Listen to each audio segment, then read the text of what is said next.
Okay, let's start the call. And first thing I gotta do is locate the individual in question. Okay, we take it from here.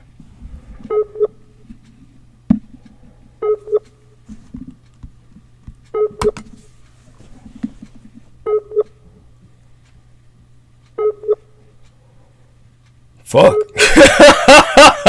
Hope she's got it on. Alright, it's not ringing.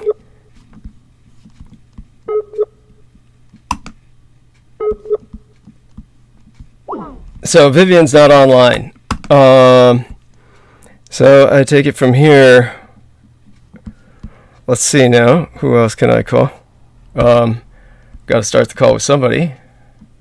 Hey, let's give it a try. Well, at least it rings. Jeez, this way I know it's working.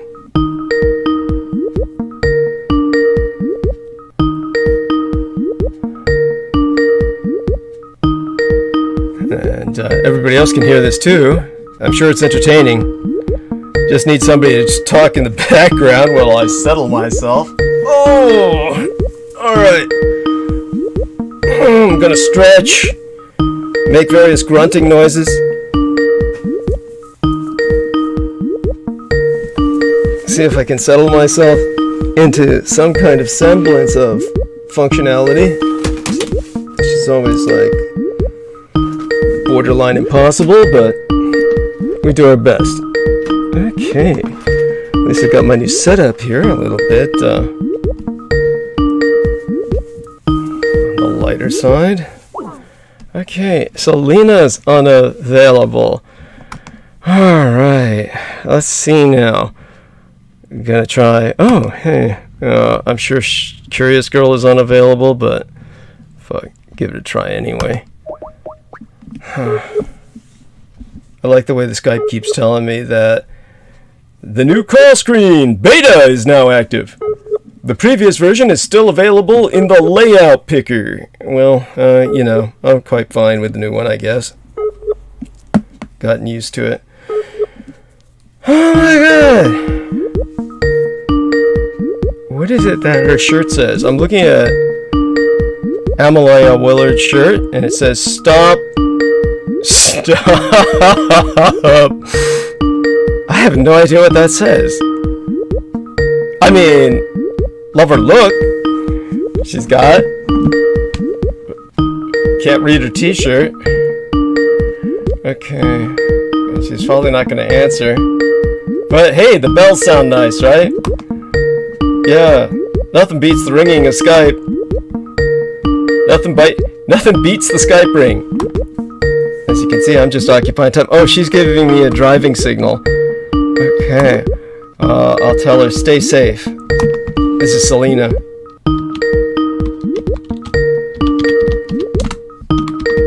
Can't spell it. Stay safe, love. Oh, fuck. Got knocked out of that.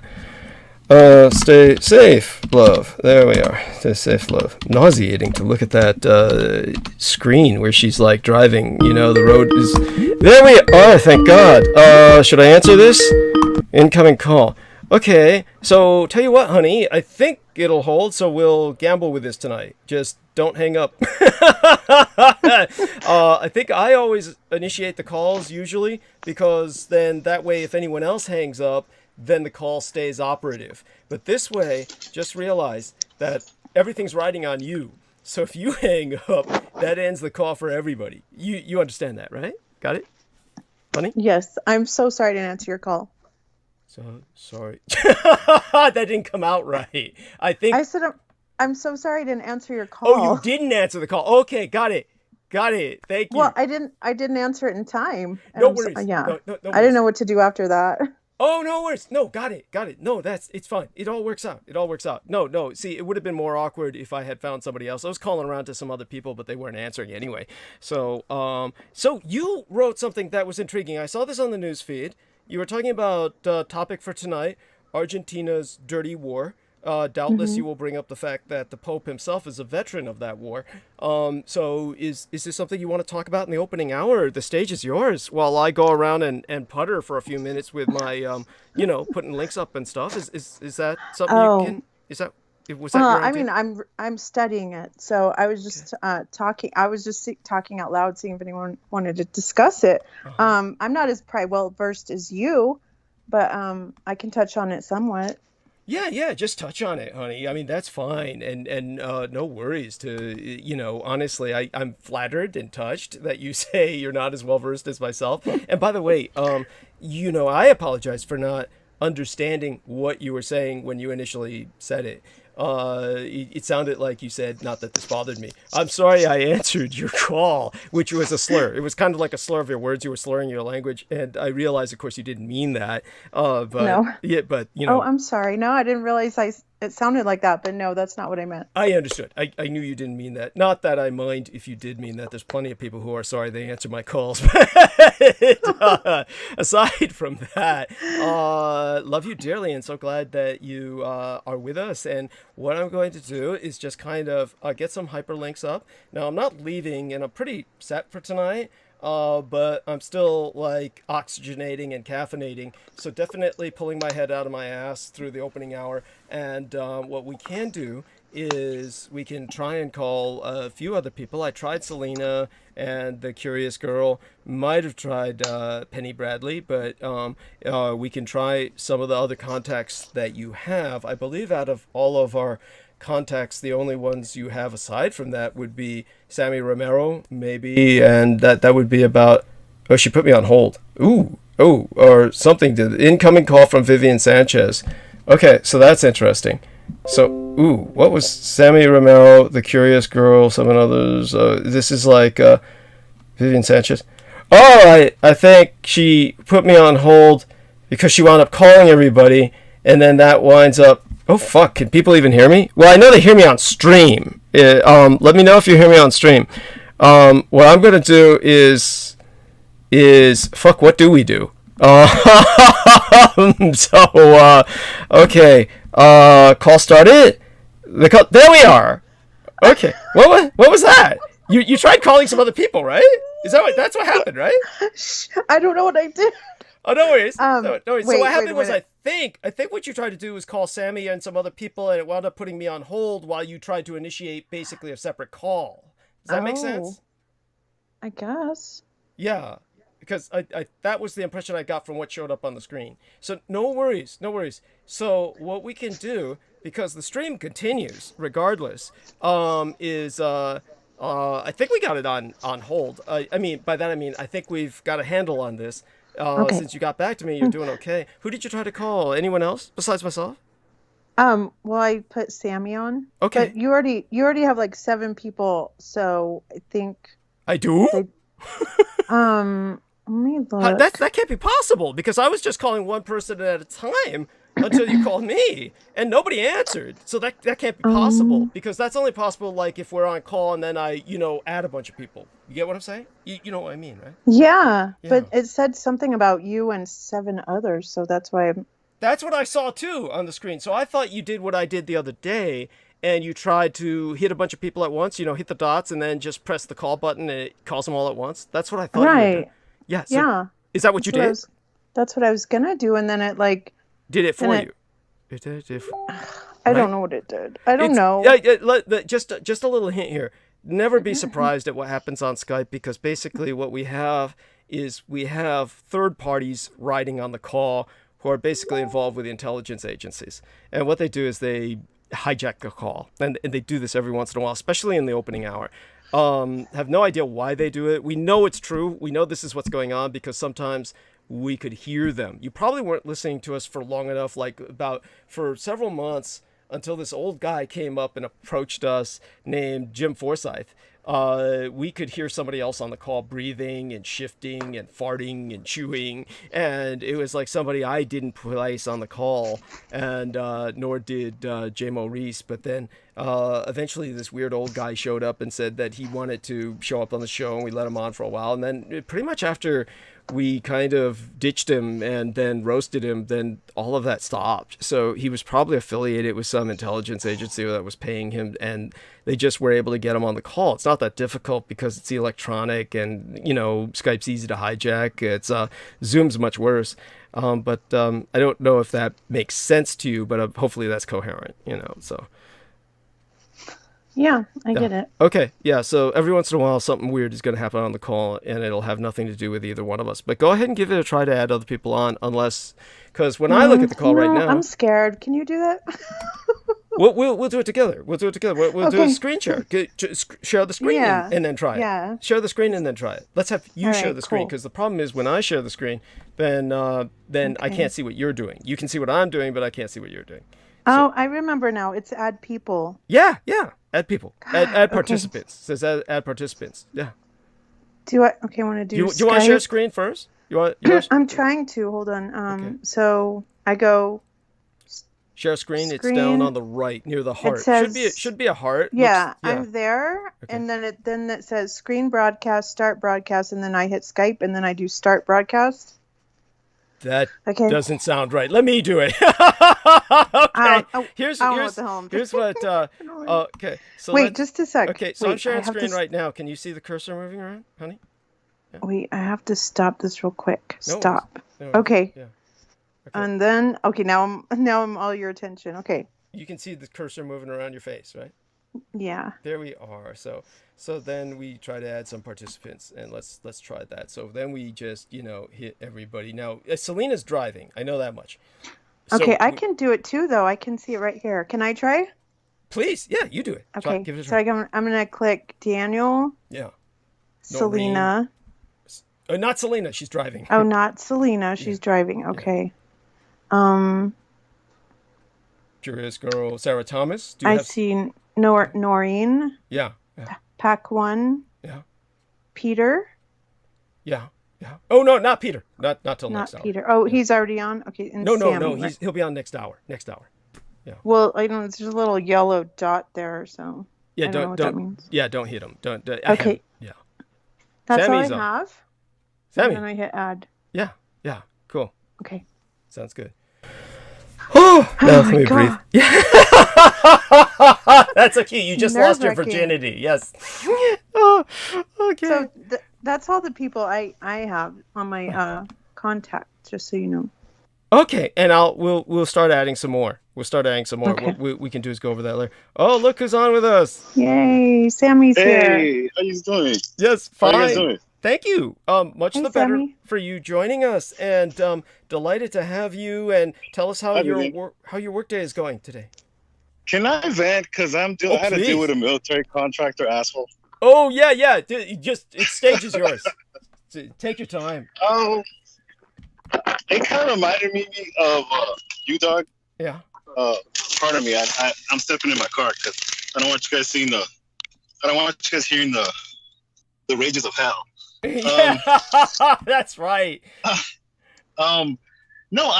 This Air Force contractor that we have to run into all the time. You try to be courteous, say hi, and this asshole, I was gonna give him a fist bump, because I'm usually on the go. Yeah. I'm trying to I have assignments to do with the airline and everything. Yeah. This asshole says, "Hey, shake my hand. Only men's supposed to shake hands." I'm like, what? And I'm like, and this guy, he has I don't know if he has a stick up his ass. Probably does. I mean, he's about 5 foot, maybe 1 or 2. So he's a short guy. I guess he must have the quote unquote Napoleon complex. But I wouldn't even say that. He's just to even refer him to Napoleon would be too good. It's just, I gotta say it. You could tell someone that has a golden stick up their ass because he's ex-Air Force, I guess. And I told him, hey, just to let you know, the reason I don't shake your hand because of what's going on with COVID. Our numbers in California are going up already. Right, and the fact that you had to explain that is bizarre. Go on. Yes. Well, and that's the thing, because it's like, dude, we're not in the fucking military, bro. Like, I'm not here to salute you. Like, I don't give a damn. Yeah. And I don't mean to be rude, but I'm this is a work area. This is it's what I do. You know, I deal with people from the world. I deal with different personnel. So it's one of those things where I'm not on that time. I'm not even on that mindset. So the fact that you're on that mindset, like, you know, it's just, you know, it's almost like, you know, these type of men they want to have a dick measuring contest or something. And it's like, it's really gay.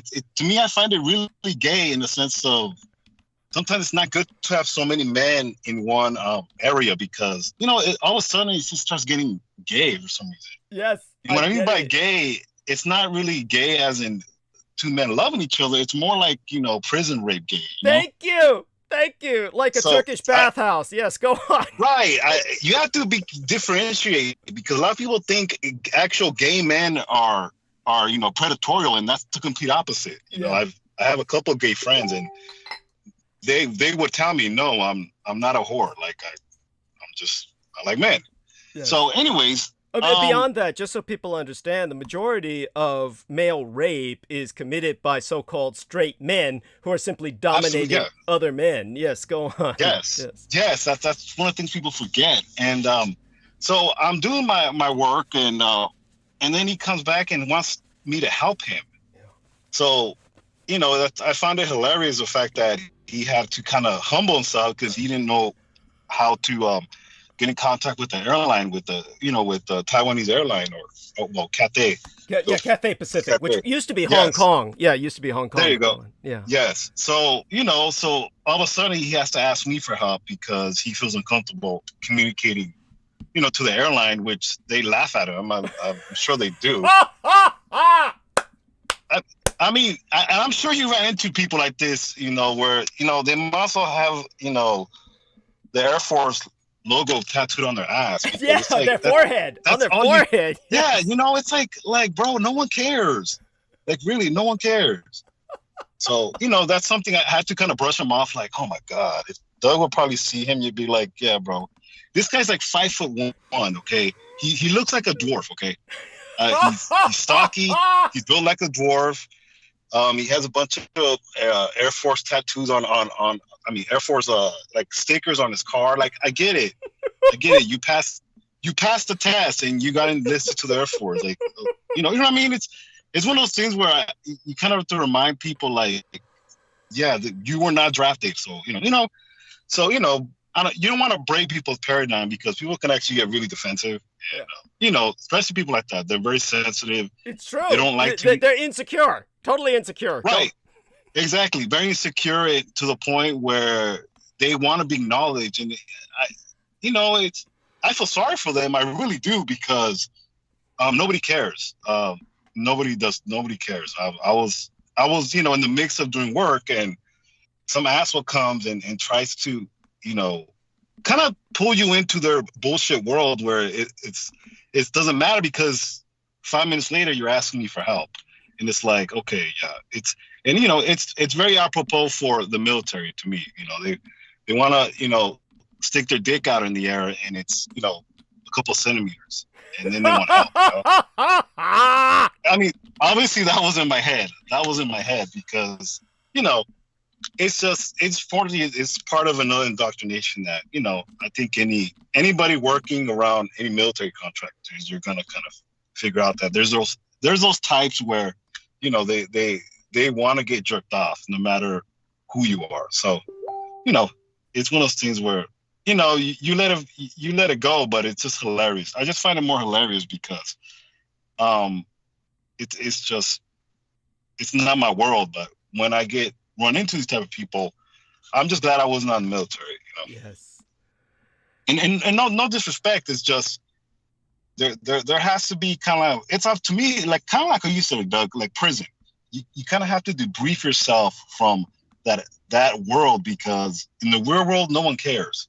No one really does care, because, you know, if anybody with that knows, like, you know, you've educated me in the sense of there's commission and non-commission. You know, if you get a check for being a soldier, then, you know, it's a job to a certain extent. And not that you shouldn't serve, but that's the problem. Is I think sometimes a lot of the general public thinks that these soldiers didn't do it voluntarily.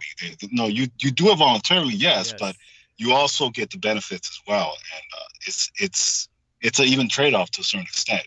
Absolutely. And if you look at it in the practicality, obviously the mind control and abuse and and the man rape, it's a totally different animal. But for the benefits that you get, absolutely, and we saw how Afghanistan ended, so I mean that goes to show you there. So it's just in a cycle of cycles that are going to be coming back, and they're already here.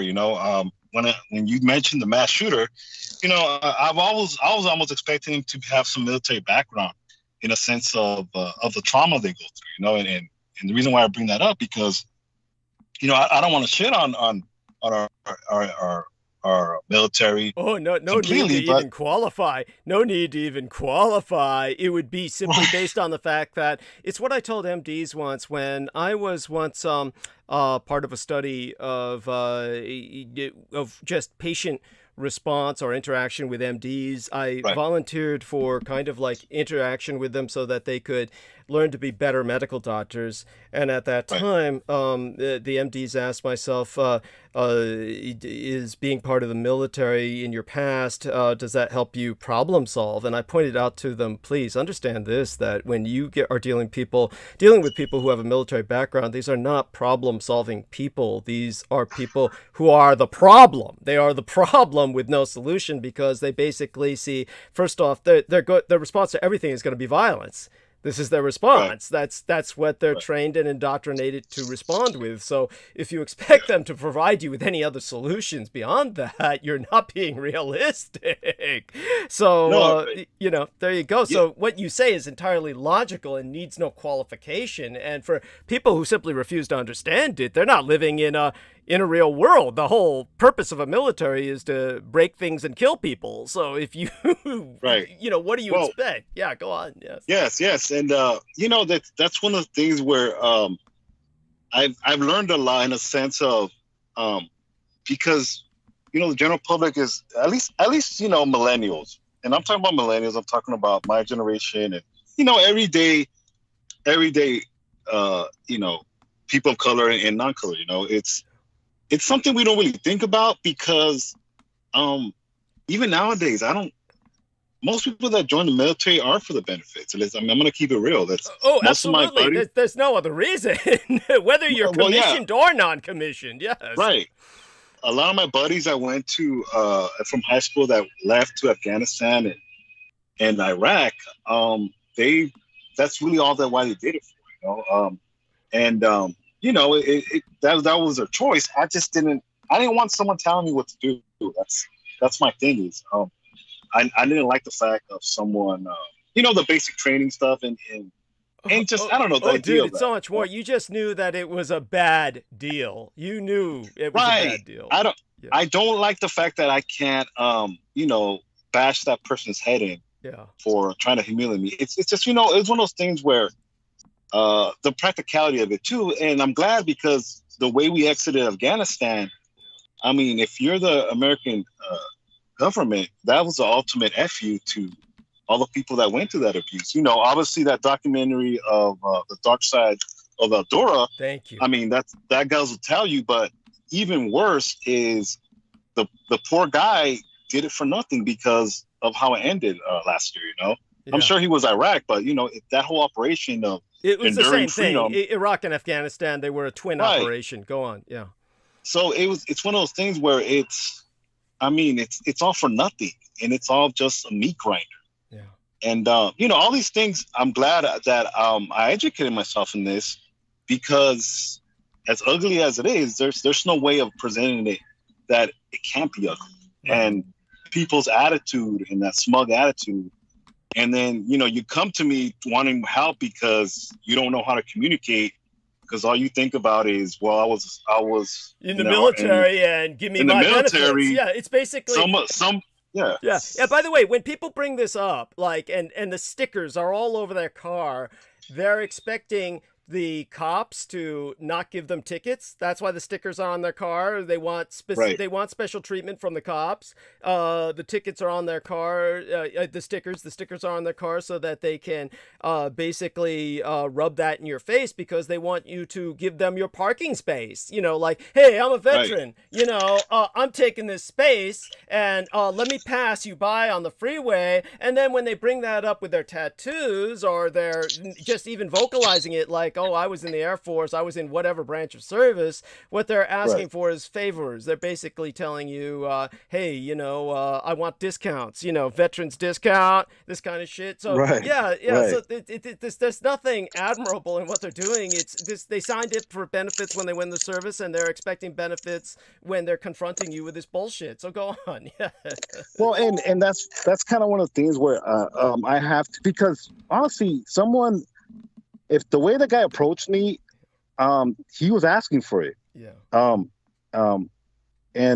had to hold composure because, I mean, to me, it's not worth it. I could have decked them and I could have, you know, because that's a sign of disrespect. Part of it is I'm on the go. I'm going quick. I'm not here to shake your hand. One, because I don't know where it's been. You being part of the military. Yes. Second, no, we're in the middle of COVID, and it's just, you know, it's not necessary, but it's one of those things where I think the more you educate yourself, as far as, you know, listening to, you know, your transmissions, and I'm talking to the public, really, it's if you can understand why people are this way, then it's almost like you pity them. Yes, it's annoying, but it's like they're a lot worse off than you are, because they're gonna get the quote unquote wake up call. And when I mean wake up call, someone's not gonna care. Someone's not gonna care if you're in the military, and you know they're gonna show you they don't care. This really all goes back to just, you know, those boundaries and respect. You know, I think that's very much needed, even in the work area. You know, I think anybody has a job doesn't like someone, you know, disrespecting them. But even then, in a sense, because quote unquote they're military and you're not. But you know, I think this is part of what you deal with when you deal with military contractors. It's part of a club. It's a fraternity. It's how you kind of said it, Doug. And you know, it's good to be educated because actually, the better way to see it is that if it were some kind of club or fraternity, there would be a modicum of social skills. These people are more part of the ultimate welfare state. This is like whatever they're bitching about concerning welfare moms or anybody in civilian welfare, they are orders of magnitude beneath that. And these are people who, go on. Absolutely. No, absolutely. You know, that's actually a better way of putting it. It's mostly that psyche where, to tell you the truth, Doug, it's a lot of it. Sometimes it's the people of color that you know, the veterans that to me are the worst sometimes, because it's almost like they want to prove themselves that they were good enough. Yeah. And you know, I'm not trying to paint people with a broad shoulder, but at least the ones that I've encountered, it's very sick, you know. And you know, and the thing about it is it explains why Cathay doesn't like dealing with that individual. Thank you. Thank you know, it's almost like a Jehovah's Witness. And you know, no disrespect, Doug, I know you had family in that, but you know, almost like no annoying. Disrespect taken. You know, I can't stand that call. Yeah. Oh my god. Right. So it's almost like they roll their eyes like, can you get, you know, G.I. Joe?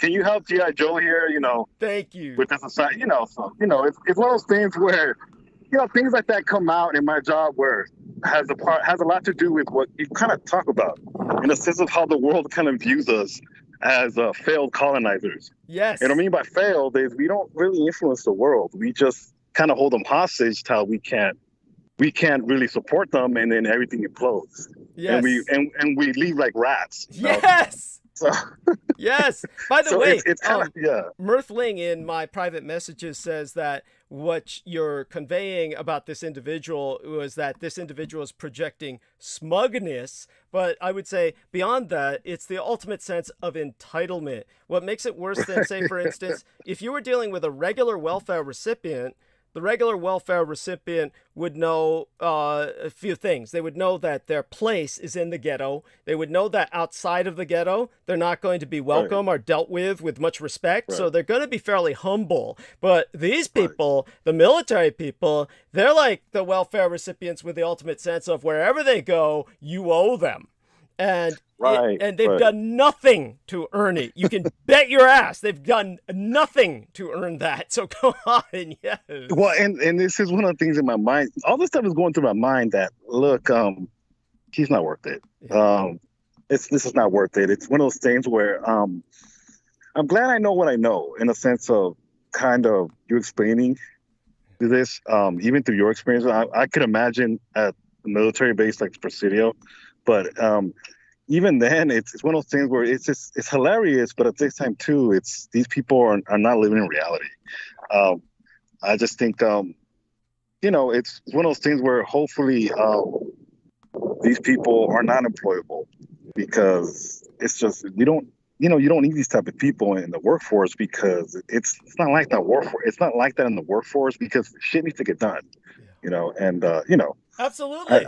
Absolutely. It's just not productive. It's just to put it in the basic terms, shit needs to get done, and that ego, it's very counterproductive. It's one of those things where it's almost like a speed bump, where you kind of have to go around the person to spare their feelings, and it's like, and who needs that? just don't leave this person alone with operation, because it's gonna go to shit. Thank you. So absolutely. That's my little rant. I'll come on a little later on. Yes. But that was just my little rant. I'll sign off for the meantime, and I'll be listening, okay? Okay, we love you dearly. Thank you so much. Stay safe. Yes. Hugs. So that was Sammy Romero. By the way, reading from the chat room, we have Marcus Grick saying, "Hey, DD, sound is clear."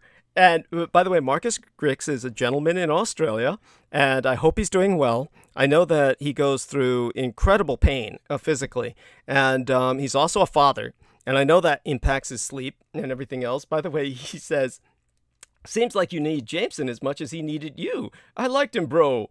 You are still on stream, bro. Skype is still better than Zoom. Thank you." And CK, she gives us hearts and rainbows. Mwah! Love you, honey. And so Marcus was saying hi to Vivian, and she responded. Now, by the way, Marcus Grix has basically accepted himself, made himself stand out by saying what he just said. He is the first and only person who has ever spoken positively of Jameson Rees since the termination of Jameson Rees.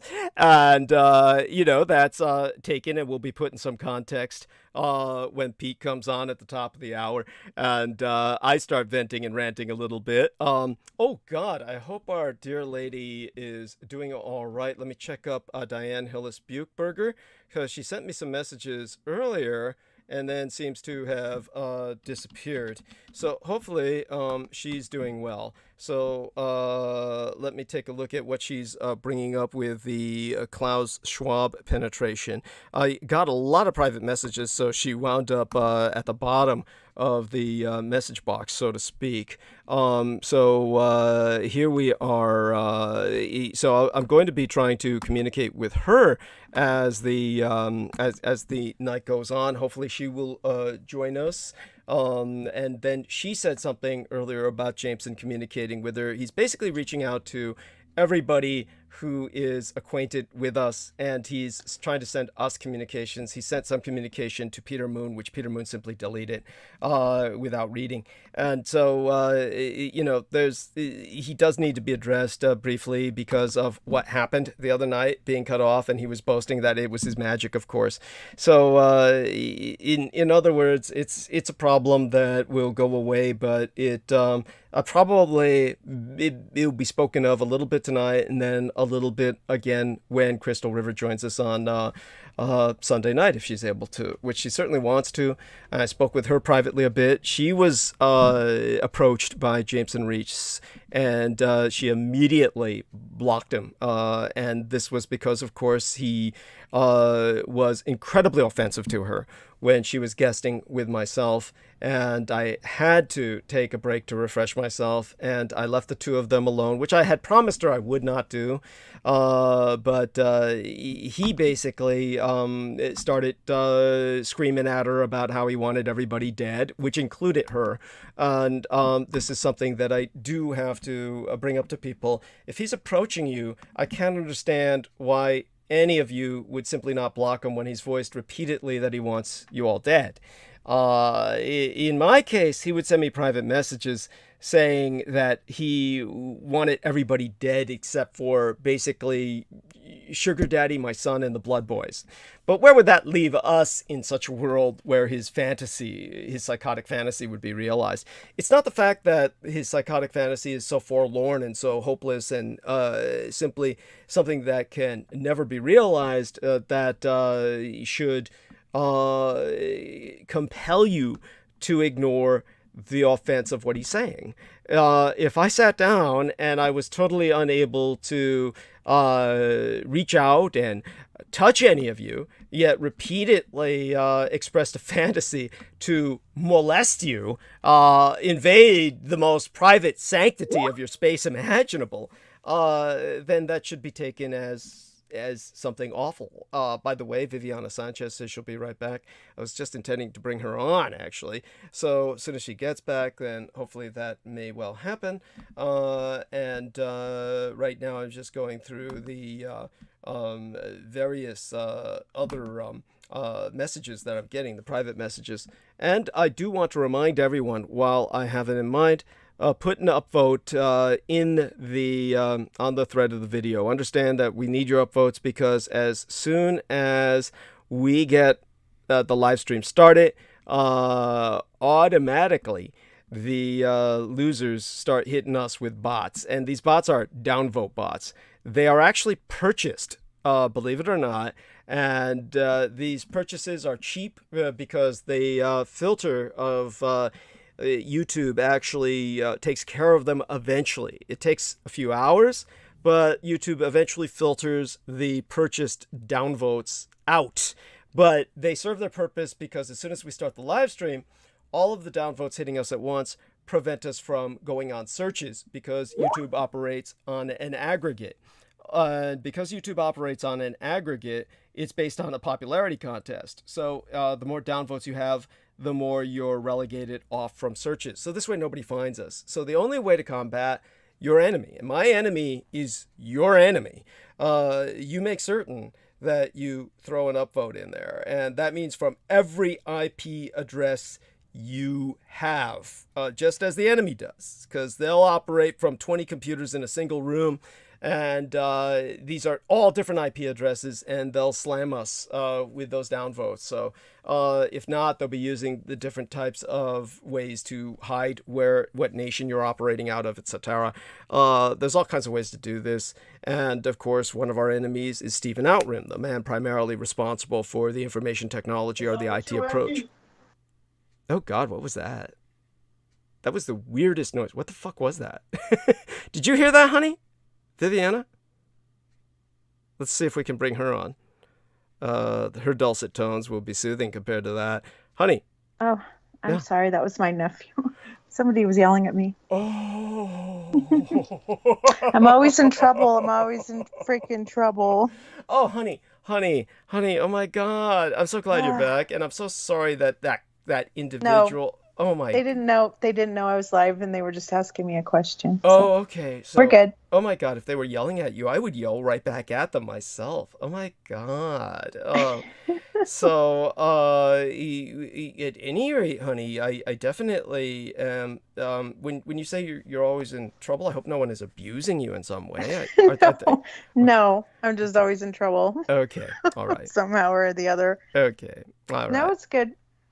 Okay. So how's your day going? I'm so sorry. I didn't even know today was Wednesday. No worries. I was caught up in all kinds of projects I'm doing, and then you called me, and I was like, "Oh my God, it's Wednesday!"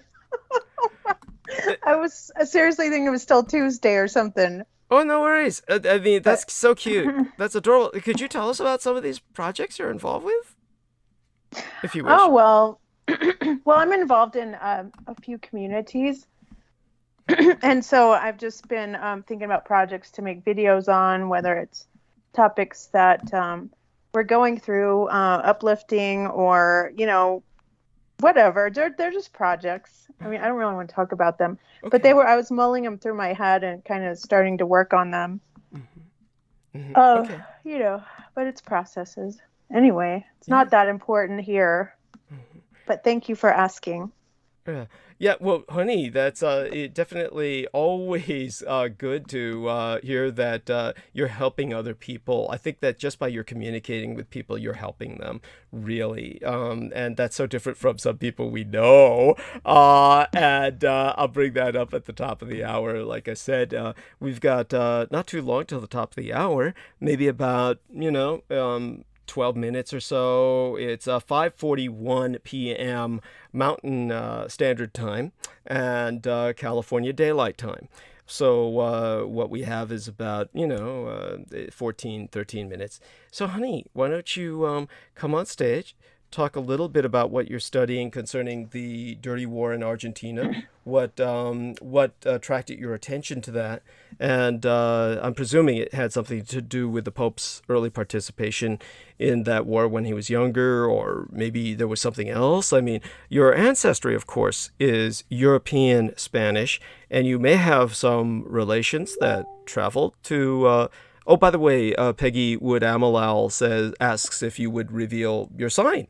So tell us a little bit about your zodiacal sign and background, if you wish, and start off with that. That's probably going to engage a lot more people than the dirty war in Argentina, to tell you the truth. So, honey, stage is yours. I'm here. Who asked me that? Oh, Peggy Sorry. Wood Amalal. She's this wonderful lady who's been following me forever. And her Oh, icon on Facebook, I believe, I think it's a brain in a jar that's lit up like it's being run on oh, electricity or something, like stimulated electronically to continue to function. I think that's what her icon is. all Either right. either that or she was fermenting something and took a picture of it. So go on, honey. Does that mean your brain is on pickle Pickle status? brain. Yeah. Yeah. Then she's trying to portray my brain. Yeah. Yeah. So go on. Well, okay, thanks, and well, welcome, and thank you for that question. Well, I'm an Aries, so that's my sign. And intriguingly enough, I was listening to Peter Moon last was it Saturday or Sunday before we got kicked off so rudely, Yeah. and he was I was really intrigued about the whole eclipse with the moon, and so I went in and started studying like the Scorpio and the Jupiter and this, and I don't know if anyone else felt it, and I am not I don't know how to say it. I'm not astrologically astute in any kind of study, but I do find it interesting. So, but I felt that whole week before the eclipse happened, just a heavy weight of darkness and a lot of pain. I could really tap into my body, and I was wondering like what is going on. So, interestingly enough, when Peter Moon was talking about it, and then I also follow someone called Thor News, and he was talking about like the energies, how they align. He's a really interesting person. He's Thor News on YouTube. Anyway, so I started looking it up, and I found that these signs and these forces, I think, affect a lot of us. And I guess maybe I'm just more in tune with it because I'm more aware or something. But anyway, I saw that right after the eclipse, like a lot lifted. So I found it really interesting. So I appreciate Peter Moon's education on all aspects of his astrological wealth of knowledge.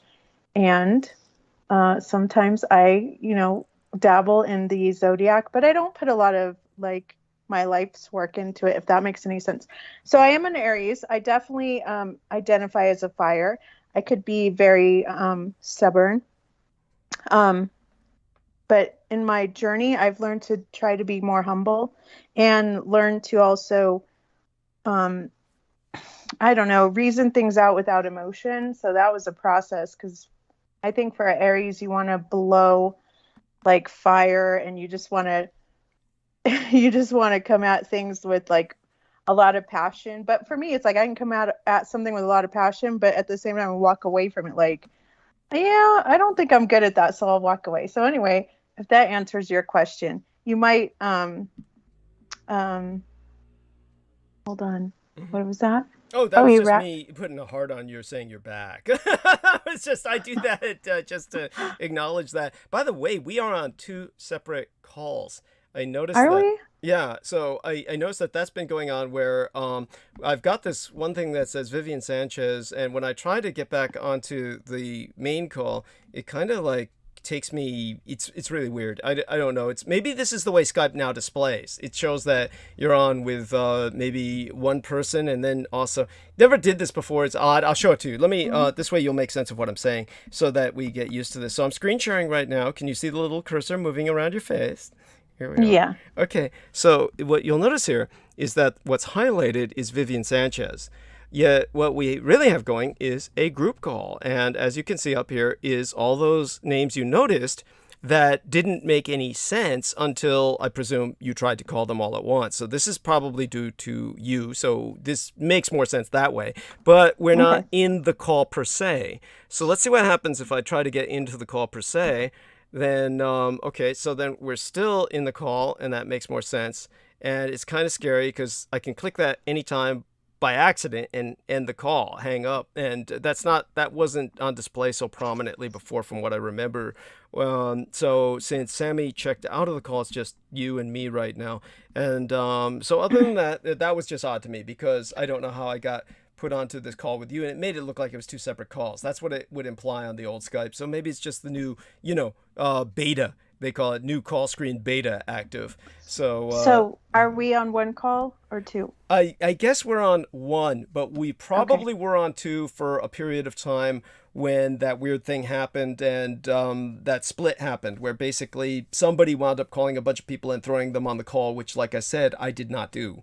So probably what had happened was we wound up transitionally on 2 calls while that whatever NSA agent or cultist was assigned to us, checked into the call, temporarily or whatever. If they're doing so, they either checked out or they're very quiet about it, unlike that Jim Forsyth, who we feel probably was the character who was on our call for months and months before he started, trying to join our clique, so to speak, get on the roundtables, at which time he started telling me and everybody else how brutal we all were and how cruel we all were. And, which is just preposterous because, it was just absurd that for him to say that. But it's amazing how some people respond like that. But that being said, you now have a better grip on the situation. I will stop sharing, and let's see what happens with that. And in the interim, how do I fucking shrink the screen? Now, my ability to shrink the screen just disappeared. I'm going to press the X, and hopefully that doesn't close the call. Oh, fuck. What was that? How do I check out of this shit? Oh, there we are. I don't know. Okay, there we are.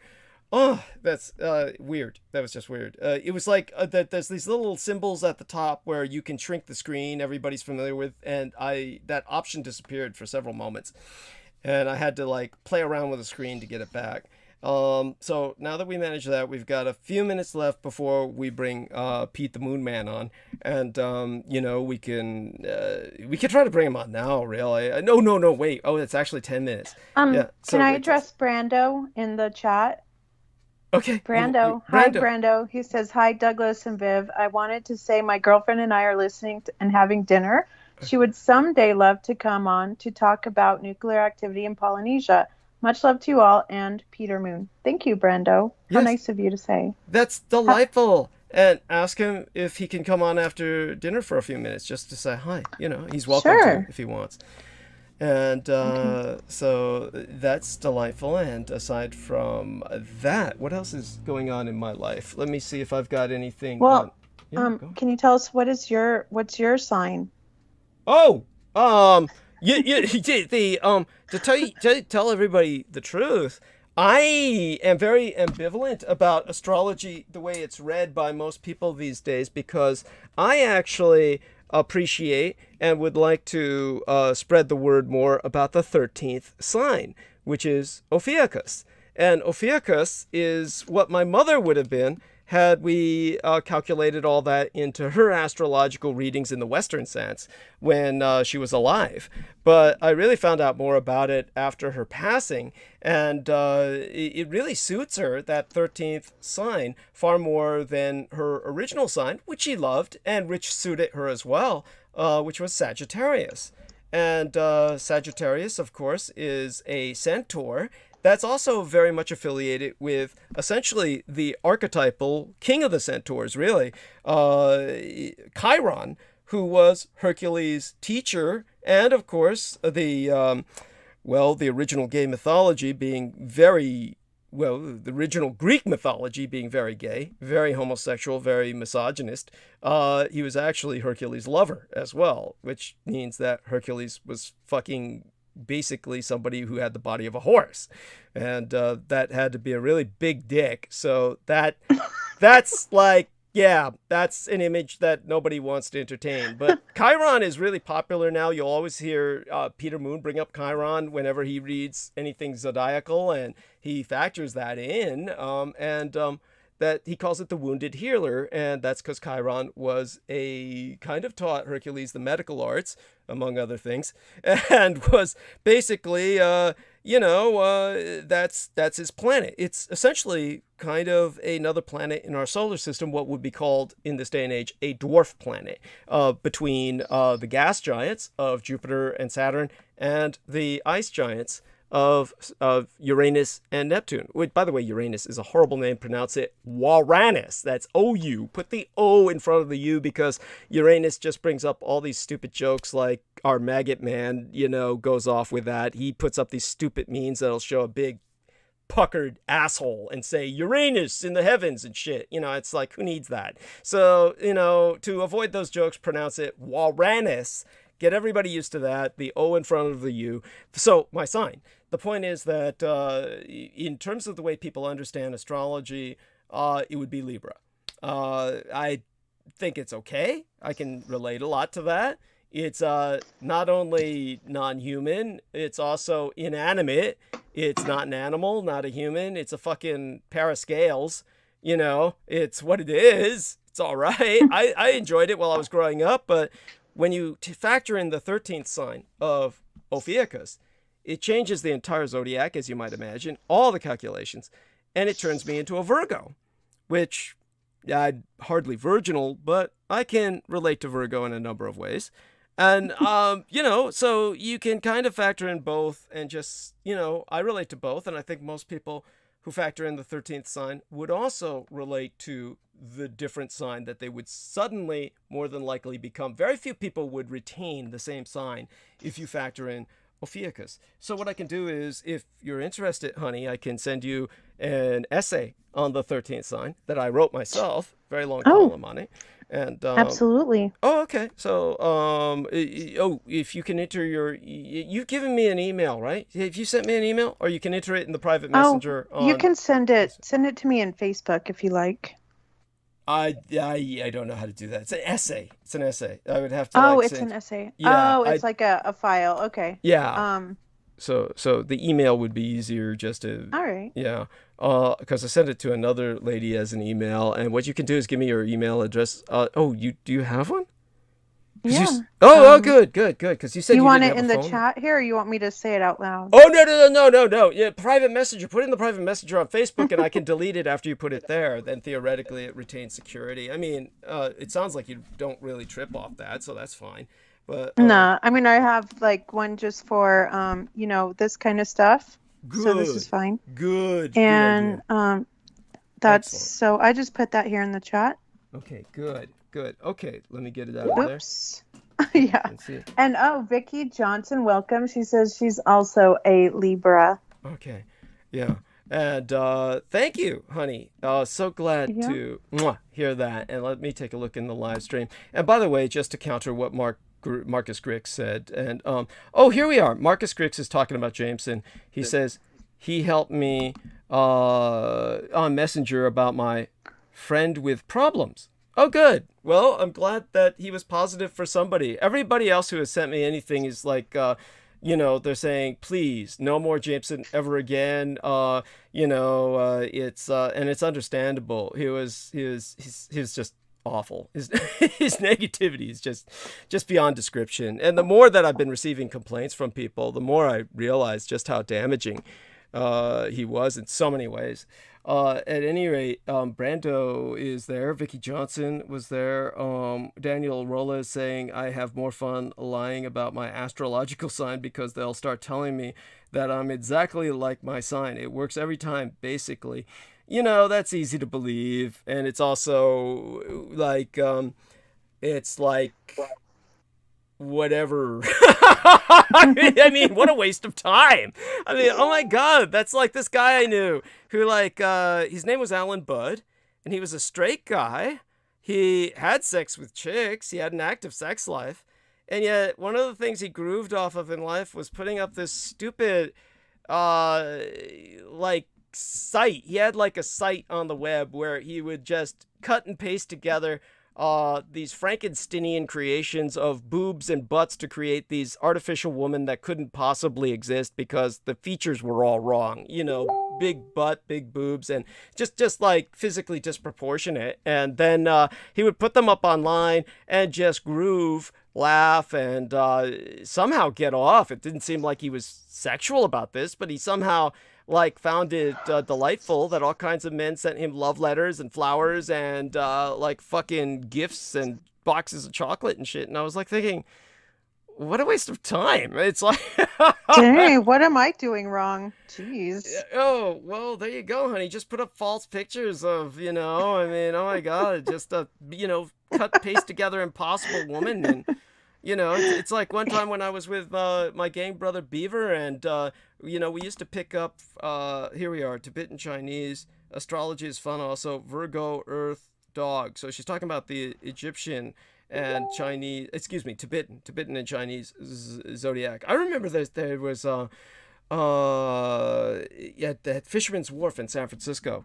they had these wonderful cards that went through Egyptian astrology, Aztec astrology, various types. They were on different cards for each sign. If I had money, I would have collected all of them. But of course, maybe I can find such things on the net ultimately. In those days, that was prior to the net. It was almost impossible to find such information.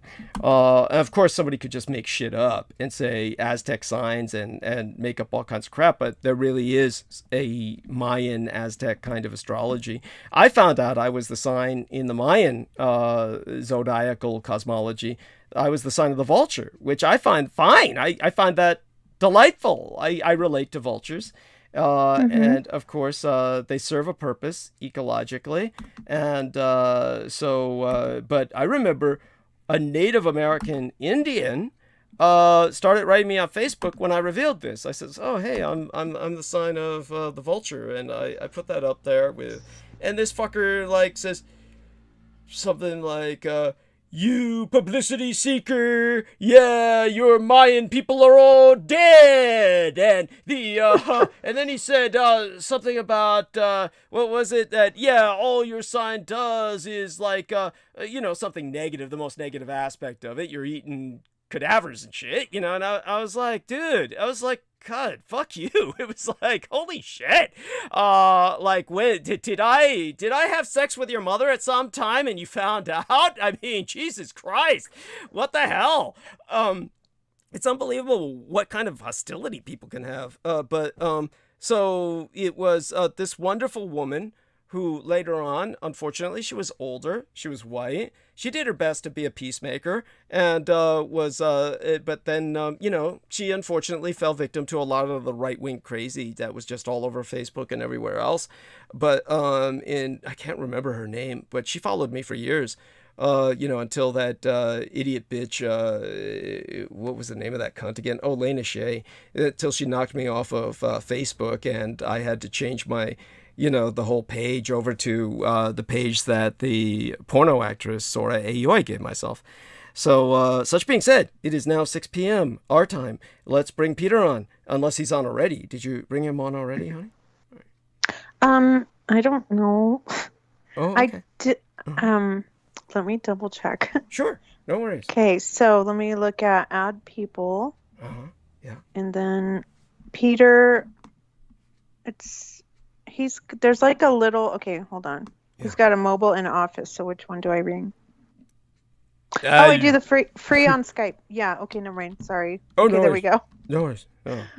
There's a little dot. There was a little dot by his name, so I assumed he was already on. Oh, okay. But I am calling him as we speak. Yeah. Doesn't hurt. Yeah. Should be calling. I'm here now. There we are. Good man. Okay. Lot to talk about tonight. Peter sent me a private email. I will open that later. I understand it's something that I don't need to talk about right now on air, and it has to deal with that. And Peter's got a lot to talk about, and we were talking about, of course, the eclipse and the zodiacal impact of that. Basically, of course, it was in Scorpio. It's helps people to harness their inner courage. So basically, I would say that Scorpio's all about power, and it was under the total lunar eclipse in Scorpio that we probably all found ourselves feeling restless and dreaming of something wild. There you go. The shadow of the moon was mirroring what was in all of our hearts. So all of that being said, between those two luminaries, the sun's gravity and the earth's persistence, basically we had everything that we needed to make a worthy sacrifice. And with that, I'm going to ask Peter to talk a bit, take the stage while I kind of change my shirt, and honestly just glad that you're here, and very excited about what you have to talk about tonight.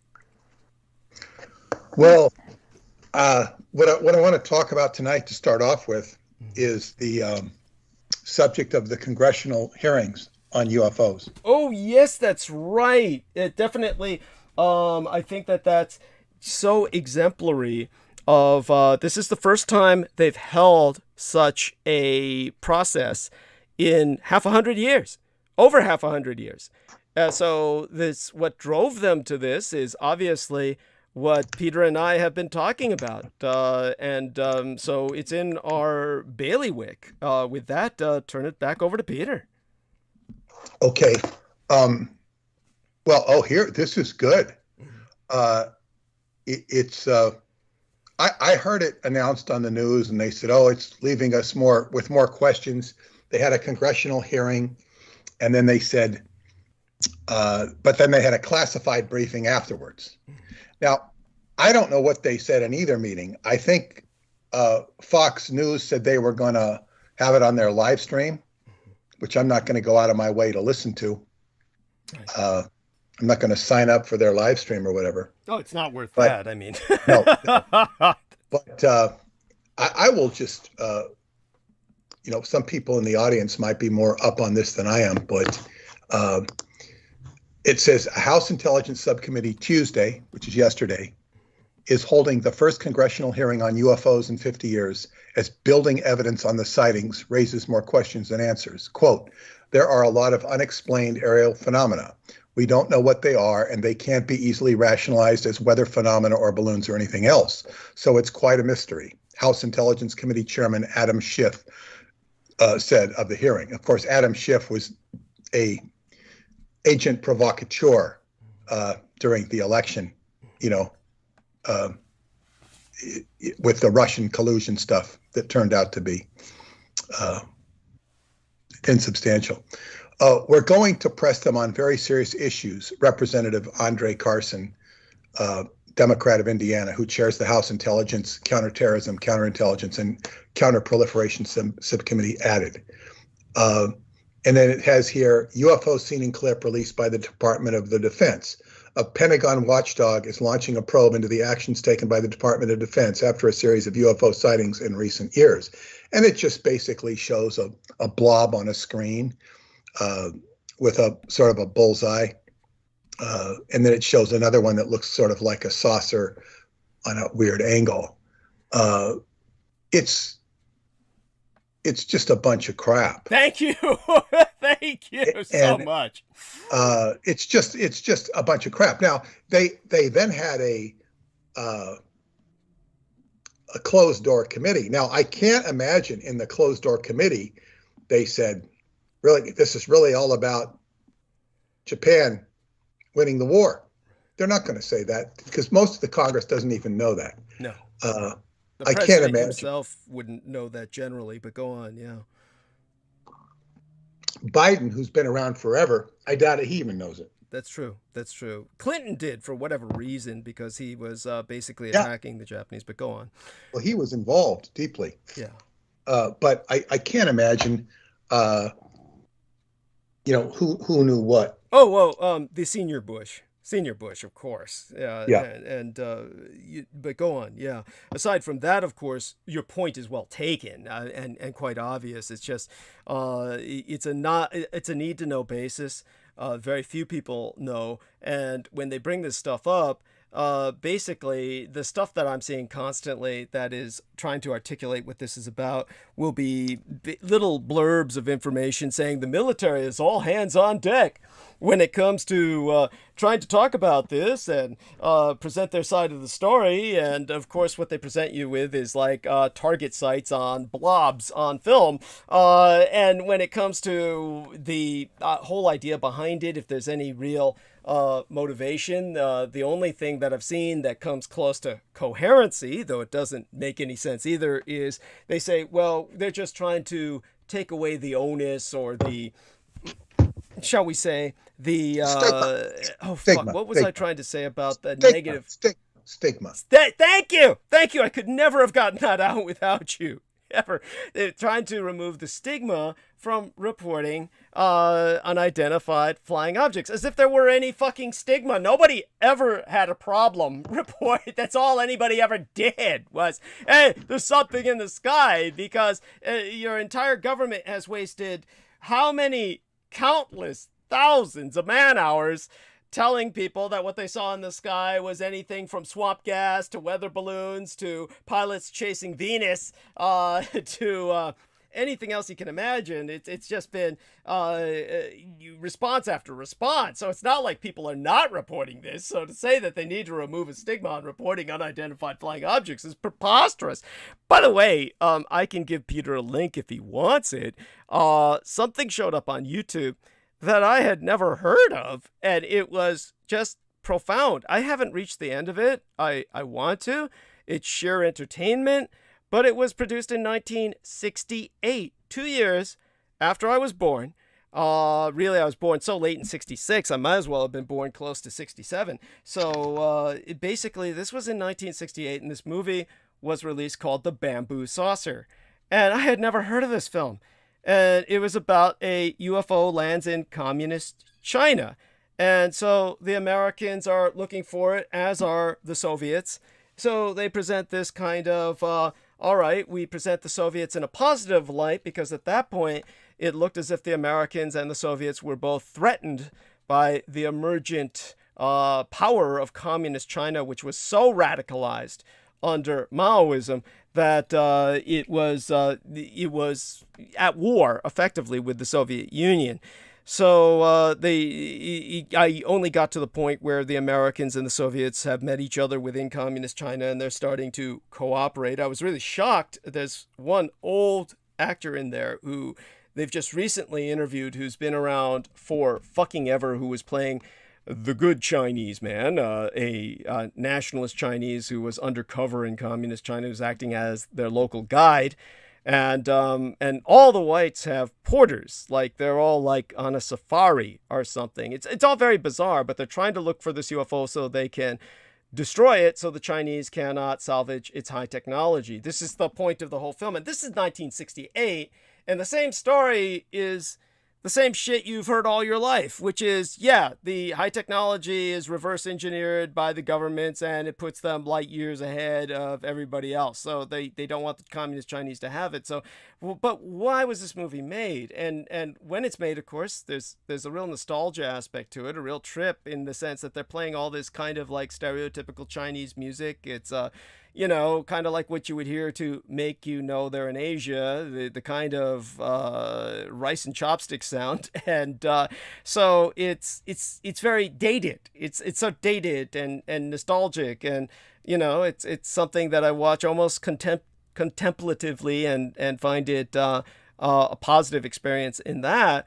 But its sinister aspect is that here they were talking about basically an attempt to render what happened in World War II as true extraterrestrials. In other words, it was like in 1968, they realized at some point there would be a leak about this, so they had to make it look like true extraterrestrials had landed in China, rather than have people think that the information emerging out of communist China was about Japanese weapons technology or dirigibles. Bear in mind, this was the year when just before man landed on the moon, and that was the year that our man, Sergeant Melvin Brown, said, oh, hey, that reminds me, there were a bunch of Japs at Roswell, and I had to transport the bodies. And that's when they had to send our man, Michael Aquino, to counteract this guy's information leak, to do damage control. So it was like, that was 1969. This movie came out in 1968. So fascinating. With that, I turn it over to Peter Moon again. Well, now there is another recent item that I think is very recent, and it's by Tim Burchett. I'm not sure who Tim Burchett is. He's a congressman. He's a U.S. congressman. Headline is Tim Burchett calls UFO hearing a joke, claims wreckage has been recovered. This sounds like so far it sounds like the antithesis, the thesis antithesis. Yeah. The thesis is, the government's owning up the UFOs, and then he's saying, no, it's a joke. It's a joke because we know of wreckages recovered. This is completely what Karl Marx called dialectical materialism, setting up two sides. Right. And all credit due, of course, to the Hegelian dialectic, which Karl Marx was simply integrating into his politics. But go on. Okay, fair enough. Yeah. U.S. Congressman Tim Burchett has called the UFO hearing that took place on May 17th a total joke. Burchett's comments were made in a tweet shortly after House Subcommittee hearing on government investigations of UFOs. It was the first meeting of its kind to take place in more than 50 years. He says, the UFO hearing this morning was a total joke, Burchett said after the meeting. We should have heard from people who could talk about things they'd personally seen, but instead the witnesses were government officials with limited knowledge who couldn't give real answers to serious questions. Prior to the meeting, Burchett also claimed that wreckage from UFOs seen flying over the U.S. had been recovered. He told Sun Online that multiple sources had informed him of the fact but did not elaborate further. The congressman had previously called for more transparency from the government in their investigations of UFOs or unidentified aerial phenomena, a term more commonly used by government officials. While UFO sightings can easily be dismissed because of lack of evidence, the meeting on Monday was held after the topic has become one of national security. This comes following a string of incidents where pilots have reported near misses with UAPs, unidentified aerial phenomena. In 2021, the Office of the Director of National Intelligence said there had been 144 reports of UAPs. Earlier this week, Deputy Director of Naval Intelligence Scott Bray said that the number of UAP incidents reported by pilots and service members has grown to about 400. During the hearing, the Pentagon's Undersecretary for Intelligence, Ronald Moultrie, said, our goal is not to potentially cover up something. If we were to find something, it's to understand what may be out there.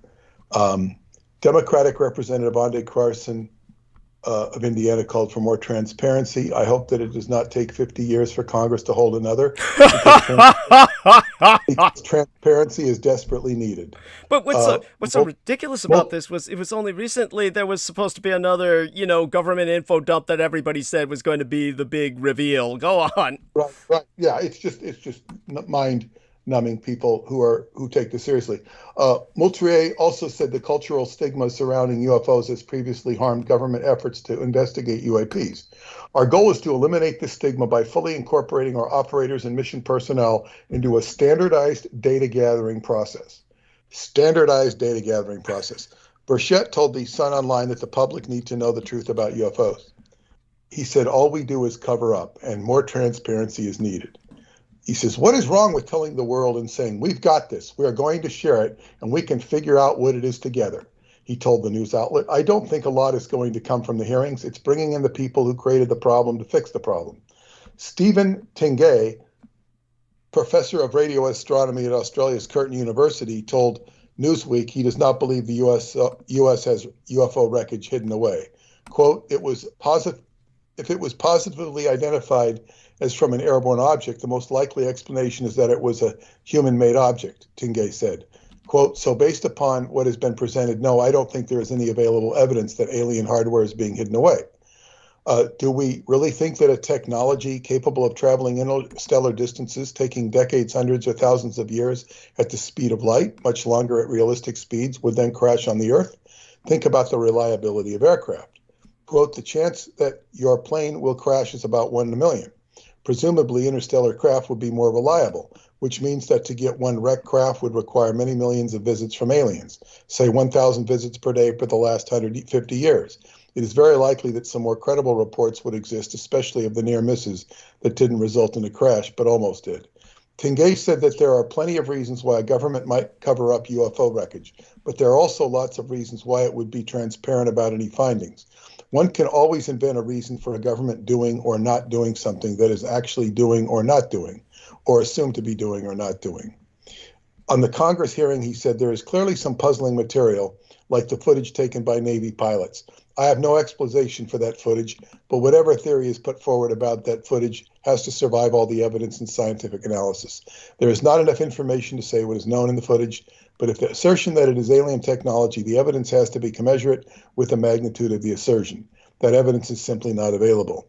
Well, he makes some good points. He seems to be using logic rather than having real information, but that's fine. So, with the absurdity of this, and I'm going to share with you a dream that I had last night that was on the heel of many other dreams I had the previous night. This dream was a very penetrating dream, as you will understand. It followed other dreams that I don't remember clearly, but I was in something of what amounted to a vehicle, like a hay ride, like you do on a hay ride. Mm-hmm. Like maybe I'm making hay or something, but I'm with friends, and I'm assumably with my wife, because I don't not recognize or think about her at the time. I'm just in this sort of vehicle with other people, like we're just hanging out and having a good time. And these three officials come up that look, the one looked like the character from that TV show Frasier, who plays his brother, the namby-pamby psychiatrist. Yes, the Fae psychiatrist. Yeah. Well, they're both namby-pamby. Yeah, they're both gay as hell. Yes. But he's very, and anyway, he reminds me of him, and there's three officials there, and they have badges that sort of look like space badges you might have had when you were a kid. Right. But they put FBI on them, and he goes, "I'm from the FBI, I'm here for you," and he's like ready to kind of take me, not necessarily arrest me. He doesn't use the word arrest. Mm-hmm. And I look at him and I go, well, let me see your ID. I have no idea, who the hell you are. And I'm not actually speaking that politely to him. Oh. And I'm very vociferous. And I know he's from the FBI, but I'm using this because he has to identify himself. And he shows me his badge. I look at it. I can't really read it, but I know it's legit. And then he looks at me and he says, well, what is your ID? We don't know who you are. I said, you know who I am, or you wouldn't be here. In other words, he was just trying to intimidate me back, which was stupid. Right. Because I made him look like an ass. Right. By asking for his ID. He didn't like it because he had to show it to me. it was, and so this was like in the dream, this is like I'm IDing him and he's IDing me, but he really doesn't, I don't know if he even knows who the hell I am. He obviously does, but the intimidation is not working. So he escorts me with his two buddies. It's like a dock. And then I'm walking with them and I'm being, I guess what you would say, politely coerced to go somewhere. And I get the feeling like I'm being drafted, but like I'm being taken. Yeah. And I said, oh no, I might not come back. And then I'm aware that Paula, my wife, is on the, on the hay truck. And I go back, I yell at her and I say, Paula, I might not come back. I might not see you again. I'm leaving. I don't know. I'm sorry. And I just say this to her. I have to tell her that, like I'm saying goodbye. And it's very sad, but I can't focus. I had to say goodbye, but I couldn't do any more than that. And then I start walking and I'm thinking like, this could have to do with David Anderson, because it's like going under this cloak of secrecy. And it didn't mean it was good. It didn't mean it was bad. It didn't mean it was good either, but it was dark and it was mysterious. It was not anything I felt good about. And then I thought, you know what? I said, like David Anderson, I'm not in the military. They can't draft me. They drafted David Anderson back into the military in 2001. Right. During the invasion of Pakistan or Afghanistan. Iraq, I think. Oh, no, it was Afghanistan. Right. It was Afghanistan. And I mean, they drafted him for a few months, right, because they needed him. And so, but he explained to me they can, anytime they want, if you're in the military, they can come tap you. You're basically retired and they can bring you back. Yeah, you're on ready reserve, this is just so you know. However, theoretically, they can draft anyone. A draft means that it so long as a legal draft is called, then they can do that. But theoretically, what they were doing to you was without a legal draft being put into effect. In other words, there's no national mobilization, so you're basically being abducted. So go on, yes. Yeah, and it was like, but I said, I realized I had a loophole, and so I was like, it gave me a certain freedom. Yeah. And I was just looking and assessing my, what it was about. And of course, when I woke up, I forgot about it. I ended up in front of a dream dictionary on the internet and I remembered it and I started looking it up and whatnot. And I think the previous night, I was at a buffet and I was yelling at the servers because they didn't have any serving spoons. I was saying, this is outrageous. You have to, if you're going to serve food, you have to have serving spoons. Yeah. Which was symbolic of the fact that I am not being served commensurate with, what I offer the world. Thank you. And I mean, I've been aware of this for 30 years, and it doesn't upset me. It's just part of what I have to deal with. People are not equipped or suited to understand the nature of my work. And I don't expect my fans to do anything more than, enjoy my work and get out of it what they can. I mean, it's not their job to, support me in these endeavors in terms of, providing an infrastructure other than just to be the audience. But that's what I was dreaming the night before. And this is in the slew of a huge flurry of orders that we've enjoyed at Sky Books. So it's been, there's I guess what you'd say, and I will relay this story. I've said it before, just so we understand. When I wrote the Montauk Project Experiments in Time, it was published in May, exactly 30 years ago this month. 30, we're 30 years old. The Sky Books is. Incredible. And Sky Books was named after my daughter Sky. And it's like I used her bedroom for the book storage. It was a small bedroom too. Right. This was But, after she moved, right? Or no, she was only that was like was 19. She was born in 1991. okay. So this was 92. She was 1 year old. Holy fucking shit! Now I feel old. We had a beautiful little room for her, right, with a blue sky, and I put white clouds over the ceiling, like the sky, and we had the light was like a pink balloon. It was beautiful, and we had a cute little room for her. But then when the business came, she would have been about 1.5. We moved her out of there.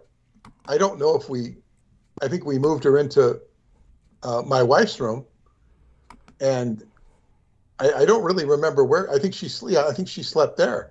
But in any case, we put the books into that room, and the first order was 3,000 books, which is is the most, at the time, particularly, was the most economical, bang for the buck. If you print 3,000, you get a decent price on the books.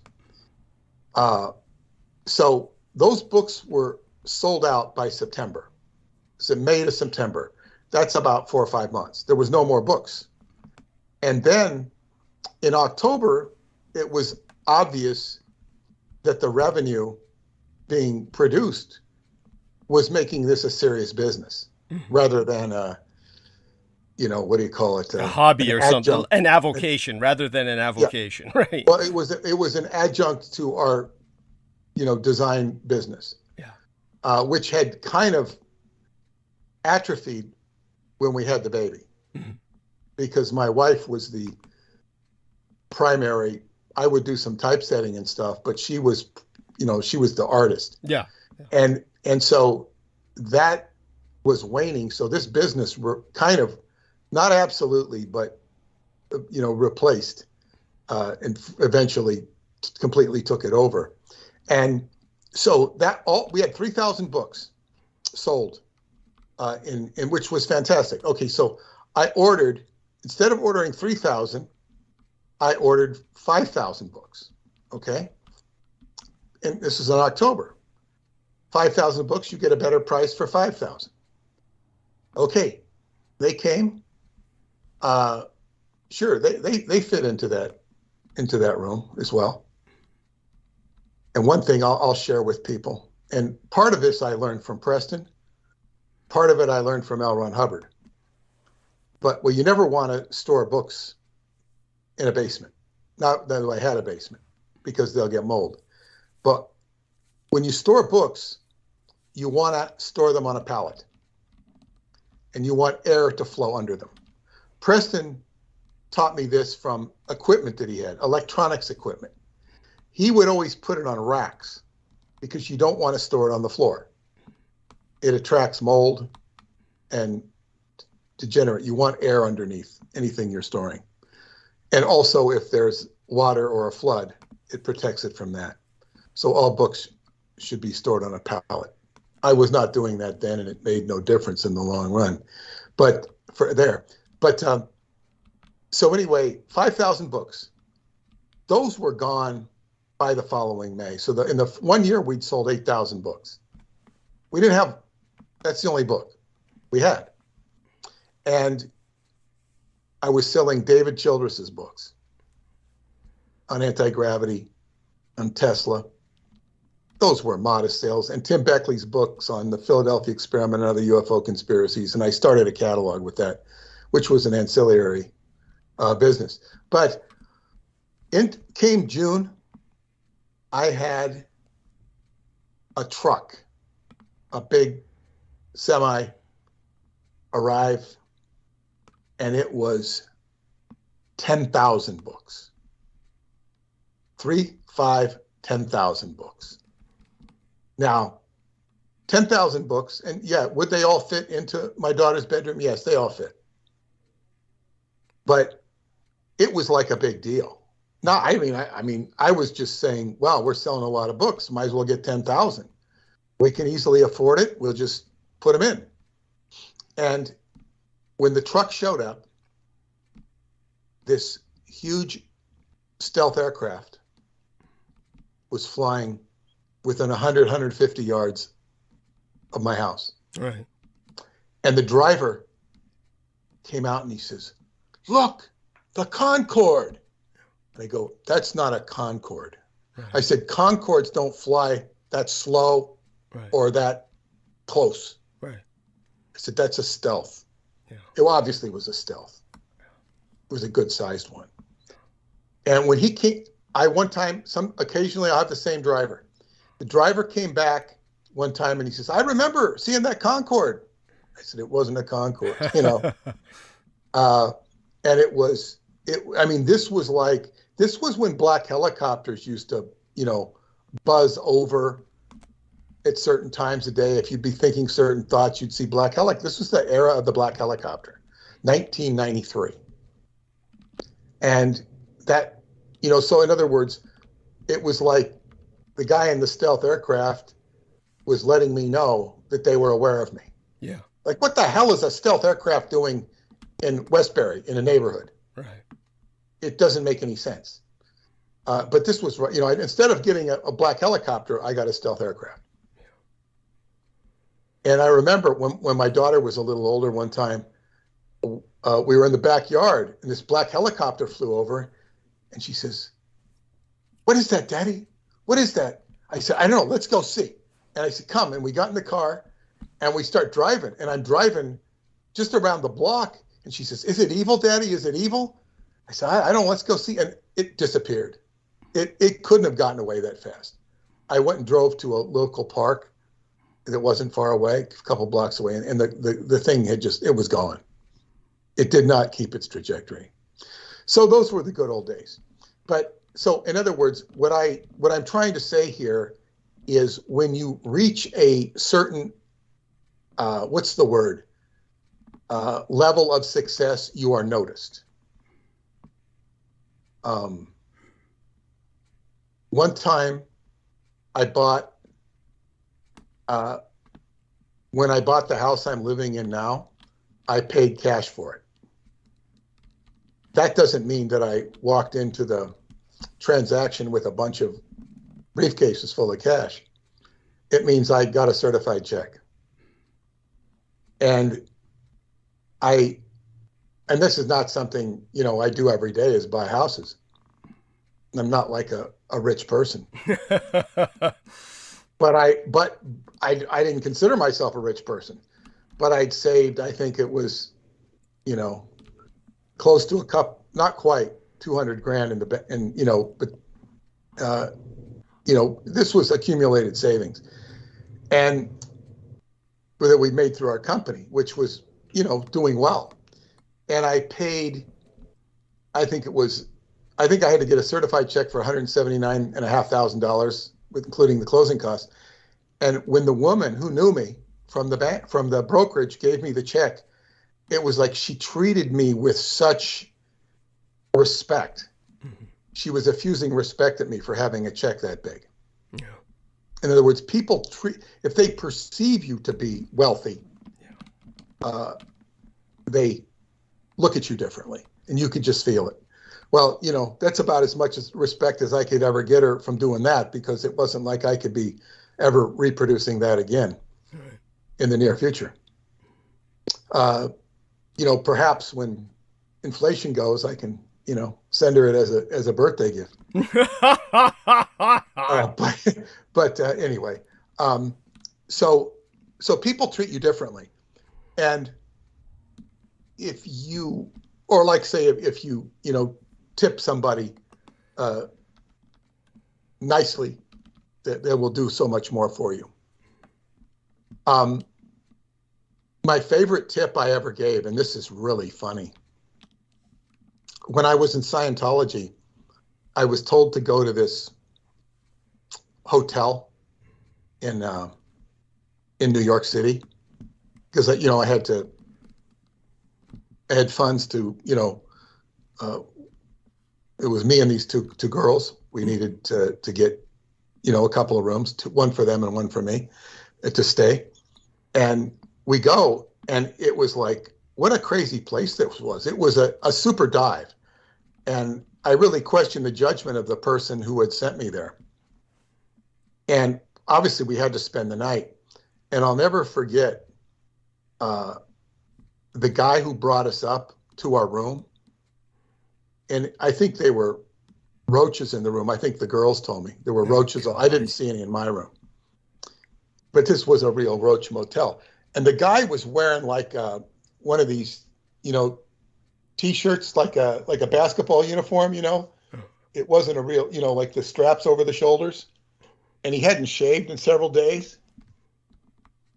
And I remember he opened the door for me. And, I felt like, I got to give him something. And I reached into whatever was in my pocket, and it was like a quarter. It was a quarter, and I gave it to him. And as soon as I gave him the quarter, he turned around and goes, "Oh," like he appreciated it. And he says, "Oh, there's a deli downstairs if you need it."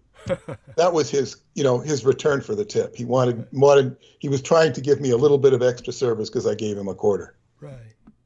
Which wasn't much of a tip, but it was all I had to give him. Yeah. Apparently. Yeah. But back to the dream. This dream is indicative of the fact that we've had a lot of sales lately, primarily of the Transylvania series by Radu. It's getting noticed by the ET crowd. And so this dream is symbolic of the fact that the government is taking notice of me.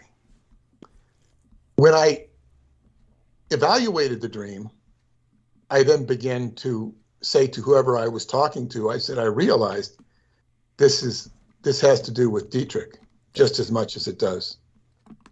In other words, Dietrich in other words, they're probably much more concerned about my work with Dietrich than they are about with Radu. Thank you.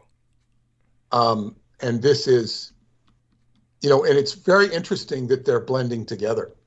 I'm not abandoning Dietrich, despite all the people that think I should, or think that, they've got the Lost in Space robot waving his arms going off, "Danger, Will Robinson, danger, danger, danger, Will Robinson."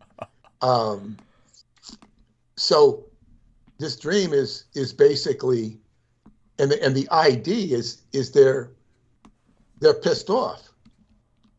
But it's like, the funny thing about this, it's not like most of the people hiding information in the government even know about this stuff, because the boxes he was examining, as is described in the book, The Roswell Deception, were crypto-cosmic, top secret, above that. Above crypto-cosmic. Yeah, so this is not like, this is above top secret, and there are all sorts of grades and stuff. But I would imagine that the Congress, with very few exceptions, aren't even top secret. There might be some instances where they're briefed on certain things, and there might be certain people in the know.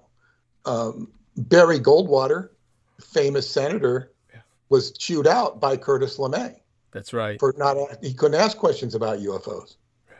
So Barry Goldwater, who was a general in the Air Force, was basically clued out of so much of this. And he did investigate Montauk and raise some issues, and was basically kept in the dark. But so what we have here is the Congress having these UFOs. What would really be the issue is if they were having a real honest discussion. And I can't imagine that their closed door session is about this either. They'd be talking about Douglas Dietrich. What are we going to do about Douglas Dietrich? I would imagine the Congress is just as fooled as is the public. I would also imagine that there are people in the FBI who are familiar with Douglas Dietrich and familiar with me. And there are many Trumpers in the FBI. just as what would you expect, who hold their tongue because most of the FBI is pro whatever the government wants. Much of them were anti-Trump. That's right. So in other words, what I'm saying is there's government employees in the FBI and elsewhere who don't say anything, because if they say things, they're going to be it's political suicide. Yes. So I would imagine that there are people in the FBI and other government agencies that could include the CIA, although I tend to think CIA is really screwed up. Yeah. is that they would say, God, I'd really like to help Peter. I'd really like to help him. But they're not in a position to do anything meaningful. Right. And those that would, and they would kind of understand and maybe have an idea of the bigger issue. Those that would follow the company line, I imagine that none of them are even going to know about Roswell or what it really is, nor are they going to look into it. There would only be some invisible man like that guy on the X-Files. I don't even remember what he was. They simply called him the Smoking Man. He didn't have a name. Well, wasn't there another one, Skinner? Wasn't there one named Skinner? Oh, Skinner was the guy who was the man who ostensibly was in charge of the X-Files. He was the bald guy with the glasses. The reason I know all this, just so our listeners know, is because my dad had a crush on Gillian Anderson, the actress who played Dana Scully, the character, and that he found very sexy. And so, well, if you give me a choice, Douglas, I'll take your mother, vampire and all, over her. Yeah, thank you. Much more beautiful. Thank you. I couldn't put them I couldn't compare. Thank you. Deeply appreciate it. Thank you. And but because of that, I was forced to watch quite a bit of X-Files. And so I got to know the characters. And just as a bit of trivia here, the character that Peter Moon is mentioning, named Skinner, his double, who did the stunts, actually married the double of Gillian Anderson, who did the stunts for her. So that's great. Doubles and double. I love doubles. Yes, and when I related that to my gang brother Beaver, he says, "Wow, romance among the hired help. It's like butlers and maids marrying each other," and that made it all kind of sad. But there you have that. But so the man who I believe that Peter is referencing was this cigarette smoking character who's a famous Canadian actor, and they simply called him the cigarette smoking man. There was never a name for him. But he looked like a Canadian. He looked like a Canadian. He did. He really did. He did. And so he was the man who, he was the kind of guy who seemed to be in the know about everything, and therefore had his finger in the pie everywhere, and then became this nemesis of the main character, who was, of course, that I've done so much to bleach this guy from my brain, but he was the Jewish guy who played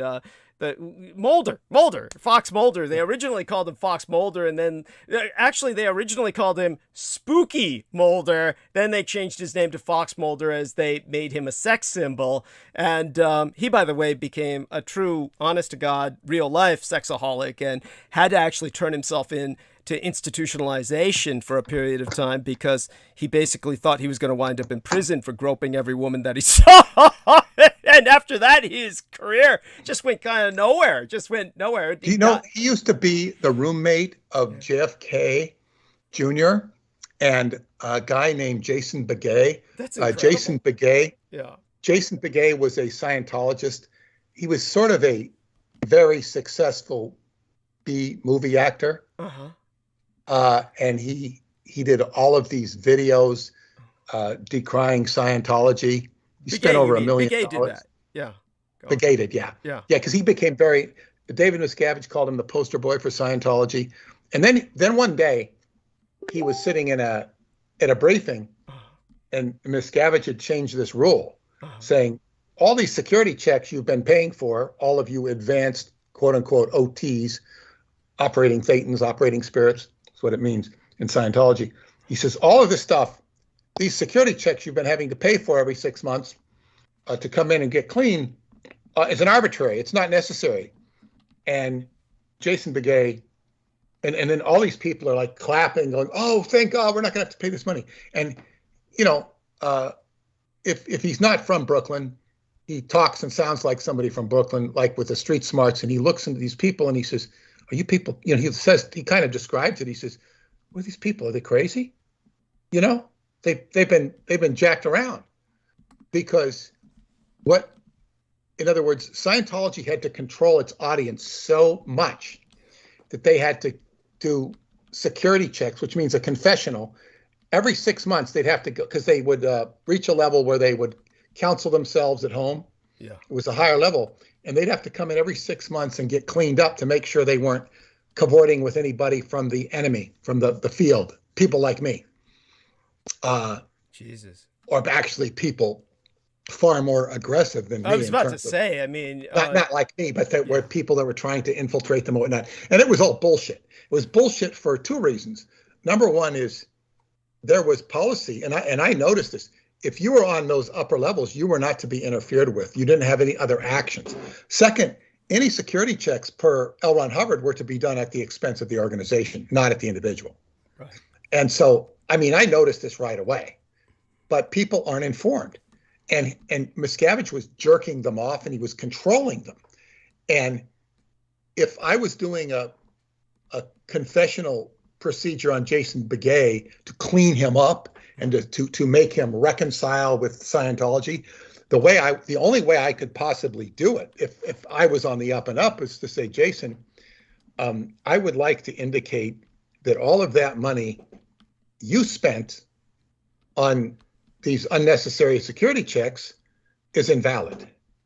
Now, that's not going to be good enough, but I'm going to say, I'm also going to give you back your, $300,000 or whatever you spent on this shit. And then he would feel restitution and he would be okay. No, but he wouldn't feel it because he'd say, what about all those other people?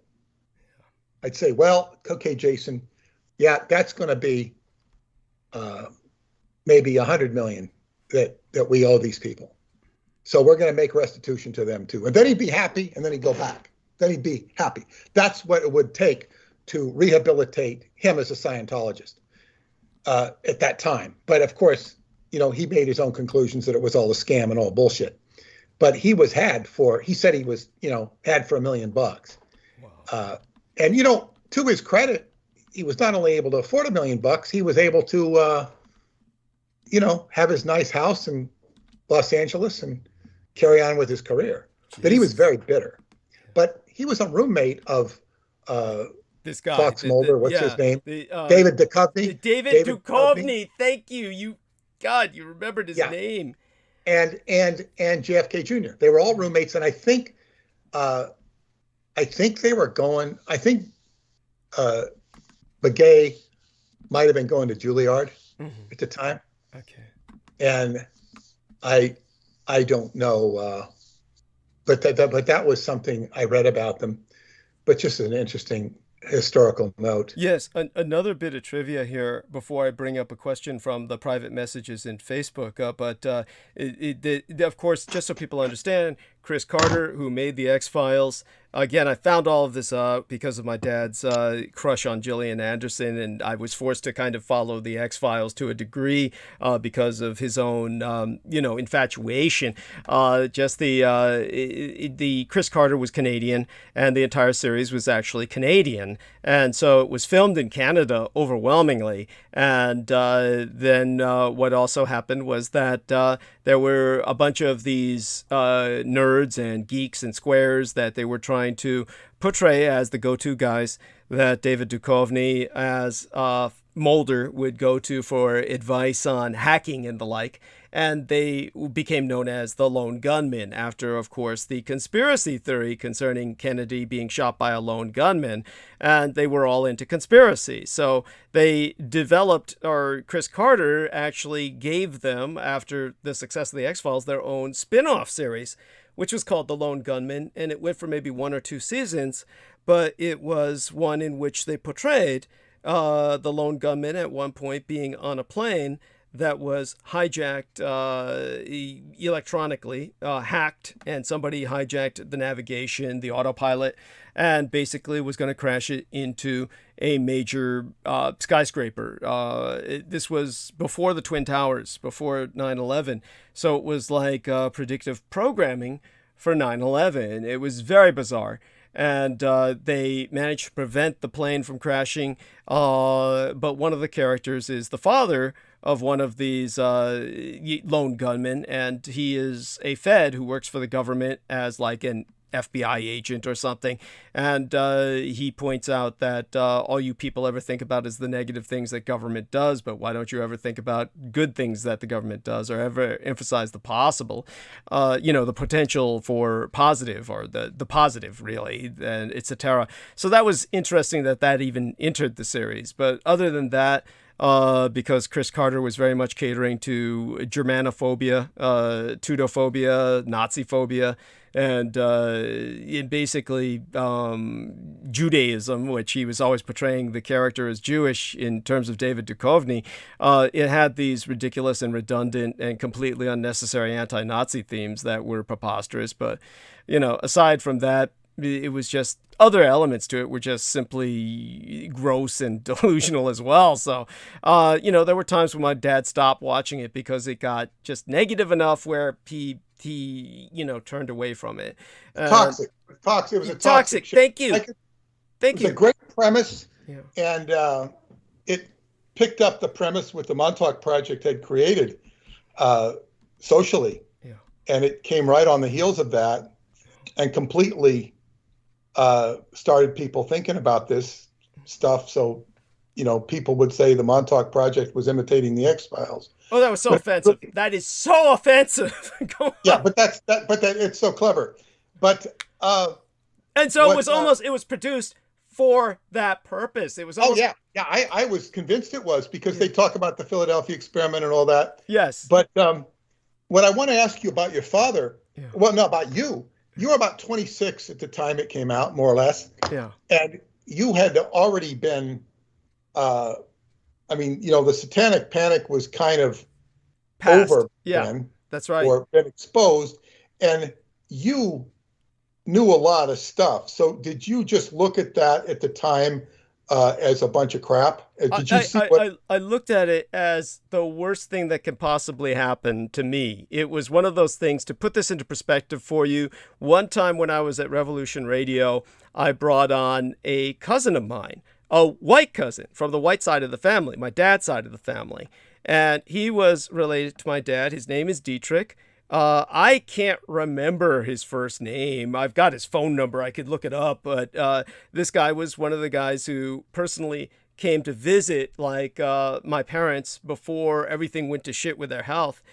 And when he came to visit us for a short period of time, as did some of my other dad's relations, again, before my mother's catastrophic brain injury, just before then, the one thing I remember about this guy, I mean, plenty of things I remember about him, but, the thing that's important for us to deal with here was I had him on my show because he had been for years a nurse for the dead, basically. He was like the aide, or the second person in terms of responsibility to the forensic pathologist, who is an MD, who was working with all people who died in his district in upstate New York. In other words, he was like the county coroner's assistant, a nurse for the dead. And so he took his job very seriously, was extraordinarily conscientious, and what destroyed his life was that CSI series. And when that CSI television series launched, he was brought in with other members of his staff by the head of the county coroner's department. And that person told them, our lives are ruined now, that everything is going to change for us, and it's over for us. Because what CSI did was it made being a forensics pathologist the coolest thing in the world. And for those of you who don't know, it got to the point where the biggest celebrities in the world, and I mean like Madonna And like the people like what's his name, her talent, regardless or lack thereof, she's been described as a thimble full of talent in an ocean of ambition. But her name power and her brand recognition and her monetary influence can't be dismissed. And who was the other guy who Warren Beatty? You're not talking about Madonna with that, are you? Or who? Yeah, Madonna. She was described as a thimble full of talent in an ocean of ambition. But you're talking about somebody who's worth billions, right? And so, yeah, I mean, it's like she's incredibly talented and she's incredibly ambitious. And I think she's probably more ambitious than she is talented, not to minimize her talent. Right. Yeah, there we go. So Madonna, Warren Beatty, a number of other actors like that, all the biggest thing at that time was, I want to play the body on CSI. So they all played cadavers on CSI. So for those of you who don't know, I didn't know that. Oh, yeah. The cadavers on CSI would be people like Warren Beatty, Madonna, and it would be like, these aren't just actors. I've never watched CSI. I don't blame you. Why would I? It's like I don't watch Netflix either. Thank you. But the big actress on it was this sexy goth girl who was just a young, sexy chick who her big thing was playing with the bodies. And so what happened then was that every man who had worked all his life in this career was automatically fired because the guys who were running these departments, all the county coroners all over the United States, realized every hot chick now wants to be working in forensics pathology. And so they had girls coming up to them and sleeping with them, giving them blowjobs just so they could work with the bodies. And so they said, man, these girls are giving me sex and I have them working for the bodies for free. I don't need to pay you guys shit. So everybody was fired all over the United States. And so this cousin of mine, he went all over the United States, every state in the union, including Hawaii and Alaska, presenting his resume where he had worked for years as this stellar coroner's aide. And he was giving everybody his resume and nobody would take him. They said, are you fucking crazy? You're an old white guy. I mean, and this guy was in his 50s. He was like my age now. And they were telling him, you're an old burned out white guy. We don't need you. We got young chicks giving us free blowjobs to work with our bodies. So, what this opens the door, though? It opens the door to these young girls being plants that are there to cover up forensics. Absolutely. I'll tell you something. There is a photograph that I saw over on the East Coast that was with one of my dad's relatives, what was essentially my cousin, who was essentially his niece. And this woman had a picture of him, this guy I'm talking about, her brother, which would make him my cousin as well. He was like dad's nephew then, I guess. So this guy who had been operating with forensics pathologists, there was a photograph of him in uniform as if he were a sheriff. And he was fully armed. In other words, when I asked him about that, he said, and I think I had him touch on this on air when he was on with me in Revolution Radio for 2 hours. He says, yeah, we were trained to be armed because sometimes the bodies get up and walk. So we were always armed and prepared to put them down again if they got up. So this was like something that would be something that would be covered up among so many other things. I mean, don't ever let anyone tell you the dead don't walk, because this is what happens at times. And so this just one of the things. But anyhow, so his career was ruined and he had to get a job ultimately working at some like Target or something where at least for the benefit of his ego, fortunately for him, he worked in the arms department so he could work with guns and just, kind of sell guns to people out of this Target or something like that. This is what this guy was stuck with. And so this is... I've never seen guns in Target. Whatever it was, you know what I mean. It was something like Target. I'm using the term. Maybe they do. I mean, I don't go to the gun department. Hey, actually, to tell you the truth, people can look this up. Correct me if I'm wrong, but I think they used to.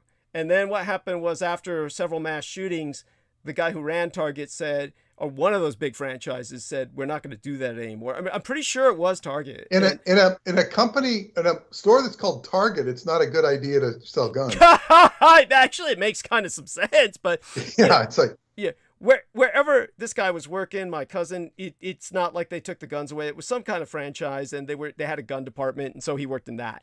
And that's like his life. Aside from, other than that, he does marathon running, which is why I know he's crazy. Anybody who likes to run marathons, he's run a marathon in every state in the union, and that's one of his pride accomplishments in life. And to me, that's just a masochist.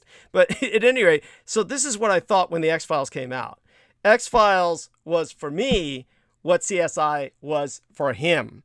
In other words, I knew that all the while the X-Files was going down, that I would never watch it at all, except for my dad's infatuation with this chick. I basically thought that this is going to make it impossible for me to be a public informant without everybody saying that I just, leached everything out of the X-Files. Now, the irony was, when I became a public informant, that's when I was immediately introduced by Lori and Ann Fenton to Dr. Richard Allen Miller, who was the guy who was the scientific advisor to Chris Carter on the X-Files. This was the guy where they got everything for the X-Files that you ever saw was from this Richard Allen Miller guy who used to work at Area 51. And you can look up Richard Allen Miller, those in the audience who are not familiar with him. And he's batshit fucking crazy. He's like gone totally on crazy train where now he's flat earth, and at the same time, so many other shit he's gone into. Now he's just completely off the deep end.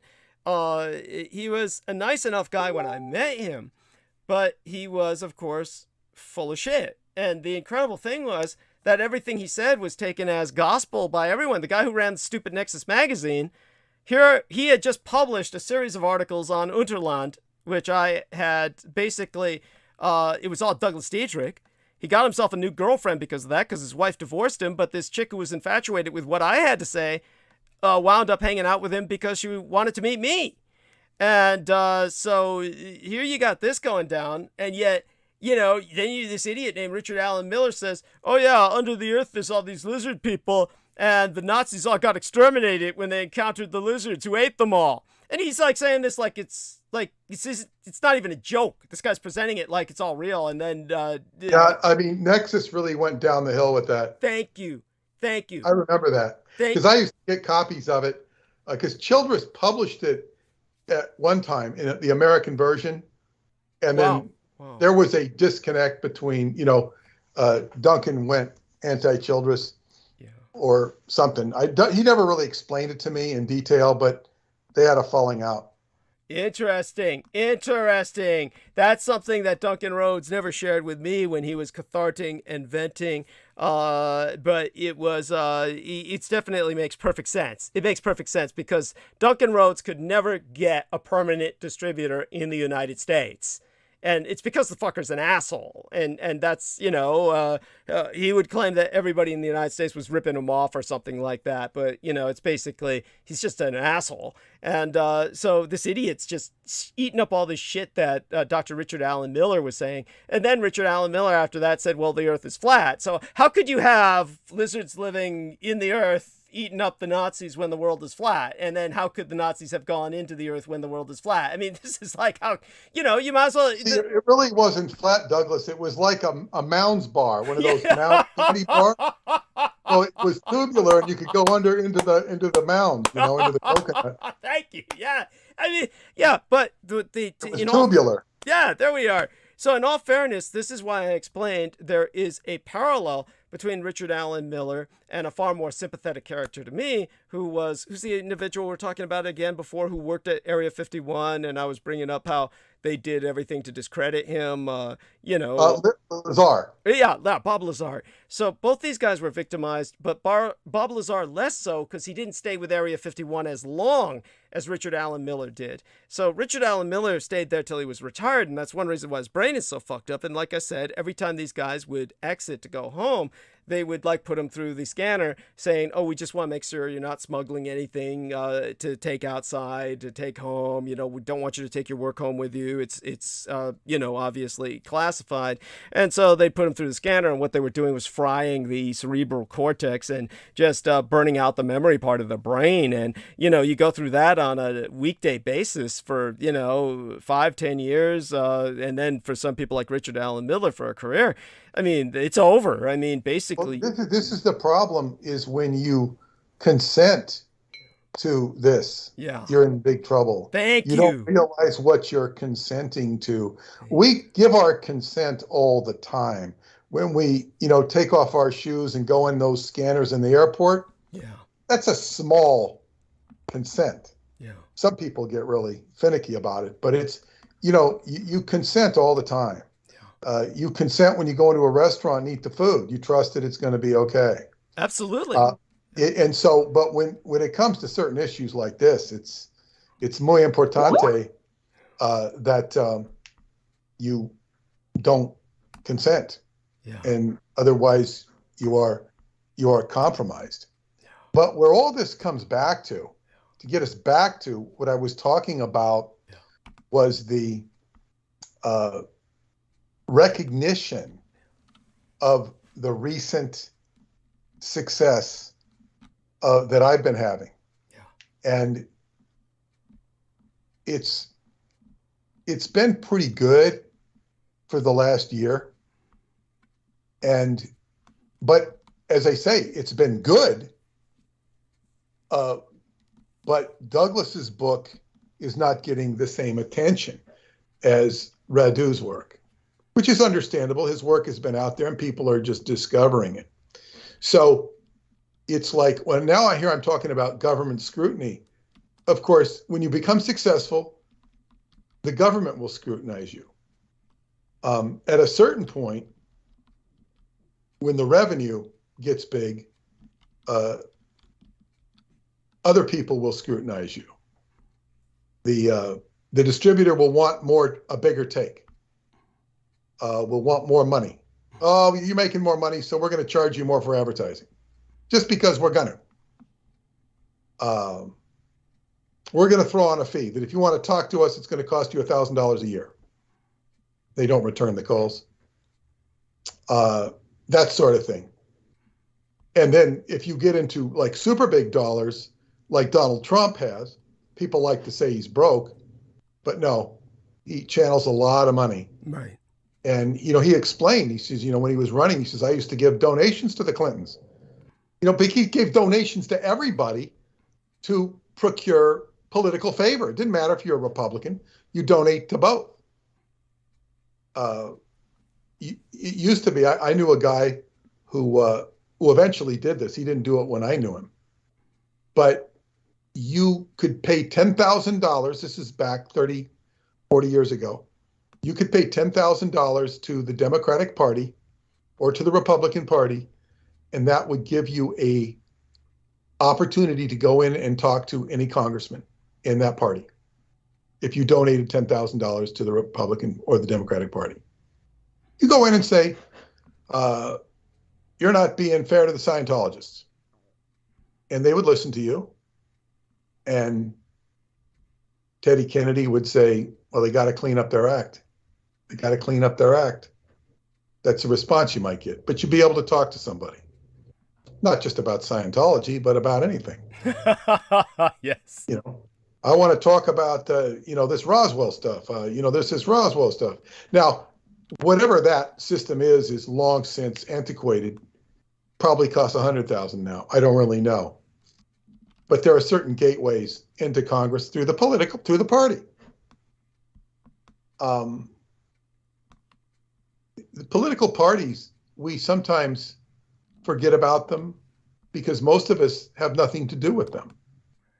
We might vote.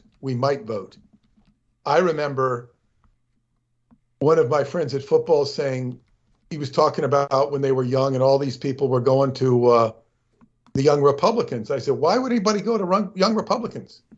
He says, oh, because if the Republicans won, they'd all get jobs, lucrative jobs at OTB, off-track betting, they had great benefits and stuff like that. So if you kissed the ass of your fellow Republicans, went down there and helped out, and they knew who you were, you could get a state-appointed job with the state. And you get a good job. So people would do it for influence. My mother-in-law had told me to join the Democratic Party. Wow. I don't know why oh no, I know why. Because this psychic in Romania, who was her friend, had said, had predicted that I would be involved in politics in 2 years. I said, what does he mean? Well, you're in politics up to your ass now, but go on. I know. Well, that's what he meant. He wasn't quite right on the 2 years. It was more like 3 or 4. Yeah. But she says, yeah. She says, you should join the Democratic Party. So why would I want to join the Democratic Party? I said, I can't stand them. She says, they need your help. Well, yeah, they could use my help, but I actually used to know a couple guys that were very involved, and they were working in liaison with the utility company. I mean, they were making, one of them was making big bucks when I knew, and he shared some of it with us through the work we did. But he was working with the utility companies now, and he was probably really raking it in with his buddy, who was more politically connected than he was. By the way, your mother-in-law, I would presume, is extraordinarily naive about American politics. She must be. So when she suggested this, is it conceivable that she also had some foresight or prescience of myself or something like that? And maybe was like, my father had me registered as a Democrat simply so he could keep an eye on the publications of the enemy, really how he phrased it, because he was the old conservative Reaganite Republican. And so is it conceivable that she saw me as a registered Democrat throughout most of my life? I have no idea where that could have reflected off of. All right. I have no idea. It's possible. I just, as I say, I don't like Republicans, right. and that they were the most nauseating ever under George Bush. Trump did not approach the nausea of George W. Bush and Dick Cheney. They were the worst of all time. Yeah, they were bad. I mean, Viviana Sanchez feels that George Bush Jr. is the Antichrist. I mean, so yeah, she's not far off. No, he's not the Antichrist. He's the Antichrist butt boy. There we are. Yeah, but, I was about to say it's hard for me. Excuse me. George W. Bush was not the Antichrist. He's the Antichrist butt boy. Yeah, we both look on him as like a minor Antichrist. The Bible mentions more than one Antichrist, like tin horn Antichrist, honey. So it's hard for us to take him seriously because it would strike us more as almost like Dick Cheney would fit more into that. If you look up, if you want to get the essence of George W. Bush, you go do a Google image search for George Bush as Alfred E. Newman. Yes. And you'll get the full gist of who he really is. Yeah. Well, the proper terminology you'll find in 2 Thessalonians 2:3. Understood. And it's called the man of sin, the son of perdition. So he's like the Judas of our day. Right. I mean, I certainly respect what you're saying, and basically, because there's lots of Antichrist, and that's just like a spirit of unbelief. Right. You're taking me too seriously. Yeah. I know, but I'm just telling you, that's okay. So I'll shut up now. No worries, honey. I mean, we both agree. We both agree that he's bad. Yeah. We all stand. Well, yeah. Go on. Well, I think the greatest cover that he has to offer, and that is the fact that he looks like a buffoon. Yeah. I mean, I appreciate what you're saying. Viviana, there is, if you look up George W. Bush in Brownsville, Texas, and he's connected to a satanic cult and a bunch of murders there. If you want to look up that thread, I've spoken about it before. We're not going to go onto it now. Really? Yeah. I'd be interested. Look up Brownsville. He lived in Brownsville, Texas. He lived right next door to a satanic cult. And he disappeared when all these murders happened. But look up Brownsville, satanic cult, George W. Bush, and you'll read an earful. Yeah.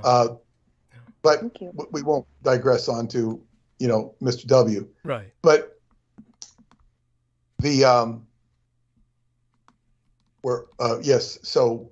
talking about the Democratic Party. Right. Yes, right. I did not care for the Republicans, and I used to say, you were given a choice back in the mid zeros when Bush was president. It's like you should either be a good Republican or a good Republican. That was the attitude of the whole country.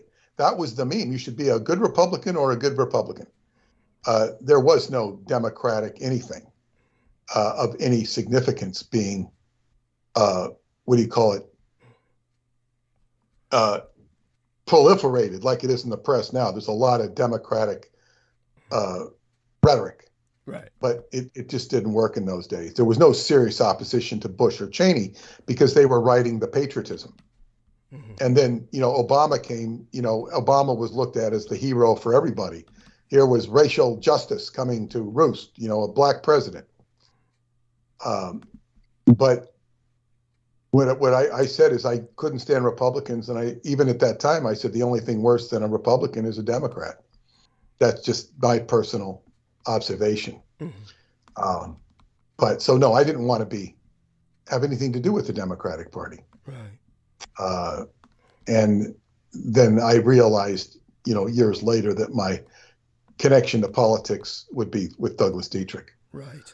Although I'm not that interested in the politics of it in terms of the political parties and all that. I'm more interested in the underlying mechanics of what's beneath it. And this is a very important point. Yes. When we consider the Congress potentially, metaphorically sitting down to discuss the Douglas Dietrich issue, because they're not going to discuss it's not going to be brought up to them.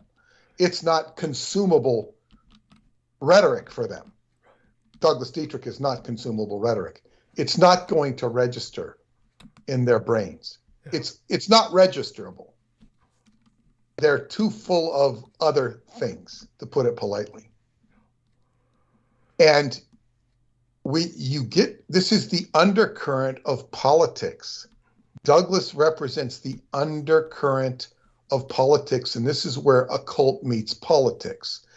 And occult is ruled by Pluto, archetypally, the ruler of Scorpio. And as I've said before, Capricorn mixes well with Scorpio. Earth and water mix well together. And Capricorn is government. Saturn is authority. It's government. It's organizations. So you have the two blending of these factors. And when you have government, it's Capricorn. And Capricorn is the Congress. It's the execution of laws. It's Biden signing laws or stopping things or executive orders, or Trump doing executive order. Those are all signed out of Capricorn, authority, saying this, that, or the other thing. Now, right now, we have Pluto in Capricorn. So this makes a real crisis or conjunction in politics, where you have Pluto influencing the government. Pluto is control, manipulation, occult powers, psychic powers, taxation, even religion. And it's a power that you cannot fight with.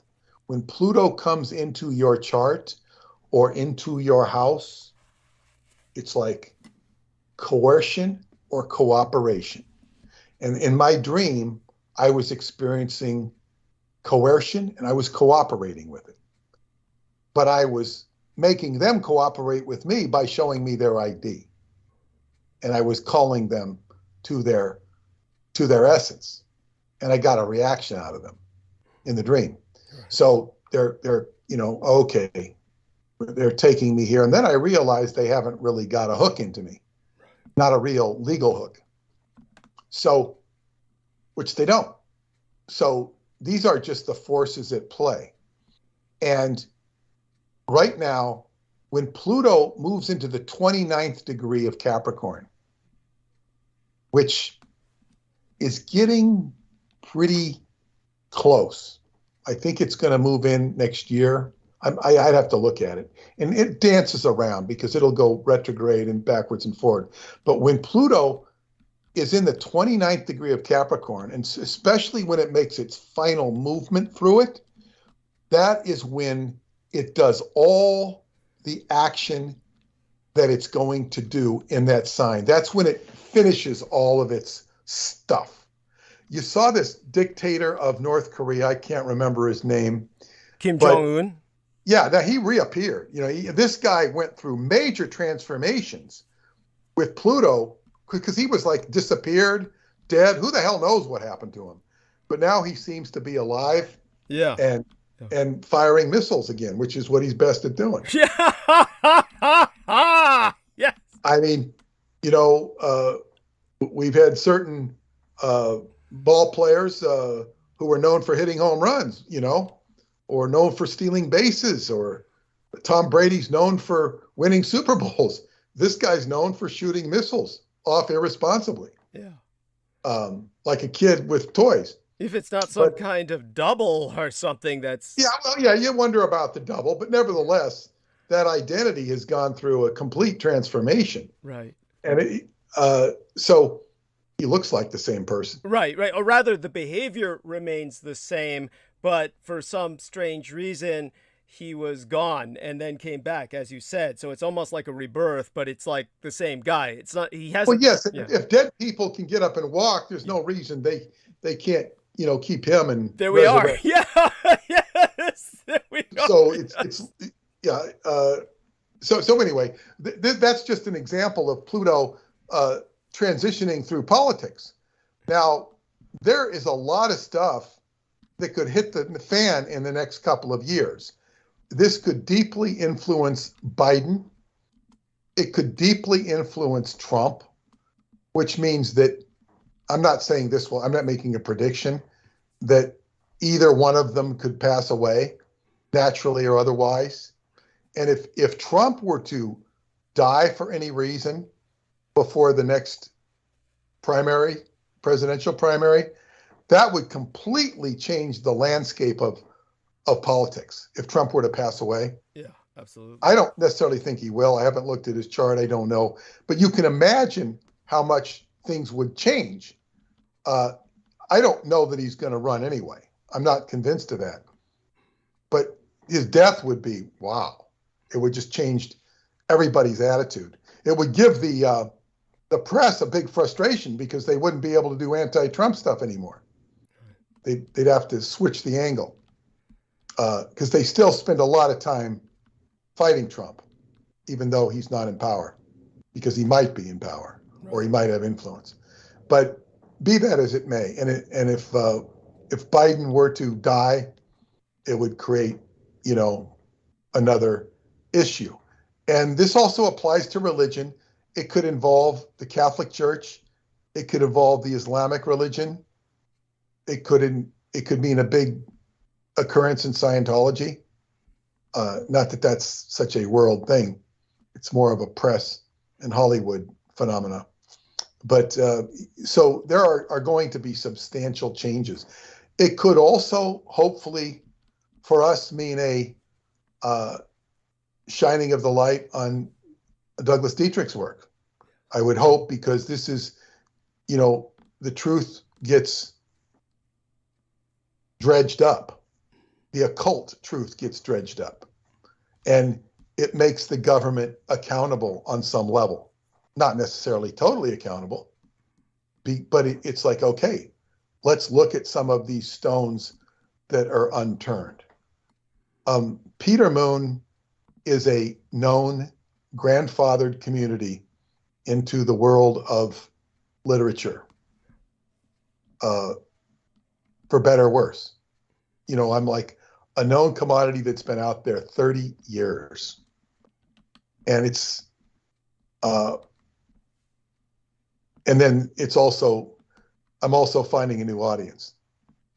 And Radu's works are nothing short of remarkable for their uniqueness and some of the things they bring up, particularly about the inner earth.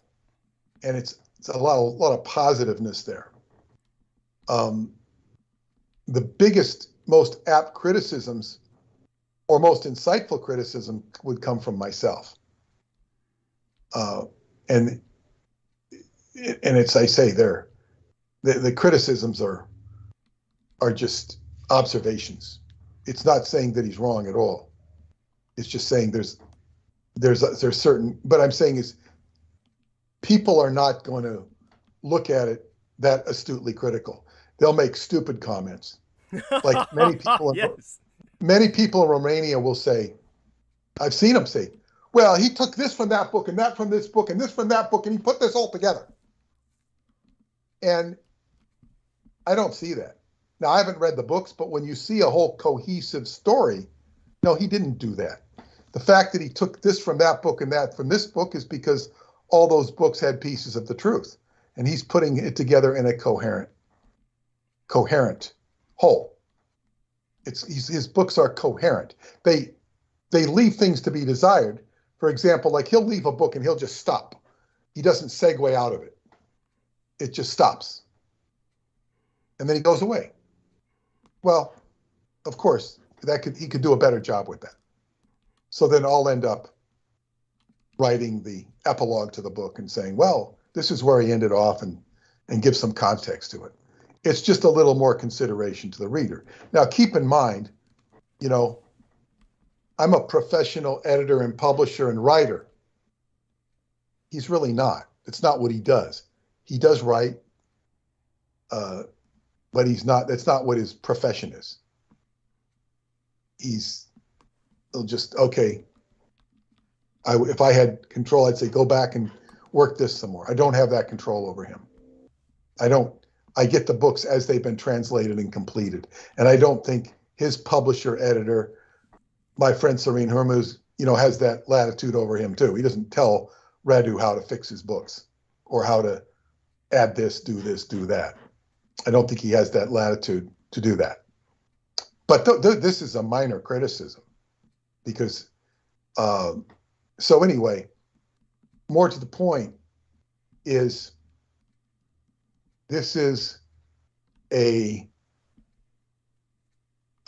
represents, you know, a fulcrum point is, are we going to get some leverage to share the truth? I was speaking to JoJo today. I haven't spoken to her a lot lately. I needed to talk to her about some things and nothing to do with this, but this subject came up. She wanted to know if I was working on Douglas's book about Aquino. And I said, no. I said, I stopped it because it was just too top heavy with negative energy. And I hadn't even engaged the Douglas parts. I was writing based upon articles on the internet, some of which Douglas had supplied information. That's why those articles were. But I was lacing them together and telling a more cohesive, coherent story than you would read from any of those articles based upon the information I've known from working with Douglas. So I was putting a more coherent story together than you would read by just, you know, going here and going there. And of course, I had not gotten to the point where I engaged Douglas on any of this stuff, nor had I gotten to the point where I was going into the information he specifically shares on this. But it was so negative in terms of the dreams I was getting. Plus, there was no justification for doing it economically because the Roswell book wasn't selling enough to, you know, to make it worthwhile and remuneratively. So, and not that I needed a whole lot, it just needs to pay for itself. So that's been suspended, and then I've been involved with other, you know, we've been getting some more nibbles with the Roswell book, and we plan to get more with it. When it's not a, you know, so there's plenty of truth to be revealed there. So we're dealing with a time right now of change. We just had a major eclipse, and there's going to be, it involves Scorpio, Taurus and Scorpio. And of course, Scorpio is just what I was talking about. Scorpio is the house of secrets. So now you have the government coming out and pretending like they're going to reveal secrets, like they did last year. Right. Now we're going to talk about UFOs. Last year it was disclosure. This year it's we're going to acknowledge UFOs. It's kind of a bait and switch sort of thing.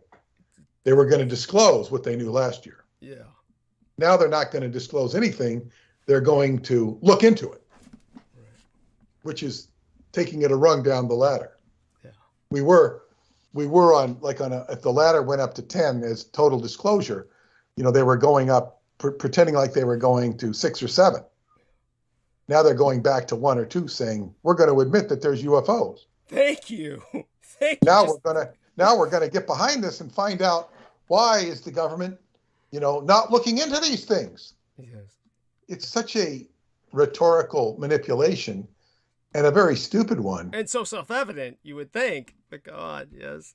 Well, yeah, it is, and it's but it's just, this is just the way the government works. And then this one congressman saying, "Oh, this is all bull."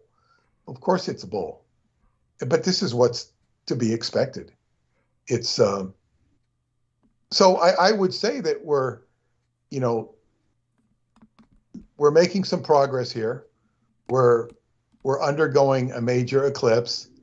I shared some information in an email with Douglas, which actually concerns, I'm not going to go into it. I have to discuss it with JoJo, with a big, apparently, event that unfortunately coincides with the next Shasta event, which means I have to reconsider doing the next Shasta event. Not because I don't want to do the Shasta event. Might be a lot more fun and a lot prettier. But this one is also in California, and it has to do with new technologies. Silicon Valley technologies, including AI. And technologies that are out of this world by scientists. This is stepping it up. Now, we go back into the 1990s, and there would be seminars where people would gather and release true Tesla type technology that would be, I can't call it free energy, because Preston used to hate that word, free energy, because it's not really free energy. But let's put it this way. They were devices that would create energy that would make it much more effective than anything we have on the market now. And government agents would show up at these, get everybody's name and profile, and then they would one by one be run out of business, eliminated, or whatever. This is what used to happen in the 1990s. This was the government's job, was to renew technology. There was one guy that I had met that used to sell pills that you could put into your gas tank, and it would give you many more miles per gallon than you were getting. That, he wasn't put out of business, but the guy he got them from was put out of business. Like, the government takes this stuff very seriously. When you begin to get technology that improves people's lives and they cannot control it. David Anderson once explained it to me. It's like, if you want to have technology, if you have new technology, it's all about the government deciding who gets a piece of it. Is it going to be Apple? Is it going to be Microsoft? And it's all decided. Sort of like they do in that mafia movie, The Godfather, when they're going to say, it's not okay. We can't have it in the schools. We'll put it in the black area because they're animals anyway. That sort of thing, where the mob is deciding where the drug traffic's going to go, who's going to get it. Well, the government does that with technology. Now, this particular seminar, it seems to me that the technology is moving at such a rapid rate by so many genius inventors that would make Elon Musk blush. This is the impression I get. I can't say it for sure because I haven't looked into it, that you've got a lot of technology coming. This is Saturn and Aquarius. Aquarius, and what will happen when Pluto moves into Aquarius, because Aquarius is going to be new invention.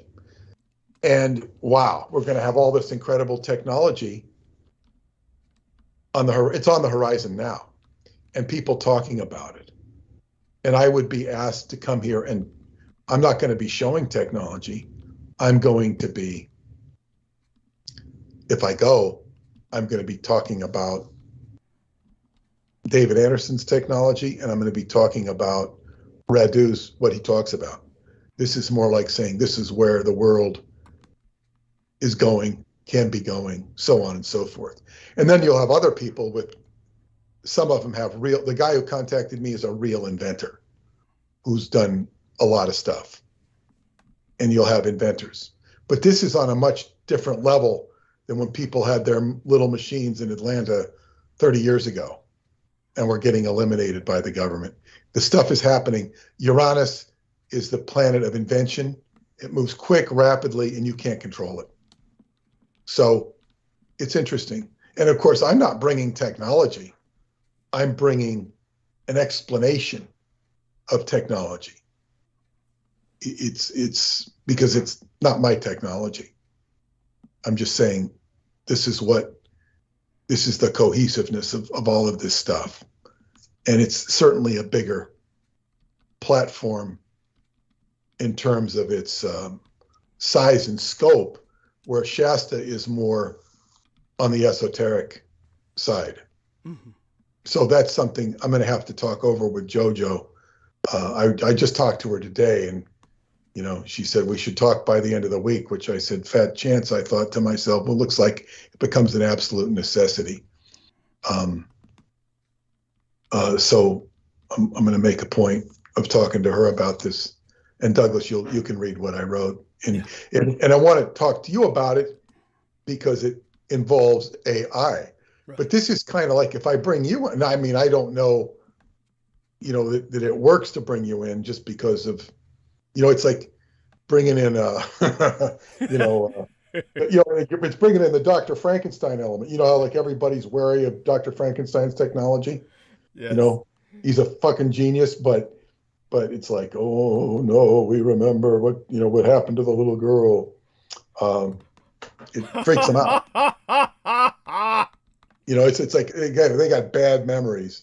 Everybody in that village, and it's like, oh, it's like Frankenstein. And they've been so many generations of the Frankenstein family, so many takeoffs of the daughter, the granddaughter, the son, the grandson. And they always garble up the names, but it's what movies do. So, it's where, and one thing good about this, it kind of takes the attention off of all the drama of not only the Roe v. Wade stuff, and the what else is going on, the COVID, they're trying to, bring that back, and then of course these horrible shootings that take place, and so we're living in interesting times, and as I say, the technology and the potentials are much more interesting than the trauma that people are going through at the gas pump. This is traumatic for many people. It's not traumatic for me because I don't drive that much. It's not going to affect my bottom line much at all. It'll affect the shipping costs, which have become ridiculous. Yes. And I've had to raise the price of the book. And by the way, I should announce that Inside the Earth, the second tunnel by Radu Sinamar, which was out of print, and I was told I couldn't get it till July. I was able to get it in. It came in on Monday. We got all the back orders out. So that book is now available on Skybooks, Inside the Earth, the second tunnel. I'm so relieved that I was able to, my printer got it to me much sooner than she thought she could. And I'm very happy that I got it, and it's out. It's for sale. So that book is, you can order it, and it's a fantastic book. I think it's probably his best book. I'd still say the best chapter he ever wrote is chapter 1, The Man That Time Forgot. In chapter 1 of the Transylvania Moonrise, it's about the tradition of alchemy and the magical character called Eleanor. Best chapter I've ever read of any book. But the best book is Inside the Earth, because it gives such a coherent description of the inner Earth and the civilizations beneath the Earth, which is very plausible and makes a lot of sense. Even if it's not actually true, it's all credible and plausible. So I'm not saying it's not true, but he did a very good job. So that book is now back in action. It's going to be a real challenge to keep some of these books in print because they're moving fast. And I'm going to have to raise the price on them because of the cost differential. That's not such a big problem. But keeping them in print, and the lead time is much longer than it used to be because of paper shortages. And services are not what they used to be. Just because you could do X, Y, Z, even ordering colored paper for the Montauk Pulse, I use different colors. They said, well, we can't get that color anymore. Jesus. It's too hard. So, things change. You can always do white paper, that's fine. But I like to do colored paper to keep them separate, to make them more identifiable, and it's less confusing. A little more expensive, but big deal. It just makes it nicer.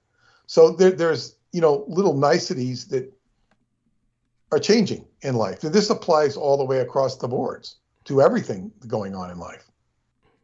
And to listen to the pundits of the economy, things are getting worse and worse for a number of different reasons. Bitcoin is crashing. Yeah.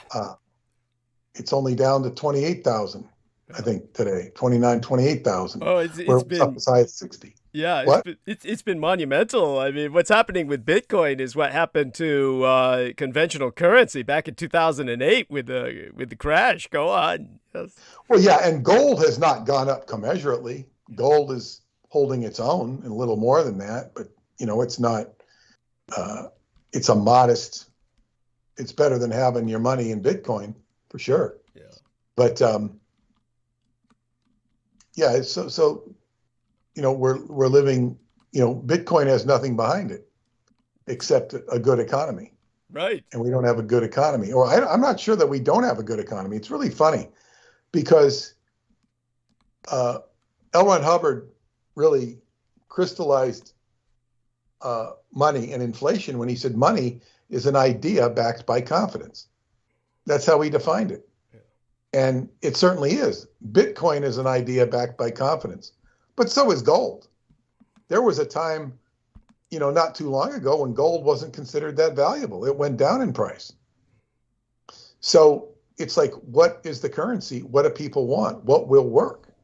And a few months ago, people need people to work for them. They couldn't get enough employers.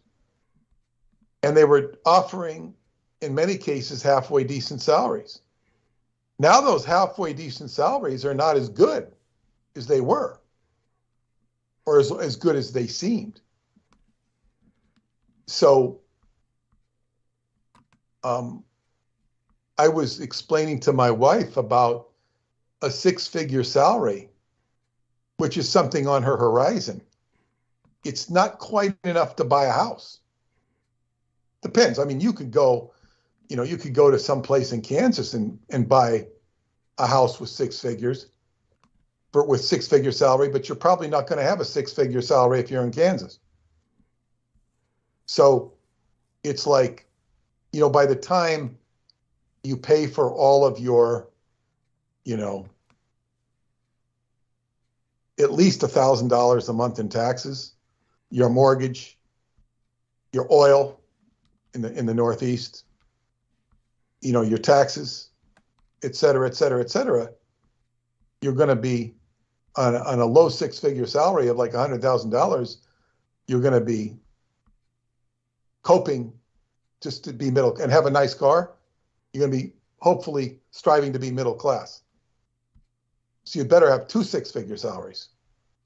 You know, if somebody trying to buy a house. Mm-hmm. Yeah. In Long Island anyway. And I haven't done all the numbers, but I mean, houses are kind of like $500,000 minimum in Long Island. So with interest rates going up, it becomes harder. So it's, I say, 6-figure salaries are in the near future. Not to say that everybody's going to have one and not to minimize them, but this is going to be the new quote unquote normal.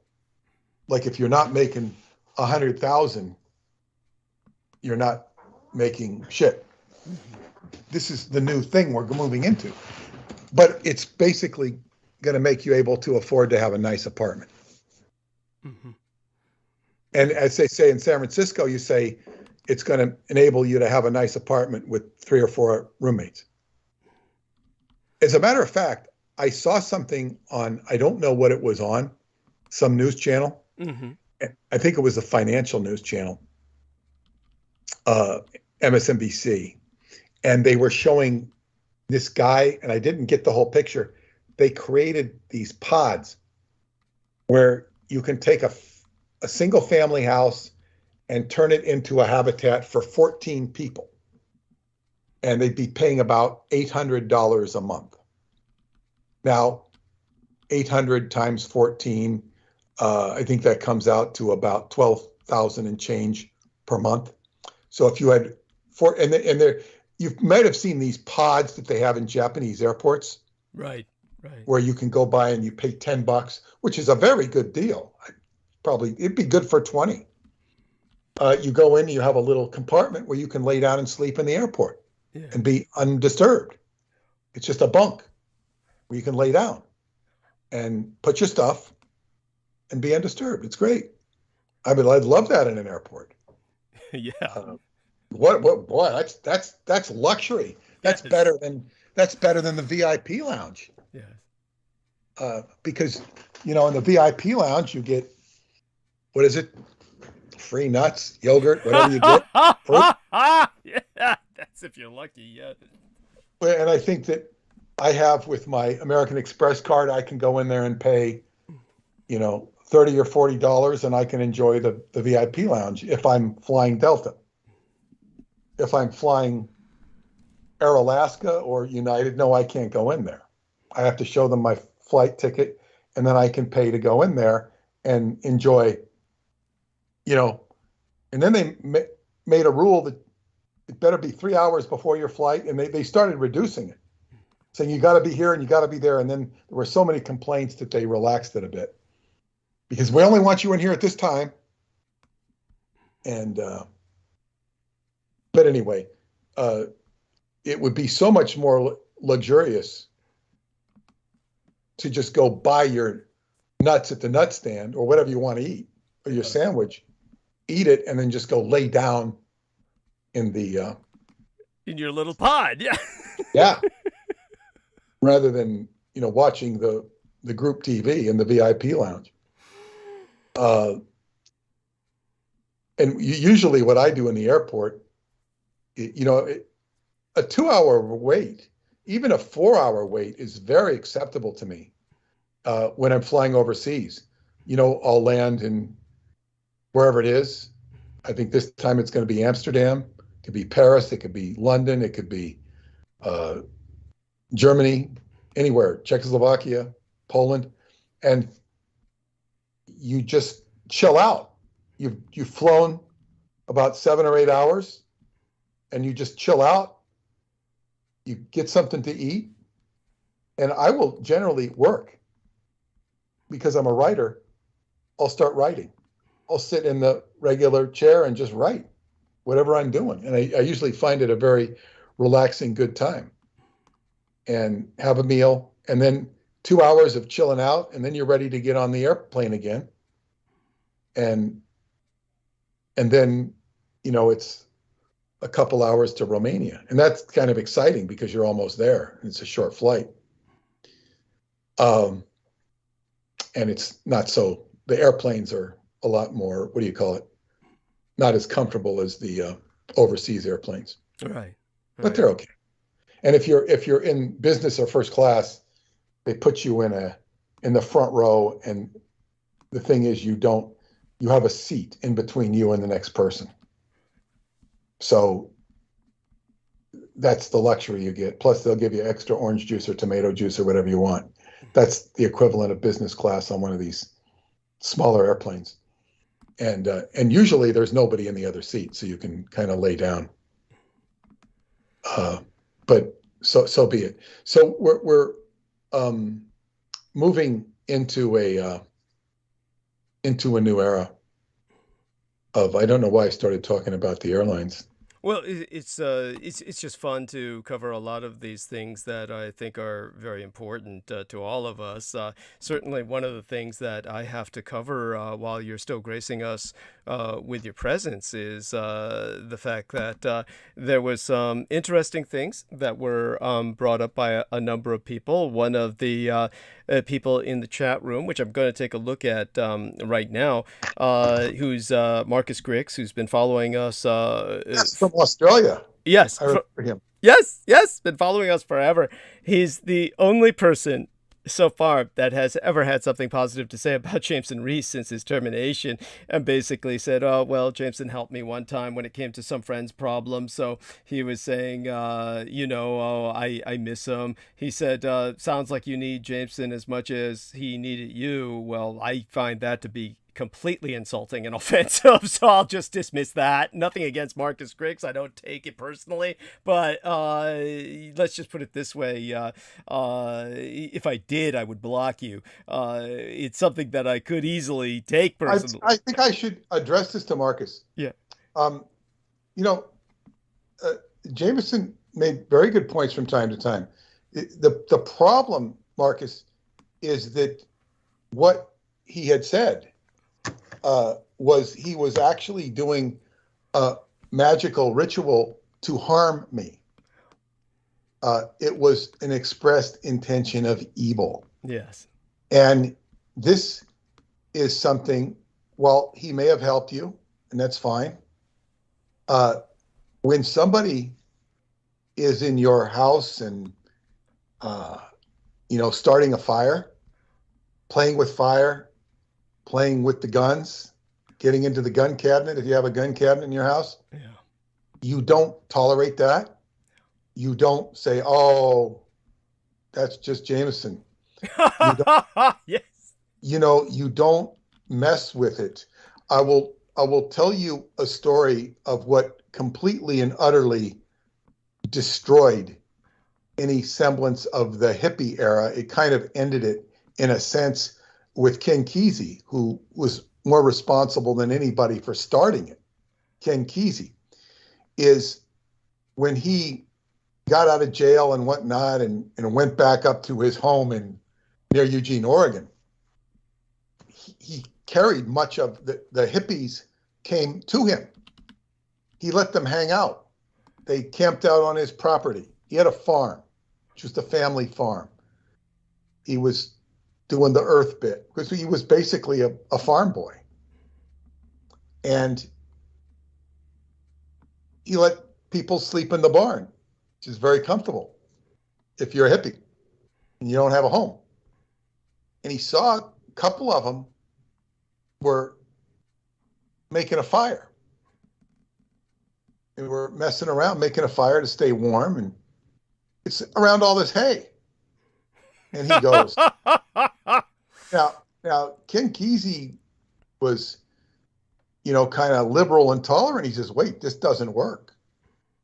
And he basically just stopped them, kicked them out, and sent everybody home. No more, no mas. Because there was a certain irresponsibility that these guys were just young hippies hanging out. And he stopped it. In other words, he took back his home. His home was no longer everybody's home. It's no longer, come, we're having a big party. And that was in a sense what ended it. I'm not playing this game anymore. He evolved out of, the communistic, everybody is a part of everything anyway. And now I'm going to take responsibility for my farm because you kids sure aren't going to take responsibility for it. And you might burn it down. So you have to manage your own domain. You have to take care of your own house.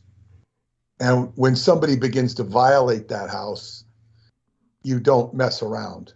Because if you do mess around, you will end up with a burnt down house. Yes. And so, Marcus, this is what I'm telling you. I'm glad that he helped you. I'm glad that you got the help you need. But this is why he's gone. And he's gone and people are happy that he's gone. So anyway, so much for that. We don't want to spend undue attention on that. If we had more time, we would spend more attention on who's next. By the way, there are some things that I do have to bring up for everybody's clarification here, because I think it's very important. Because here's the problem, is that he's going around everywhere now that he has all the time in the world, and he's friending everybody we know and feeding them an entire line of shit about how we're evil and he's the good guy. And it's all complete and utter bullshit. And all of you need to be prepared and educated about this so that you don't fall for it. I am just shocked. I am truly shocked at how incredibly naive people are. And Sammy Romero, for instance, was saying for the longest time about trying to think like seeing the good in people. This is something Pac-1 Morales said as well. And this is the biggest problem with all of you, is that you're trying to see the good in him and you all see him as a child. This guy's an old fucking man. This guy is like in his 40s. And he's living in his mother's basement, and he's completely spoiled, and he has repeatedly done everything he could to sabotage this program. He's an Edomite asset. This is not something that I'm just putting together to defame him upon terminating him. This is something that he himself expressed repeatedly and openly, that he is on the side of the anti-gods and he wants you all fucking dead. Just to give you an example of how this son of a bitch was completely subversive and ungrateful and just a piece of shit, was that Selena Khan approached him beseeching him never to use the word fuck and to leave that as my privilege, that Douglas Dietrich is the host of his own show, and that's a very powerful word, and only Douglas Dietrich should be able to use that word. So when you say it, it takes away from the impact when Douglas Dietrich uses it.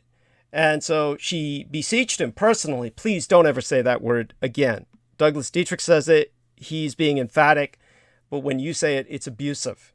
And he just kept on saying it. He says, my show. My show.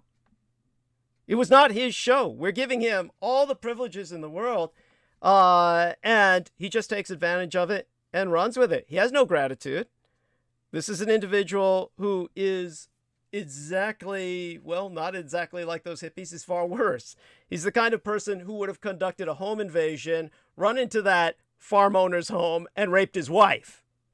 If he could, if he were capable of that, because that's a point that really needs to be made. Now, understand here, when it comes to what had happened with an Aquino question, which is being asked by somebody in live stream, AF was asking, is Aquino really dead like I've heard? He's in the United Kingdom. This is a man named AF. AF says, I'm in the UK. I've heard that Aquino's dead. Is that true? And is it true that he died of COVID? And the reality is Aquino died. He died before COVID. He was pre-COVID. But it's an important point to bring up. And it's connected, as so many things are.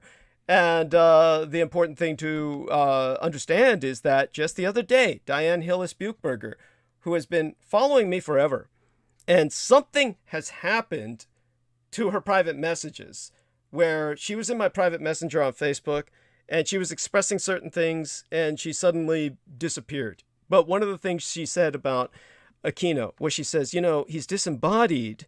He was supposed to go into another body, but something went wrong. And one of the things she said was that she says, is Michael Aquino spelling, she couldn't get his name right, is Michael Aikino is the way she spelled it, Aikeno. I simply bring that up simply because it has a certain kind of important resonance to it, like Aikido.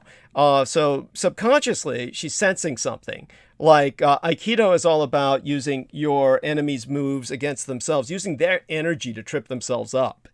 So she's saying, is Michael Aikino trying to come through Jameson? She said this on May 5th. She said, I saw something that indicated it. And I said, yes, most astute, dear lady. And she said, then be careful.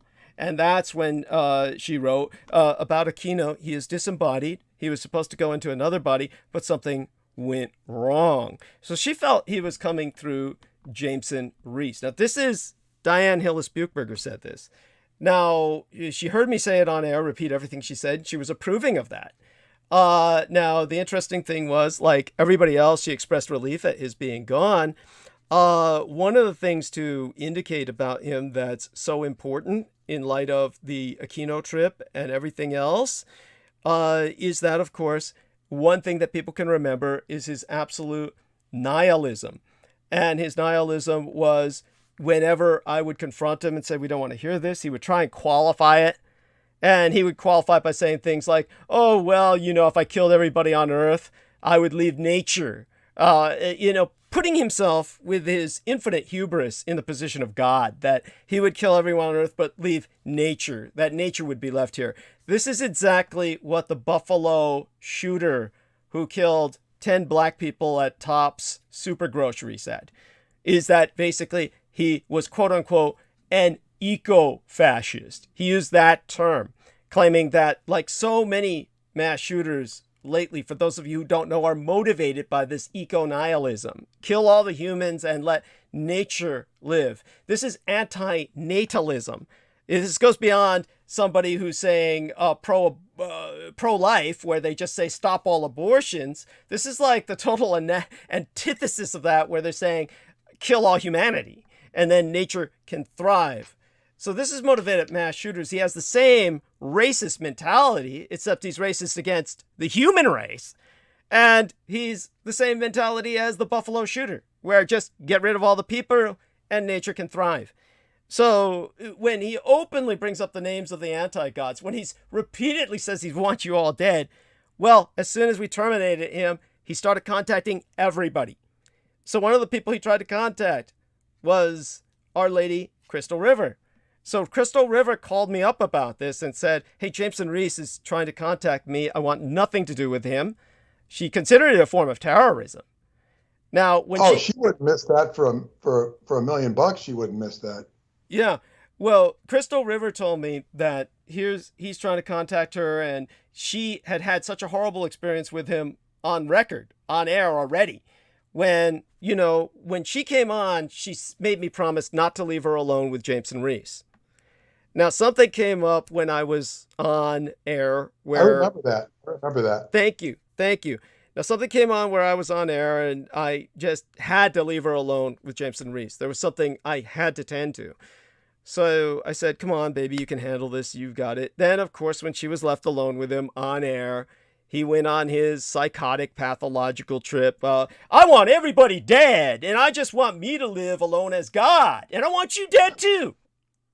And she said she couldn't believe the audacity of this son of a bitch, that he would try to contact her. She knew something had happened between himself and the rest of Team Dietrich, but the fact that he would try to contact her at all, she found that beyond offensive after he had said on air he wants her dead, along with everybody else. So knowing that he said he wants all of you dead, unequivocally, he said this so many times. It's not dissimilar. Is that when she stopped coming back? It was around that time. It was after that. She said Jameson had a lot to do with it. She was never coming back again so long as Jameson's on. When she spoke to me now and heard that Jameson is off, she says she's going to start coming back again. So yes, she said she would never come back on again so long as Jameson was on. So she may be coming back now, hopefully this Sunday. She says she wants me to try and call her this Sunday, so she'll come on for a bit. Now all of this is due to James. Yeah, go on. Yeah. Well, that's it. You can go ahead. I have something to say, but go ahead. Yeah. So basically, then you've got this son of a bitch contacting everyone, and he contacted Diane Hillis Buchberger. So then he contacts her, and Diane Hillis Buchberger writes me before something happened. Now, she, as far as I can see, has not blocked me. You're usually able to see when someone's blocked you. She may have blocked me, but what she wrote was a profound amount of many different things, and then she wrote her last words, and I can no longer access her file.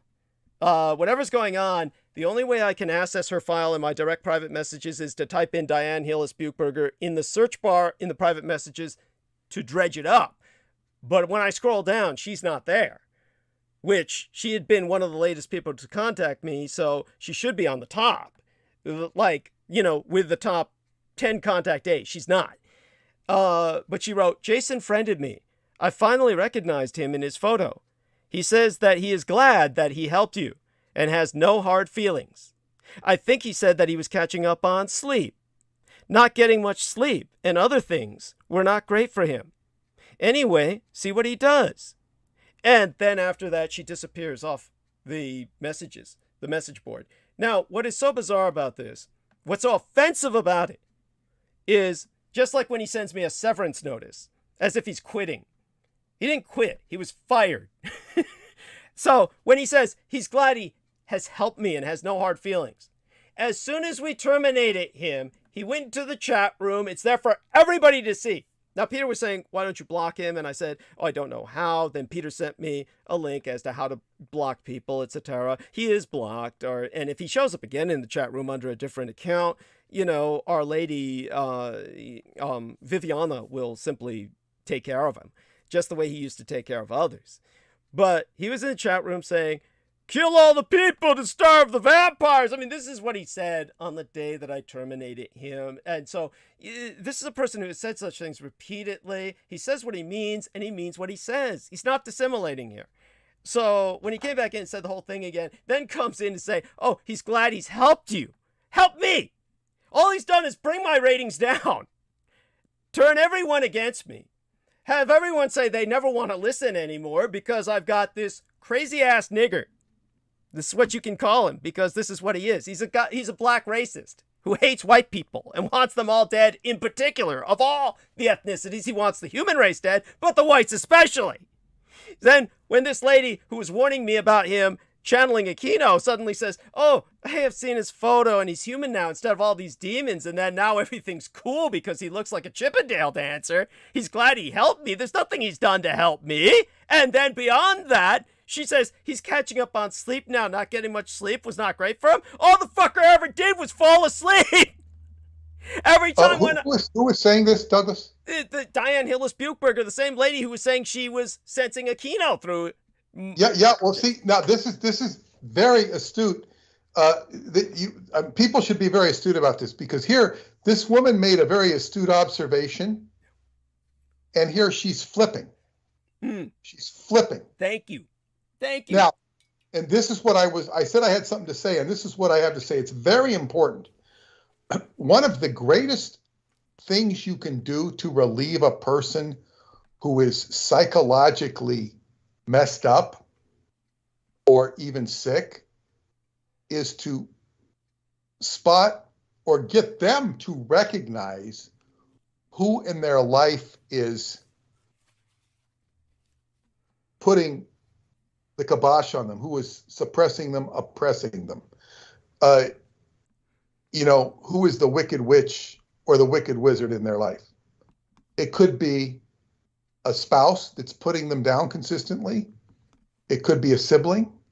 It could be an employer. It could be a coworker. It could be a quote unquote best friend that's constantly undermining one's ability to perform. And just to give a small sample of this, if you have like I say, if I had a coach in sports that believed in me, I would perform much better than if I had one who was suspect of me. And I would sometimes have a coach who would put a lesser player in instead of me, and it would hurt the team. But you can't really say anything. But that's not that's just a small microcosm. If you have somebody in your life who's constantly running you down, it can be very damaging psychologically. Absolutely. Well, but this is the point.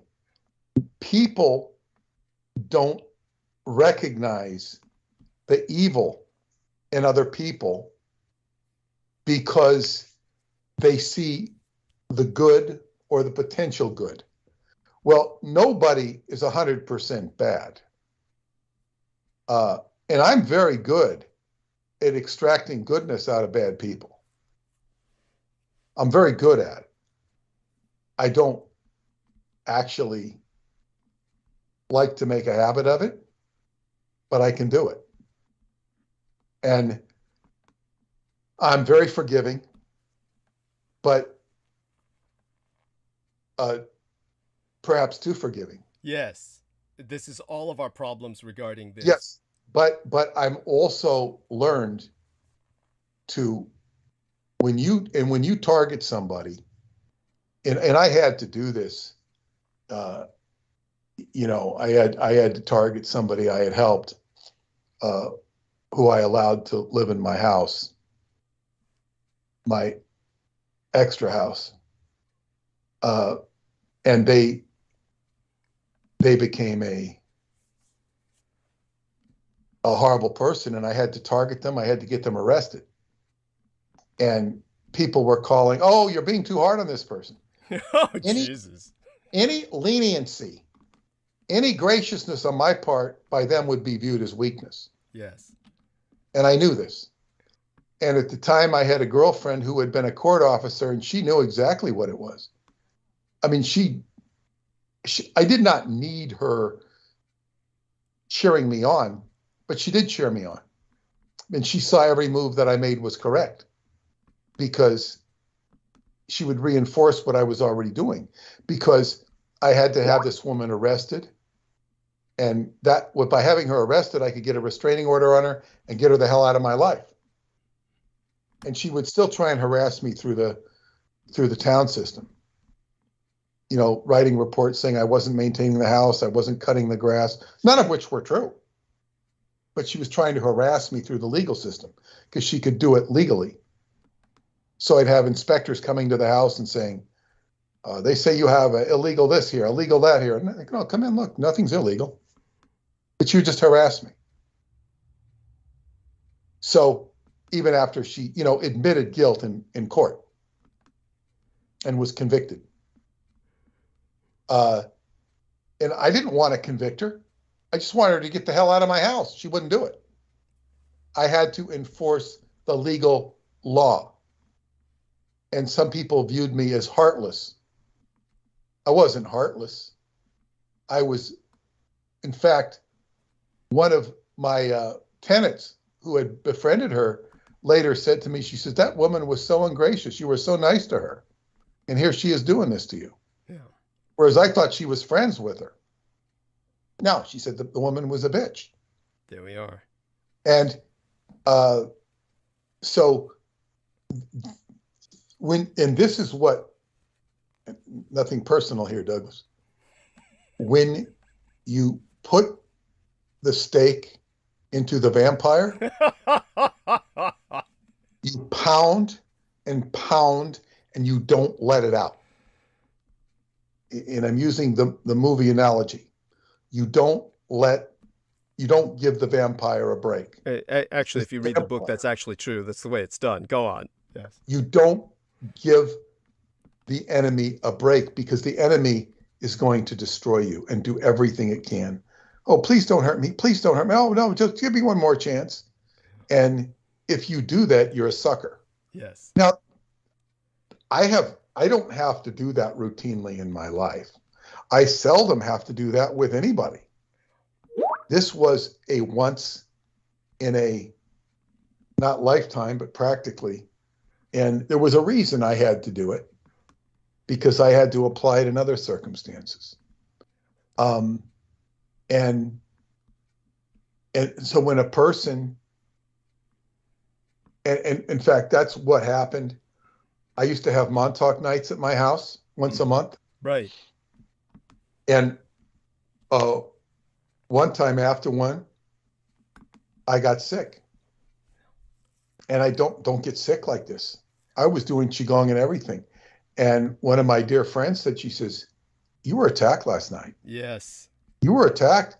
And there was a person, because I had to shut him up. I didn't shut him up rudely, but he was, taking up too much, and he was talking about very negative things. Yeah. And I basically cut him short. It was actually demonic. Yes. And she says, "He attacked you." And I then realized, she says, "You know what? You're right. I didn't think it was a big thing."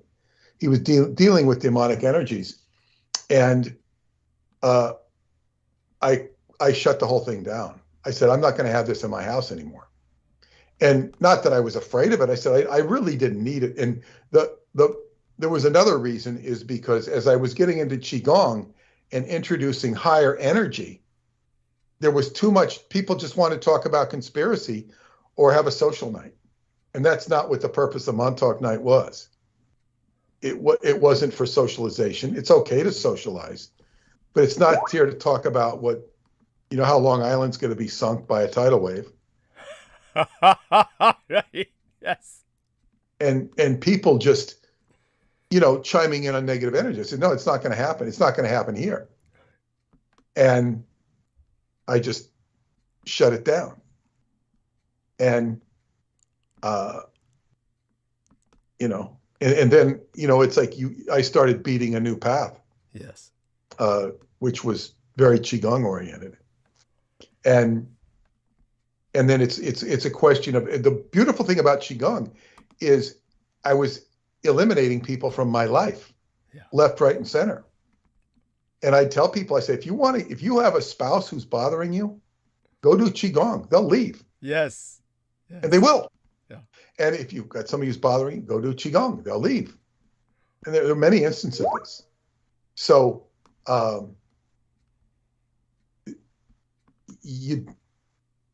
we're not here to be friends with the entire world.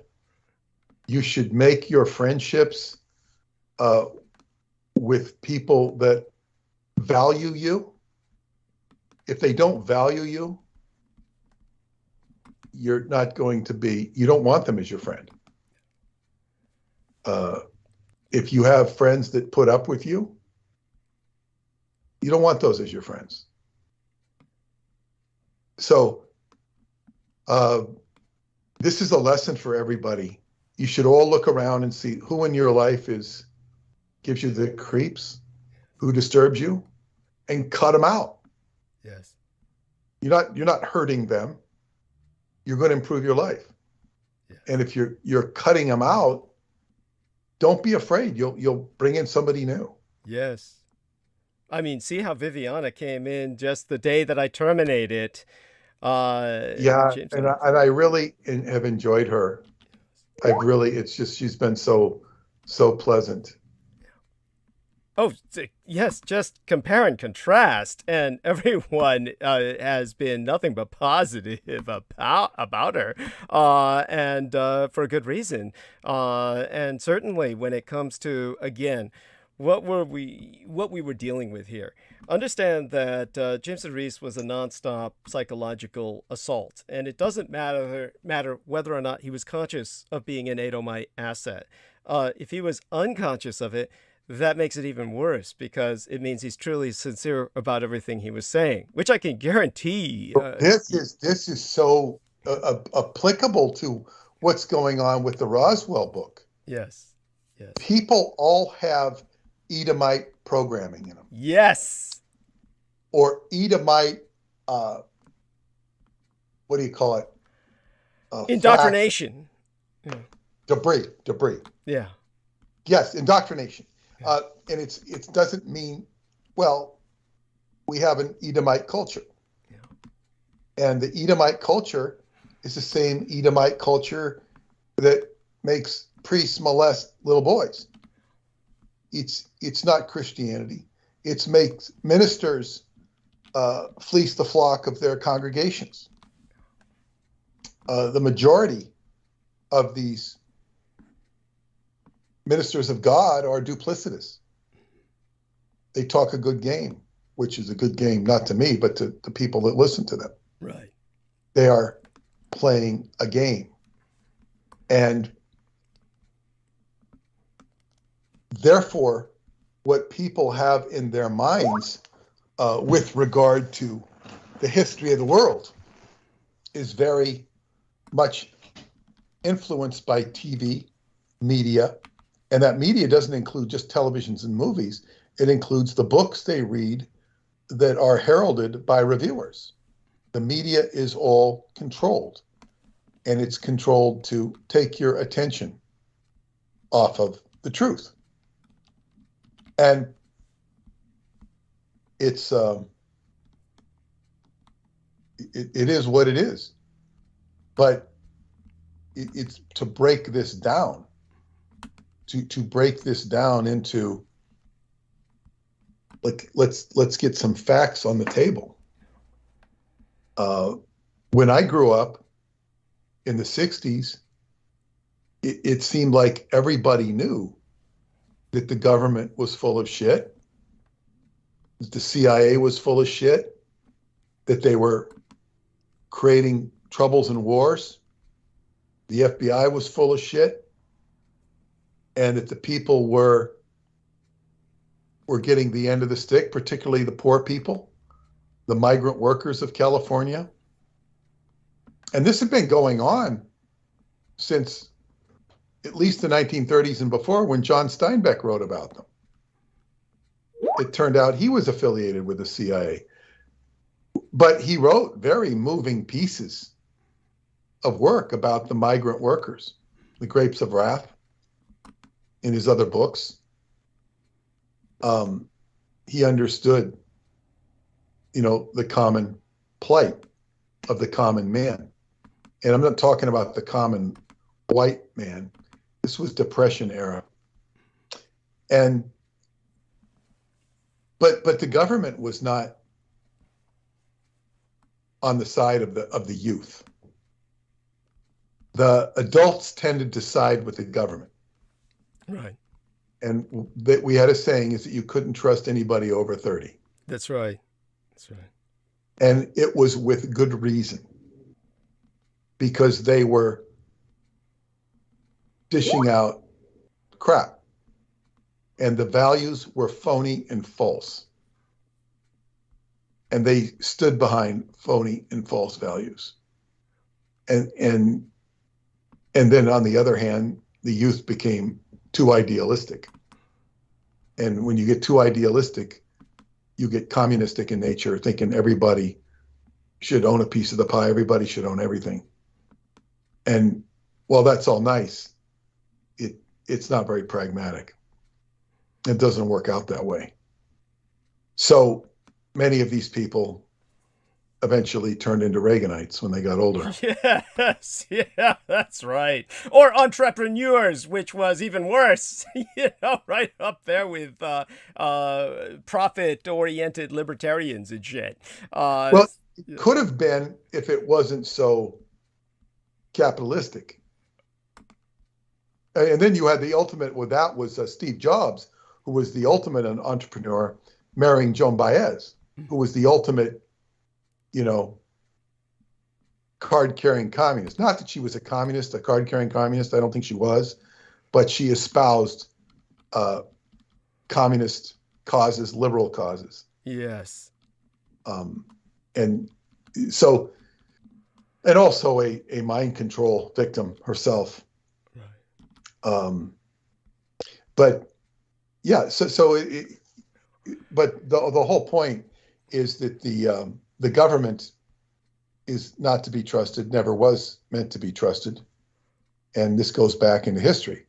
And we're so lucky in the United States that is oppressive as the government can be, you can speak out against it. Yeah. And you can, there's certain things you can't say that really become politically offensive. Yeah, anything Douglas Dietrich says, go on. Yeah, I mean, well, there's definitely, yeah, but so we're in these times right now where, and there is an occult energy behind all of this. I was just talking about the Adamic debris of the average individual who's watching or listening and saying, well, I know there's not, and it just, this book is going right into the face of what people think to be true and hold close enough to their heart to where it's just like automatically true. Axiomatic, yes. Yeah. And I've dealt with this all my career because people will think this person's on the up and up or is good to hear, and I've been listening to this, and these creatures are just completely vile, and they don't see it because it's available and they're listening to it. And some people will listen to Alex Jones just because he's an alternative to what else is out there. Which for is that so reason naive. alone. Yeah, Because and that's so naive. And just to put this into better data. Yeah.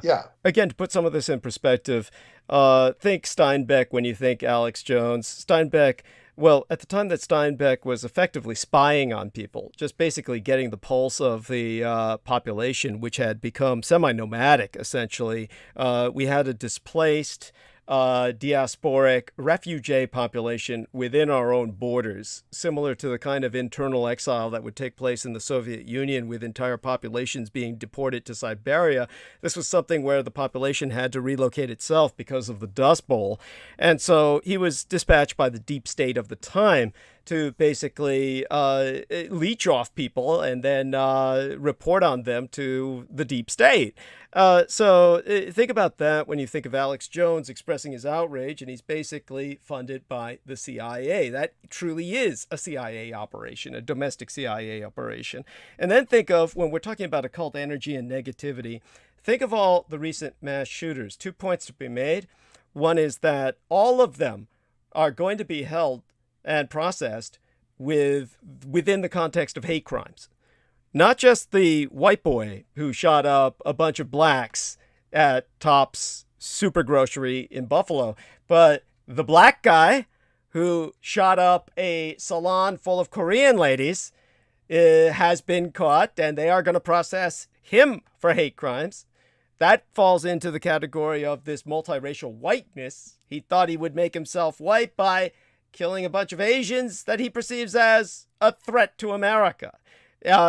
The Chinese communist immigrant, basically an insurgent, is going to be processed for hate crimes who shot up a Taiwanese community within a U.S. church. Now, I don't want anyone out there saying this was a Taiwanese church. Bullshit. This is a United States church that got attacked by a Chinese communist that happened to have a Taiwanese community congregation that was in it at the time. It's Geneva Presbyterian Church, for God's sakes. It's white. But because Taiwanese were there, he had every intention of killing them all. This son of a bitch has U.S. citizenship, but he's a Chinese immigrant. He was living in Las Vegas and then moved to Orange County, California. But the one thing everyone had to say about him, no matter where he was at, was he was always negative.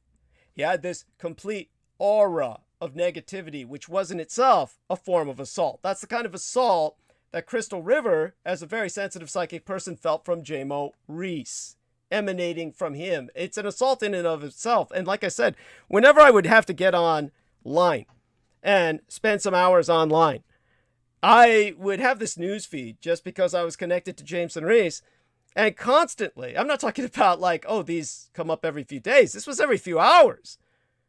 The motherfucker would just be online talking about, I want to kill everybody. Everybody's gonna die. And this is because my mommy made me angry.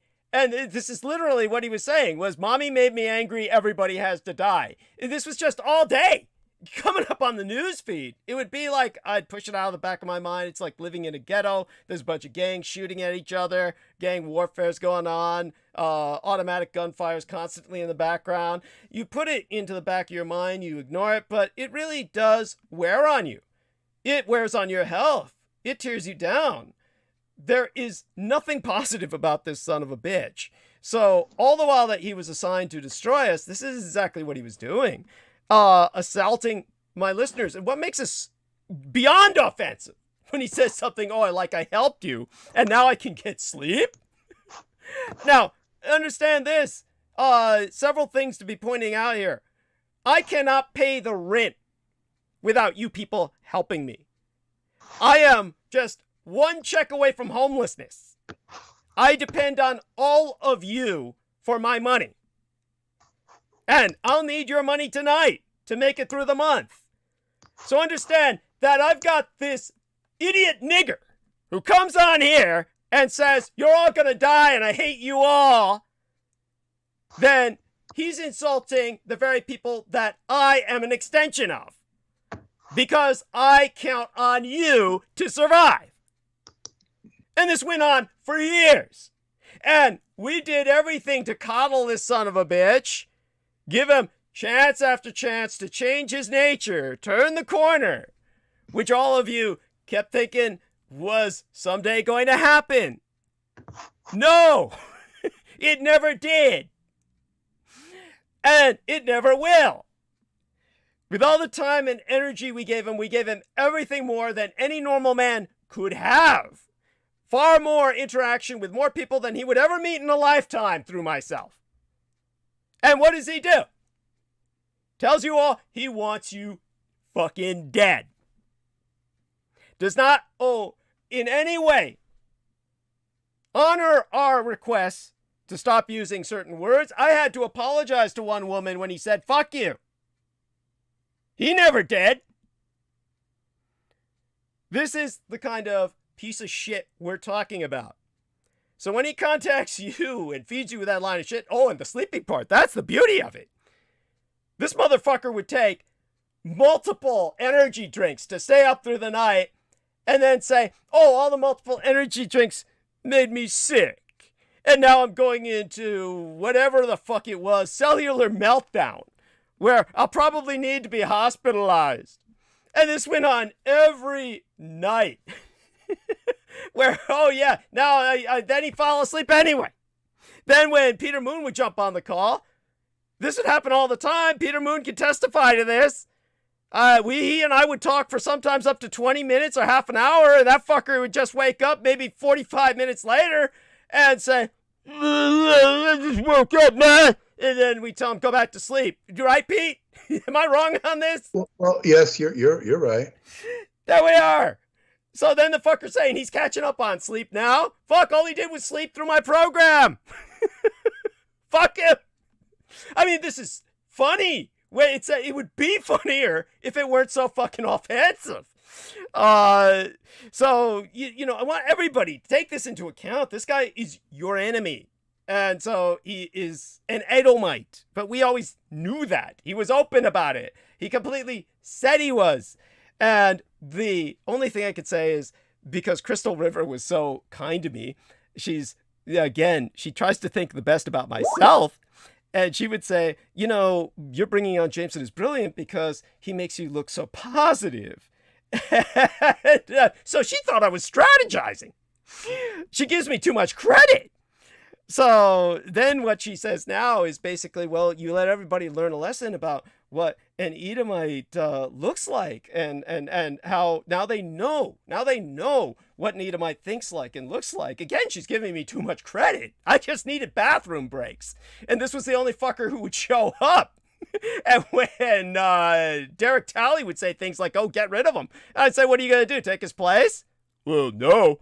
And it's like, well, there you go with that. So basically, he was foisted upon me, and like so many of the others who was foisted upon me, Pavel Edward, Amber Rose Dio, you'll notice that all of these people were Edomites. They all behaved in a way to sabotage myself. With Pavel Edward, and I forward it to Peter Moon so he gets the idea. He pretty much understands exactly what's going on now. Pavel Edward would wait forever to publish and upload my episodes, and what he would do is put all the music he could on them so that everybody could claim copyright on them.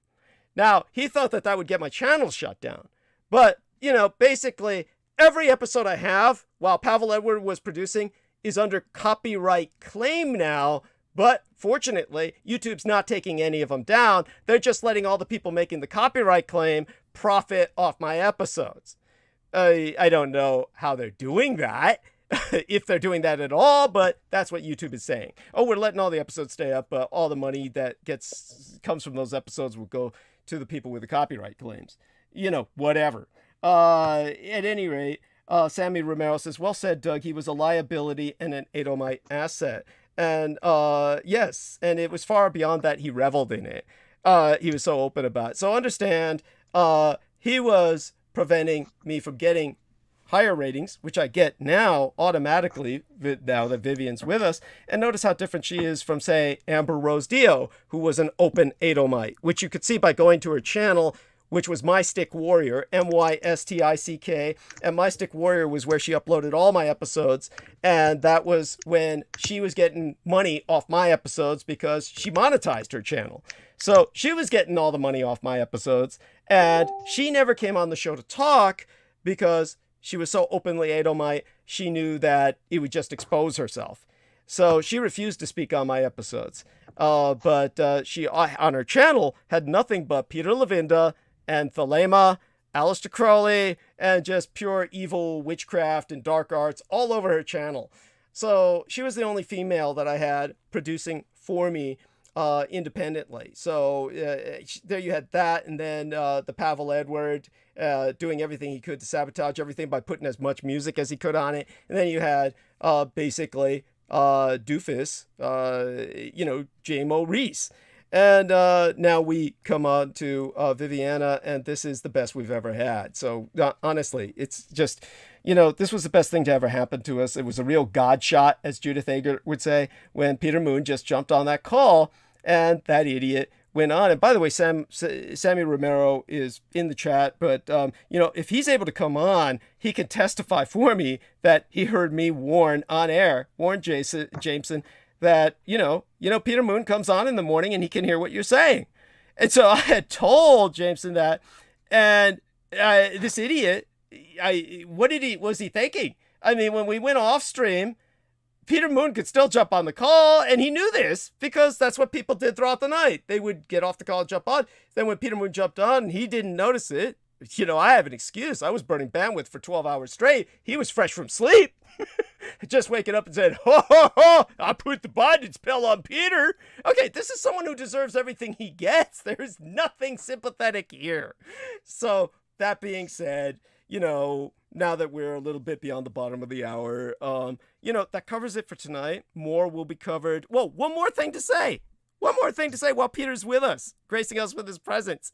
Now, Pete, you remember I brought up Brendan Zoget before, right? Of course. Now, this is something that I shared with Crystal River, and she was mind blown and said, I needed to bring this up with you. Now, Brendan Zoget, one of the bullshit things he was saying was that he had no time to help me technically. And as I pointed out to Peter, basically this guy was traipsing all over nature and taking photographs of, flowers and bugs and shit. And, he had all the time in the world to do that. So it may even be an open question whether the fucker even is truly employed. So obviously he was lying. But the thing to point out about both of them before Sammy, kind of backs me up with what I said about, Jameson Reese and the, talking before Peter came on earlier, was that Brendan Zoget, of course, as I explained when explaining his past before, was left without a pair of testicles, which Sammy Romero pointed out, there's a saying that they have, I have my balls and I got my word, and he had neither. When it came to Jameson Reese, one of the things that I pointed out about Lena Shea, without in any way, shape, or form trying to disparage her, I work with escorts all the time. You've got a photograph of an escort in tonight's image, which is embedded in live stream. And for those of you who might misinterpret what's going on in that photograph, the reason she started to freak out was because I pay escorts, or rather, of course, my son's husband pays these escorts for me on events like this month because it's Asian Pacific Islander Heritage Month. He pays for them, and one of the things that they do is they agree to have unprotected sex with me for a lot of money. Now, we exchange tests. But one of the things I've warned escorts, especially those with any Asian blood, is that my nanosperm seems to infect them with something it shouldn't, which is the Kawasaki syndrome. And that's not supposed to spread. That is congenital in most baseline humans, and it's something that appears without symptoms. It's asymptomatic in vampires, meaning the eyes turn red. And the reason she freaked out, and my son caught it at just the right time, because she was looking in the mirror behind me, and she's freaking out not because I'm not casting any reflection. Vampires cast reflections. But she's freaking out because her eyes turned red. And it was at that moment that I started sniffing her. Her eyes turned red, and so the Kawasaki syndrome kicked in. She started crying. We comforted her, but this happens. She's had unprotected sex with me in the past, and then for whatever reason, once in a while, that Kawasaki syndrome will be triggered. This is all the fault of Dr. John Henry Hagman, who basically pumped me full of nanoplasma without my being party to it. I was basically unconscious due to a lot of loss of blood due to a bleeding duodenal ulcer. My parents were told I was going to die. And so they acquiesced to what was the only thing available because the blood market had crashed. And Dr. John Henry Hagman and the staff at Letterman Army Medical Center told my parents there was no blood available. I'm certain they were lying. At any rate, what happened was what happened. And now, especially if someone's got any Asian genes, then if I'm having unprotected sex with them, oftentimes they begin to manifest Kawasaki syndrome at some point. Asymptomatic, mind you. But nevertheless, this is something that should not happen, and it's a violation of my entire life. But fortunately, she's still willing to contract with us. But there are uncomfortable moments like this. So with all these stresses going on, the last thing I need are more. But when it comes to Lena Shea, she was willing to have unprotected sex with me. She was also basically practicing prostitution.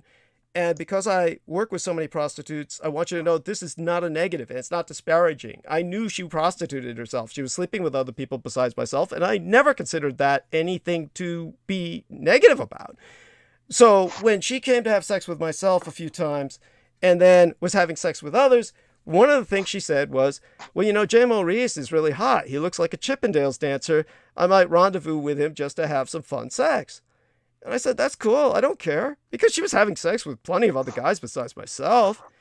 So when she was talking to Jameson about this, one of the things that happened was later on when she flipped, very shortly after that, and started shutting down everything on the website and sabotaging my Facebook page and everything else, she tried to turn Jameson against me. And Jameson said, you whore, I will not side with you. I'm siding with Douglas. And she was pointing out, well, that's really touching. You're so loyal to him. And she was like she felt like apparently very guilted out and ashamed. And, you know, that alone kind of exposed Jameson. It's like your average normal guy. This is not Asia. We're not part of a caste system of samurai loyalty.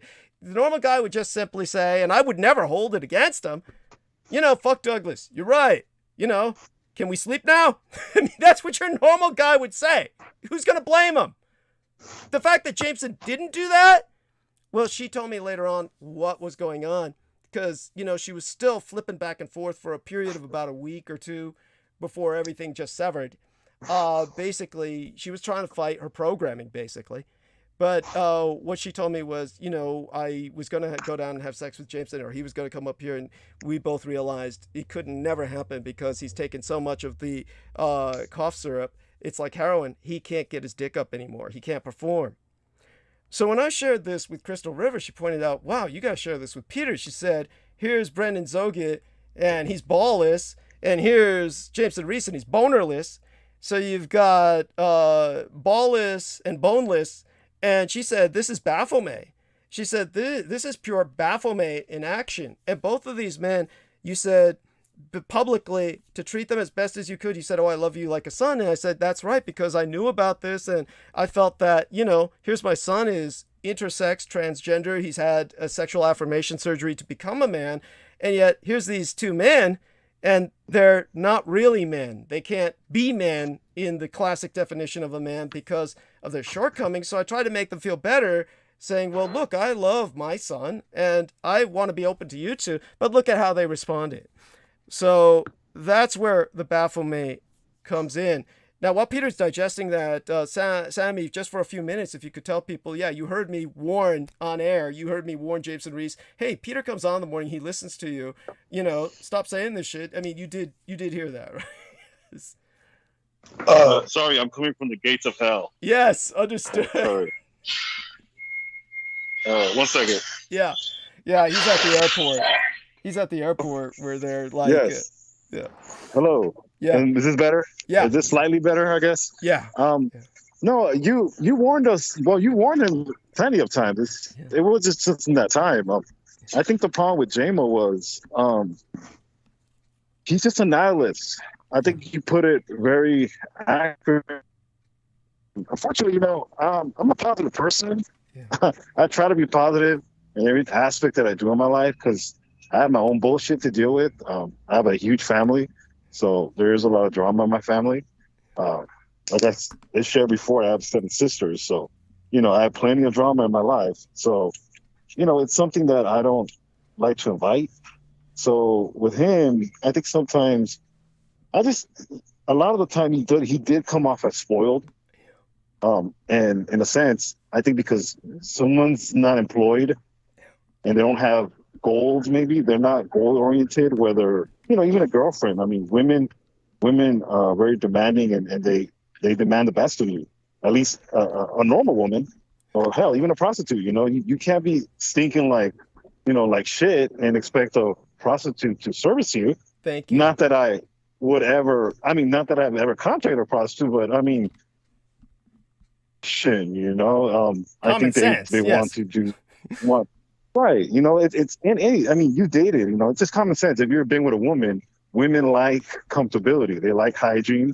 I mean, I'll give you an example. My girl bought 2 big ass pillows for our bed. I don't know why we need those 2 big pillows, but do I give a damn? No, I don't. Because at the end of the day, I want to be next to her. So she's those 2 pillows. I can care less. So it's just one of those things where I just think he just wasn't representing your audience in the end, especially people that do listen to you that are professionals, people in government. Not that it matters, but it kind of does for us presentation wise. Yeah. A lot of what your transmissions, the subjects are not presentable. You can't present them nicely. So at least the vibe of your producer has to be somewhat different to kind of balance things out, because I mean your subjects are very, very harsh. So you can't have mud and then on top of that mud is a big pile of shit. Yeah. With someone's attitude. Well, the bottom line is he's demonically possessed. He's loaded with demons. He studies demons. He's loaded with demons. True.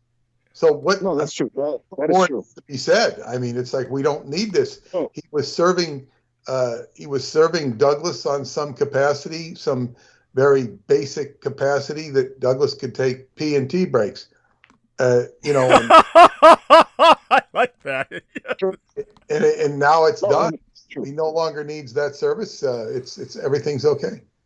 Thank you. No, it's true. I think Peter, you're right, and I just think that with Vivian now, it's a feminine energy. It's inviting. She has a great voice. It's great, because it kind of balances out. And Doug can really, I think it's going to enhance your podcast even more. And it's great, and it just gives it a sense of,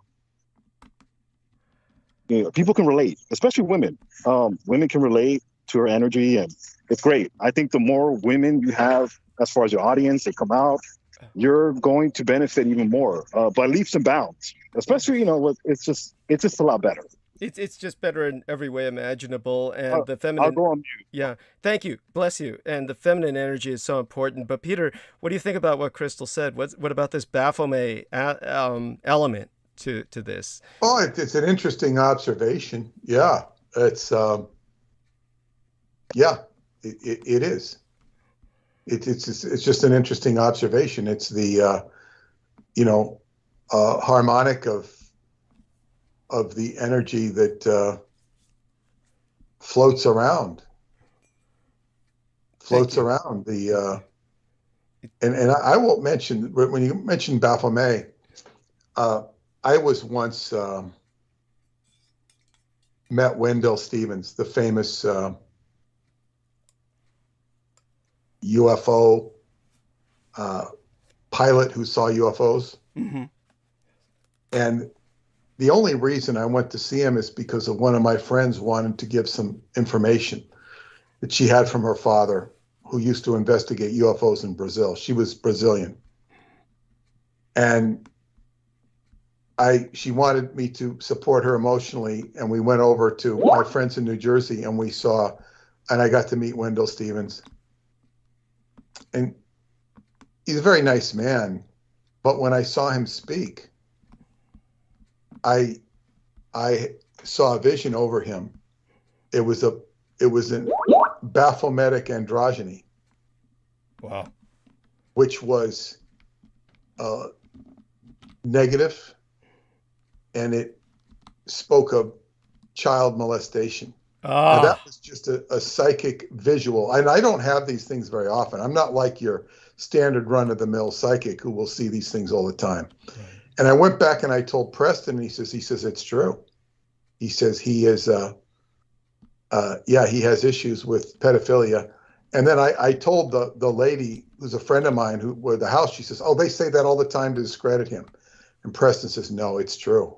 He's a pedophile. Yeah, yeah. And there you go, the people defending this person. Go on. Yeah. Well, yeah, because, it sounds right. He's exposing UFOs, and they're just trying to discredit him.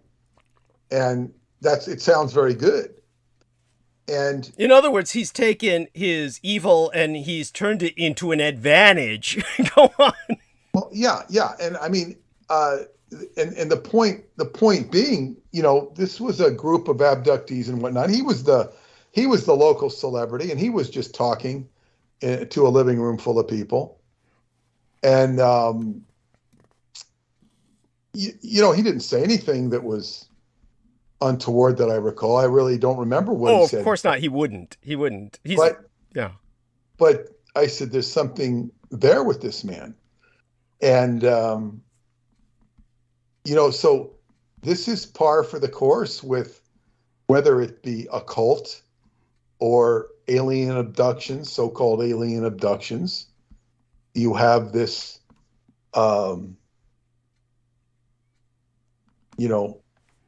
androgynous, degraded entity that is Baphometic in nature. People like Brendan or Jameson are just echoing. They're echoes of resonant rapport with that energy. Yes. I don't believe either one of them are child molesters. No. But they are suffering the effects of abuse in some way, shape, or form. Absolutely. That they resonated with. And it's just, this is not something one wants to entertain. It becomes a social issue because right now we have so much of the press making it sound like, the percentage of what you would call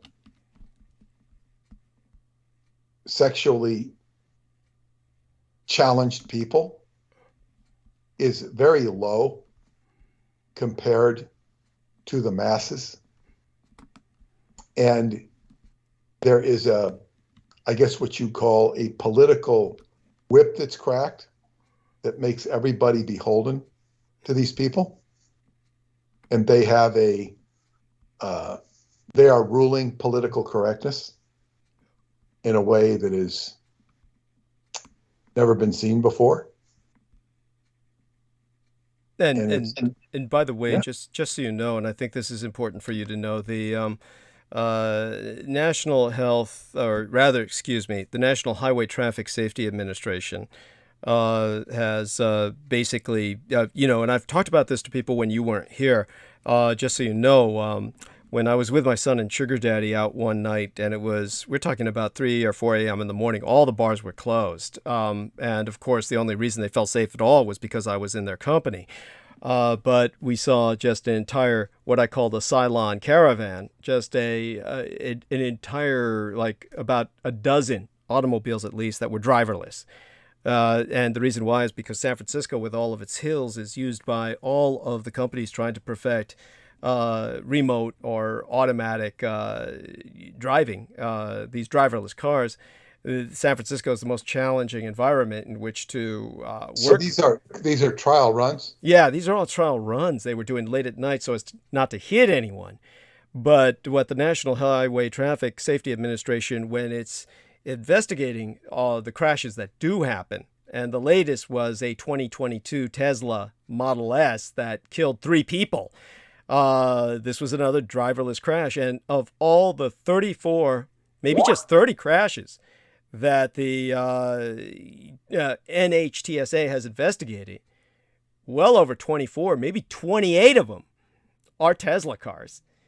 So people really ought to take note of that, because this son of a bitch is trying to basically impose himself as running society by doing what he's doing. Definitely, he's claiming that it's all a Democratic conspiracy, dirty trick to make him look bad because he's buying Twitter. That's literally what he's saying. But this is like more like... It's a good line to use. Yeah. If it's not true, it's a good line to use. Yeah. And what's more interesting about him right now, Elon Musk, is that they're now, it's not just him, but they're suggesting that Twitter might be 80-90% false accounts. I don't know, but it's being seriously contemplated because you can't audit Twitter to find out. It's sort of like this incredible amorphous. Yeah, it's like, wow, what is this all, vaporware or what? Wow, you're claiming there's all of this traction with Twitter, but even if it's not, Twitter was used. I mean, Trump used it to his great advantage and also his detriment, not by reason of Twitter, but by reason of himself. Twitter's not to blame, for all the stupid things he said on Twitter. But it had a huge platform. It was a huge platform because you'd hear the press say, well, so-and-so said on Twitter, and it would get out whatever he said on Twitter. It would get out on other outlets. But so anyway, what happens with Twitter is going to be very interesting. And what happens with Musk buying Twitter, he might say, he might say, well, this is a bunch of phony baloney. On the other hand, Twitter is still Twitter. It will still be Twitter, whether it's phony or not. People will still pay attention to it, I think. Depending, some of these things have, like you said, a shelf life. It may be the case, or it may It may fizzle out like MySpace did, but but then if you don't have Twitter, what are you going to have? Right. There's going to have to be something that replaces it. Yes. Because Twitter is like we used to have the New York Times, UPI, AP. You don't hear UPI or AP anymore. you hear people using Twitter. The Wall Street Journal has been dwarfed. It still will get some airplay. The Huffington Post was big for a while, but it's just another also-ran now. So Twitter is kind of like the media magnet in a lot of ways, because everybody will refer to Twitter in a way they won't refer to the New York Times. It has a big voice media-wise. It really does. So-and-so said on Twitter. Right. And Twitter has no editorial authority behind it other than the fact that they cancel people. Right. It's interesting what's going to happen with this. And now it's no longer in the liberals' hands or the Twitter cult's hands, which happens to be liberal and even communist, according to themselves. Right. It would be in the hands of Elon Musk, who was aligned with conservatives and apartheidists. Yes, perhaps. thank you. Thank you. Thank you so much for that. By the way, before you take your leave, of course, you're welcome to stay as long as you want, but you usually take off at this time. I do want the point. I do want the point to be taken before Peter leaves us, if he has any thoughts on this.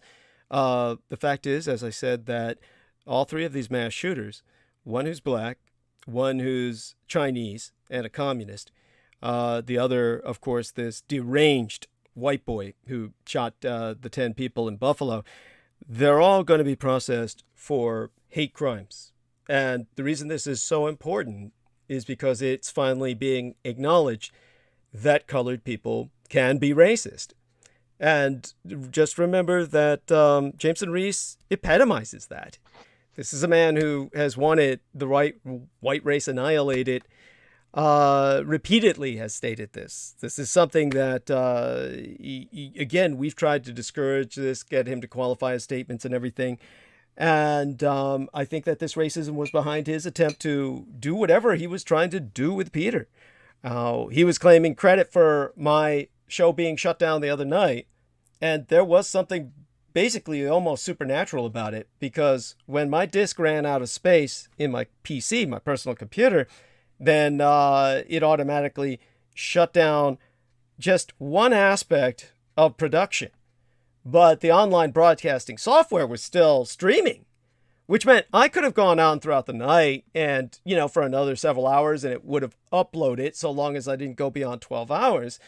But at the same time, I was locked out of my account on Skype, which is not at all connected to any of this. It's a totally separate system. Whatever went on, I was attacked definitively because of terminating JMO. So understand that he is obviously part of the cult of the kings of Edom or the deep state. It's really the same thing. And this is why anger was expressed with my termination of him. He was there to suppress this program, to repulse as many people as possible, especially one of the most important audiences that needs to hear us, the white people who believe the big lie about winning World War II, because they're the most impacted by that lie. So, as well, they're economically empowered and therefore the most able to help me with the money I need to make it through to pay rent. So with that in mind. So I want to encourage people to donate to Douglas and tell them how they can donate. I'll do that when you leave for the night. And thank you. Bless you. And anything else you want to express before you go ahead and share our love with Paula. And we certainly love yourself. Yeah, well, future looks a little interesting with regard to what the things I said earlier. Yeah. No, it was a good show. Thank you. And Viviana, thank you for your participation.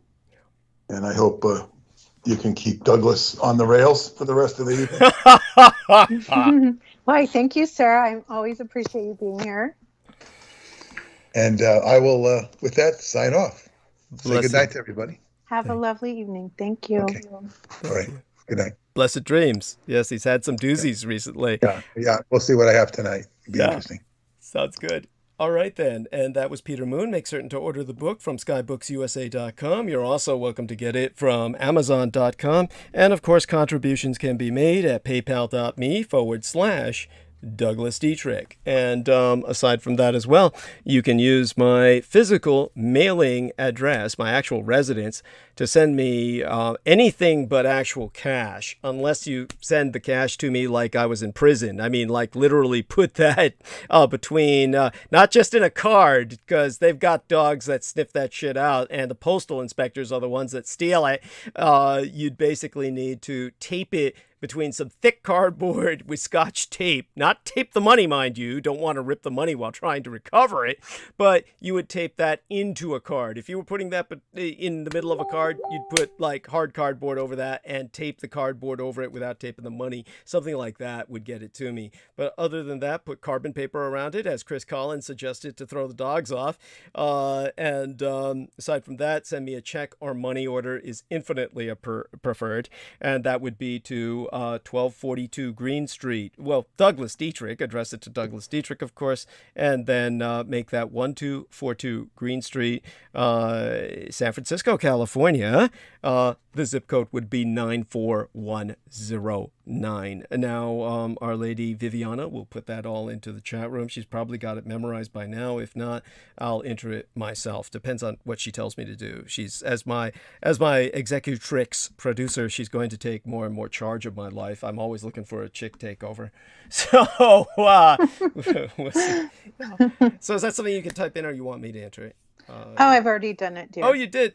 You were an angel, and had some wonderful feedback from some other people who were saying something somewhere. So you learned a little bit more about the nanosperm, but basically it's a result of what had happened was I had and Sammy Romero is welcome to come back on with us anytime he wants. So Sammy, if you're listening, feel free to jump on. Peter Moon sending me another private message, so let me see what he's saying here. And oh shit. Okay, so Peter's telling me about basically Sean Stone. And Sean Stone is the son of Oliver Stone, who basically has met privately with Peter a few times and said, yeah, Douglas Dietrich thinks I'm one of the bad guys now. And, well, yeah, he is. And so what our man Peter sent me was a link to Sean Stone, who's co-hosting with Alex Jones now on InfoWars. This is obviously not a commercial. I don't want to promote this son of a bitch. But Sean Stone is going into something apparently that exposes himself and saying that what Peter's saying is it's very, and he put this in all uppercase, very expository. He cannot imagine, this is Peter talking, I cannot imagine why Sean Stone would even say it. So whatever Sean's saying, it must be pretty stupid, must be self-incriminating. And of course, in the upper right-hand corner, they put banned video. Whatever they probably put that on just to make it sound like, just to get everybody to watch it. That's probably something they put on all their videos. In my case, it would be suppressed. Basically, everything I say is suppressed because there's basically no way to get the word out there. So it's up to you. This is your war. You've got to fight it. It's a guerrilla war, and we need your guerrilla marketing. So let people know that I'm out there. Let them know what we're dealing with. And yes, so with that, our man AF was saying that he was talking about Saturn, Satan, Douglas. Viviana was asking if the new book was coming out. Peter's got that on hold for now. Well, we'll see if we could talk him out of that. Obviously, bad dreams are basically impacting him. The negative energy of the subject is kind of like slowing him down in that regard. But, it's a negative subject. This kind of reminds me of when Peter Moon was saying to me just the other day, I can't remember whether this was on air or off. I don't know if Viviana might be able to tell me, or Sammy, but basically he said, yeah, you shouldn't be talking about porn so much. That's really lower density vibration. And I'm like, well, no shit. I mean, I'm not a guru. I'm not into enlightenment. I'm not here to ascend. I'm here to enjoy myself. I mean, look. What do I do when I'm not here? I basically sleep, and I drink, and I drug, and I fuck, and I sup. That's the correct term for imbibing blood. I don't use the word suck because that sounds, it just demeans the process. The correct term is sup, S-U-P, as opposed to suck. But, you know, if people say that I'm just sucking and fucking, I'm not going to take it personally. I don't really mind to the point where I would take offense. But there you go. So I'm just trying to lose myself when I'm not here. Then I come back here and I try to get my head out of my ass and say something that might educate all of you on how, well, the gravity of your situation, basically. And that was another way I made fun of Jameson Reese, was that time he was bitching about, they were charging him for his online gaming. And that's when I said, yeah, wow, the gravity of the situation really hit Jameson Reese when he found himself being charged for his online gaming. I mean, that tells you what kind of life he leads. I mean, he's gaming all the time, and that's like, well, other people are working. I mean, his whole life is offensive. I mean, I'm sorry. It's just, I can't, it's just, adult super adolescent man child living in his fucking mother's basement, plotting the end of the world. I mean, and the death of all of you. I can't imagine what would be more offensive than that. The fact that anyone would say, oh, gee, why'd you get rid of him? It's kind of like, okay, that should be self-evident. It should be obvious. All right. That being said, going on with tonight, let's see if we can bring anyone else on for a few minutes. Help hold the line, Daniel Arola, someone to help Viviana Sanchez hold the stage so I can basically refresh myself, grab a Coke, or do some lines of Coke, and then get ready to go into in-depth analysis for the rest of the night. Once I start, of course, I'm not going to stop. And the interesting thing was, the nanosperm. So what I was bringing up, that's when we got cut off with the last episode.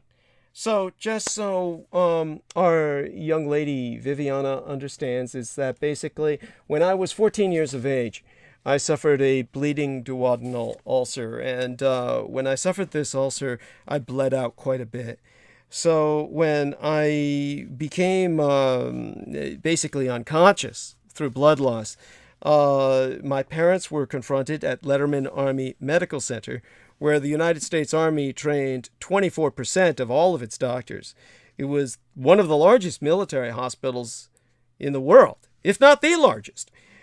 And they conducted very evil experiments on California prisoners. Understand that for as liberal, progressive as California is, it is one of the largest prison systems on earth. And in case you didn't know it, Viviana, I probably brought this up enough times where you do know it. The highest paid constabulary on earth, the highest paid police force, is the California Prison Guards Union. And that's because the prison system is so large. I mean, California, the population and the economy are huge, and so is our prison system. And so they have an enormous amount of power. And they, years and years ago, generations ago, entered into an unholy alliance with the U.S. Army, where they would provide prisoners for the U.S. Army to experiment on. Now, this was done supposedly, theoretically, at the prisoners' consent, where the prisoners were given prison privileges, shortening of sentences, gubernatorial pardons from death sentences back when California still produced them. And by the way, they're seeking a death sentence for this communist insurgent who killed a bunch of Chinese. Even though we stopped executing people in California, they are seeking the prosecutor's seeking a death sentence for that son of a bitch. But aside from that, they would be given sometimes just let free if they survived experiments, depending on how dangerous the experiment was. So the prisoners would, quote unquote, volunteer for these experiments, and the majority of them would not survive them. And so one thing that had been done with a number of prisoners was the pumping into them of nanoplasma, a new experimental plasma, artificial in nature. And because I was young, and young people are pliable, when I was brought in, it was a golden opportunity. And Dr. John Henry Hagman, who was ultimately relieved of his medical license and yet still practices military medicine, this son of a bitch, John Henry Hagman, he, along with the staff at Letterman Army Medical Center, told my parents I was going to die. And the only thing they could do, because the blood market had crashed at the time, was to provide me this nanoplasma. They said yes. And they said, you know, your son may die, but he's definitely going to die without it. And we can't give him real blood. The real blood is just, you know, we're out. And the blood market crashed in the world, all over the world. And there's a whole story behind that. But the end result was that they took advantage of that situation, which was understood publicly. And they convinced my parents to basically acquiesce to my being experimented on, in effect. So when they pumped all of the nanoplasma into myself, I died. I actually died. I clinically died. I was dead for a good 24 to 48 hours. It was then that when I reanimated, I was kept under observation for 2 weeks. And during that period of time, something monumental happened. They were trying to see if I could actually perform as a normal male, have sex and reproduce. Then they would know that this total body blood transfusion worked. Now, I was something very different when I reanimated. I was completely white, bleach white, fish belly white. In Asia, that's the color of death itself. All Asians, for months after that, until my bone marrow converted the nanoplasma to what extent it could into my own blood, which is still not really my own blood, it's still nanite, then during that period of time, only my mother could love me. All Asians looked on me as undead. So during that period of 14 days, more than that actually, the few weeks that I was in the hospital under observation, they brought in a young lady to have sex with me. Of course, I got to know quite a bit about this young lady during the 2 weeks that I was having sex with her repeatedly.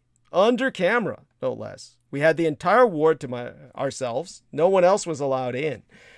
And she never had a name. Or rather, whatever name she was born with, if her parents had named her at all, well, she may have never have had parents in the classical sense. She was from an orphanage. And she never knew exactly whatever criteria had decided her fate, but seemingly the nuns who ran that orphanage had decided when she was little more than an infant that her soul was lost to God. And she was placed on a list. And one dark night, she and 2 other girls from that orphanage were heavily tranquilized and bundled into the back of a formidable Lincoln with tinted windows. And after a hallucinatory ride, she arrived at what later in life she realized was Deer Park, which is, of course, the headquarters for the Central Intelligence Agency in Washington, District of Columbia. Now, she was just 9 years old when she commenced her career as what was to become her name for the rest of her life. In effect, Class B Fem Juve 879, which included her birth month and birth year. Now, Class B Fem Juvenile, female juvenile, Fem Juve, Class B Fem Juve 879, the Fem Juve means female juvenile. Class B meant she was a sex slave. And the only mercy was she wasn't Class A. She was spared being one of those 5-year-old baby whores in heels and makeup, all bent out of shape by steroids and estrogen and psych conditioning. Most of those either died or killed themselves by the time they reached 15. But she survived to basically fuck myself under orders, to face what she was told was the young vampire kept in the hospital, Douglas Dietrich.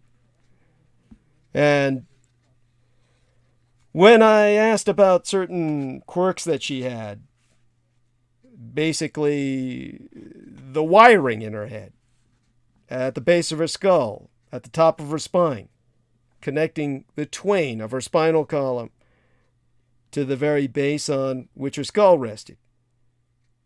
There was the body of what looked like a spider, except made of gold. A kind of golden rectangle, the shape of a square-cut diamond, with what looked like tiny engravings on the surfaces of its flat facets. And from the central point, there wasn't just 8, but dozens of gossamer thin fibers, like legs, also of spun gold, insinuating their way into the tissue of her brain, ending in what I assumed to be tiny electrodes. When I asked if they did that to her there at Letterman, she said, well, here and another of their concealed places, it took, how did she express it?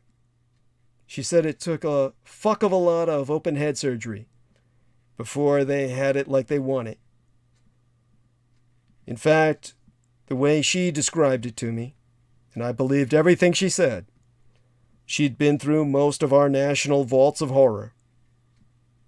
They'd done a lot to her over what few years she'd been alive. So the next time any of you see a crazy woman on a downtown street explaining to no one in particular that the CIA is beaming coded orders into the fillings of her back teeth, don't dismiss it out of hand. She might just be telling the truth. 'Cause that's the way they dispose of their failed experiments. They just dump the lab rats on Skid Row to survive or not any way they can. She felt that she was being disposed of by being given to me. She thought I was going to drain her dry and suck all of her blood.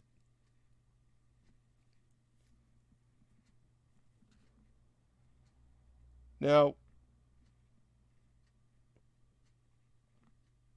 I can't talk about this too much anymore because I'm just going to start crying. And I won't stop. But I did impregnate her. She was convinced I had. I had no reason to disbelieve her, and I know it must be a fact because later on when I applied for benefits after my parents both died and I was right on the cusp of living in the streets, San Francisco is headquarters for all the homeless in the world because we're the only city in the world that provides insurance, medical insurance, to the homeless. We're the only city that pays the homeless to be homeless. So when I applied for that help to keep me from becoming homeless, which I survived off of for a number of months, and it provided a third of money towards the rent, and somehow I was able to make the rest. All this while starting to work at Revolution Radio at that time after my parents died, or shortly before then. Can't really well remember by now. But around that time, I was questioned while providing my background. They asked me about my daughter. And I said, what are you talking about? And that's when the man who was going through the system said, oh, well, he said, there's no point in dwelling on it. You must have fathered her when you were 14 years of age. You're not legally responsible. So he just moved on. Later on, there was this young lady contacted me who lived in Canada. And she, it turned out, was very likely the product of that union with the Class B FemJuve. And we did our best by her, but there's only so much one can do. The problem was, if I had rendezvoused with her, as she had wanted to happen, she almost certainly would have accused myself of rape. And then I would have been guilty of rape and incest, a compounded felony. We know this because she would write about her dreams of my raping her and publish them on Facebook. So, there's really nothing I could do. She was programmed to ultimately have me imprisoned.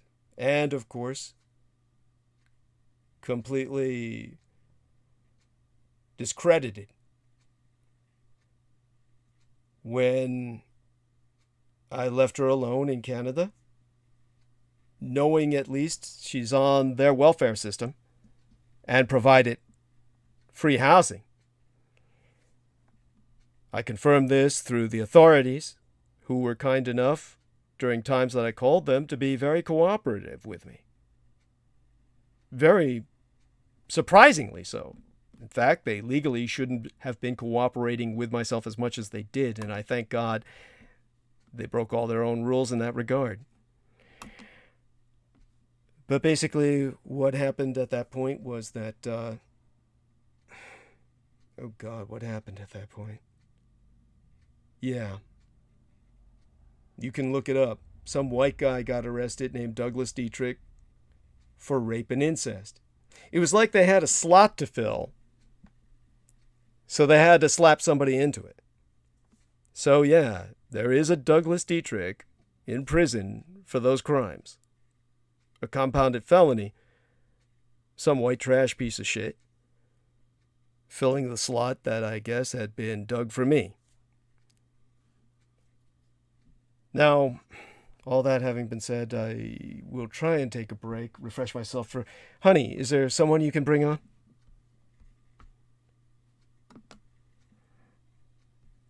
Thank you for that story, Douglas. I was not aware of it that in depth. Thank you. Since then, my sperm impacts people. In the case of my daughter, one of the reasons that so many that we became convinced that she's almost certainly is my child, she processes so quickly the nano sperm, having given her a very machine-like sense of processing. It's too much for her to take. So she is deemed to be an incompetent adult. She simply speaks much faster than she can express effectively. Processes too fast to express effectively. I was like that after the nanoplasma was pumped into my body, to the point where I could have easily gone mad. It took me years of conditioning through the help of my latent sainted Cyrus, my mother, the vampiress, to help me overcome a lot of the worst aspects of processing that quickly. And when it came to trying to live a life with the effects of the nanoplasma, one of the results is it impacts my sperm. And for that reason, my surrogate son, who was this young lady I bought off the streets, didn't want her to become another Class A or Class B femjuve. She basically had so much sex with me over the years as she saved up money for her sexual for affirmation surgery, her sex change. By the time she became a he and married his husband, Sugar Daddy, who we maintain the anonymity of, he, my son that is, ultimately contracted the Kawasaki syndrome. Eyes turning red at various times, even phosphorescent. And, of course, got used to it. It's something that, of course, takes getting used to and can be it can destroy a person's friendship with people if it happens suddenly in public. Fortunately, he's very cloistered and protected in the environment he's in. So this helps to explain, hopefully, to you what I mean when I talk about how the nanosperm impacts some of the escorts, and it's visible photographically in the image that I've embedded in live stream of, live stream tonight. So, anyhow, Thank you so much, honey, for your patience. Let's check around, see if there's anyone we can bring on. Of course. Let us see who we can invite. So, Oh yeah. so should I add Daniel, Oh please. Doreen, Yeah. PAC-1? Yeah. All the usual suspects. Thank you. Let me see if I can provide you something here. I'm going to try and call up. Let me see. Let's see if I can. How do we do this? I'm going to try and. Participants. Add to call. I'm going to see if I can transfer some of the information to you from someone else. A contact number. Let's try Penny Bradley as well. Okay, so what I'm going to do is give you her contact number. Share contact. Here we are. Let's get that over to you now.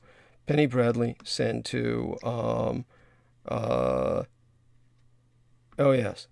Oh, fuck. I sent her own contact. That is so fucking stupid.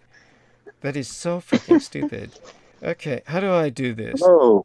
Oh, there we are, Sammy. Oh, could you do me a favor, sir? And could you, help Viviana hold the stage while I give myself a break? Sure, no problem. Oh, bless you, sir. Thank you so much. I'm going to go mute now. Thank you. Okay, Douglas, take care of yourself. Hi, Vivian. How you doing? Good. How are you, hon? How have you been? I'm good. Just work, just stuff.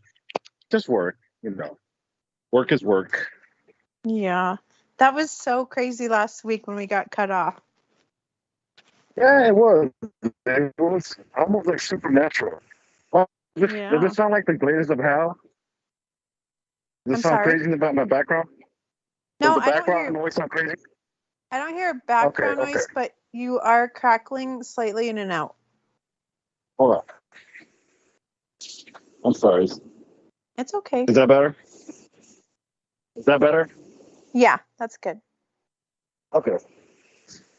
Yeah, so just work's going on. I deal with logistics a lot. Usually in the aviation industry. It's the aviation industry I work in. So I'm literally right next to a tarmac. So yeah. Oh, cool. Yeah. So is it like a very large airport or? Yeah, it is. It's very large. A lot of moving parts going on. A lot of cargo, a lot of supplies. You name it. There's a lot. It's pretty much dealing in that aspect. But yeah, it's it can get interesting at times. Oh, how cool. So you Yeah. worked the whole pandemic through the process of where you are right now? Yes, I did. Which was it's very interesting time because things are still going on. There's cases still going on. In fact, our COVID cases are going up again here in Southern California. They're actually going to move to, I guess, to a medium tier, if I'm not mistaken. So I don't know. Things are, the thing with COVID, it comes in waves. So it really did impact our industry, but mostly with just the lack of personnel. We're very short-handed, like any industry, really. Yeah. So what's How about you, going though? on? What's going I'm on? sorry. I've been thinking a lot about like the shipments over there. The what do they call it? Like the shipping yards in Yeah, what California. about them? Well, I Oh, mean, yeah. Well, they're yes. backlogged. I mean, they're getting out there. I mean, the thing supply chain is starting to get better. I know earlier in the year it was pretty bad. But the thing is, what really hindered it was COVID. We were processing mail from China a couple of months ago, and I'm talking, and we were getting processing mail here. We were contracted.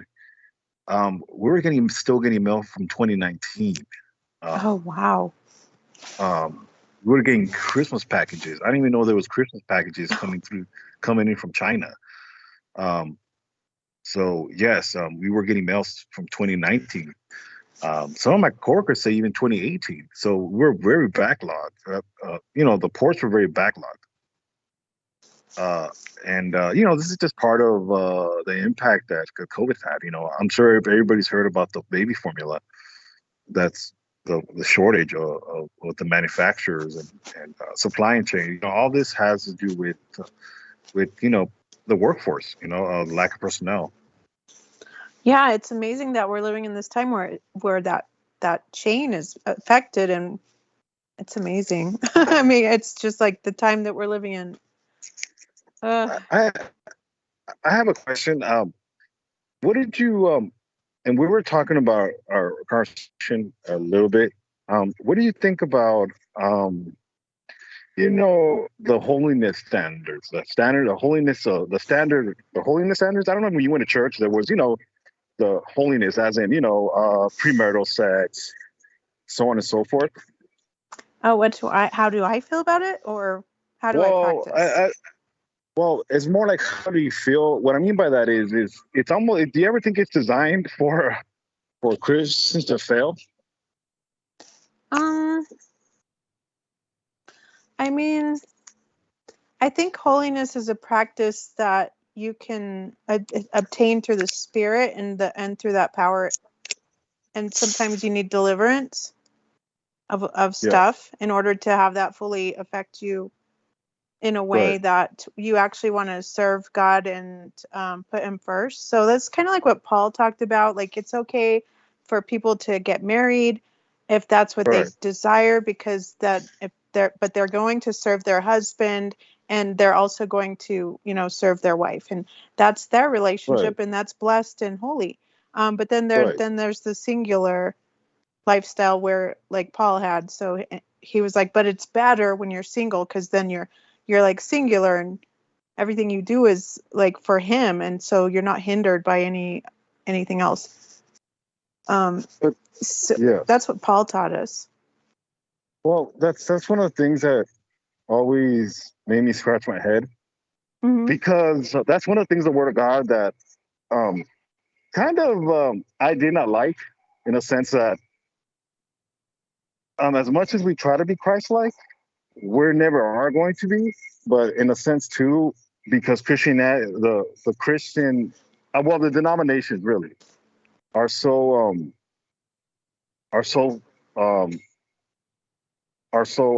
they failed a lot as far as quote unquote their standards.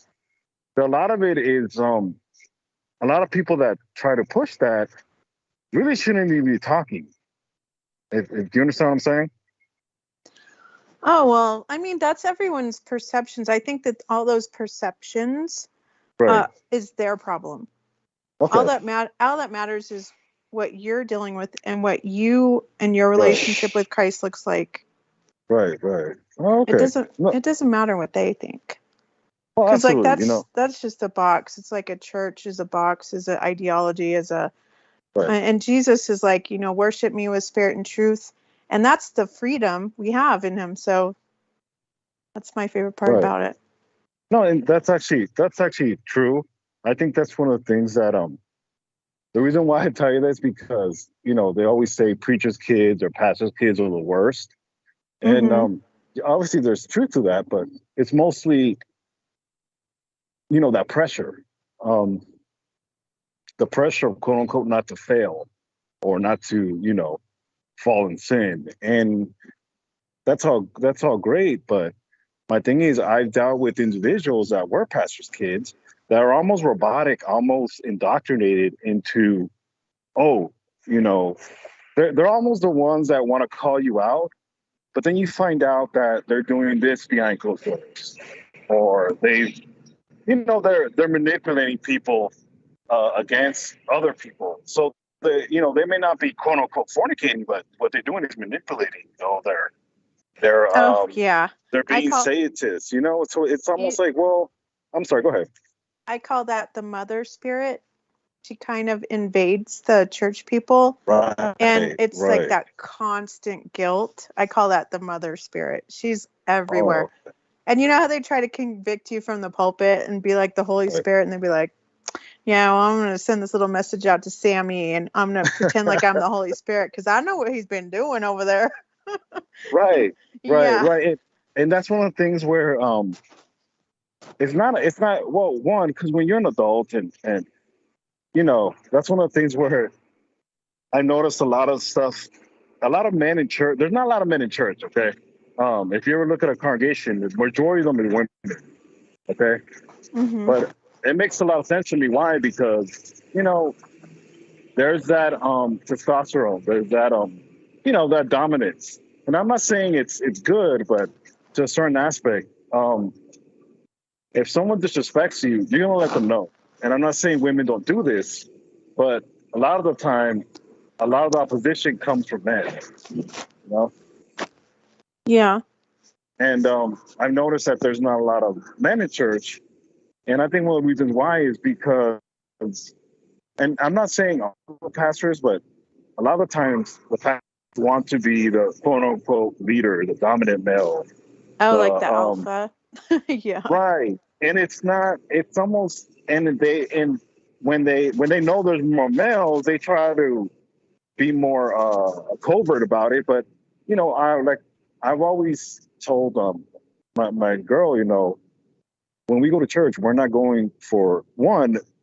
People are human and they're men. Men are flawed. If you ever think someone's perfect, then that means you don't really know them.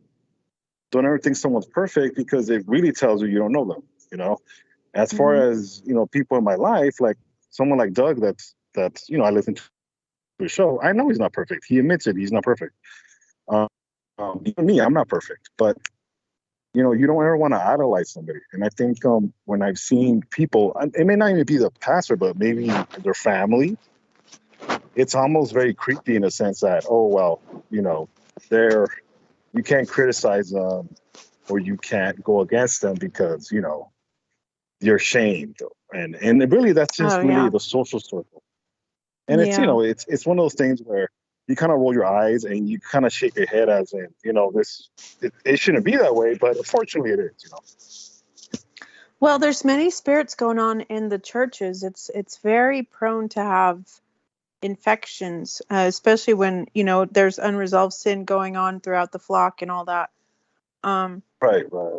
so, I mean, but at this point, I just feel the churches are weakened because of that, and they've gotten very Right. lackadaisical or lukewarm, as Jesus Right. talks about, and we're in that Right. Right. era. And for me, it was just like, I just got to get out, Right. you Right. know, I get so it. that Yes. I don't want to deal with it. Like, I can't operate in that because people are vicious. They're mean. Absolutely. Yeah, absolutely. Yeah. But if you need to find a church, you know, I would always say, like, find a small home-based Bible teaching, you know, like Right. a real No, close-knit. that's not really my problem. My problem is because you know these couple of years I'm a deep thinker. Okay, I'm an Aquarius. I'm a deep thinker, and um that's one of the things where I think it's more about study. It's more about reading the Word of God and Mm-hmm. letting it speak to you, and not so much relying. And I'm not saying I'm relying on the clergyman or the pastor, but it's mostly being more intimate with the things of God as far as the Word of God. Um, and it does speak to you, and when you read it, and it's one of those things where you kind of have to take initiative. Yeah. As far as your salvation, you know, it's kind of like what you were, if you mind me asking, you know, saying this, it's kind of like what you did when you were talking to me about taking initiative. Can you kind of speak more on that? How you took initiative and how, you know, your faith and stuff. Well, sure. So basically, it was learning how to tune into the spirit. And I think sometimes in the hardest times of your life, when you're really seeking an answer, I kind of started beginning to be a little demanding with him. I would just be like, look, it was kind of like Jacob, you know, when Jacob was like, I'm not going to let you go till you bless me, right? I kind of had that spirit because I was so confused. And I was like, I don't know what to do. I don't know how to do this. You know, you realize that this situation I'm in is very bad and dangerous and it's killing me and my children. So I got to this desperate place where I was like, I just want to hear you. I don't care what anyone else is saying. And then Right. he would test me, you know, do you really trust me? Right. He'd be like, do you really trust me? I'd be like, no, obviously I don't. Right. He'd be like, get up. I'd be like, but I'm cold. I'm so warm in my bed. Like, I don't want to get up. And he'd be like, get up. Right. So I do. And I'm just like, this is crazy. Hello, what's going on?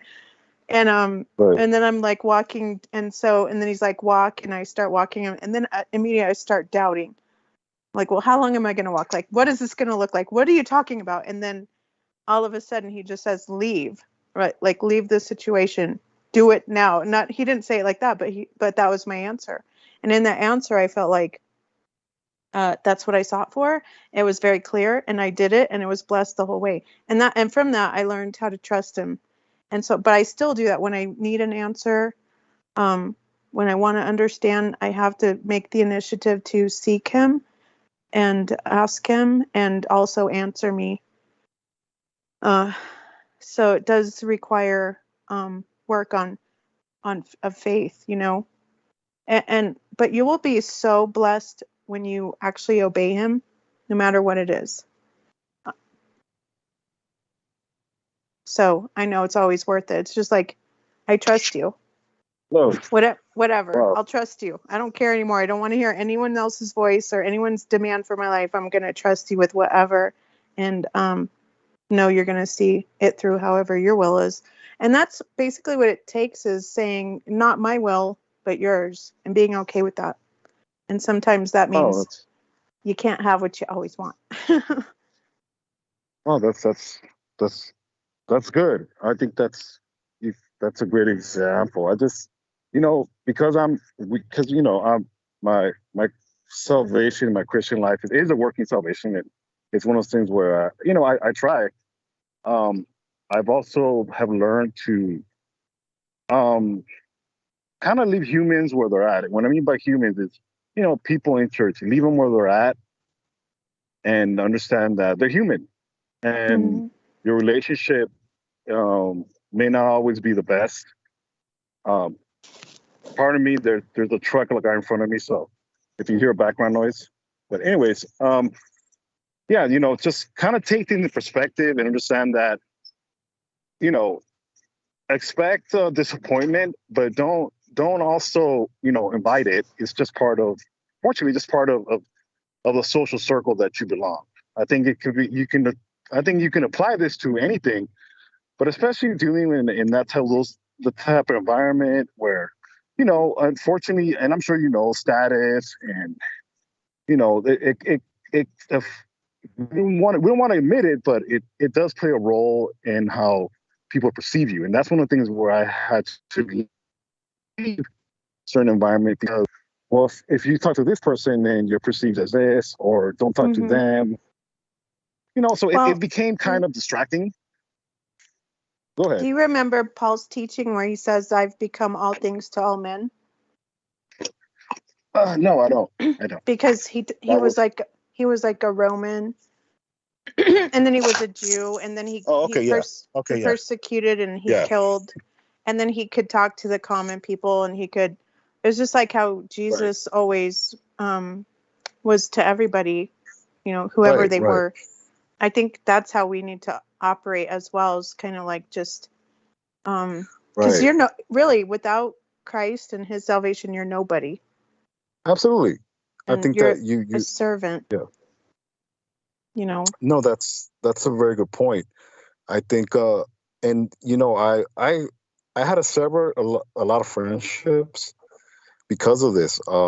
Even with the harm wasn't always directed towards me. It was directed to my twin. I'm a twin, and I have my twin, and things things happen. He was taken advantage of as far as your service, and I'm not saying you do things to get acknowledged, but that's one of the manipulating factors that they use is, well, you're supposed to do it for Christ. Well, then no, because you want to take credit for it, and you're not Christ. And it's one of those things where, like I said, that inversion of evil comes in. And what I mean by inversion is, a lot of the times how the enemy works is misrepresentation of what's supposed to be. And I think Doug talked about this, where if you look at the alt-right, they practice a lot in a sense of trying to be righteous, but it's really not. It's a way of masking it. It's almost like hiding evil, but in kind of like the inversion part of it, and it's just one of those things where it's not really church. It's just the people in it that you kind of have to, okay, let me take a break. No, I can't be around you because it's no longer being Christ-like. It's more of a cult. And Yeah. you take things for where they're at and you leave them there, but at the same time too, then you start seeing God reveals the people's faults that they try to hide. I dealt with someone that had daddy issues, a man that never had a father, and he was always trying to project that he was, everybody's quote unquote dad, because there was people that didn't have fathers going to that church, and it made sense, but I wasn't one of those. And I think when I kind of made it a point that you can't treat me like a kid, I'm a grown ass man, then he stopped talking to me, or he kind of tried to sever communications, but it was always never direct. It was always indirect. It was always through people, and that's what really got me annoyed. And it's kind of like a bitch move. Excuse my language. In a sense that you need to address. If you got a problem with someone, you need to address it to them. You can't hide behind people, and that's a lot of the times what I kind of started seeing, that this individual started putting people in front to kind of shield him, and never try to take responsibility, only when it came to him trying to manipulate.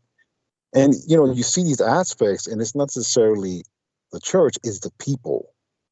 It's that human element. But a lot of the times, how I like how Doug kind of put it, is, you have these leaders that are exposed to these entities, these bad spirits, and they get corrupted, Well, I think forgive me for interrupting there. Go ahead. I think it has a lot to do with the lackadaisical attitude Christians have adopted.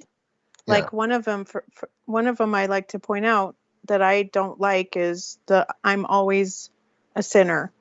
And you got your pastors teaching you that, and you got, people in Bible study, and everyone's talking, I'm a failure. I just can't get over this. But God loves me. And yes, that's true. He does. Right. But there's a time when you have to grow up. Right. And you have to accept that everything he did was for you. And in that comes a lot of power and blessings and the truth that we can live by and hold to. And as we continue in that journey, you're growing you're going from the milk to the meat.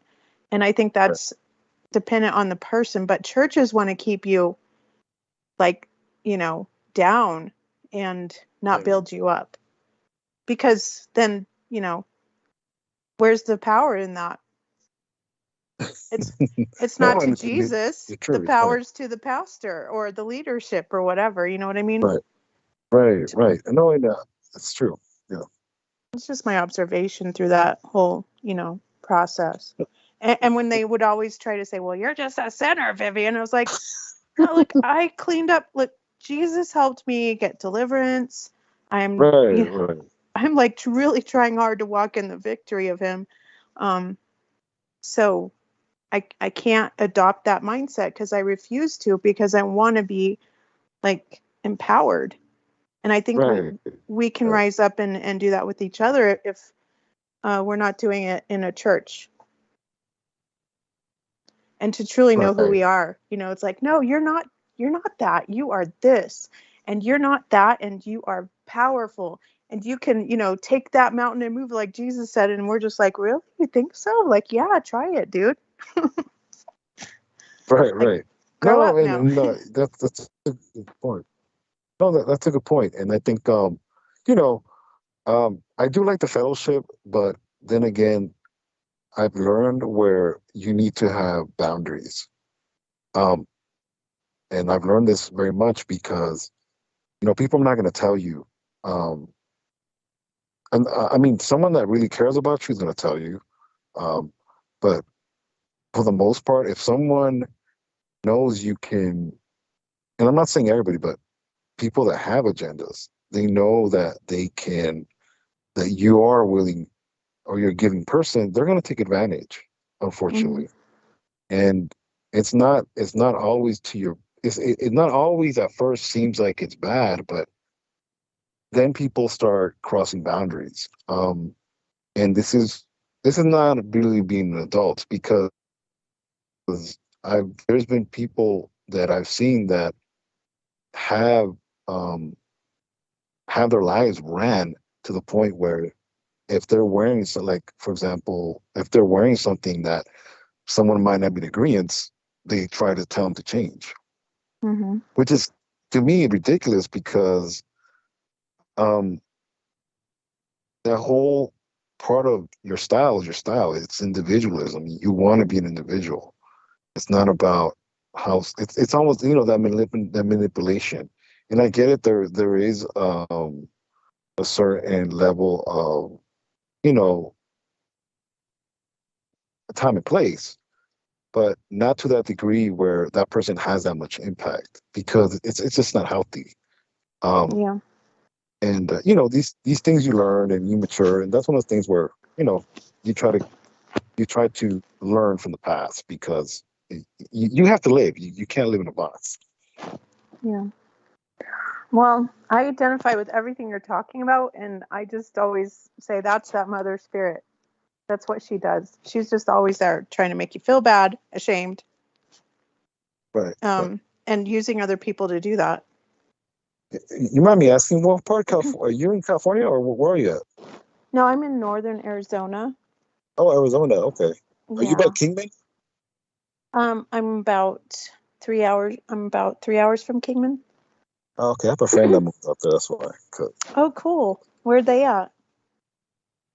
they live in Kingman, I believe. They believe in Kingman, and yeah, they moved from Southern California, which, I mean, I don't blame them. The cost of living here is it's pretty bad. It's I mean, it's not San Francisco, but I mean, it's starting to look like that as far as the cost of living.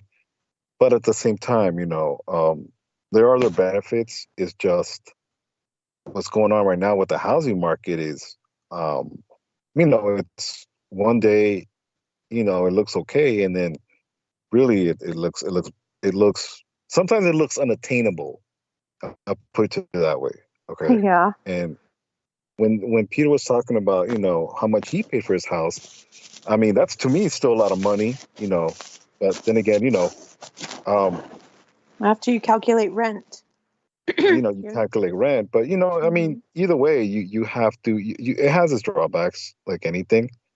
But at the end of the day, it's just part of life. I think as long as I'm not homeless and I don't, I have running water, and I have my amenities, Well, just so you I'm know, blessed. we're trying to create a cult to where we can all pitch in and just buy some dirt somewhere and Oh, wow. go live. You know what I mean? That'd be kind Right, of cool. right. But we don't want to Well, really be like a kind of weird cult. We're just gonna be like, dude, we got to get it the F out of here. Let's leave. No, I'm right, just kidding. right. I'm No, just but kidding, though. no, it's just, I yeah, think right. No, it's just, well, that's part of, I think, I mean, in my perception, my little world, part of being a grown up is you want to buy a house, you want all these yeah. things, and it's not that they're not attainable. It's just, um, you see how the system is, in which you have to work twice as hard, and It's like they don't want to have you be, right. because did you pay attention to the Great Reset speech? No, I Was didn't. that No, I it didn't. was Klaus, what's his name? Klaus, I can't remember his name right now, but he said, you will, this is the future. You will own nothing and you will be happy. Well, in a sense, we don't. I mean, in theory, the government can use eminent domain and take your property. That's not in America. You don't really own your stuff. I mean, you got to pay property tax. You have all these things you got to pay. So in a way, we are still living it. It's just um, if it's ever get to that degree, because there is benefits. It's how the system, in my opinion, it's how the system really is designed. Where let's say it's that way. Well, is there infrastructure? In theory, universal medical would be great, but how the quality of it would be? All these things go into play, and at the same time, we're giving money to Ukraine and all these billions of dollars when we could give it to Americans. And someone might call you a socialist. Well, how dare you want to give 20 million to the Americans? How dare you? And it is what it is. But at the same time, it's like, well, why not? Americans do deserve this. At least tax-paying Americans, and hell, even immigrants. I mean, we did it with the land grants they were giving out back in the day. Some of these land grants that were given were certified in the 80s. The last couple ones, and this was maybe in Alaska. I forget the name of it.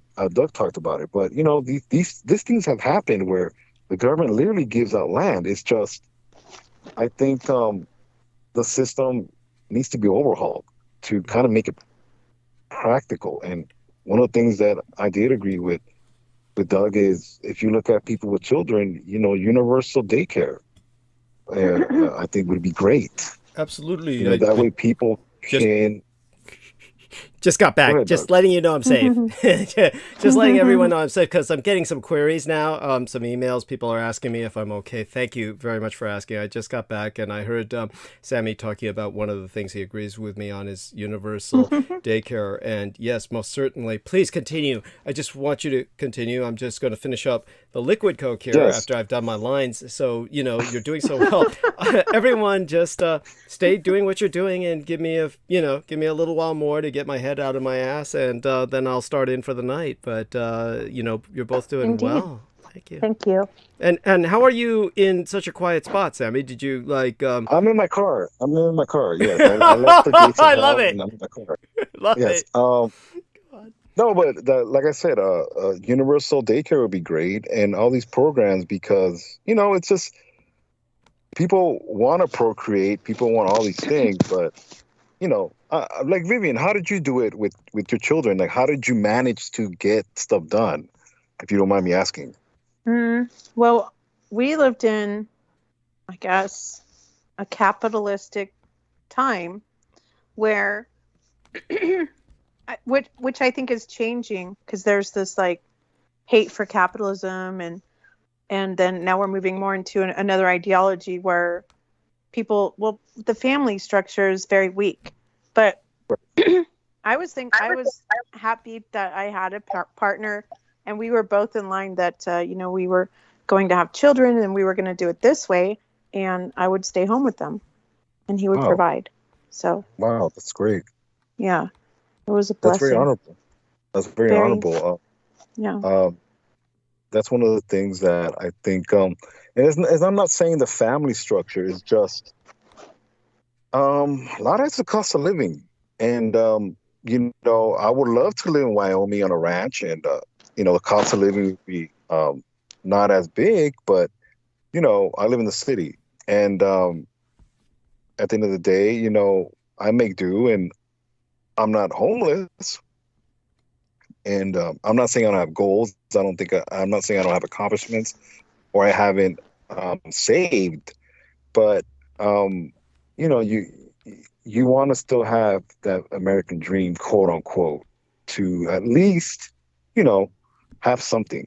And at least you can pass on something to your children. But, yeah, it's just one of those things where I think it's really, you have to take initiative, and you have to, grab what you want by the horns, and, you just have to not quit, because I think as long as you're because really, to me, the new wealth is health. If you're a healthy, able body, you're already an advantage. Especially right now, the job market is great right now. Yeah, It's just people that are people's motivation and also ability to work and health. Health plays a big key with COVID. So, it's just these little aspects, that and maybe just me rambling on, but just my little 2 cents. No, definitely, Yeah. that's fine. I think that's wonderful. I am, and you don't need to respond to this, but I am also curious. Obviously, you've brought up the positive aspects of your partner. There must have been some negative aspects for you to have separated. I'm presuming that are there any negative aspects you're willing to share? I'm just curious. I'm so sorry. Well, yeah, just let's be negative now. No, just Yeah, well, sorry. because that's always more interesting. It is. It is. Well, it was just a matter of when you love someone that has a addiction, and basically what I learned through that process is when someone's addicted to something and you're in a relationship with them, eventually they will choose the addiction over you. Oh. And you just come to a place where you're like, what can I do now? But no, like God worked it all out. I had to go through that to learn to trust him, and then he became the provider, and now everything has been healed. So I'm very thankful because we have our father back and my children have their dad, and he became sober and he's doing very well for himself. So Wow. yeah, it just took it took going through that hard time to figure out that sometimes we need to trust God and believe in what he can do and allow him to take our life. Yeah. For me anyway, because I had nowhere else to go, honestly. Right. So is he a factor in how you're able to stay at home and take care of your mom? Well, no, because now all our children are older, Okay. and they're providing for themselves. Wow. Yeah. So they all grew up quite functional and employable. Cool. Yeah. I mean, that's so rare these days. I'm shocked. It's pleasantly so. How did you manage to do that? You raised them, of course. So I honestly did. It was Oh God. I mean, that's the only thing I can point to. Okay. Is that his hand was in it all, and still is every day. Because I don't know. Well, that's remarkable. No. I mean, this is beautiful. I'm so impressed, and this is like the kind of happy story you don't often hear. So I'm like, oh my God, I was just talking with my dear friend, my 3D graphics modeler. So just so everyone knows, when I got knocked off the other night, as I said, if my Skype had still been working, well, fuck the Skype. I could have continued the other night. I could have continued and just, the stream was on, the mic was on, just through the stream and the mic. I could have gone on for a while. I just felt it definitely seemed to be time to stop. With everything else that was crashing, what was the point of risking anything else? It was just so when some aspect of the computer crashed, and then then what happened with the Skype happened, and I got locked out of the account. It was definitely So Vivian Sanchez wrote, "Welcome back, Sammy." He went away and came back again during a few minutes there.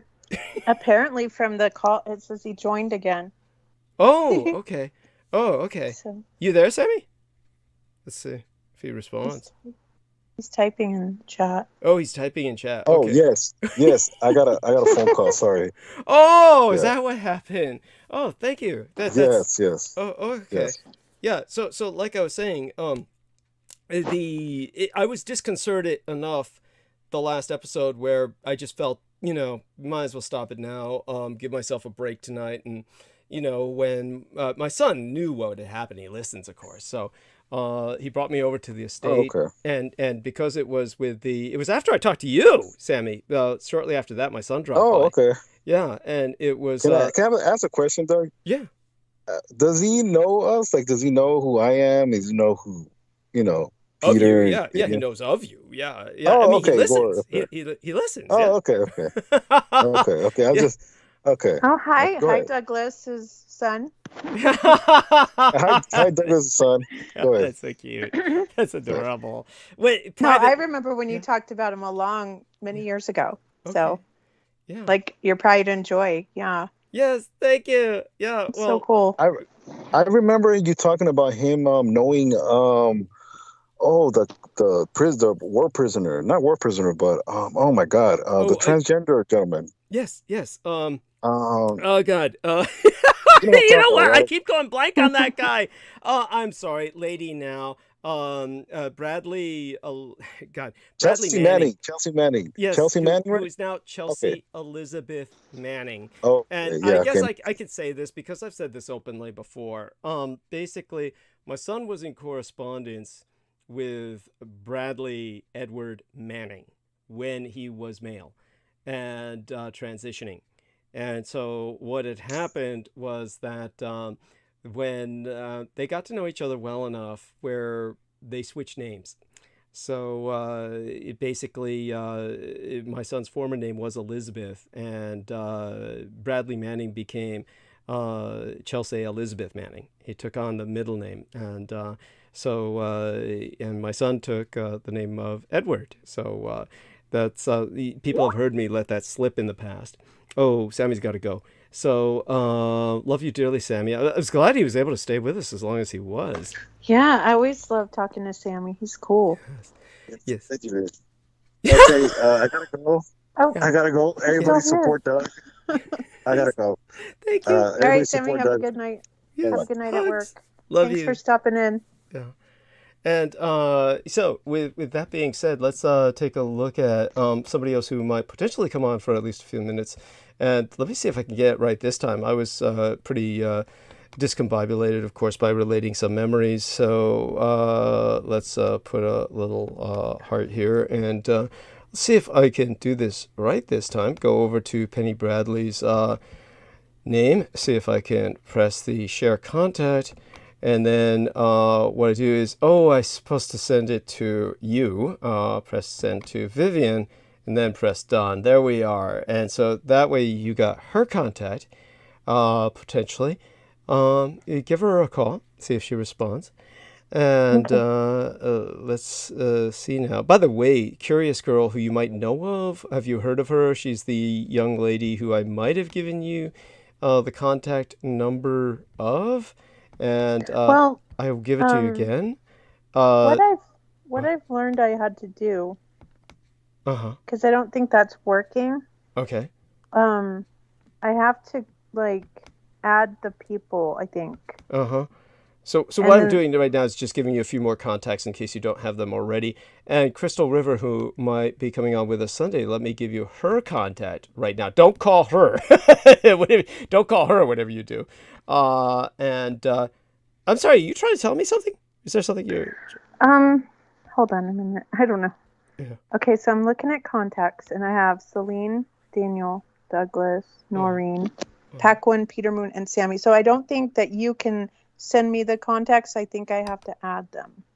No, I just sent them to you in your... Take a look at your text box, honey. They're in your account, the Vivian Sanchez account. You've got 3 new ones. Yeah, they're there. What? I'm scared to do anything. Whoa! Oh, okay. Here's what you do. Let me do share screen. Okay, here we go, honey. And so you can see the little cursor moving around you here, honey. Yeah. Hold on. Now don't be some dude like that. Don't be so subdued. Wait, just be patient with me, because Okay, now I got it. Okay. Oh, okay. So there you are. Now what you do is you simply... It's not going to knock you off call. You simply go down to your own account. Can you do that? Is that possible? So I click on my picture. I think. Yeah. Okay, so when I click on my picture, Let's see, if I click on my picture, nothing happens. It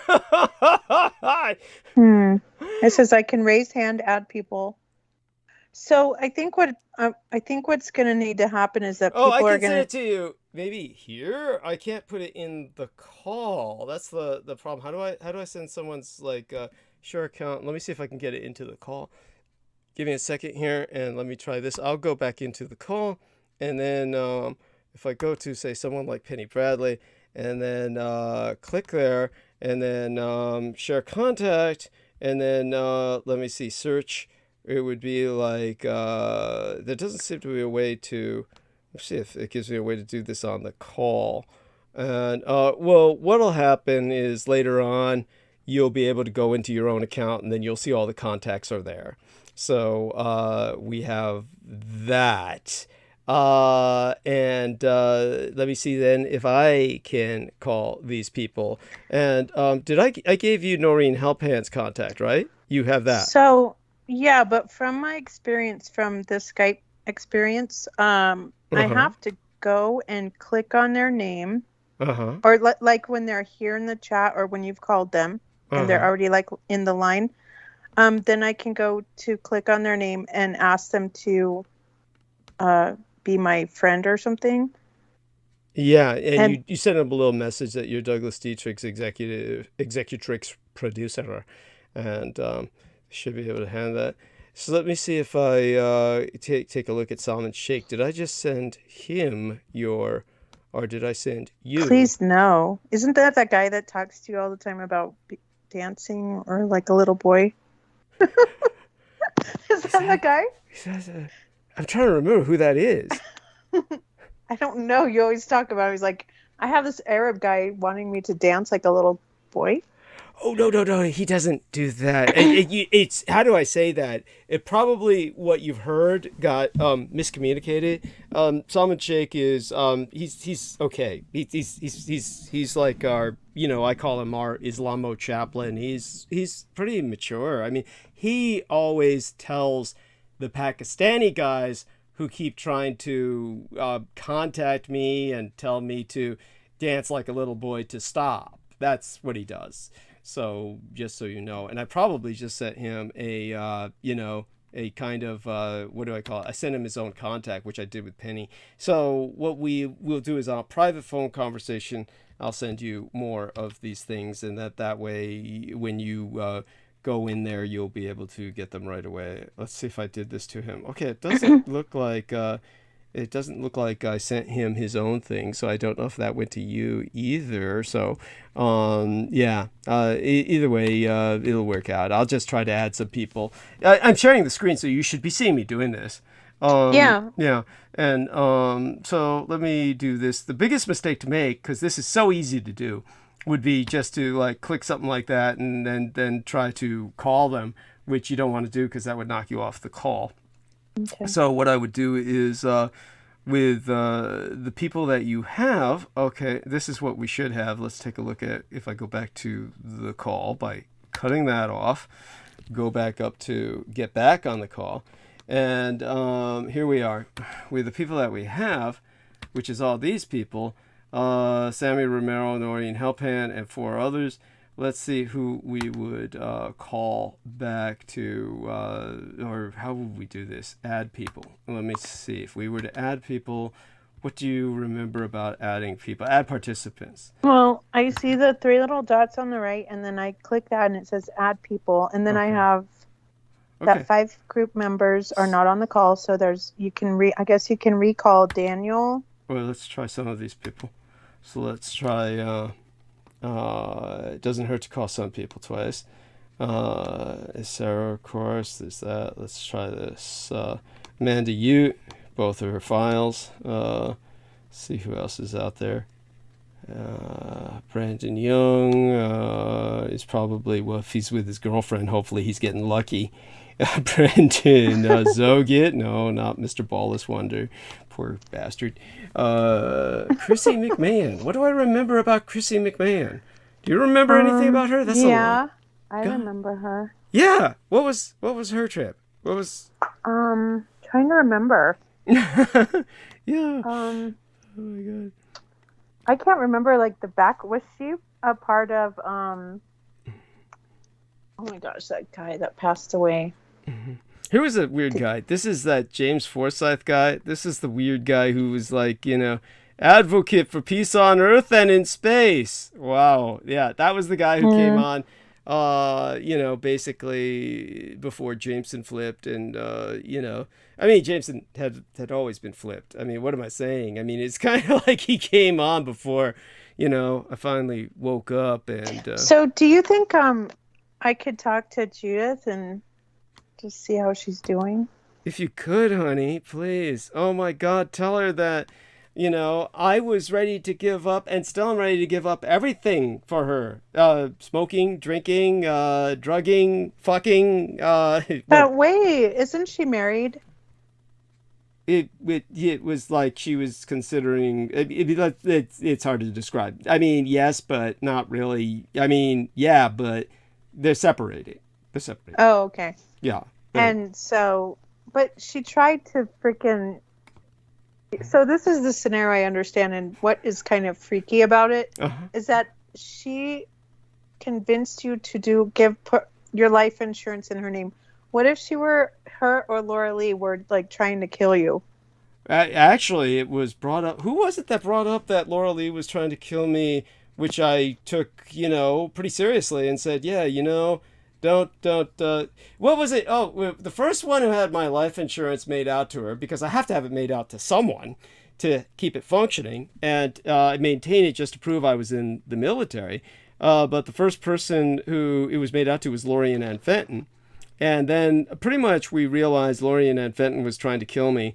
And then I switched it over to Laura Lee Solomon. And then when she went into a spiral and just completely disintegrated, then I switched it over. I had to switch it to somebody. And for those of you out there who are wondering, why don't you give it to your son? Because it seems so obvious. Just understand that first off, my son was purchased off the streets. There is no social security number for my son. And if we were to try and make it out to him, we'd have to forge something.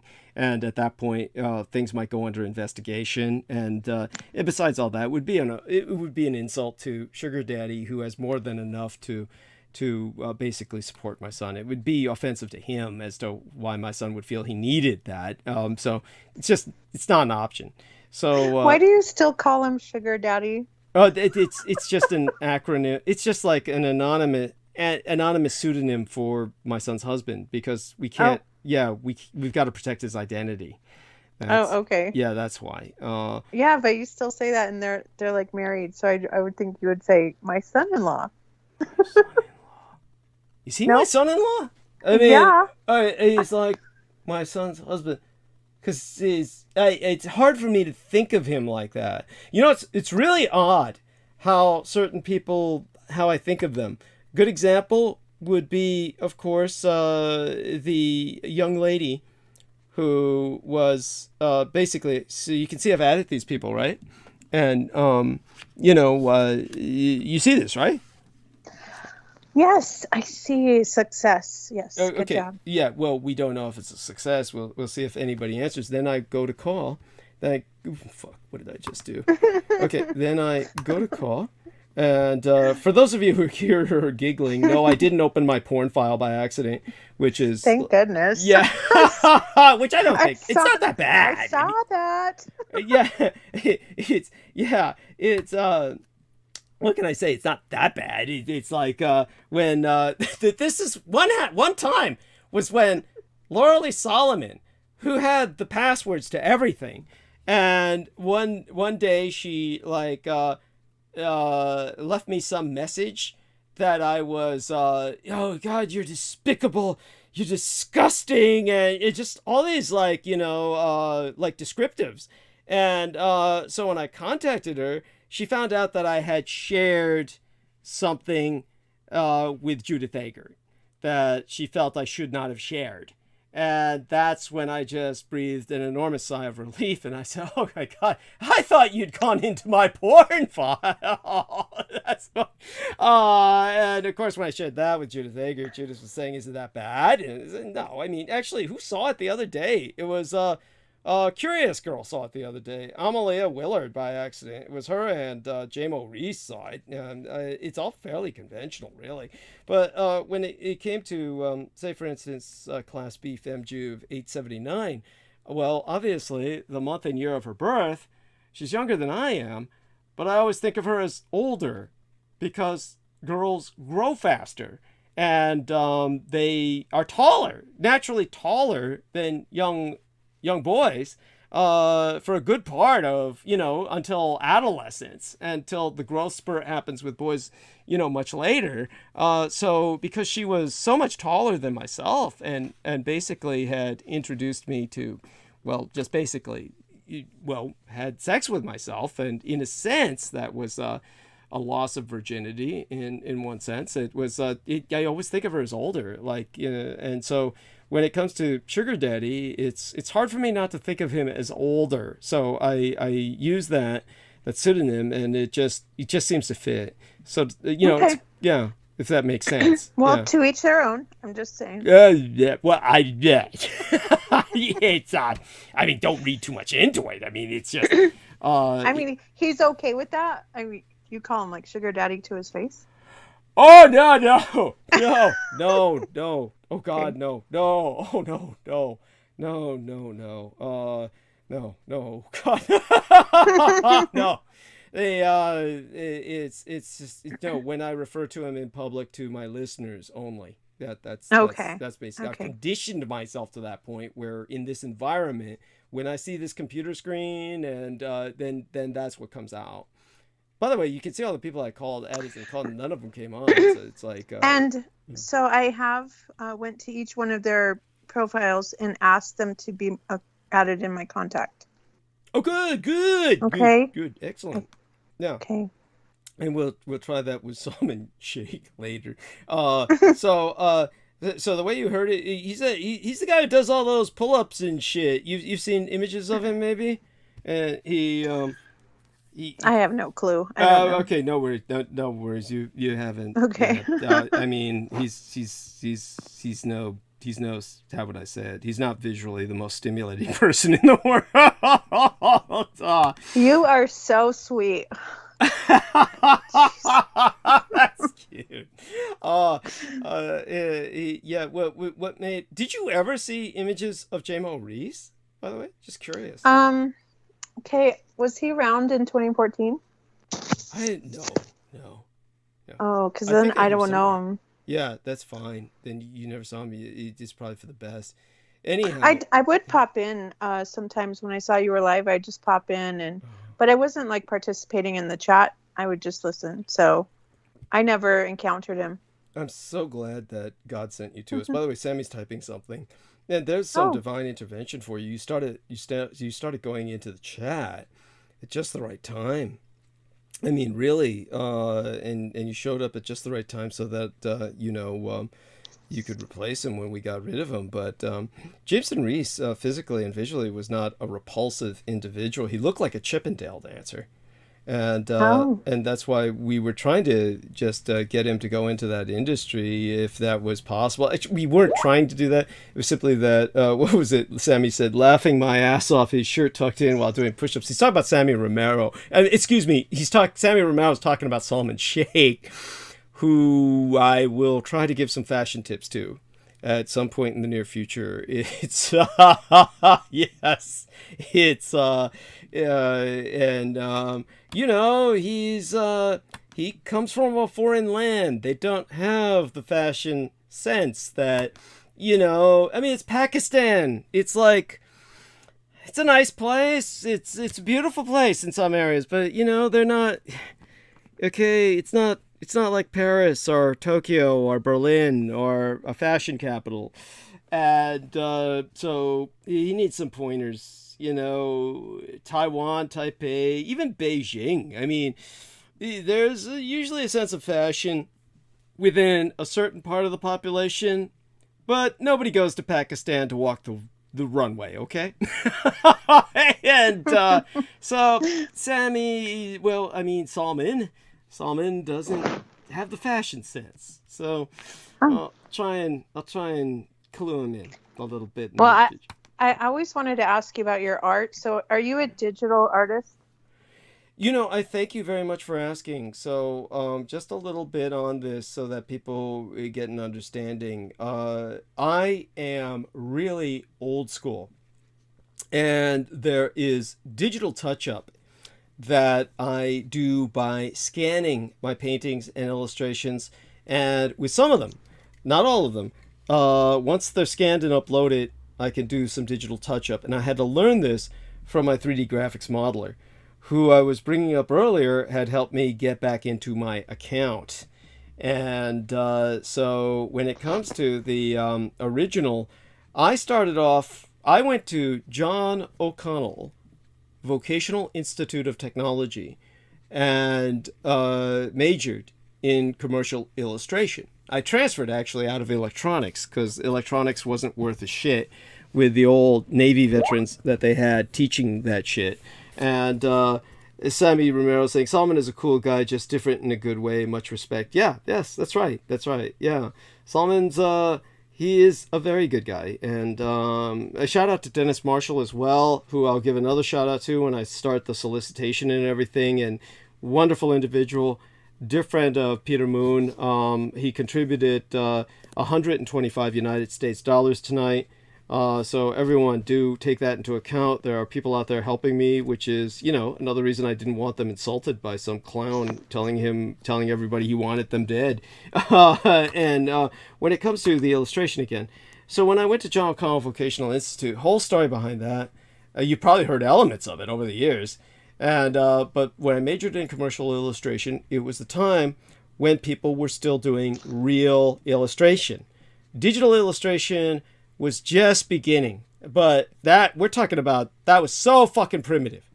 That was so primitive it didn't even count. And so when it came to the kind of illustration that I did, it's all originally old school.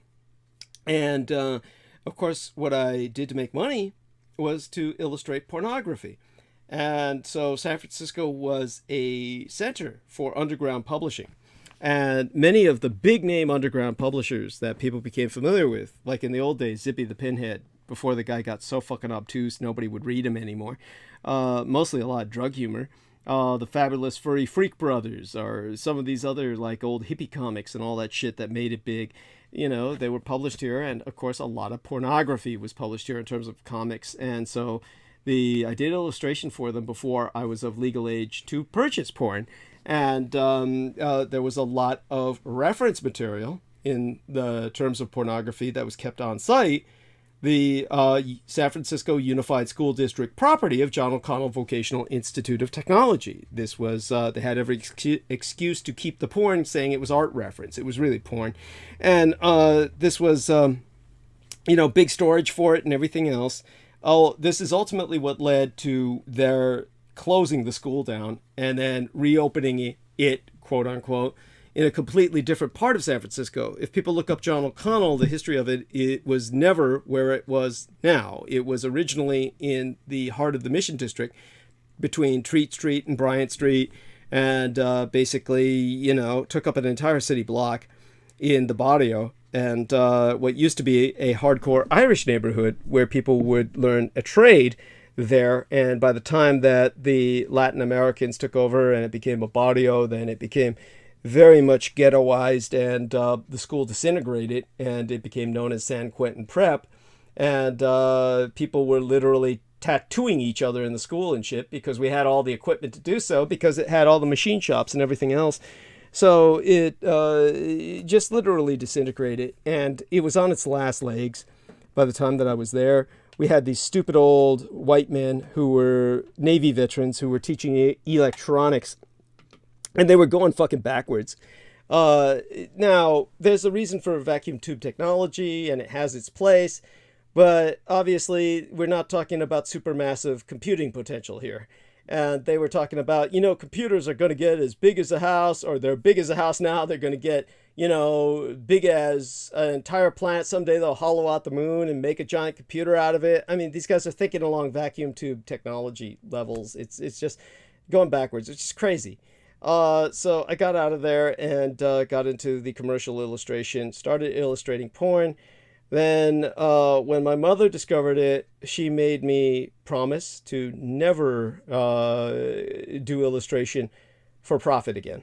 So all the illustration I do is therapeutic. I've never sold an illustration ever since. Never will again. And people keep asking why. I don't want to. For one thing, it almost killed me to work professionally because of all the deadlines and churning out sheer massive illustration. People die doing that. There were illustrators who worked for Marvel Comics who were literally worked to death. So you don't want to do that. And when it came to, shall we say, times where I started getting uncomfortable with it, was when I was using it as kind of like a coinage, getting to know ladies on the internet and shit like Judith Agard or Lena Shea or, the Laura Lee Solomon. And they would all demand illustrations. And Christine Joanna Hart was the most abusive and the most exploitive to the point where, Laura Lee made her stop because she was just, trying to get illustrations out of me like I was a machine. Doubtless that was part of her point. When it came to that whole thing, then what happened was that Judith Agard, there's a factor there where with Judith Agard, it's not evil. With Judith Agard, it was just basically she hated me and was all resentful because I slept with Lena. And so she, said, basically want me to prove myself to her. And so I gave over the insurance to her, and yet she still like totally severed. And that was that was lame. And, but with Lena Shea, it was also competition more than anything else. But, she is more of an asset. She's not really in control of her. I'm not rationalizing for her. I mean, at some point assets are in control to a degree. So you have to hold them responsible for what they do. So, but with Judith Agard, she's not an asset or anything. She's just a lady who decided she was going to go all out for the vengeance rather than for forgiveness.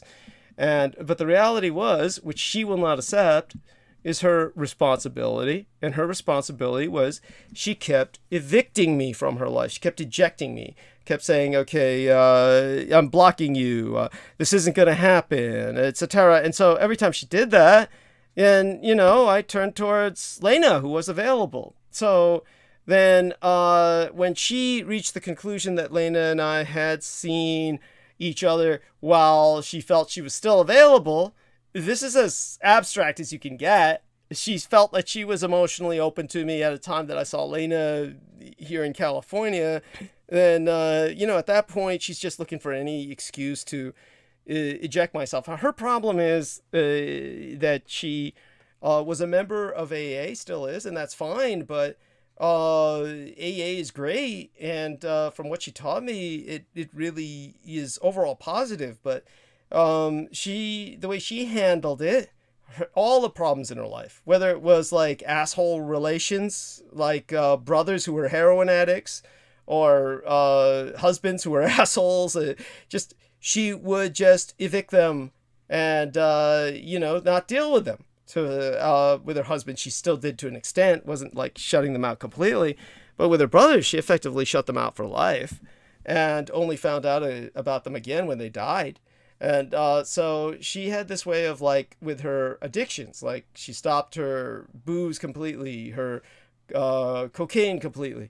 So with her, that's how she treated me, was like an addiction. So she treated me like an addiction and just, I'm not letting you back in my life again. And that's just so wrong. I'm not an addiction. I was like, and so that was kind of her trip. I told her, look, it's not like, when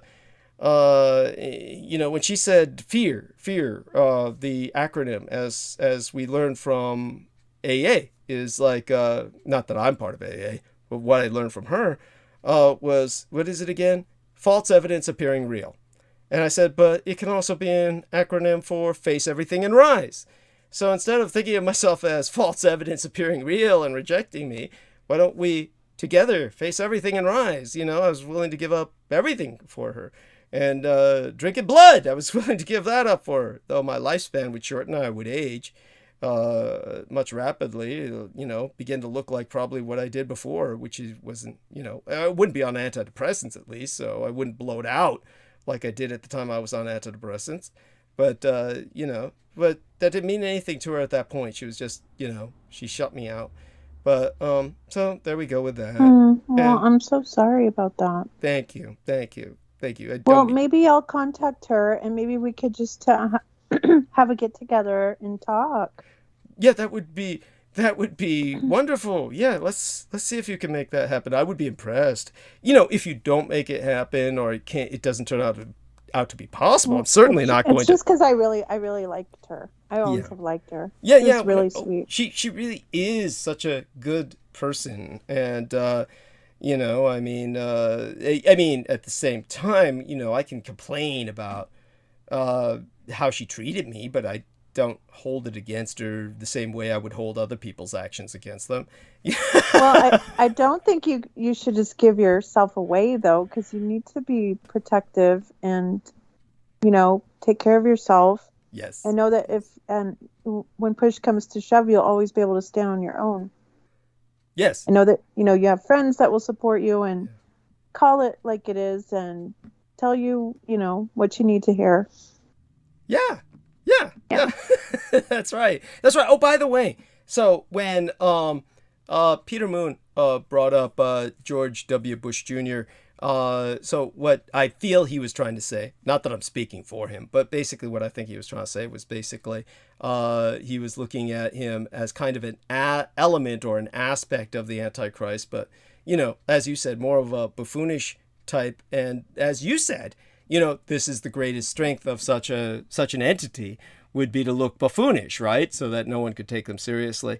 So Exactly. so it's one of those things that feel free to, I finished the liquid Coke. I'm going to rinse my mouth out because otherwise it's like, it's corrosive, right? So it feels like it's eating away at the porcelain of my teeth whenever I finish it. The aftertaste is awful. I mean, drinking the drink is fine. The aftertaste, for some reason, is so repulsive to me. So what I'm going to do is rinse that out of my mouth. I'm going to leave you alone on the stage for several minutes, about 2 to 5 minutes. Okay. Go on to something that you can sink your teeth into in terms of the subject, and you can handle that, right? You can. I'll try. I know you can. You can do this. Yeah. I mean, I don't know. Yeah, sure. I mean, yeah. Talk about I'm just gonna talk to your chatters. Yeah. Is that cool? Okay. Yeah. Oh yeah. Of course, honey. That's delightful. That's fine. It doesn't. Right. Yeah. Okay. Love you dearly. I'll be right back in about 5 minutes or so. Hey, so there's Wood Grain Lorenzo. Do you have an Instagram account or any way that we can see your art? Oh, good question. Let me go see if I can get you know what, Douglas does have a Facebook. And I do believe he does have an Instagram. I just haven't quite seen it yet, but I'll go get the Facebook for you, and you can always see his beautiful illustrations there. And he also will provide the up and coming information that you would probably want to read in all of his effects. But his art is always very beautiful. Here you go. I'm going to go here and find this for you.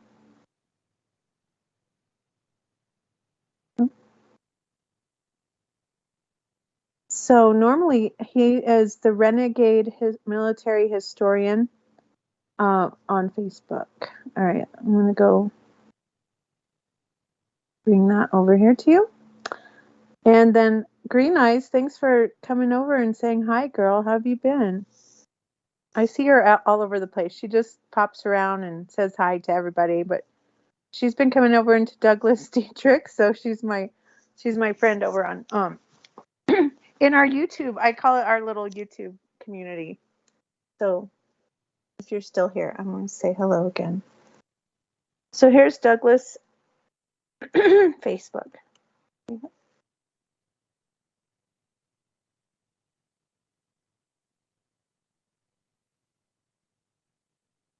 And forgive the dead air. I know Douglas doesn't like that. And another thing I know that eventually I might make him be triggered by is sometimes I have a tendency to write too fast, and I'll just like hit send. But I remember like he's very linguistic and everything, and I just Douglas, if you ever call me out for my spelling, I can take it. I already know it's bugging you, so I'm going like I'm being extra careful to at least try to spell right. But we should all obtain to try to do better in spelling. Anyway, so hey CK, great show tonight, friends. Let's go, Doug, or we should say Douglas, Team Douglas, right? So anyway, if you follow me here, I will shamelessly plug also my Facebook, because I'm trying to build up some friends and we could network. And also, if you want to follow my YouTube, I am under my own original name, and I am pretty much in the drama community of so probably a lot of people here would not quite understand it. They'd be like, what is that girl doing over there? But that's sort of like the realm that I come from here on YouTube. And so that's what, but when I came over to see Douglas and say hi to him, just because we're old friends, I've always been interested into him. So I'm, try to mix things up on my channel. So if you want to find me, I'm not going to drop the link, but you can find me at Vivian Sanchez. And a lot of topics and things that we talk about are just mundane and very petty and funny. And but at the same time, there's real people and we care about each other. And we all have these similar aspects that are just quirky and crazy in all things YouTube of the drama world. It's quite crazy. But it's good fun when you want it to, forget stuff. And what was cool about it is kind of cultivated out of the pandemic. Mm-hmm. And I would find myself like trolling just stupid stuff like Trisha Paytas. Oh, okay. Go on about that. By the way, you're doing great. I'm gonna let you go on for a bit. I'm here for you. But go on. Yeah. Go ahead. Yeah, I'm just gonna talk about my take your time. My falling into this area of YouTube, and so. It was pandemic, and normally I got really into like Yahoo Finance, but then, you're talking with people who are just way too smart for you. And I'm like, nah, I'm going to go follow this and that and the other. So it started with her, but then I started to see other kind of YouTubers, and I would find myself trolling them. And I didn't even know that was trolling back then, but I sort of became a troll, but with my own name. And then I started learning how to make videos. And so I would just start talking about, people I thought were problematic. And it became like a community because a lot of other people felt the same way I did. I'm not saying I started it, but it started off the backs of, like calling out these weird creators who are problematic, like, for instance, Trisha Paytas. And there's not really anything you can do other than, talk about them, make videos, or poke fun at them. And so that's how I began my journey into this, what you call, I guess you would call it a DC community or drama community. It's also known to many as the bottom of YouTube. Like it's a literal term. And the true crime is now crama, meaning it's mixed with drama and whatever else. It's a weird dynamic, but I do try to talk about other topics, and I will hopefully get to feature you, Douglas. And I also landed Ed Opperman, FYI. Oh wow, that's cute. I mean, Ed Opperman, I don't hate him. I mean, he's sleazy, but I mean, I of course have no respect for him. But he knows that. Why? I like him because he's a likable guy. He has his own charisma, and he's just how would I put it this way? When he did his interview with me, for one thing, Ed Opperman. The thing about him, and I could go on about him for hours. And basically, he he has a he's always desperate, and so because he's desperate, he'll be asking for people for money in a different sense than I do. Anybody who's been listening to me for any time and just compare my behavior to Ed Opperman and who's that New Zealand guy who interviewed me once or twice, and he was on American Freedom Radio, Vinny Eastwood, I think his name is. So Vinny Eastwood, for instance, if anyone listens to Vinny Eastwood, he's worse than Ed Opperman on air. He basically, it's like if you go to his website or his page for Vinny Eastwood, all you're going to see is an open hand. Just basically the first thing you see is like a slot, like a coin machine. Basically, give money. I mean, that's the first thing you see. And basically all the while through his program, he's just begging for money. Like that's like every few minutes. It's just awful. I couldn't live like that. And with Ed Opperman, he does that off air. He does that on Facebook, where my medical cosmetologist, V, she was like complaining about him, saying, this guy, yeah, that friend of yours, he keeps asking for money. I said, why don't you block him? I mean, if I like saw him all the time asking for money, I'd just say, fuck this, fuck you. I'd block him. I don't know why people tolerate that. That's just wrong. And now, so there's that about him. Then the other aspect was when he interviewed myself, because of his level of desperation. When he interviewed myself, then I put it up on my channel. His interview with me. It's half me, right? I mean, I'm talking, right? I put it up on my channel. Then he like said, hey, that's my source of income. And he filed complaints against me and shit. So it's like, what a sleaze. What a fucking sleaze. So of course I never did an interview with him again, because basically if you allow yourself to be exploited, that's basically what he's doing, is exploiting people. If you allow yourself to be interviewed by that son of a bitch, he won't let you put his interview up on your channel. So in other words, you're his property. That's how he views you. Fuck him.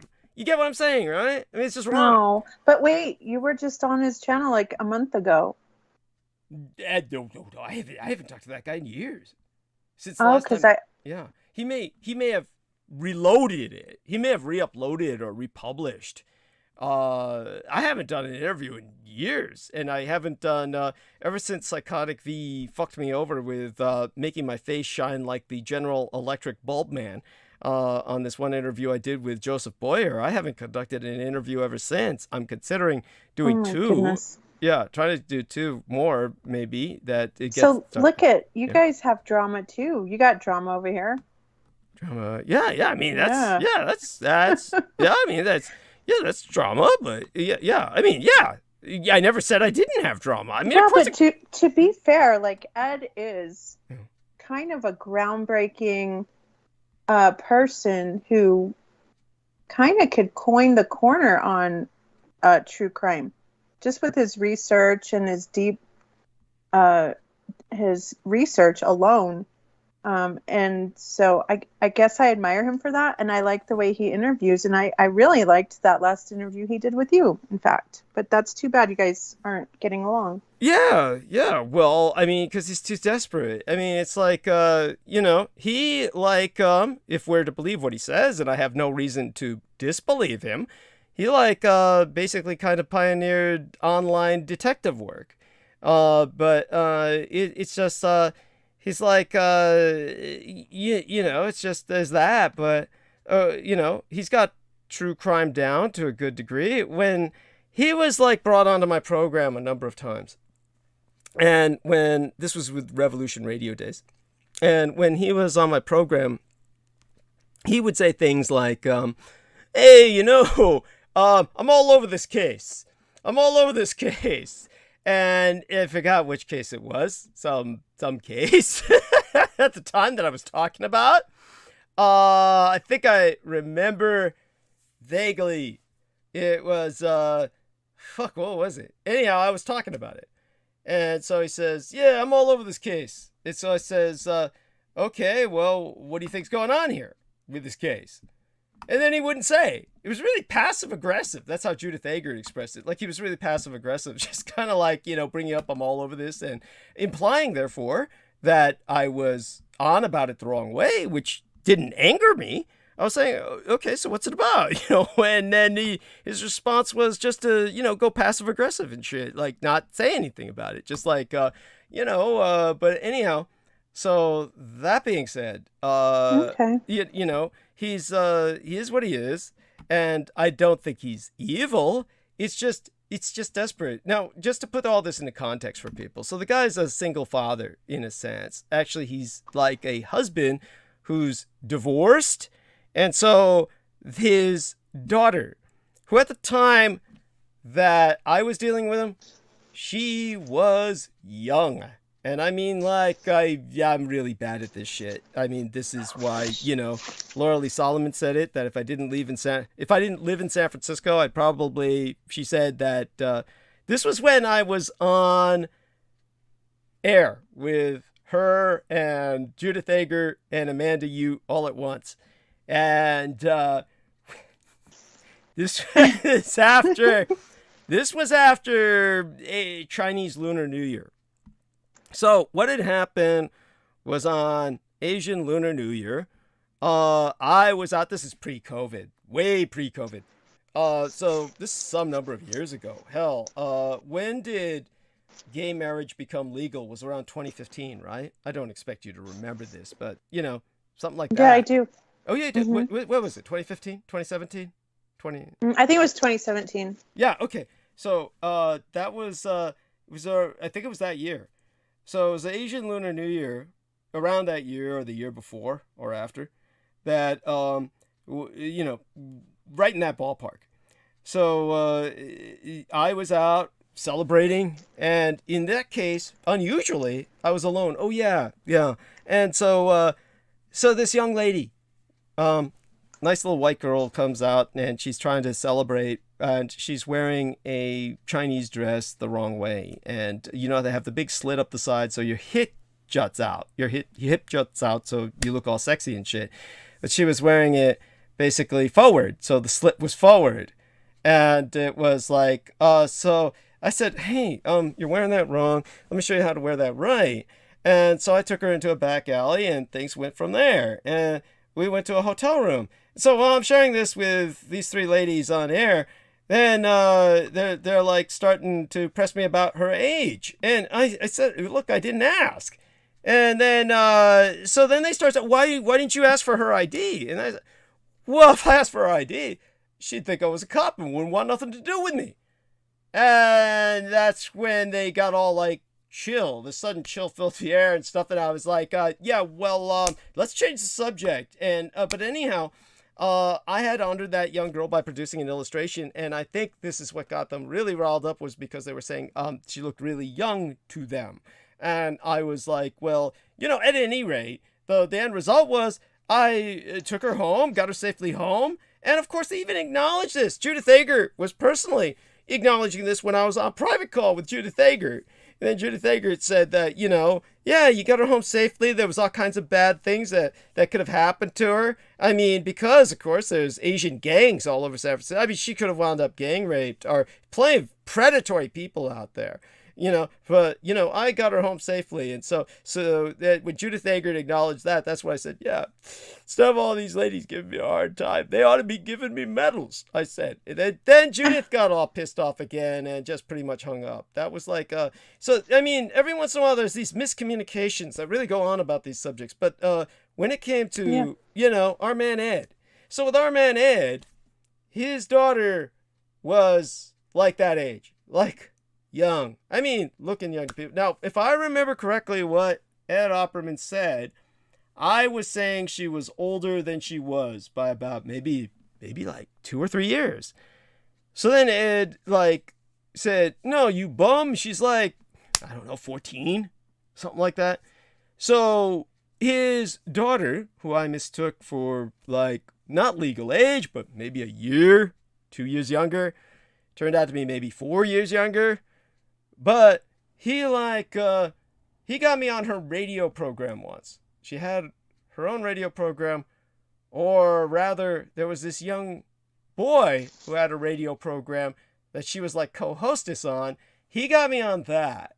And I was like speaking with these people, and this was like, I was talking to them about an adult crime that I had, in a sense, been involved with, in the sense that it was Gerard and Mandy Miller, the couple who dressed up like the Joker and Harley Quinn, and supposedly killed 2 cops in Las Vegas, which is like where Ed Opperman was living, was Nevada. And so I'm talking to these young people about these 2 people who wound up theoretically killing 2 cops and then killing themselves. And, you know, thank God he came on the program, because I was feeling increasingly uncomfortable talking about an adult subject, especially one that had impacted me personally, with 2 underage kids. And so he basically was trying to take care of his daughter, get her into, like, I don't know, not his custody, but have, what do you call it? Half the time with the mom, half the time with him. What do you call these privileges? Like, you know, I've never parented. It's shared custody. Something so like that. It'd be like there's 50-50, and then there's custodial and primary. Something like that. parent. Yeah. So whatever was going on with him, whether he was 50-50 or otherwise, he really wanted his daughter to be in his life. And she wanted him to be primary, because he let her get away with murder. He let her do anything she wanted. He had no control over her. And when I put him on my program sometimes, and we started to talk about her, and she could hear it in the background, and he started trying to say something about her that maybe she felt was like, I didn't need to hear, then from the other end of the room, you could hear her shout at him, "Shut up!" Shut up! Like she was his wife. I mean, she ran this guy's life. And it was like, no wonder she wanted to be. I mean, her mother would never have let her get away with that shit. Whereas, you know, why he wanted her in his life is understandable to a degree. But, you know, he wasn't really acting the part of the dad who asserts control of some sort. So he's like, oh, fuck, how do I describe this? It's just, well, you know, when his daughter was around, she was obviously the boss. So I met her a few times, and one time she was photographing him, and he was on stage, and this was that presentation organized by Lorian Ann Fenton, and he was having some trouble presenting. So I went up on stage and just sat down on the stage. I just sat down at the stage at his feet, so I could help him with some hints while he was talking on the stage about the particular subject. I can't remember what the subject was. That's when I looked straight up and saw him from the worm's eye level. And when, you know, I was at the level, I'm sitting down, he's standing up on the stage, he's on the podium, so I'm looking at him where my head's at the level of his toes. And when I looked up, it was, he had to make himself comfortable. His shirt was not tucked into his pants. And I got the view that a hooker would get if she was giving him a blowjob. I was looking up at his underbelly and seeing his pot belly, but because his shirt wasn't inside his pants so he could be comfortable, and he had no t-shirt, I'm seeing his bare underbelly. And so he had Dunlop's disease, which, in case you don't know, it's kind of like those big fat Southern sheriffs that stop you, and they're so fat that they've got this big belly that hangs over the gun belt. That's when you say, their belly Dunlopped over their gun belt. It's like that. He had Dunlop's disease. His belly's just hanging down like... Well, we call that a fupa. Okay, there you go. So he's fupa. He's got, like he's pregnant. He's like he's pregnant. When I looked up and I'm seeing his belly, and it's just like the pregnant kind of effect, like it's over his belt, but it's like, yeah, it's just that was something that I still want to unsee. One of the reasons that I drug and drink is probably to help me forget that. That's like something that no one should see. And so he's like, he's got that. And then he was trying to help me out. Now, just to show you he's not all sleazy and evil, in his own way, he tried to help me out. And the way he did this was he says, yeah, you know, my daughter was going into the electronic coloring pages, which goes to show you how young she was when I first met her, and basically saw her, you know, telling him, shut up! And yes, she was going to these electronic coloring pages, and he was saying, you know, she had to get through a bunch of pop-up ads to get to those coloring pages.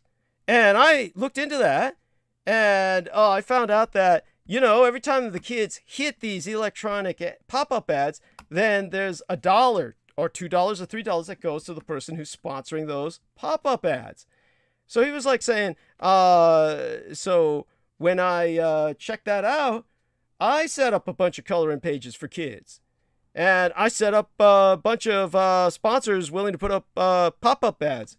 So, you know, when coloring kids, kids come to color my pages online, they run into all these pop-up ads, you know, dozens of them. And I was going to ask him, like, is there any coloring pages behind that? Or was this just like entrapment? So all they get is nothing but pop-up ads? Because that was the impression of what I got he was saying. Because he was telling me he was making $300 a day off that. And he was suggesting to me I set up something like that so I could make something like $300 extra a day. And now granted, with him, something like that could burn off easily because he's raising a daughter, right? So I can understand that. With me, it's, of course, if I got that, I'd be rich. Comparatively speaking. I never found out whether there was ever any coloring pages behind all the pop-up ads he set up, but you gotta admit, that's kind of sleazy. That borders on a form of child exploitation. Now, it's not predatory to the degree of child predation, but you get my point. I mean, that is kind of sleazy. So there you go with that. And there's another element to it that, you know, so, I mean, all of this, oh shit. Oh, okay. You disappeared there for several moments. No, I mean, I'm the still screen here. did. The screen did. You know, the, anyhow, so, you know, all this maybe gives you some impression of, yeah, have you talked to him in the past or know him personally in some way? Or? No. I just reached out to him because I'm trying to venture out and do different things. And I thought I like to showcase talents. And I thought I would see if I could handle a interview. Oh, I wouldn't hold that against you. I mean, yeah, I mean, go ahead and yeah, have him on. And don't tell him everything I said. I mean, granted. Well, he's probably gonna hear. I mean, it's on your show. I've said all this in the past. So you know. Okay. But the funny thing is, you'd be amazed at what people don't hear. I mean, really. I mean, it's. Like, I know. Let's it's like just put after it this 12 way. hours. Yeah, we're yeah. just going to. Yeah, I know, because my show's 12 hours. Almost nobody listens through that. I mean, you know, if somebody said, "Oh, the teacher said something about you," and it's on the show, you know, most people would go there, and any normal person, not that he's normal, but you get my point. I don't give him like the status of like a crazed individual who would like fixate. So, you know, he'd probably look at the length of time and just say, fuck, I'm not going to dive through that, you know, but you know, most of the time when I've said these things in the past, I've never heard from him or never heard anything about it. I mean, somebody might tell him about it, but honestly, is what I'm saying anything that isn't, I can't understand how that would not be obvious to anybody. You know, well, you know, when I have him on, if I have him on my show, on my channel, I'll probably talk about you with him. Oh yeah, you're welcome to do that. Because that's like a major dynamic as far as how. But I've followed him like 10 years now. Uh-huh. And to be honest with you, if you think that e-begging is bad on his part, you should see where I'm from. How do you mean? It's bad. We've got oh my god, the tactics that people go to get money. It's quite crass and evil. Wow. Holy shit. And we actually call them out and stuff. But I mean, there's no shame in, you know, I think you should make money however you want. Oh yeah. No, I hear you. Believe me, honey. The reason that I jump in on that is because get this shit. I've had assholes who like write me messages in threads underneath my videos. People don't do that now, but you know, in the beginning, so to speak, maybe not that long ago, when I first became independent, so to speak, it was like on YouTube doing my bit and asking for money once in a while. You'd have people who were complaining about my quote unquote beggary. I mean, really, that's so offensive. I mean, you know, I'm imparting traumatic experiences to these people, hard-earned knowledge, and they want me to do it for free. This is like, I mean, that's exactly. yeah. I mean, talk about offensive.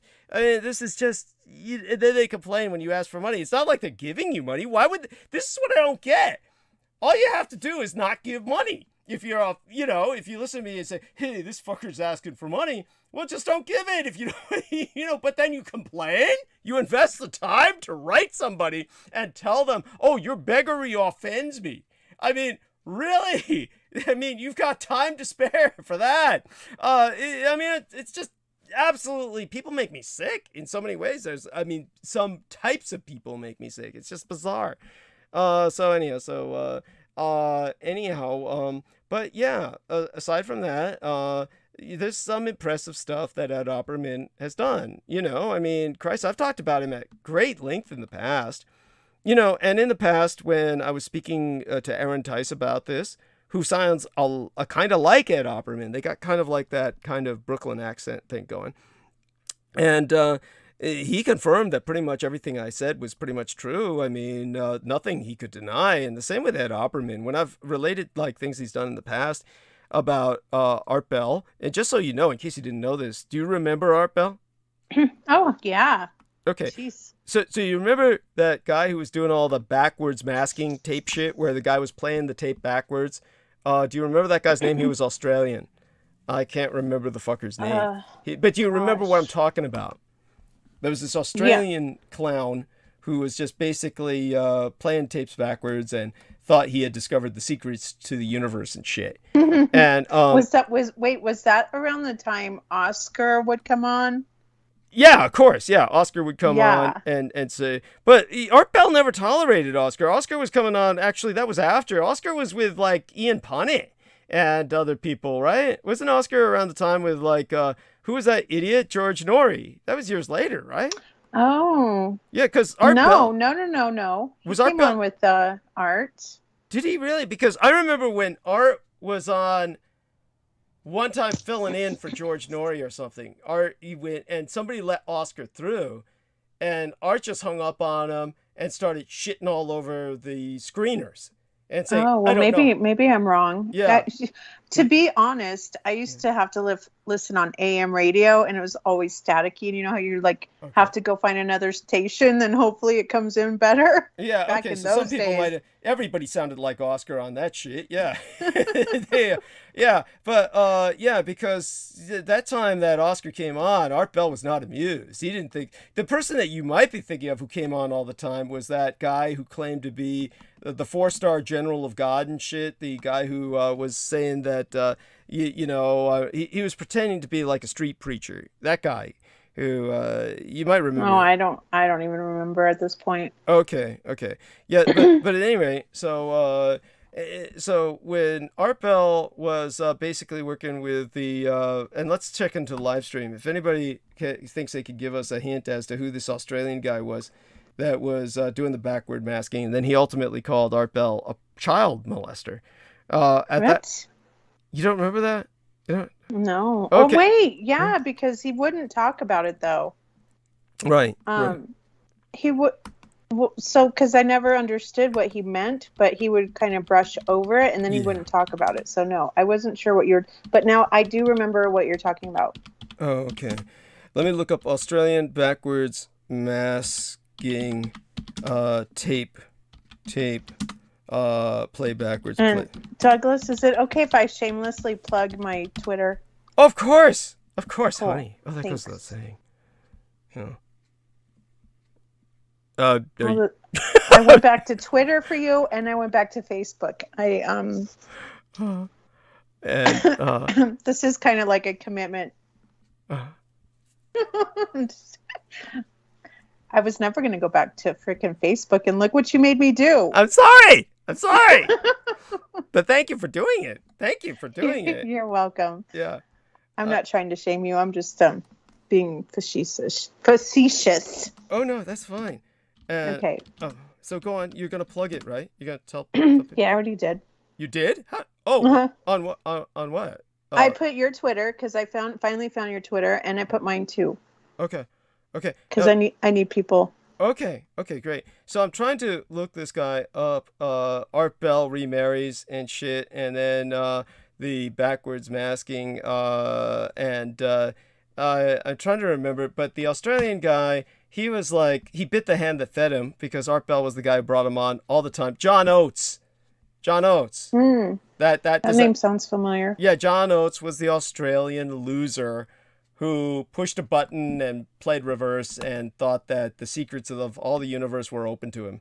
And so what happened was John Oates basically, what had happened to Art Bell was that Art Bell was married, before he married Ramona, Art Bell was married to at least 2 wives before that were both Okinawan. So he has a fetish for Asian women. And that probably makes him racist as hell. And that in itself is often a kind of frustrated pedophilia, because the thing that a lot of white guys have for Asian chicks is that they're the size of white children. In other words, they never develop, or rarely develop, like Caucasian women do. It's like they remain at a kind of physical built that men can fantasize is like a child while they're fucking them. So my dad was in no sense like that, fetishistic or racist, because my mother was like his 5th wife. So all the wives that my dad married before her were white. Now, this may sound strange and people are wondering, what the fuck am I talking about? But understand that a lot of white guys who go for Asian women are white supremacists, and they go for them thinking that they're subservient, and they think that these Asian women are subservient to them and shit. And so in a sense they are, because many of them are immigrants and they're at the man's mercy. And, he can threaten them to send them home and deport them and all this other shit. It's just, and abuse them in so many ways. So it's usually not a positive when a lot of white guys have Asian wives. It's oftentimes not positive. Nothing to do with my dad and mom. But in his case, he had 2 Okinawan women. One of them produced a boy child, and obviously Amerasian like myself. And such children are often considered exotic as hell and super sexy to a lot of white guys, because Amerasian children look effeminate. They're not pure Asian, so they don't look gookish. They look more acceptable, more white, half whitened, and they don't come out with, some Asians can look very ethnic and look very repulsive to the white aesthetic. But if they have the white blood in them, then they look like the most beautiful people in the world. They will often, you can look this up, it was usually axiomatic to many people that Eurasian people are the most beautiful people in the world. And so Amerasians are basically Eurasian in the sense that they're European American, removed by just being from North America rather than Europe as their gene pool. Anyhow, so his Amerasian son wound up raped by his teacher. In other words, this teacher, who turned out to be a criminal child predator, who had a whole record of child predation, somehow became Art Bell's son's teacher, and took him on a special field trip out into the desert where he raped him and infected him with AIDS. Now, this was back when AIDS was still a death sentence. So whether his son ever went into full-blown AIDS or stayed the rest of his life with HIV and therefore on an HIV cocktail, I never found out. But what had happened was that this, of course, you can imagine, impacted Art Bell. And then John Oates said, when he was listening to Art Bell and recording him, that he pressed the reverse button and found out that Art Bell had somehow arranged for this. That Art Bell was like basically a child predator himself. And that's when Art Bell sued him for $60 million. Now, Wow. and the person who got involved with this was the FBI guy who was supposed to be a hero, Ted Gunderson. And Ted Gunderson had always claimed that he was trying to fight child predation and presented himself as a hero. But I found out from Ed Opperman that he was receiving personal phone calls from Michael Aquino, Ted Gunderson, receiving his... I remember that. Yeah, there we are. So, believe me, Ed Opperman's done some real favors for me. So, in the end, it balances out. I'd say that compared to his bullshit with trying to prevent, basically monopolizing, exploiting myself for an interview and then monopolizing that interview for himself, which I think is completely unethical. You get my point on that, right? Yeah. But to balance that out, when Michael Aquino was threatening me with a lawsuit and people were claiming that, I made that up, that, typed out the lawsuit threat from Michael Aquino so I could make myself look important, it was Ed Opperman who proved that source from Michael Aquino, because Ed Opperman pioneered tracing electronic addresses. So, I'd say it's even. His score between he and I is even. I don't hate him. But during that time when Ted Gunderson and John Oates were being sued for $60 million by Art Bell, and ultimately they lost, John Oates just ran away back to Australia so that they couldn't pursue him. But Ted Gunderson went through the FBI and they paid off Art Bell. So Art Bell was already rich, and that made him like infinitely more rich. And if to me, it's Art Bell is the complete and total reprehensible villain here. You're talking about a son of a bitch whose son, where the fuck was he? How is it that his son winds up with a confirmed child predator taken out to the desert and infected with AIDS? Except that Art Bell trusted him with his son, which implies something about Art Bell. So you know where these other guys are coming from. Not that they're high quality people. Ted Gunderson and John Oates were both sleaze bucket pieces of shit. But it's like they're all in the same toilet. Turds in the same toilet. But the person who was running the communications between them, the person who basically acted as the intermediary while all this lawsuit was going down to maintain communications between them, was Ed Opperman. Not that makes him sinister. It's just what he was doing. And you'd have to ask him about that, because I talked to him about this on air, but I never pursued it. Somehow he was like hired to do that. Is my impression or something? You get what I'm saying? It was like because he was a private dick, right? So they said, oh, we'll hire a private dick. This is what attorneys do. They hire private detectives. So I think the attorneys hired him to act as the go-between between these guys. Does that make sense? That's what I think happened. Well, it makes a good sense because he has a wealth of knowledge and can correlate between the two. Yeah. So that's interesting. Yeah, so that went down, and that's an element of his life and experience. And but other parts of Ed Opperman, his experiences, is kind of like he just happened to be there. So he was just happened to be there at the right time, the right place, when he was like, he was an old lefty and he was involved with basically a bunch of communists, and it was in New York. And then that guy who killed John Lennon, David Chapman or something, what was the guy's name who killed John Lennon? Do you remember? That was when he dropped into like this commune like office or something where all the commies were hanging out. And that's when Ed Opperman saw him. In other words, Ed Opperman encountered him and spoke to him briefly just before he went out to kill John Lennon. So Ed Opperman, he's like, it's like his stories are kind of like that. He's like, happens to be in the right place at the right time.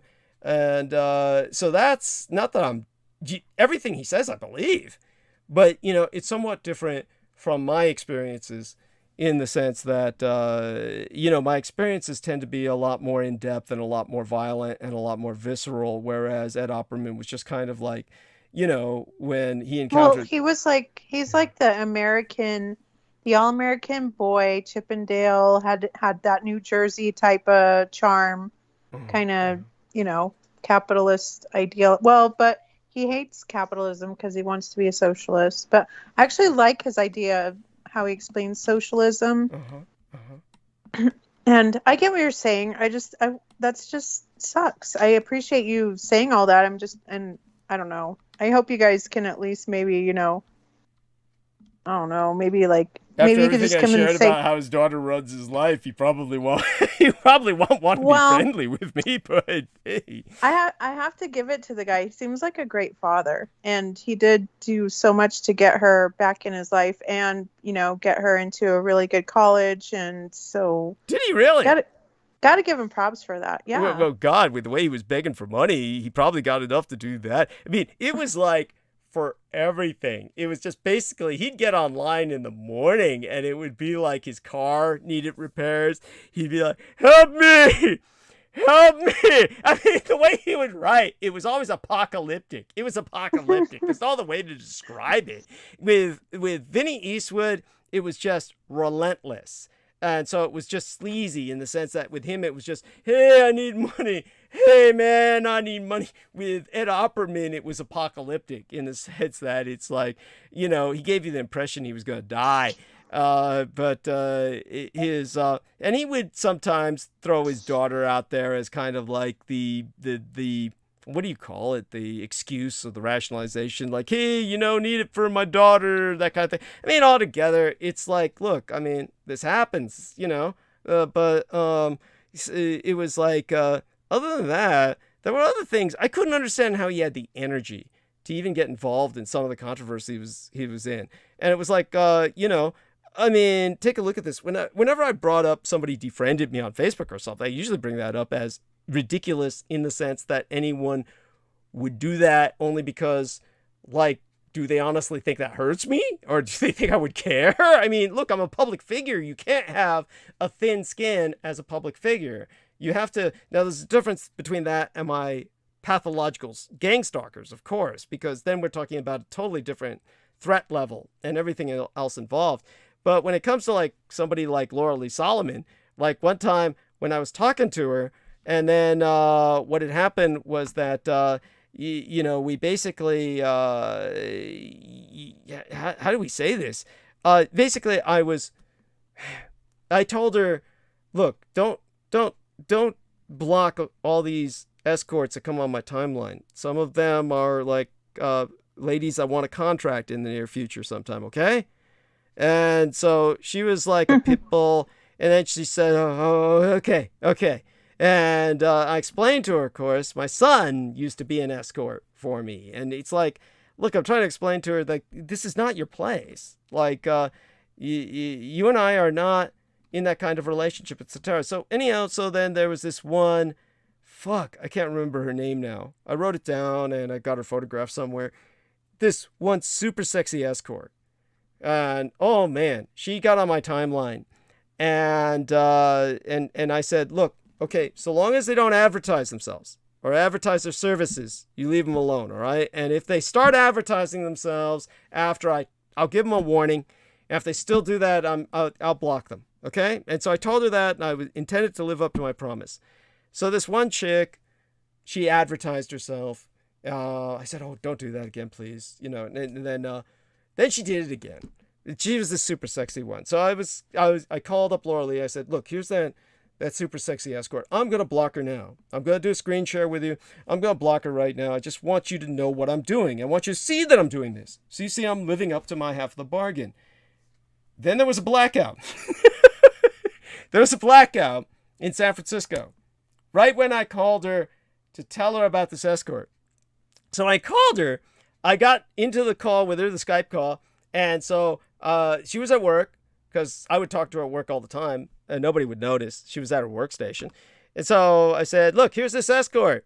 Then the moment I brought that up, this escort was on Facebook. Then we had the blackout in San Francisco. And then by the time the blackout was over, at that point that it happened, I said, "Shit, all the electronics are out. Well, what the fuck? It's the middle of the day. I usually sleep in the day." I went to sleep. Time I woke up, blackout was over. And I got back online, and Laura Lee Solomon had unfriended me.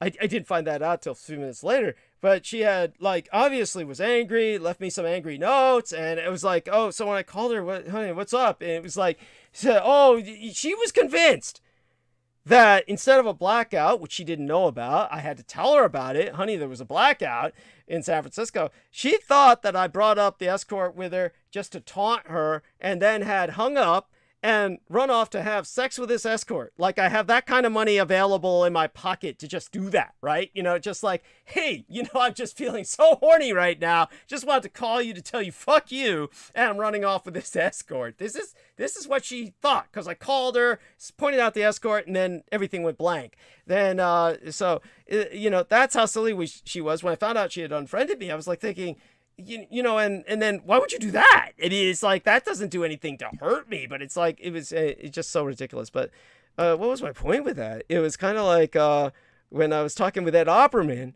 he was like talking about things he would get into, like these arguments with people. And, you know, one of them was the black kid who was Trayvon Martin.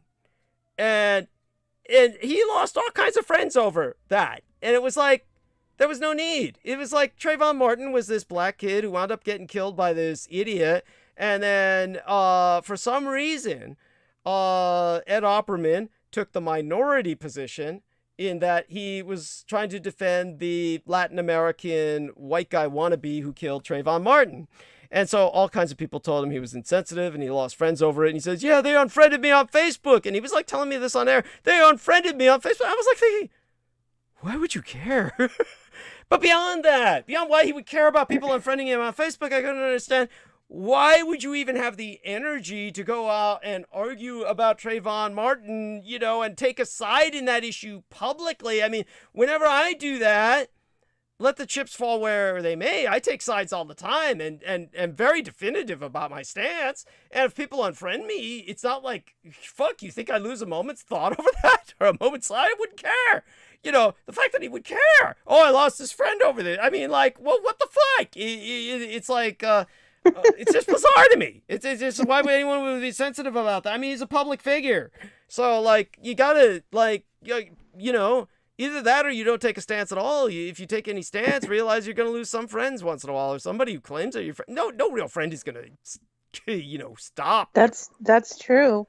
Thank you. But we are living in a time where people are just so emotionally, like, what do you call it when people are offended so easily? Mm-hmm.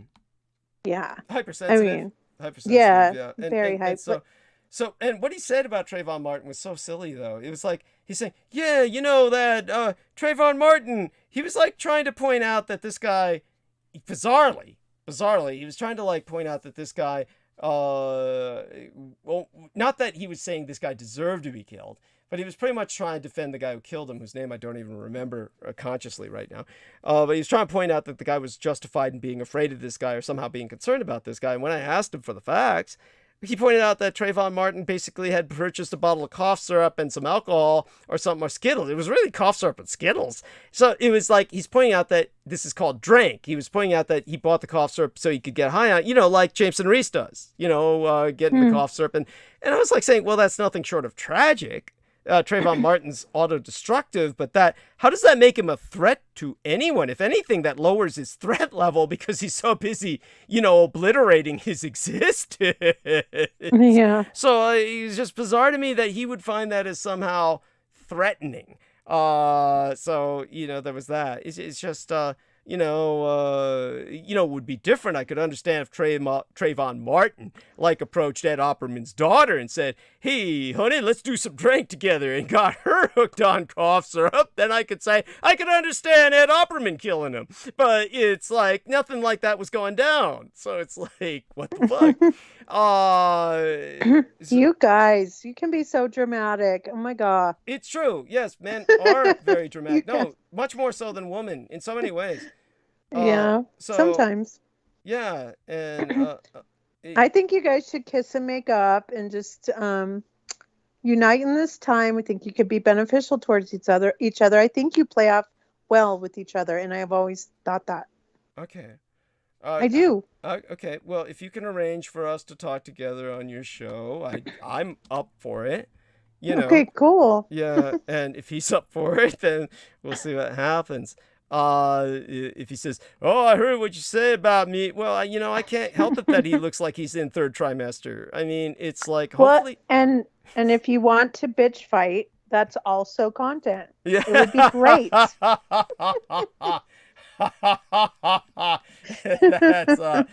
so exploitive. It could go either way. Yes, that's yes. Well, it would be something I would. Yeah, it would be something. Oh, I'm sorry. I'm just kidding. I just thank you for your explanation. Yeah. And I'll tread lightly. Yeah, I think I'm gonna have him on my show though. And I'm gonna talk about a lot of old school stuff. More like the fruition and kind of pimp his vast archives. Uh-huh. Yeah, he's got quite a number of them. I mean, at this point, he's kind of like myself. Yeah, the poor bastard. Yeah, he's trying to literally make money off that, and that's just not the way to do it. I mean, obviously, I'm very fortunate that I have people who contribute, and like I said, Jameson Reese was effectively sabotaging that. And, he had to be conscious of that. He had to be conscious of that. So you can only see him as malevolent. I'm not talking to you. Yeah, I'm talking to the listeners. You get what I'm saying? It sounds like he's not mindful of much. Well, there you go. True. Yeah. True. He's not vested in an interest for you. Yeah. Thank you. Or invested in how he exalts you or does not exalt you. Yeah. So. Thank you. Sure. So you have no idea how much I appreciate that, honey. You're very right about that. And so when it comes to that goon, the reason I was making a point about him and the way it's applicable here is that what was the point I was trying to make about that? He would be like basically. Like Ed Opperman's trying to make money off his shows, and so obviously to a degree I'm trying to do the same thing, and J-Mo Reese was sabotaging that, and so that's what makes him so horrific. And like you say, it's not even that he's consciously malevolent. I would argue that he has to realize that, and at the same time, as you say, he's just so mindless, oblivious. He's so oblivious because he's so narcissistic that he's not consciously even aware or caring. So there you go. Either way, he's just a jerk. So well, yeah. I hope he recognizes what a good good thing he had going here, and it's too bad you guys had to fall out. Oh well, but yeah, you can't have that toxicity in your life. So thank you. Well, definitely he knows that because, like I said, he's been trying to contact everybody since then. So, trying to create, I guess, his own personality cult, which is bizarre to me, like I said, that anyone responds. But so thank you. So that being said, how about yourself, honey? So when it comes to your husband had an addiction, are you willing to publicly share how he got over that? Was it AA, or is that something you want to keep private, or that's understood? I was just curious. Well, it was just a matter of he lost everything. Yeah. After we left him, we had invested in. We were like building we were going to have a trucking company, and because we have a great standing within the community as far as like, trucking and mining. And so we were like, we could have the boys do that. We're going to name it this. We were moving into, financing it and all this other stuff, and bought property and had a home and everything and that kind of life. And then you just realize that nothing is going to change and it's really getting bad. So after that, and after we left him, he just lost everything, like everything, and there was nothing anyone could do about it. So, but he came to the point, like, when he realized that, hey, I got to be a dad to my children, and basically about to die, and you're just like, there's no other place to go. You're at the bottom, and he bottomed out. That's the AA term that Judith Ager taught me, was that he bottomed out. Yeah. Okay. But he never did do AA or even, he probably went to rehab like 3 times, and he was just not geared to that. Okay. It was just a matter of like, hey, I better straighten up my shit because my kids need me, and that's what changed him. So he's similar to my father in that sense. My father, you may have heard me say before, just said, I'm going to stop drinking, and he stopped. So he kind of did that, your husband. Yeah, he did. Wow. And he was never my husband. No, we were, what do you call it? What do you call like it? common law marriage. Common law marriage. Yeah, we were like legitimately common law because we were together for so long. Uh-huh. But yeah, I mean, we have a good relationship now. I totally have always allowed him to be in the children's life, and he took, like, because I didn't want to deal with all the stuff that boys need to do, and of course I'm not the best at it. So he filled in that gap, and he got them into all kinds of sports, and he was at every game and always rooting for them and helping them in every aspect of teaching them how to be men. And I was like, thank you, because women can't do that. Right. So I appreciate that. And we still have a good relationship and we get along. It's just that, I think sometimes men in an older age, I feel for him because I can feel that he's just in a depressed state. And I don't know, like, you guys kind of get grumpy. You can get grumpy in your old age. Bitter. Is there a bitterness there? I don't know what to call it, but yeah, I don't know what kind of stage that is. Is that it must be a man thing, kind of like our menopause. Yeah, I get it. Yeah. So yeah, but what I'm still kind of tripping off of is, like you said, he kind of like he bottomed out. But now he's basically acting as the provider. I mean, once he stopped drinking, he somehow got a job and everything. He got his act together that much that he could be a provider. That's beyond impressive. I mean, he just bought his own place. He bought another. Holy shit! And what the fuck is he doing to make that much money? This man could build a business and do really well. Okay. He just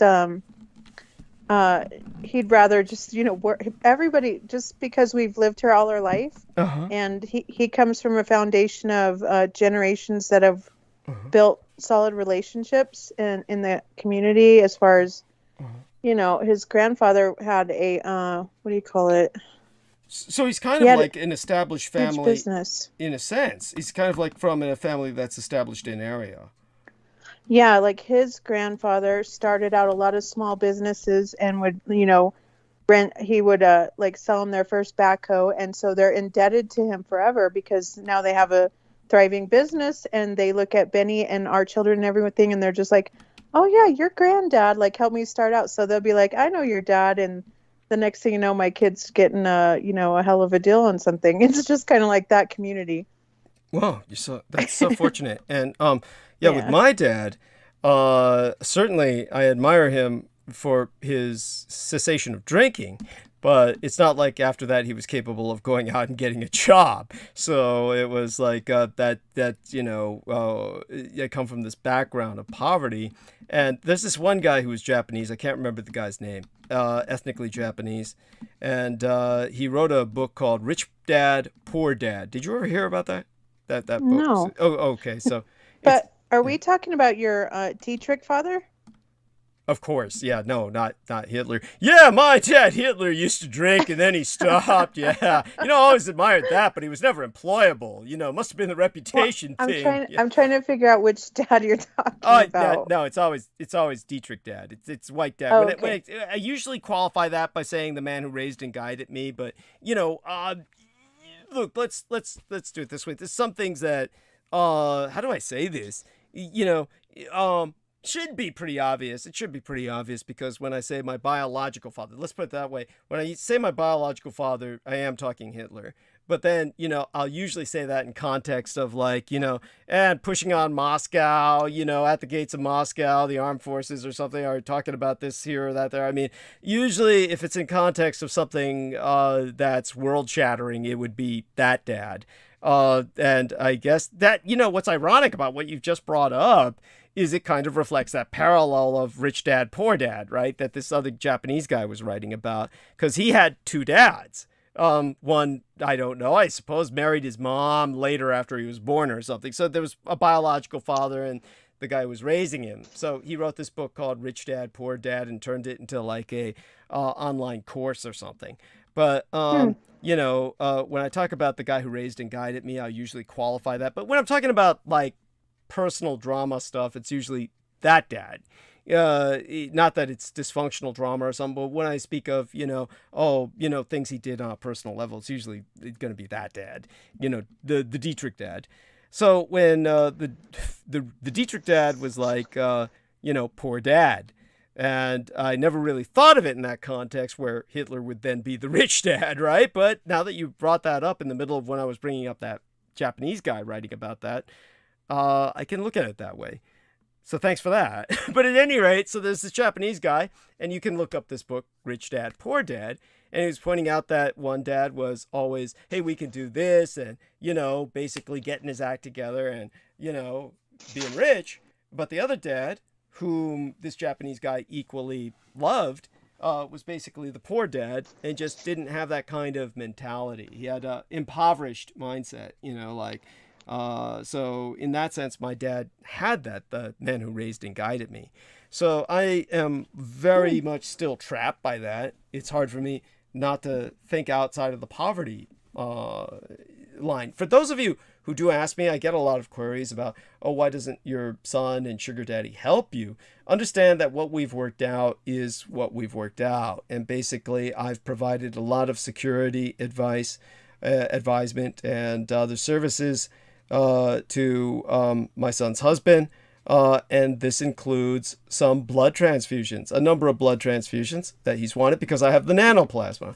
And there are attempts to study my blood, put money into some private research concerning that. There are attempts to also work with my sperm, which, of course, my sperm is very efficacious, and therefore the nanites are obviously transported through it, because we see that in the effect of the young lady who's impacted with the Kawasaki syndrome in the photograph that's embedded in thumbnail of live stream tonight. So obviously, certain benefits that I have can be transferred to people simply by basically a meat injection. So Sugar Daddy has taken sperm samples from me. By the way, that means that I put them in a Dixie cup. I remember when I was talking to Judith Agard about that. In other words, I don't know if anybody is familiar with sperm donors, but understand that I go through the entire sperm donor process. That means that I basically go jack off into a Dixie cup, and this is done in a sterile environment, and this is ultimately passed to him for lab studies, or sometimes he drinks it, literally, because he's gay. And this is not, like, repulsive to him. So when I was bringing that up with Judith Agard, and she was saying, gosh, that must be really awkward. I was like, honey, it's a Dixie cup. I'm in a separate room. It's like, I think it'd be a lot more awkward if I was jacking off into his mouth. But, I'm not quite sure if she got that either. It's like, God. One time she was bitching. She, like, when she came... I had to mute. I'm sorry. I was laughing so hard. Oh, no worries. No worries. You don't need to mute during times like that, honey. I mean, that doesn't bother me that anyone finds this, amusing. It's just how you said that. It was so funny. Oh, God. You should have... Okay, she came to San Francisco without bothering to see me. She was such a bitch this one time. So then she went to see my toxic medical cosmetologist instead. And then she was telling her, Douglas said, oh, yeah, he'd really like to see you and I making out together. And then my toxic medical cosmetologist says, yeah, I heard you said this to Judith Agard. And she thinks I'm like, I don't think she thinks this anymore. But I mean, for a while there, she thought I was like alcoholic or something. So, Judith Agard was saying that. She accuses me of being alcoholic. Yet all the time I was with Judith Agard, I would never drink. And she said, oh, you were only with me for a few days. Or so. I said, honey, if I were an alcoholic, a few days would be intolerable without alcohol. And hell, you've experienced life with an alcoholic. You know what I mean, right, honey? I mean, you. Well, he was more of a meth addict. Oh, Oh. And that was rough. Yeah. Oh, But I mean, man. addiction is addiction, right? Well, kind of. I mean, meth is bad. I mean, It was really bad. Yeah. fuck. Meth is like, holy shit. I mean, like, meth is violent. That's a very violent high. I mean, I'm surprised. Was he ever physically abusive? I mean, I'd be surprised. I just don't want to talk about it. It was probably like 30 years. Yeah. Holy shit. How are you alive? How did you survive that? I mean, okay, we don't need to go into it. We had two different like I took care of the house. Uh-huh. And he had his little place in the back. Yeah. And we had like 3 acres, so like we were always far apart. And so I just raised my boys. Like it was kind of like I was alone anyway. So it wasn't hard. So it was just, I was totally enveloped in one area of life and he was enveloped in another, and we had kind of like separated. And you just learn to I don't know. Honey, you're incredible. You're incredible.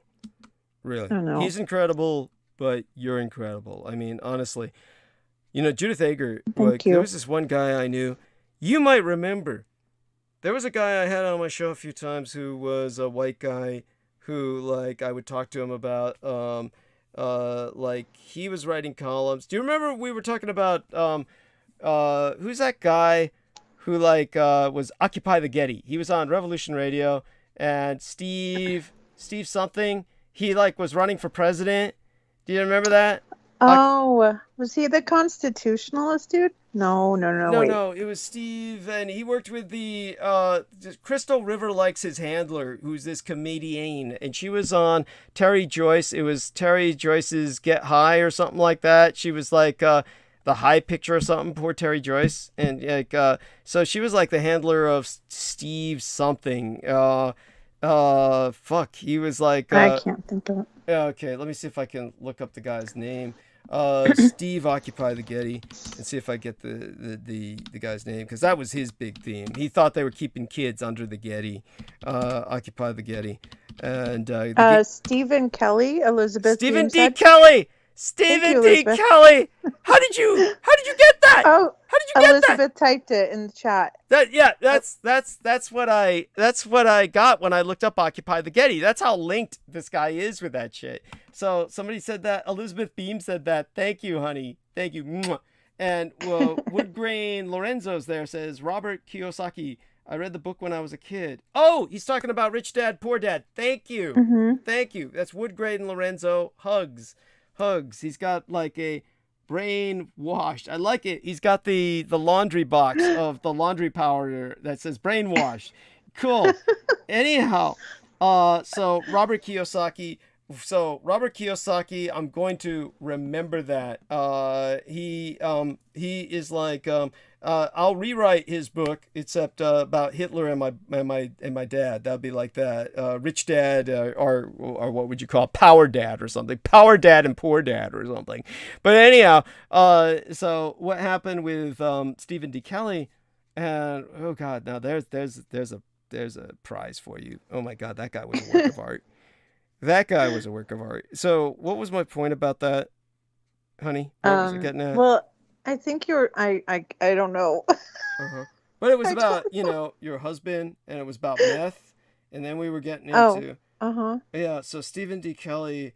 I don't know where you're going with this. So, I'm sorry. Yeah, and then Judith Ager. What was it Judith Ager said about... She said you were alcoholic. Oh, that's right. Stephen D. Kelly took the place of this one guy who was on my show a number of times, who, like... was this white guy, and he was an alcoholic. This poor son of a bitch. I can't remember his name. Poor son of a bitch. He was living in a hostel up in fucking Sweden. And, I had him on my show a number of times, and he was a chronic chain smoker as well. It was just awful. So he was a chronic alcoholic and a chain smoker. And his wife was living in Norway. He was wealthy enough, kind of wealthy background, and had established enough that he had a house built for her in Norway. She wouldn't let him live there. She was raising the kid there, their child. she didn't let him live there. He was stuck in a hostel in Sweden forever. He may have ultimately, according to Judith Eggert, gone back to live with her. And he, probably had done something to assure her he was safe. But he went to jail in Sweden because he basically almost killed a man.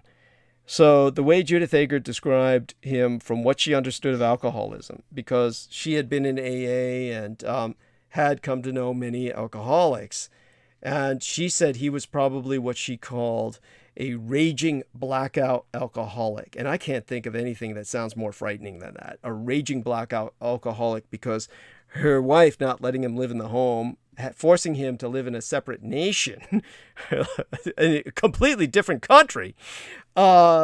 She felt that this guy was probably, in his blackouts, very violent. So, by the way, the sex bots are attacking. And thank you. Oh, my bad. What's that? I'm here just listening to you and twirling my hair, not paying attention. No worries. In the chat. They're attacking in the chat.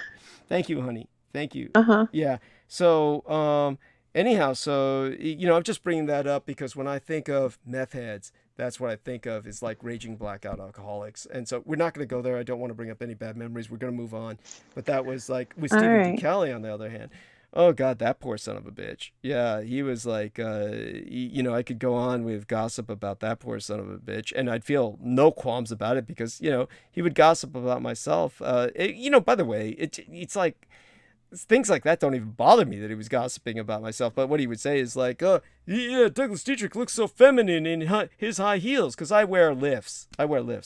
And he would be like, yeah, he looks really feminine. And he kept harping on that. And so it was like Lanny Shea said, he must have a crush on me because he kept talking about how feminine I look at my high heels. And I was like, well, sorry I turned you on. I'm gonna go check that guy out. He sounds interesting. Oh, I might troll it. Can I go troll his ass? You don't have to troll him, but you could. I just want to. No, yeah, go find out about him. Yeah. So that dude, I mean, you're welcome to look him up. I mean, I wouldn't care if you had him on your show. How the hell was he running for president? Oh, because, okay, here's this poor son of a bitch. He just misread all of the popularity signs because, look, when you were at Revolution Radio and they got these like ratings. And so what would happen is that every time somebody just checked in for a moment, they'd check in and look at, listen to you. And this could be like truck drivers who happen to be tuning in to the radio and they just catch the wavelength.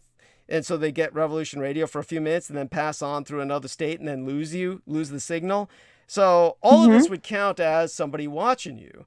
And so they would like, these rating systems are extraordinarily inaccurate. So with Revolution Radio and what it was using, the rating systems would fool people into thinking that they had 1 million listeners. So he got fooled into thinking he had 1 million listeners. So then he got this, I think the guy's name was Bruce McDonald. Bruce McDonald was the guy who ghost wrote his book. He got Bruce McDonald to write his book for him. So that guy was his Peter Moon. And that guy was a prize in and of himself, had spent time in jail in Canada. You're beginning to see a pattern here. Anyhow, so then that guy, when he published his book, nobody would buy it. And it's like, well, there you go. I mean, same with the author of this. So who was this guy? Clyde Lewis. Clyde Lewis was convinced that Prince Andrew is the Antichrist. So he wrote a book on that. And he had his own show, nationally syndicated. And I could go into how he got there through my help and all that shit. But the whole point was he's on 6 days a week in place of Rush Limbaugh. He took Rush Limbaugh's place after I knocked his ratings through the roof with myself as a guest. And then when he took Rush Limbaugh's place in that slot up there in Oregon, he was advertising his own book, twice a show, 6 days a week. And he sold maybe 6 books in as many months, like 6 books in half a year, half a dozen books in half a year. There's a lot, who the hell wants to buy a book about Prince Andrew is the Antichrist? You get what I'm saying? And so, so it was like, this dude, doofus, Stephen D. Kelly, writing a book called, I think, something like Occupy the Getty or something stupid like that. He wrote this book and nobody was buying it. So he was bitching, I got 1 million listeners. Why can't each one of them, or just half of them, buy the book, and that would make me a millionaire, right? You know, I mean, it's like, yeah, well, because you don't have 1 million listeners, doofus. It's all false ratings, you know, and so he was really misled by that. So he thought he was so popular he could run for president, because if everybody, like 1 million people voted, that would get him into the primaries, right? So he and he was running for president while he had his dog up there as his Facebook icon. It was that silly. I mean, it's like, he wasn't doing this as a joke either. It shows you. I mean, a lot of these people, they just don't get it. It's like this one poor bastard at Revolution Radio announced he was running for president. He puts it up on YouTube, his announcement. And he's in his home. And he's got his icebox behind him. And on top of his icebox is a tray of Oreos. I mean, this guy's making his announcement to run for president, and he's in front of his icebox with a tray of Oreos on top of it. Oh, come on. And it's like, anyhow, that poor doofus. I mean, and people took him seriously enough to fuck him up and sabotage him, too. It was some transvestite, you know, got him on Skype, and he jacked off. That's when the guy revealed he had a dick. And then they put that all over YouTube. See, I'm a transvestite, and this guy jacked off over me, and he's running for president. And then that ruined his run. And I'm like, that had to be a setup, but I was wondering, why would anyone take him seriously enough to fucking set him up? I mean, he's announcing his run for president in front of his icebox. So it's like, I don't know, why does the deep state respond the way it does? At any rate. Wow. You've really needed to get all this out, Douglas. I can tell. Yeah, that was all Revolution Radio people, and so they were like a cult, though, right? Kind of. I mean, I don't know if you could call them that, because fuck, that's like giving them too much credit, right? I mean, that would mean the cult leader was Mike Ringley, and it's not like anybody respected him. It's like, you know, Ed Opperman. You can talk to him about Mike Ringley, and I told him I'd be glad to piss on Mike Ringley's grave when he died. And I told him the guy wasn't going to live long, and Mike Ringley died short after that. And Ed Opperman hates Mike Ringley so much, he said he was going to hold me up to that. In other words, like, when Mike Ringley died, you know, I think he's too cheap to pay for my transportation to the guy's grave in Louisville, Kentucky, where I can actually piss on it. But, you know, he'll probably uphold me to try and piss on Mike Ringley's grave when I'm on the show with him. If we get together with that, I'd be happy to do that.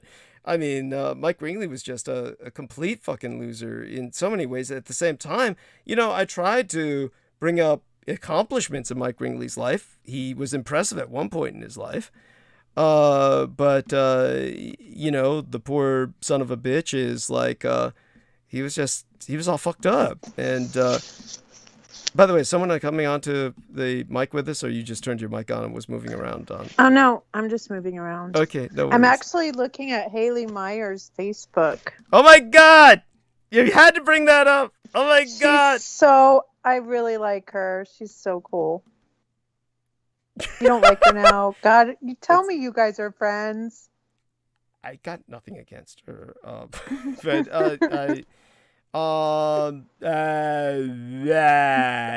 we'll save that for another time. Yeah, you might find out about that on Sunday. So really? Yeah. Okay. Yeah, if look, she just posted a picture with Sarah Adams. Yeah. That's weird. Honey, they're best friends. Honey, I've slept with both those ladies. I've got photographic evidence to prove it. I didn't even know that photographic evidence existed until Judith Ager found it online. And then What? Yeah, Judith Ager found it online. This was years ago. She gave those photographs to me, and I downloaded the files. And so I was able to prove that I knew both these ladies. There's a photograph I got of them both kissing me simultaneously, one on each cheek. So they're best of friends. Always have been. I'm surprised you didn't know that.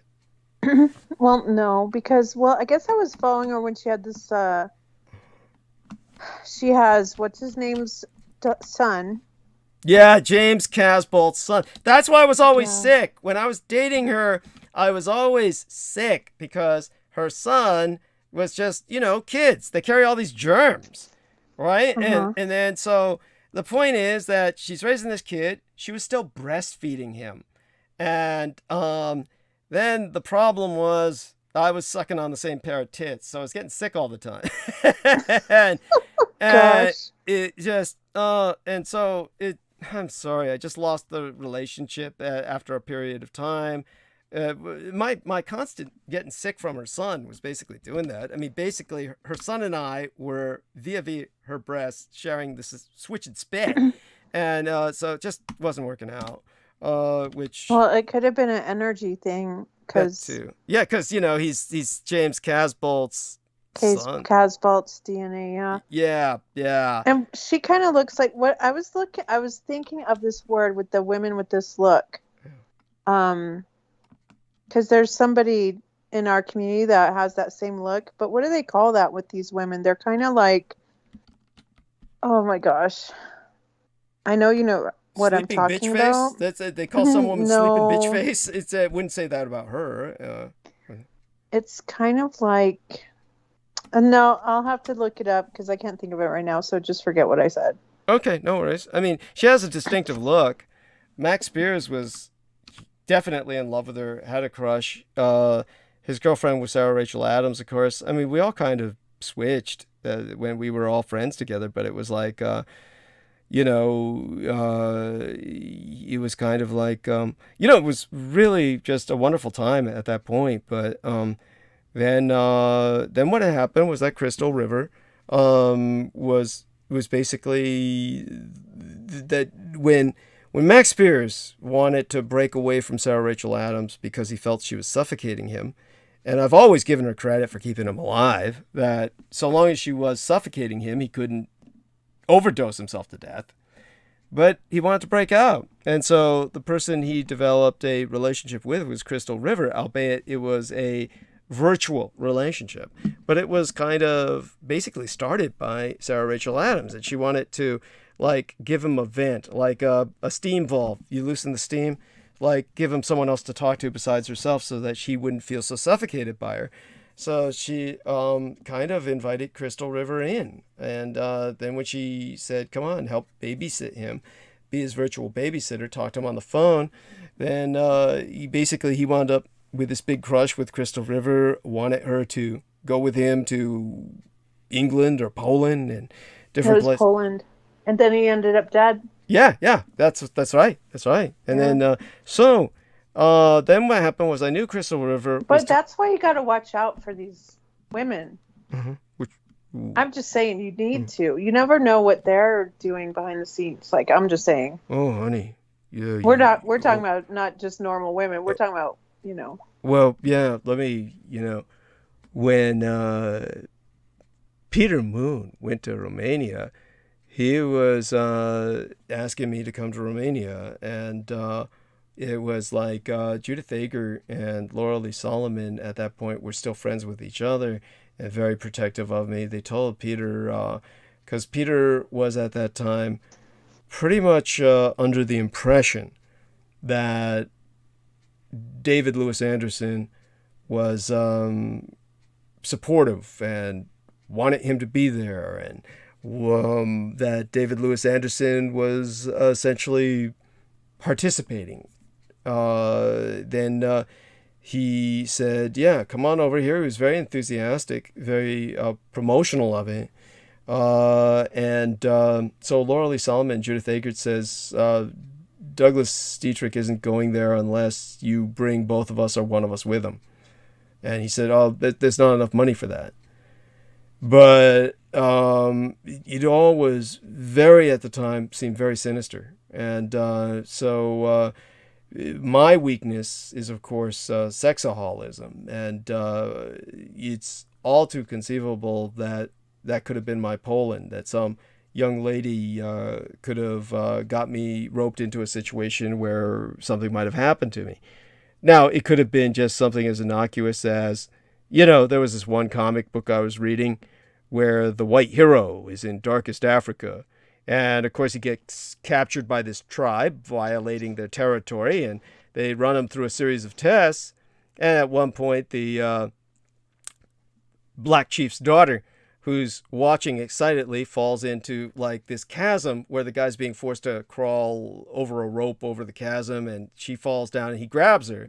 rescues her and then gets her to the other side, at which point the black chief says, you know, in our tribe, you touch my daughter or anyone's daughter, any female in our tribe, you either execute it or you marry them on the spot. And this being a comic book, the thought bubble of the white guy is like, same difference. You know, not because she's black, but because it's marriage, right? You know, kind of like being executed on the spot.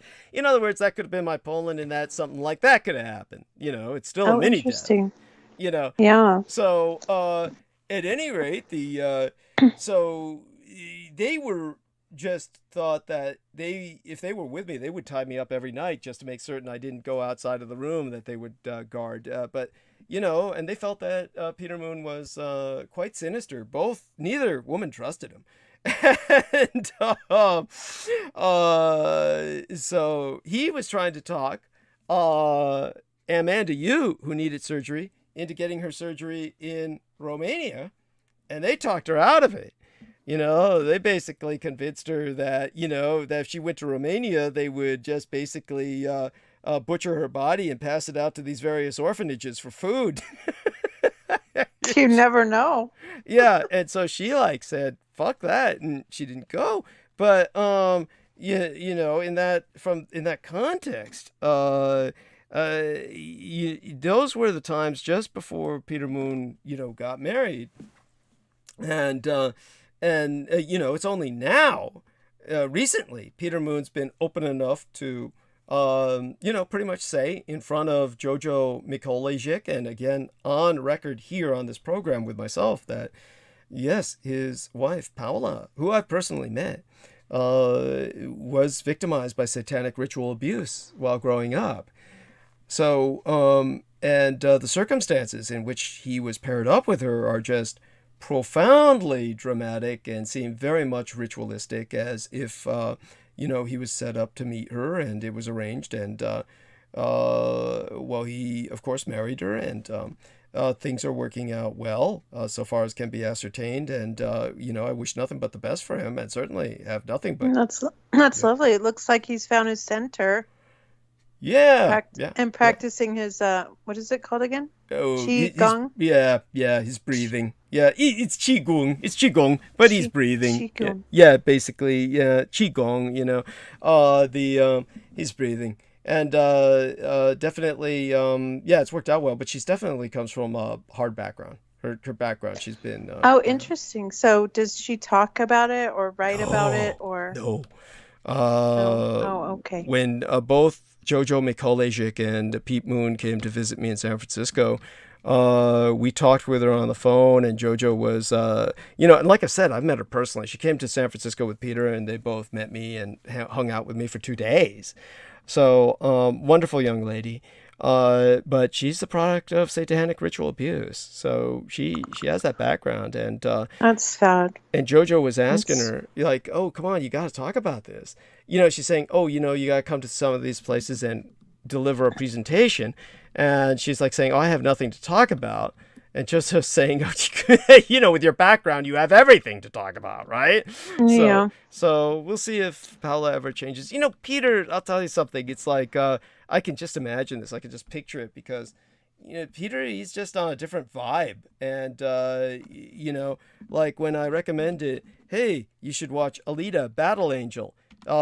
She looks like Paula. And Alita Battle Angel, you might look that show up. Oh, you're welcome to review it yourself if you're able to. Stream it or something. But that's what Paula looks like. And so I recommended it. And then Paula was like... you know, he just doesn't get it. I don't think he's like paying attention half the time to a lot of these things. Like when I recommended one movie to him, he watched it and he did not get it. And I mean, like, there were just parts of the plot that he totally missed. It's like he could not have really been watching the film. And I'm not talking about like some deep inner message he didn't get. I mean, like, there's parts of the film like he missed. Like, oh, she was impregnated? Like, oh, you didn't get that in the film? Watch the film? No, you know, it's like, so he's watching this with Paula, and I said, look, don't get it off YouTube. I told him, I said everything on YouTube, they butcher it. So if you see it on YouTube, there's like an upload of it, but it's like they remove every few seconds of it. And so it's just watching that would infuriate somebody. If you looked at that, you'd just be driven mad. So he was watching the one on YouTube with her, and she said, because she's young and she gets it, automatically she says, this is fucked up. And so she made him stream it off Netflix or whatever, live stream it, or whatever they call it. They got off of Netflix, I think. So when they streamed it off Netflix, then she watched it, and it's like, yeah, she was annoyed with me because I kept getting up to move around. I couldn't watch it, and so she enjoyed it. I had to what dig was this it? out. What was it called again? I'm Alita. sorry. Alita Battle Angel. Alita, Alita, comma, Battle Angel. So when he's not really watching it. So in other words, he just kept getting up, like going to the bathroom, whatever the fuck he was doing, and just left her to watch it. And when I had to drag this out of him. When I finally prodded him, I found out he was like saying, he really couldn't watch it. He said because it was too violent. I'm like, dude, that's modern film, right? I mean, most films are like that. There's all kinds of violent films, and it's like, of course she could watch it, but he's like, God, he's like on a different wavelength in so many ways. So there you go with that. But okay, well, he's sensitive. Yeah, it's okay. Yeah, it's okay to be that. Yeah. Well, we're dealing with some very dark subjects. Maybe he's sensitive, and we're the ones who are too.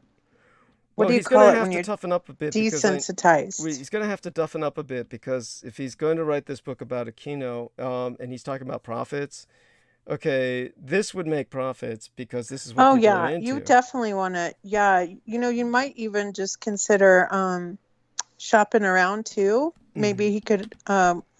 Maybe he could collaborate with another person, but that your story with Aquino is groundbreaking, and I think it needs to be handled well. Yeah, thank you.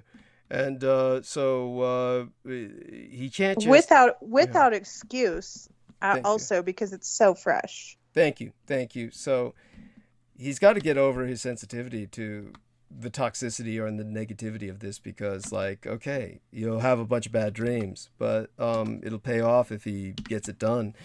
And beyond that, if there's anyone to do it for, it's the children that were victimized and died because of this. It's like he should be doing it for them rather than any idea of profit. I'm certainly not doing this for any profit, obviously.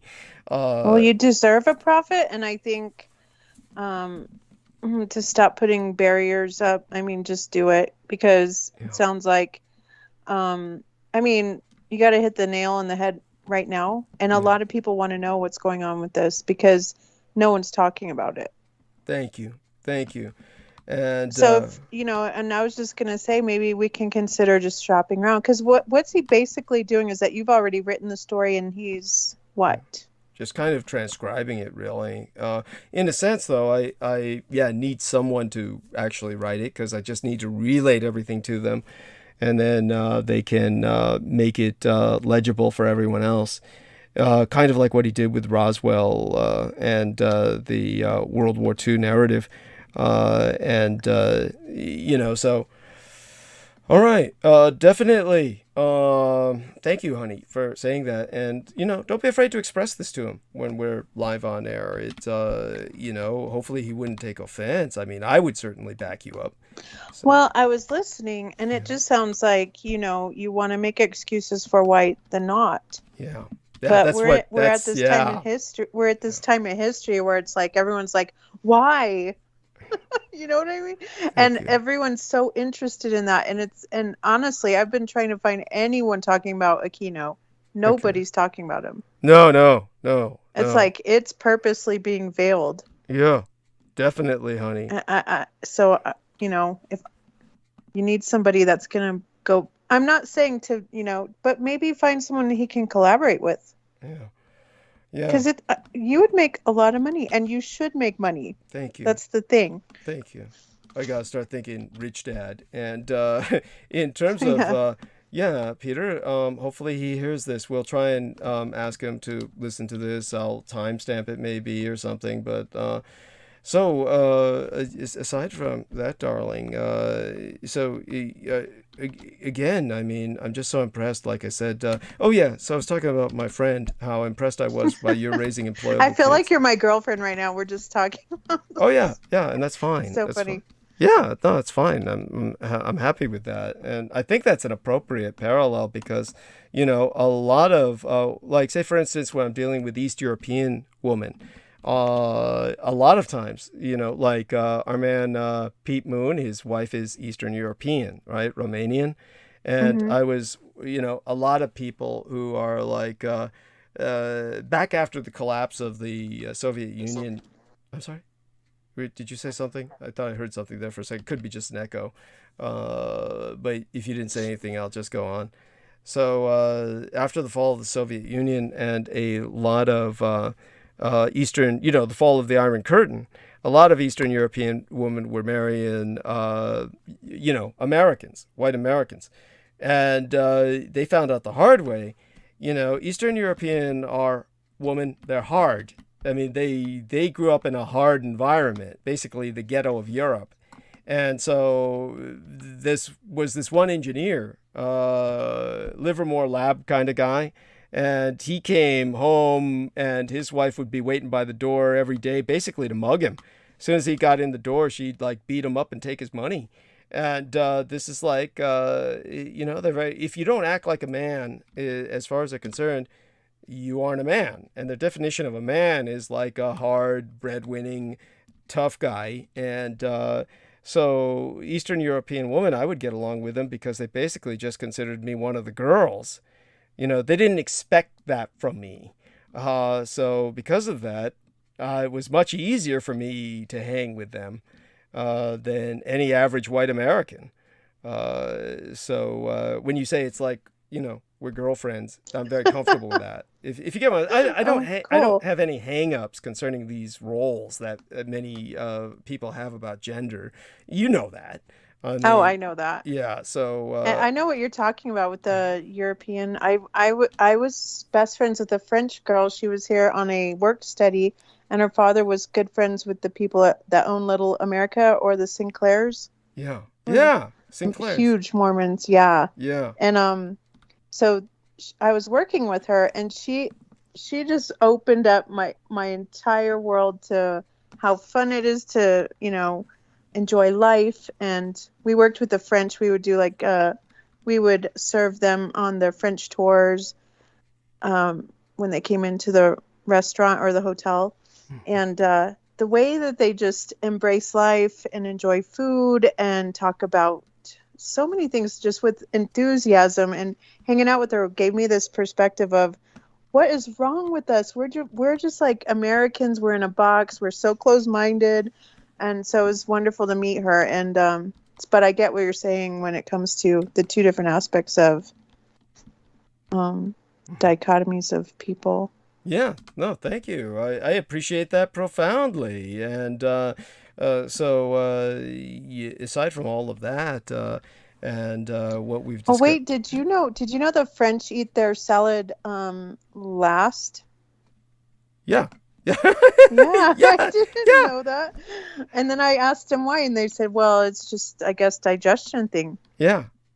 Yeah, that's what they consider good for the digestion. Yeah, and yeah, there's different ways that people eat, and in terms of that, yeah, it's just the French cuisine, of course, is an acquired taste. I adore it.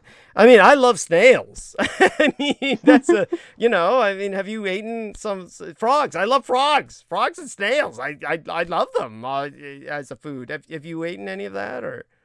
No, I'm not that adventurous. Oh, really? Oh my God! No. Oh my God! Okay. No, thank you. Yeah. Oh my God! Well, so I like all things Spanish, like hot food, yeah. habaneros. Yeah, I don't know. I can't do sea stuff. Yeah.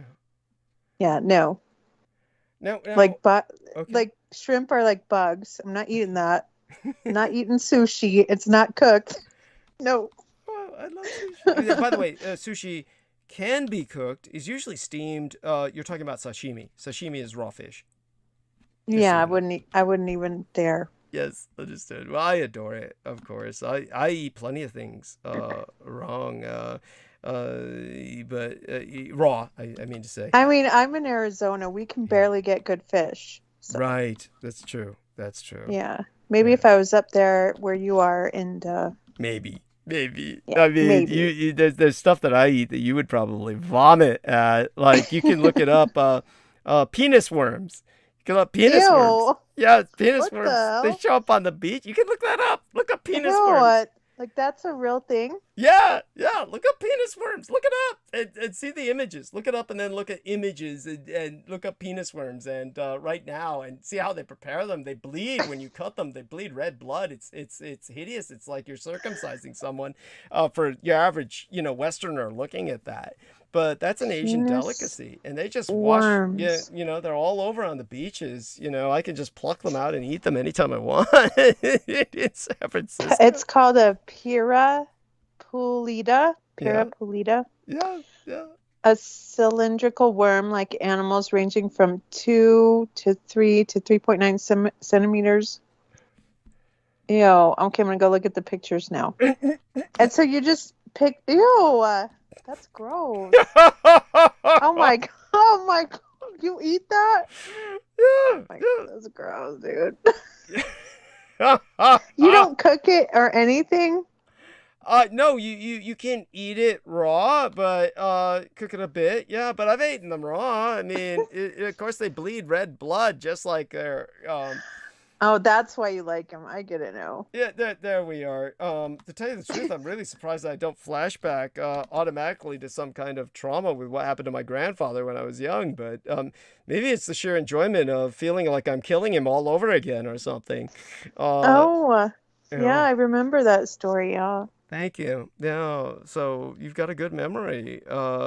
But definitely, honey, aside from that, what I don't understand is you obviously seem to have a cultural connection with European Spain. Have you ever visited or Oh, well, no. No. I just found out my heritage like when I was 34. Uh-huh. Yeah.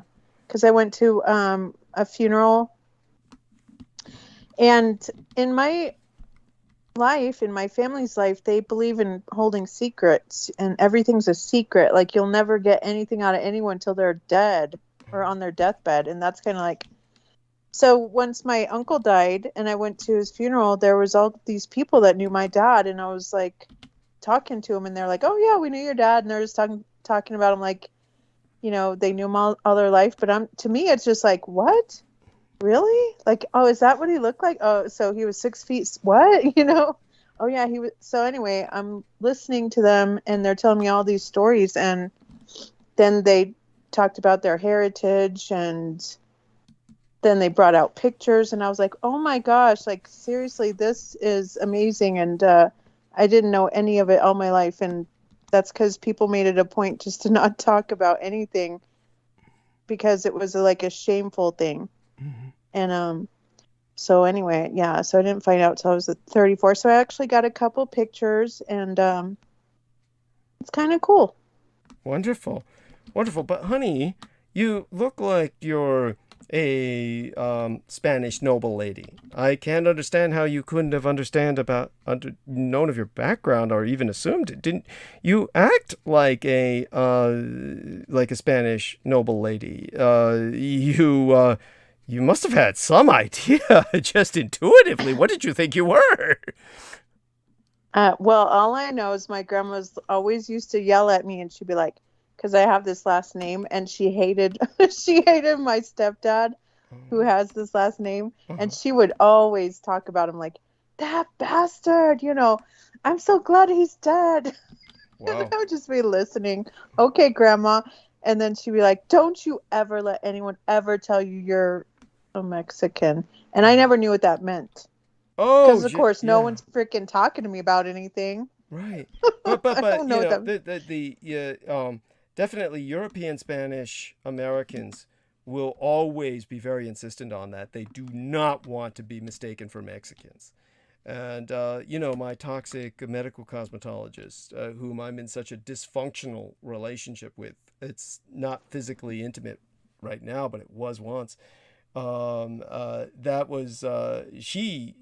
Same thing. She's European Spanish in her background, and that was funny about Judith Agert. So when Judith Agert came to San Francisco and was bitching with her, saying, yeah, Douglas Dietrich said one time he'd like to see you and me making out together. And then, so when, V confronted me about that and said, Judith said you said this, you must have been really drunk, because she thinks of me as like, basically like Judith. There was a time she thought I was alcoholic, like Judith saying that. And by the way, for anyone who's lived with alcoholics, they know that's not the case in my case, because it'd be, you could just tell. It'd be like Pavel Edward was alcoholic.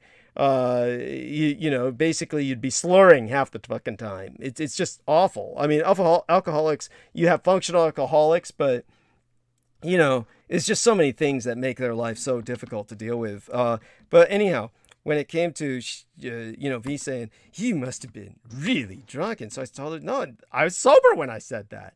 Then that was even worse to her. Like, oh, yeah, then she got really pissy.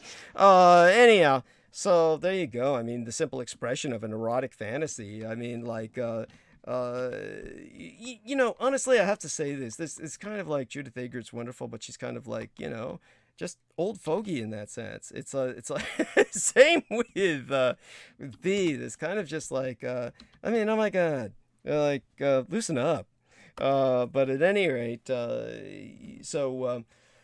aside from that, honey, was there ever any boyfriends you had before your husband? The meth head, or it was just. Why are we getting so personal? Oh, I'm sorry. I'm fuck. Look at me. I'm talking. But then again, I'm doxxed all over to hell and back. I don't give a shit. I have nothing. Yeah. Okay. No. Yeah. Forget I asked. We don't. No, it's cool. I'm a small town girl. I came from a really small town, so I maybe had like 2 boyfriends before my, and yeah. So no, I'm just like I don't have an exciting life or anything. Not eccentric. I'm kind of boring. And I'm just blessed that life is went from. It's a journey, and I think that we meet people along the way, and we enrich each other's lives, and I think it's just amazing. Especially with the internet nowadays, like you can talk to people from all over the world and have friends in Australia and whatever, and just know story. It's amazing to me because we got to live in between, in our generation. I don't know. You're like more of a 60s generation. So we got to see it all. I feel bad for this generation because they've missed out on, hands-on experience and actually, playing outside, or it's just, yeah. Now we're getting old, Douglas, but I know you don't want to admit that. No, we aren't getting old. No, no, well, you're not. But I am in a sense, but it's like in terms of, that was it. My friend, the 3D graphics modeler who had to get me back into Skype. Yeah. So. Oh, wait. Was that the person that did your hair? Like, you do it like some kind of way. It's like what's that dye you use? It's organic stuff that's put together by V. That's V does the hair. That's amazing. So are you talking about the color, or are you talking about a way I kind of fix it? No, the color. You were telling us about the color, how it's like vegan. And I was always interested in that. So I was like, is that the same person you're talking about? Yes. And are you still friends? We're involved in a very dysfunctional, semi-professional relationship that has to. So they're still doing your hair. Yeah. Oh, cool. I would, if you want, I'll tell her you're interested, And, certainly she's got, the problem is she doesn't follow up with this stuff on the Facebook, so don't even bother with the Vegana Colors Facebook page, but, it's still up. And that's Vegana Colors, Vegani, Vegani Colors. And see if you can find her website. Honestly, I'll tell her to provide me with the website, and I'll give it to you. And it's like she's how do I describe this? There's no describing it. It's just but so yeah, it's what it is. It's fucked. When she's done working on me, because the really most important thing she does for me, that the hair color is one thing, and just so people understand, my natural hair color is white, absolutely white. It is like, and this is because of the night of the broken circle. You might remember that, honey, or did you? Oh, yeah. Okay, so it's how do I say this? It's so she dyes it black, or other colors rather, not black, but she dyes it different colors, and so yeah, she does a lot for me, and probably the most important thing she does is body work and acupressure. And so because her body work and acupressure is so important to me, I just am like dependent on her the way that a drug, like your husband was on his meth dealer, unless he was making it himself. No. Mm-mm. Oh, so he had a dealer. Yeah. Right? We don't need to go into that. Yeah. It's a lifestyle. yeah. It's the whole lifestyle. So she's like my dealer in that regard, and so it's a dysfunctional relationship because I really hate her, and it took a long time to get to that point. I don't want to hate her. It's just one of these things where it came to that point because her behavior was it's just outrageous. But like what she did when I had that interview with Joseph Boyer, and she made me look like the General Electric bulb man, all shiny, like just that's totally inexcusable, just completely unprofessional. So we're talking about somebody whose behavior borders on the psychotic, if not beyond. But yeah, I'll tell her that you're interested and see if I can relay to you with some information from her. Well, I'm just looking at it. I thought it was interesting. Yeah. I just now started coloring my hair, so. Okay. But yeah, it's she's not got that the big of a secrets. deal. Yeah, believe me. I mean, I'll ask her. I mean, It's cool. I mean, and we'll see what happens with her. But oh my God. Again, when it comes to what other questions did you have, honey? Oh, nothing. We're Okay. just shooting. We're just talking. Okay, that's fine. Just a couple of girls hanging out and sharing the shit on. Oh wait, someone's in the chat. I know. Hey, Holly Roller, good to see you. Yeah. She's my buddy on my side. Oh, cool. On my little side of the drama. Hi, Holly Roller. Right. Actually, I think Holly, did I find you on TikTok? Or did you find me on TikTok? I'm sort of into TikTok, Douglas. Have you checked it out yet? I'm hoping that you can get me on it or something, or I may have been on it. The person to talk to is, of course, Selena Khan. Now, of course, how are you two going to work that out? Because she set up that special Facebook thing, and hopefully you speak to her more on that. But you did write her telling you're not often on Facebook. She had set that up and was telling me about, I tried to contact her on Facebook and she never got back to me. But then you did get back to her. So did she ever get back to you? Well, I told her that, I'm not always on Facebook, so it wouldn't be the best place. And I'm not going to get Messenger, like the app. I just refuse to. So if we could do anything Google, I would do that. And so has she responded or to you? even Skype or something. Yeah, has she responded to you after you told her this? I don't even know. Let me go check. Yeah, there. That would help. Yes. Oh my gosh. And, I gave her my email, uh-huh. and we're just in different time frames. Like, let me see what she did. Send me an email, and we're in a group thing. It's called Virtual Office.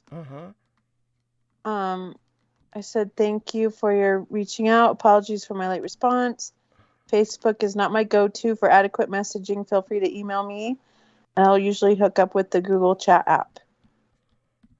So that's what I prefer to use, just because it's on my phone. I use it. That's like even my phone number.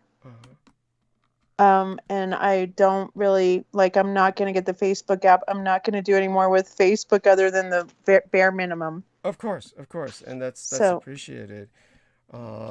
Definitely. You have no idea how much I appreciate it. To me, this is like you making a kind of sacrifice for me, of your personal revulsion with Facebook. I don't know why everyone wants to still do Facebook. I just, as far as contact, it's like I don't know. I guess I'm just not in touch with a lot of people, and I kind of, yeah, it's not a big deal. I'm just saying, I prefer that avenue because I know it. And I know people want to go to what they know.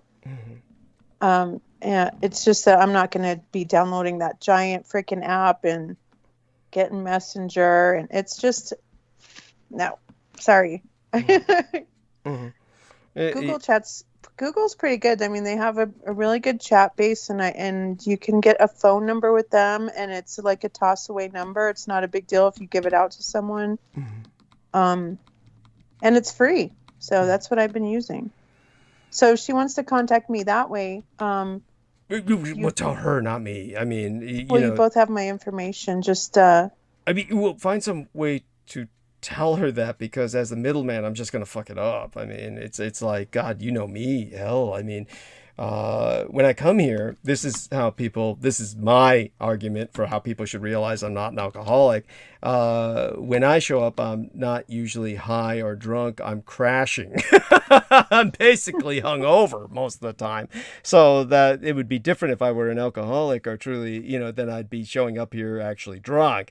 And then people would be truly entertained because I'd be up here, yeah, yeah. As it is, you don't get that. So all that being said, we were speaking of, V, and then, oh yes, my 3D graphics modeler. So just so you know, my 3D graphics modeler, and I've said this publicly before, I don't know if you remember my ever talking about this. Basically, of course, he has lycanthropy. And of course, it sounds outlandish. It sounds like, oh, you're a vampire and he's a werewolf. It's like, well, where else would such people meet other than San Francisco? It makes perfect sense that we would be almost next door neighbors in San Francisco, right? I mean, that's like, just the way. It's like fate. Why not? Yeah. I mean, we're both kind of here for the same reasons, so to speak. But so he has his own, how do I say, quirks. And so when he was, working with myself to get me back on line, then it was, it was just, how do I say this? It was what it was. I'm not quite sure what else to bring up about that except what I just did. I had a purpose earlier on my mind for bringing that up. Then we started talking about V. Not that that's a negative. Not that I resent your bringing that up at all. But it was, how would I say it? Now I've forgotten what I was going to say about, Wolf Boy. Yeah, things have been hard on it. Whenever he, things are better for him now. But, I mean, he's God, that guy's so financially successful. You might as well say he's rich. But you know, I knew him when he was going through some pretty hard times. But the guy was fuck. What was my point I was gonna make about him? It's whatever. I guess what I should start doing soon is monologue. But before I go on monologue, Yeah. So we have a whole group of lichen, like a lichen legion over in my area. like And in I was, Legion. Oh, really? yeah, Okay. By the way, yeah. when she And I said was, that, the first thing I thought of was Lichen, like the seaweed, lichen. And I was saying, you have seaweed fans, and you know, in the middle of fucking landlocked, you know, New Mexico, freaking Arizona. YouTube. Yeah. Over here at the bottom of YouTube, we have a lichen legion. And tell me Maybe about we them. could Yeah. hook your friend up with them, and he could show him what a real lichen is. Okay. So with this Lichen Legion, what are they into? Role playing or something? Oh my God, no, they're just like total drama bitches. Okay. It's funny. Okay. So that's cute. That's yeah. And you know, aside from all of that, You know, I'm really right now. I'm into the dirty war, so I'm hoping if I study it well, uh-huh. Well, tell us maybe what you've learned so far. Tell us what you've learned so far about that. Well, I've been following it for a long time, ever since we'll see Pope Benedict. Right. Became Pope. Well, Pope Benedict, I think he put in his resignation on 2/11/2013. And then Francis came in, and so everyone was like, there was that whole Pope bet, like people were like, which Pope's going to be the next Pope? And my friend Jay called it, and he's like, oh, it's going to be that Argentinian guy. And I was like, why? And he's like, because he doesn't have European ties, and no one is going to be able to solidify anything with Russia with European ties. So I bet you Putin's choice will be Benedict, Pope Francis. And then he was telling me about the whole story with the dirty war atrocities and the things that Pope Benedict oversaw, and how he betrayed his own people and the way people died. But also the history has been snuffed out. And I found that as I'm researching it, there have been a couple writers that wrote books on the topic, and they one person will touch on the Pope Francis's part in it, but it's like you have this wall or opposition of people who want to tell the story, and then you have this other group of people that come in and say, well, why do you need to tell the story? Why do we need to drum this up? Why is it important? And so the gentleman who was talking about the history of memory, he put it so well, because he's talking about like the importance of the historical record and why it should be kept for the memory of how this atrocious thing happens in our time, yet we're not talking about it.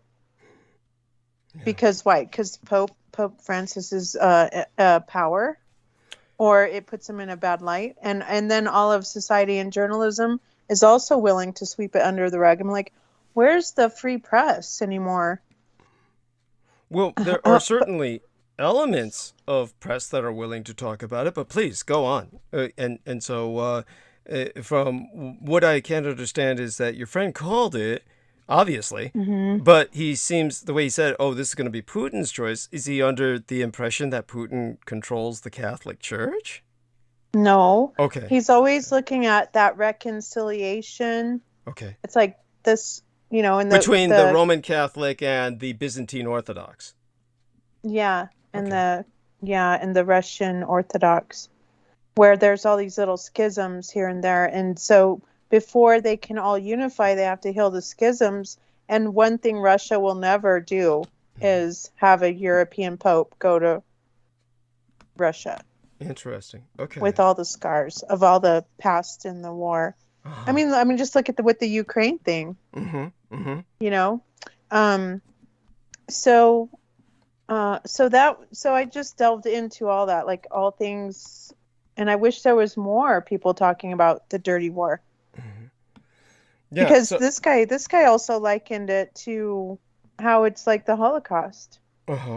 Okay. Yeah. Yeah. I mean, I think that's a acceptable parallel. This guy you're talking about is somebody who wrote about it, or your friend? You're somebody who wrote about No, it. well, I posted on Facebook. What was Okay. his name? Okay. Mariolo or Mm-hmm. oh, so you have to go back to Facebook. Uh-huh. Uh-huh. I closed it out, so I'm done with Facebook. No, Uh-huh. just kidding. Uh, I'm joking. I'm trying to make you feel bad. oh no no no no. That's all fine. I'm That's joking. all. I'm joking. Yeah. That's So I totally fine. posted on Facebook. What was his name? He's a historian out of what was it?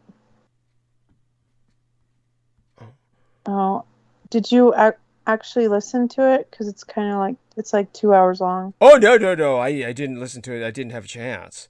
Yeah. But Well, I'll post it in the. Mhm.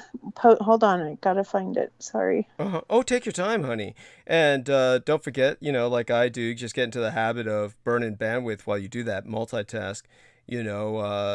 Just shoot the shit while you're looking for it. Say So silly it's little things. Dr. Federico Finkelstein, and he talks about the dirty war in history and memory.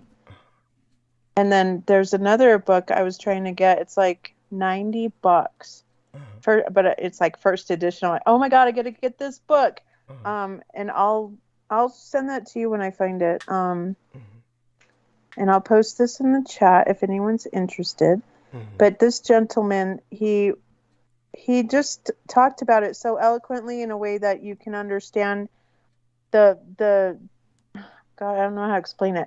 The problem with how the memory of this war and how the memory of the Holocaust are so similar, yet one is shrouded in a mystery and sort of taboo. Well, you do understand that whatever happens in South America or Latin America, like up through to Mexico and the Caribbean, Mesoamerica, Latin America. Latin America is generally considered to be everything south of the United States border. But Pan America, that whole, from the Caribbean region and Mexico all the way down to Cape Horn. This is like just usually shrouded in mystery. I mean, most people just don't know what's going on down there. I mean, you know that, right? I mean, in general. But we have an Argentine Pope, you know what I mean, that has war crimes on his record and is a Jesuit. So no one talks about this? I mean, I certainly take your point well. I mean, your point's well taken with me. It is, well, they certainly attacked, the German guy because of his Hitler Youth background. And, but not this Pope. It's right. Yeah, it is what it is. I mean, this is because the majority of the North is obsessed with Europe because, they are America, and they're usually European descended, the whites. So, but the guy from Argentina, to North America and to many Europeans, he may as well be from Mars. So they just don't have an interest in what goes on down south. This isn't justifiable or right, but as well as I do, it's just a form of racism. There's a form of racism, elitism.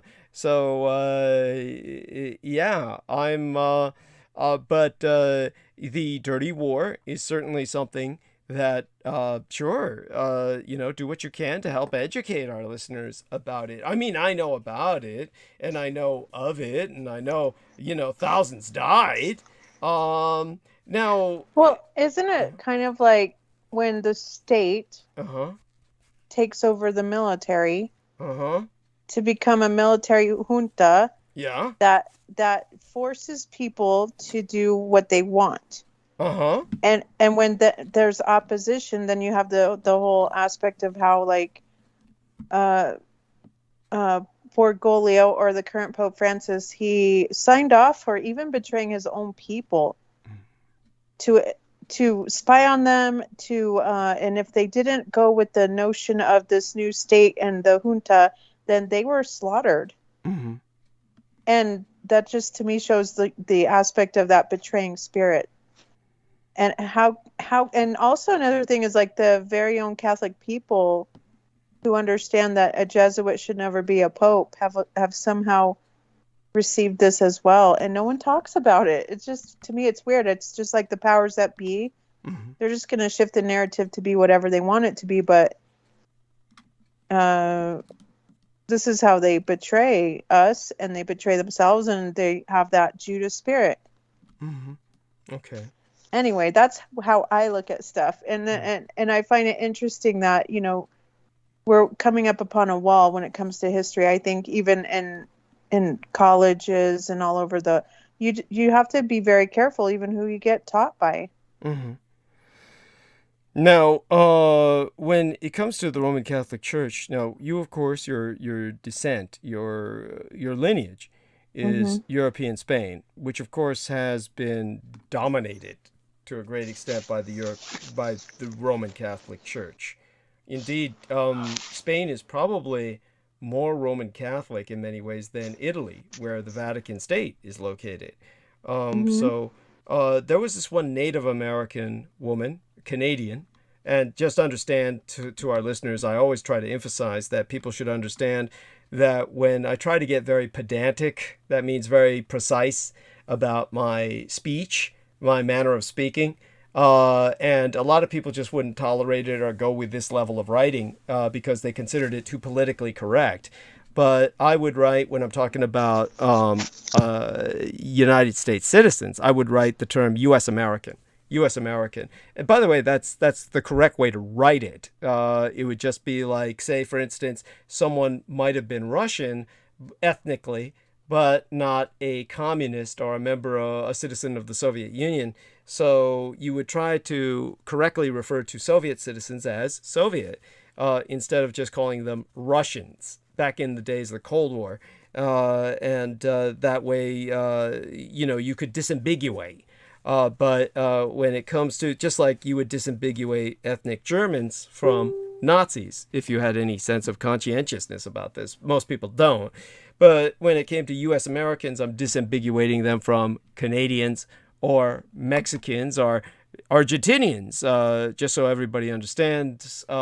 These are all Americans. Anybody who's born in the Western Hemisphere is an American because it's all the American hemisphere. North America, South America, Canadians just as an American as any United States citizen. Nobody ever says this. When they speak of Americans, they generally mean U.S. citizens. So when it comes to, say, for instance, yourself being a kind of, basically descendant from European Spain, and there was this one Canadian Native American, Canadian, they would call them First Nations peoples or people of the First Nations. And she was probably borderline, I don't know, had some kind of mental condition. So whatever she was diagnostically, she definitely had a morbid fixation. So what she would do is, like, she would say the same thing over and over again. And she would leave like posts that ultimately Laura Lee Solomon blocked her because she didn't find this positive. Just basically she would say the same thing over and over again about, church, state, and nation. Like we must rid ourselves of the influence of church, state, and nation, something like that. She definitely always had the church there first. And with the experience of the Native Americans, this is understandable. They are just now discovering how Native Americans who were forced to go to these boarding schools in the United States, they've identified 600 Native Americans killed, and it's got to be thousands. I mean, so... Oh, it's far more than that. Oh, yeah. Well, I'm talking about, if you go into the whole Native American Holocaust, it's over 100 million. But when we talk about these schools, there weren't that many Native Americans left, so they're dying by the thousands at this point rather than the millions. So when it comes to the church, obviously it's done incredible damage. I mean, you could consider it, there's an argument to be made. It's the largest criminal organization in history. Far more evil and mass murderous than the mafia. You could make these arguments, and obviously you could make them in such a way that, there's no way I could argue with them. But what I'm trying to ascertain is you're not Native American yourself. It's not necessarily that somebody should develop a dislike for an organization simply because they were victimized or come from a background in which they were victimized. But I'm just wondering, where does your, is it because of your evangelical background? Kind of like you come from that. Where's your personal hatred of the church come from? Personal hatred. Well, I just I view myself as Israel. Okay. And I look at the enemies of God, like the enemies of God are my enemies. Right. And they're also the enemies to our soul. Right. And just so people understand, I will clarify this on her behalf. I have no right to speak for you, but just so our listeners understand, this is how I understand what you're saying. When you say you are Israel, what she is speaking of is true spiritual Israel, as opposed to Israel. She's not saying she's a Zionist supporting Israel, no. the occupying state of Palestine, just so you know. You can thank you for understanding that. I appreciate that you looked into that enough to understand it. Oh, absolutely. Yes. Honey, I mean, you're not talking to an idiot here. I mean, I know. Yeah. I know that. Oh, no. I know you know that. I'm sorry. I'm just, it's just when I say that. But I know people will say, oh, so you're Jew. No, this is just, anyway. But thank you for that. Many people could argue, of course, that many Jews are the last people on earth to be representative of Israel, as Our Lady Viviana is speaking of it. Now, of course, the issue here is I don't want to go in a direction where that sounds like it's Judeophobic, where I'm saying, like, this is because they're all rejected of God and they killed Christ. I mean, though, there's people out there who can compellingly make that argument, but no, that's not what we're saying here. It's just basically, okay, so Viviana considers herself basically, basically Jesus is her man, and she identifies with Israel. Yeah. Thank you. So if they're the enemies of God, meaning you're not speaking of Jews, but just anybody who is, like the church Jews or whoever takes that position where they're not, where basically they can be considered such. Go on. Yes. Am I right on this? You get what I'm saying? Well, I mean, any kind of aspect of this organization or this corporation or whatever we're talking about right now when it comes to the Vatican, they are the bona fide seat of Satan on this planet. Okay, so we're getting back to the Vatican when you're talking about this. So your personal antipathy, I won't say hatred, your personal antipathy towards the Roman Catholic Church is that the Vatican city-state, you feel that because of their stance and what they've done, they're basically the seat of Satan on this planet. Okay. Biblically, it says that. So it talks about, the seat of Satan where the 7 hills are. Okay. And so that is the institution, that is the oldest institution that has outlasted any empire known to man, still ruling today. And so we're watching it come and cultivate towards a precipice. But these factions, they're not really important right now. But yeah, they are the enemies of God. So that's how I view them. I don't look at them any other way. Like, it's not a concept of right or wrong. It's just that they look at my father's house and want to take the power for themselves.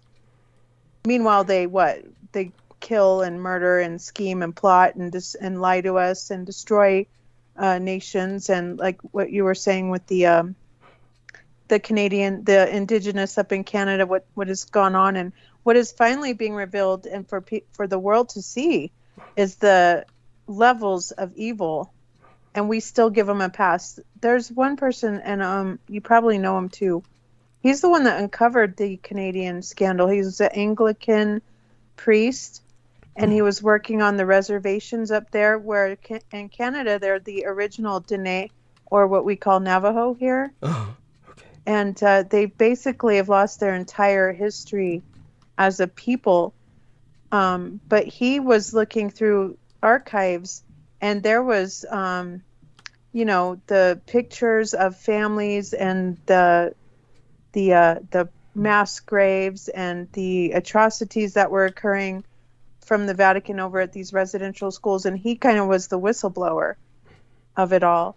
And so what he's done with his life is he has brought the natives of Canada together to teach them how to use the system, even the global system of governance, to be their own sovereign entity and rise up against them. And through that, the reason why you're seeing the truth come out about these residential schools in the last couple of years is because of one man. Wow. And I love that. No, I can't think of his name right now. Right. Yeah, I don't remember his name either. And I didn't know it was, particularly one man. But the guy you're talking about sounds legitimate. I mean, this sounds like, because I remember I can't remember the guy's name, but he was involved with Lori and Ann Fenton for a short while, just tangentially, and but he was like trying to set up, quote unquote, a court against the Vatican, kind of trying to set up that's not the guy you're talking about. I know that for a fact. But this other guy that I'm talking about was a charlatan and a shill who was just, making a big deal about himself and just, how do I express this? He's just, a guy who's exploiting a horrible situation to his advantage. And it's just one of those things that, how do I say this? When you have real historical tragedies and travesties, there's always going to be people that effectively juice them or exploit them. This is not the individual she's talking about, who obviously sounds like a genuine hero to me. He's a hero. Yeah. I'm going to find him too, and I'll share him with you guys. Definitely amazing. Okay. And that's kind of like what you've done. I mean, that's the beauty of what one person can do. I think it's a God thing, actually. Just when one person stands up for something that's right and takes it to the point of making these devils accountable, and finally, actually, the Pope might go to Canada. Mm-hmm. But even if he does, these people have got the right things in place in Canada to where they could arrest him. Well, theoretically. They're not going to do that, but I get what you're saying. According to international law, in the international court. Right. That's not going to happen, but it's one of those things. Say there was this other guy who was trying to exploit these kinds of international vagaries to make that claim that he was somehow setting up a court for just that. And the individual who was involved with that was a charlatan and a fraud. Oh, yeah, I know who you're talking about. Okay, you do. Yeah. A guy with glasses. Mm-hmm. I remember that much. He had glasses. That doesn't help us, but so that's incredible. It's incredible that you know who I'm talking about. I believe you know who I'm talking about, but it's just there's two. So there were two international courts. The gentleman from the Anglican, he set up the proper way, and then the other guy saw what he was doing and exploited it for his purpose. Thank you. Thank you. Got it. And so that being said, I certainly understand what you're saying, and your interest in the dirty war in Argentina, and the fact that the present Pope is a veteran of that war or that conflict, and someone who carried out a number of its atrocities, no doubt. And why doesn't anyone care? I'm all of this. I'm have no problems with, once you learn more about it, expressing that to our listeners. It is something, however, my own perspective is that all of this is true. And I myself have pointed out that the Roman Catholic Church established the only concentration camps for children in Europe during World War II. Did you know that? No, I didn't.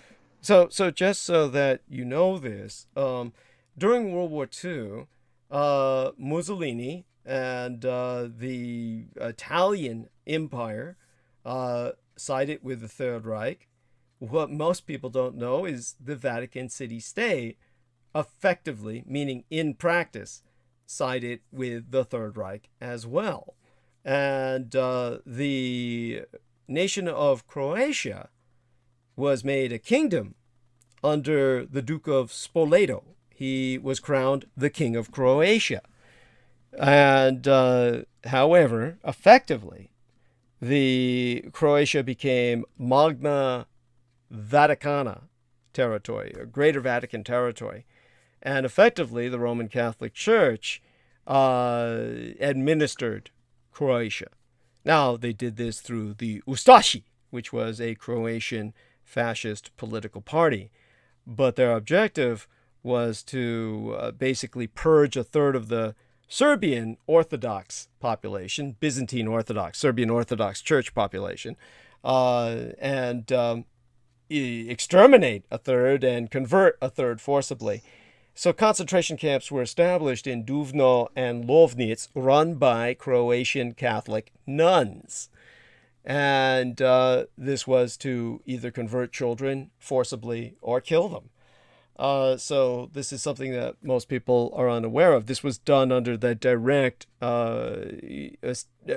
administration of the Roman Catholic Church. For this reason, the Roman Catholic Church was able, as an ally of the Third Reich, to help many Nazis, to use the commonly understood term, high command personnel from the hierarchy of the Third Reich, to exmigrate at the time of the collapse of the Third Reich on the surface world.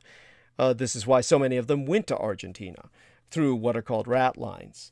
So all of that was part of the foundation of a very Nazified government in Argentina. And this was, of course, a factor in what became the Dirty War in Argentina. So just so people get an understanding of some of the history behind this.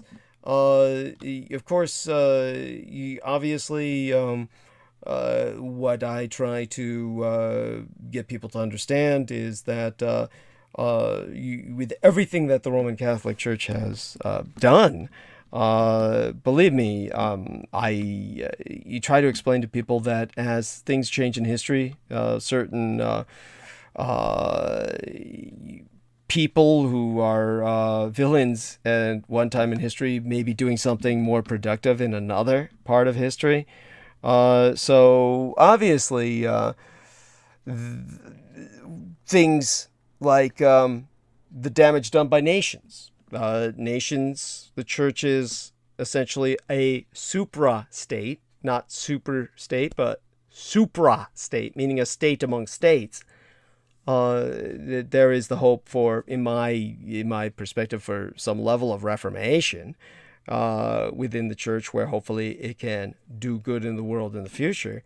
I know at this point you would say that it's probably irredeemable, and I think you feel that it is intrinsically the enemy of God. I think this is your feeling about it, right? I mean, or your... Yeah, okay. Absolutely. Okay, and so we have somewhat of a different perspective on that. I brought up before, say for instance, the Democrats were once the Dixiecrats, and this was the party of slave owners, and then ultimately the party of basically Jim Crow, and it was the Republicans who gave us the 14th Amendment. But in this case, the parties have flipped upon their heads, and the Republicans are now the people who are very much on the side of radicalized rightism, the radicalized right, and the Democrats are very much on the side of the good guys, as far as I can argue. Certainly as a ethnic minority, I have to be on the side of the Democrats because I really don't have a choice. The Republicans offer no choice. It forces one, there's people who damn both houses, say a pox on both houses, that we can't operate like that. As Jesus Christ said, be thee either hot or cold, but if thou art lukewarm, I will spit thee out. By the way, Vivian Sanchez in San Diego says Kevin Arnett murder by D is the Anglican. Wait, hold on. I spelled that so bad. It's called Murder by Decree. That's the website. Okay. And his name is Kevin Arnett. Okay. So what's the difference between him and the charlatan I was talking about? How do we know that they're not the same guy, or No, they're not, because the other guy, gosh, yeah, I know who you're talking about. Okay. They started to, so Kevin Arnett started his own international court system with the intent and purpose to fill it with the voices of the Canadians who had been seeking answers from the Vatican. So he did everything he could to get the message out to all the Catholic people and anyone who would listen to, stop tithing them and hold them accountable. And in that, with the international court system and with working with the peoples of Canada, he was able to do that right as far as the global law was. And the other guy sort of took his idea and started playing around with these David Icke dudes and these other insignificant turds out here. So the only thing that they had relative together was that they both were vying for the justice towards the Vatican. But one was legitimate and the other one was just all for show. He kind of like made it a mockery. Okay. I thought that the charlatan was Kevin Arnett. Either case, the one thing I will insist that people understand is all of this, regardless, the history of what happened to the Native Americans is quite true. So the Native Americans have been the subject of essentially extermination through education, or this, yeah, definitely. I'm not going to insist that Kevin Arnett is the villain, because I'm not sure about that, whether I'm right about. I could have swore he was the guy that was dealing with Lori Ann Fenton, and maybe she started shitting all over him because she's the villainist, which we know she's one. All that being said, I'm fine with you talking about him. I would say judge the man by his fruit. Yeah. And then ask yourself what good has come from it. Well, certainly, let's put it this way. Whatever he's doing, regardless of whether or not he's right on the court he created and whatnot, I'm certain that the legal rationalizations that he's bringing up are theoretically, like if someone wanted to enforce them, theoretically they're enforceable. If somebody were trying to enforce them, theoretically they're enforceable only to degree, like how much force does a person have to bring to bear, which would, bring one to war with other nations if one were trying to arrest the Pope or something like that. So that's not practicable. But at the same time, in theory, what he's saying is legally like something that's not deniable. It's legally maybe undeniable, but that doesn't mean it's enforceable. But there was a person in history who imprisoned the Pope. Yeah, Napoleon Bonaparte was one. Are you thinking of someone else as well? Otto von Bismarck. Yes, Otto von Bismarck. So it's not unheard of. Right. No. I mean, your point's well taken. There have been times when popes have been arrested, and believe me, there's popes in history who have been killed. Maybe even one or two that have been executed. So yes, historically, this is possible. This is like again, who knows? History has gone through head-spinning changes. So that people understand that. Well, obviously it's not going to happen, but I don't think we don't know, but see... it's not likely. What we can say is the situation as it is right now it's highly unlikely, but that doesn't mean it's impossible. Almost nothing's impossible. Well, they have brought in the Catholic Church to at least recognize and, quote, apologize. But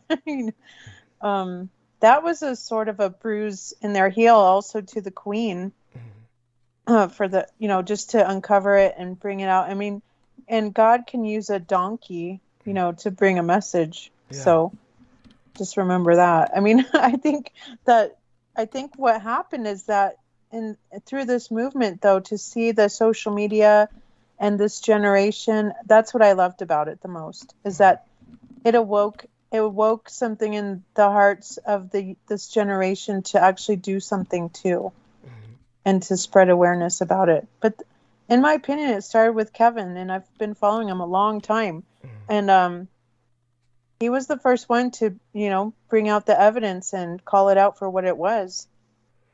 Yeah. No, So I appreciate I mean, that. look, he certainly was able to publicize it in a way it has not been publicized before. So yeah, and definitely, he was in a lot of controversy over other things. We don't need to go into that because I don't even remember them.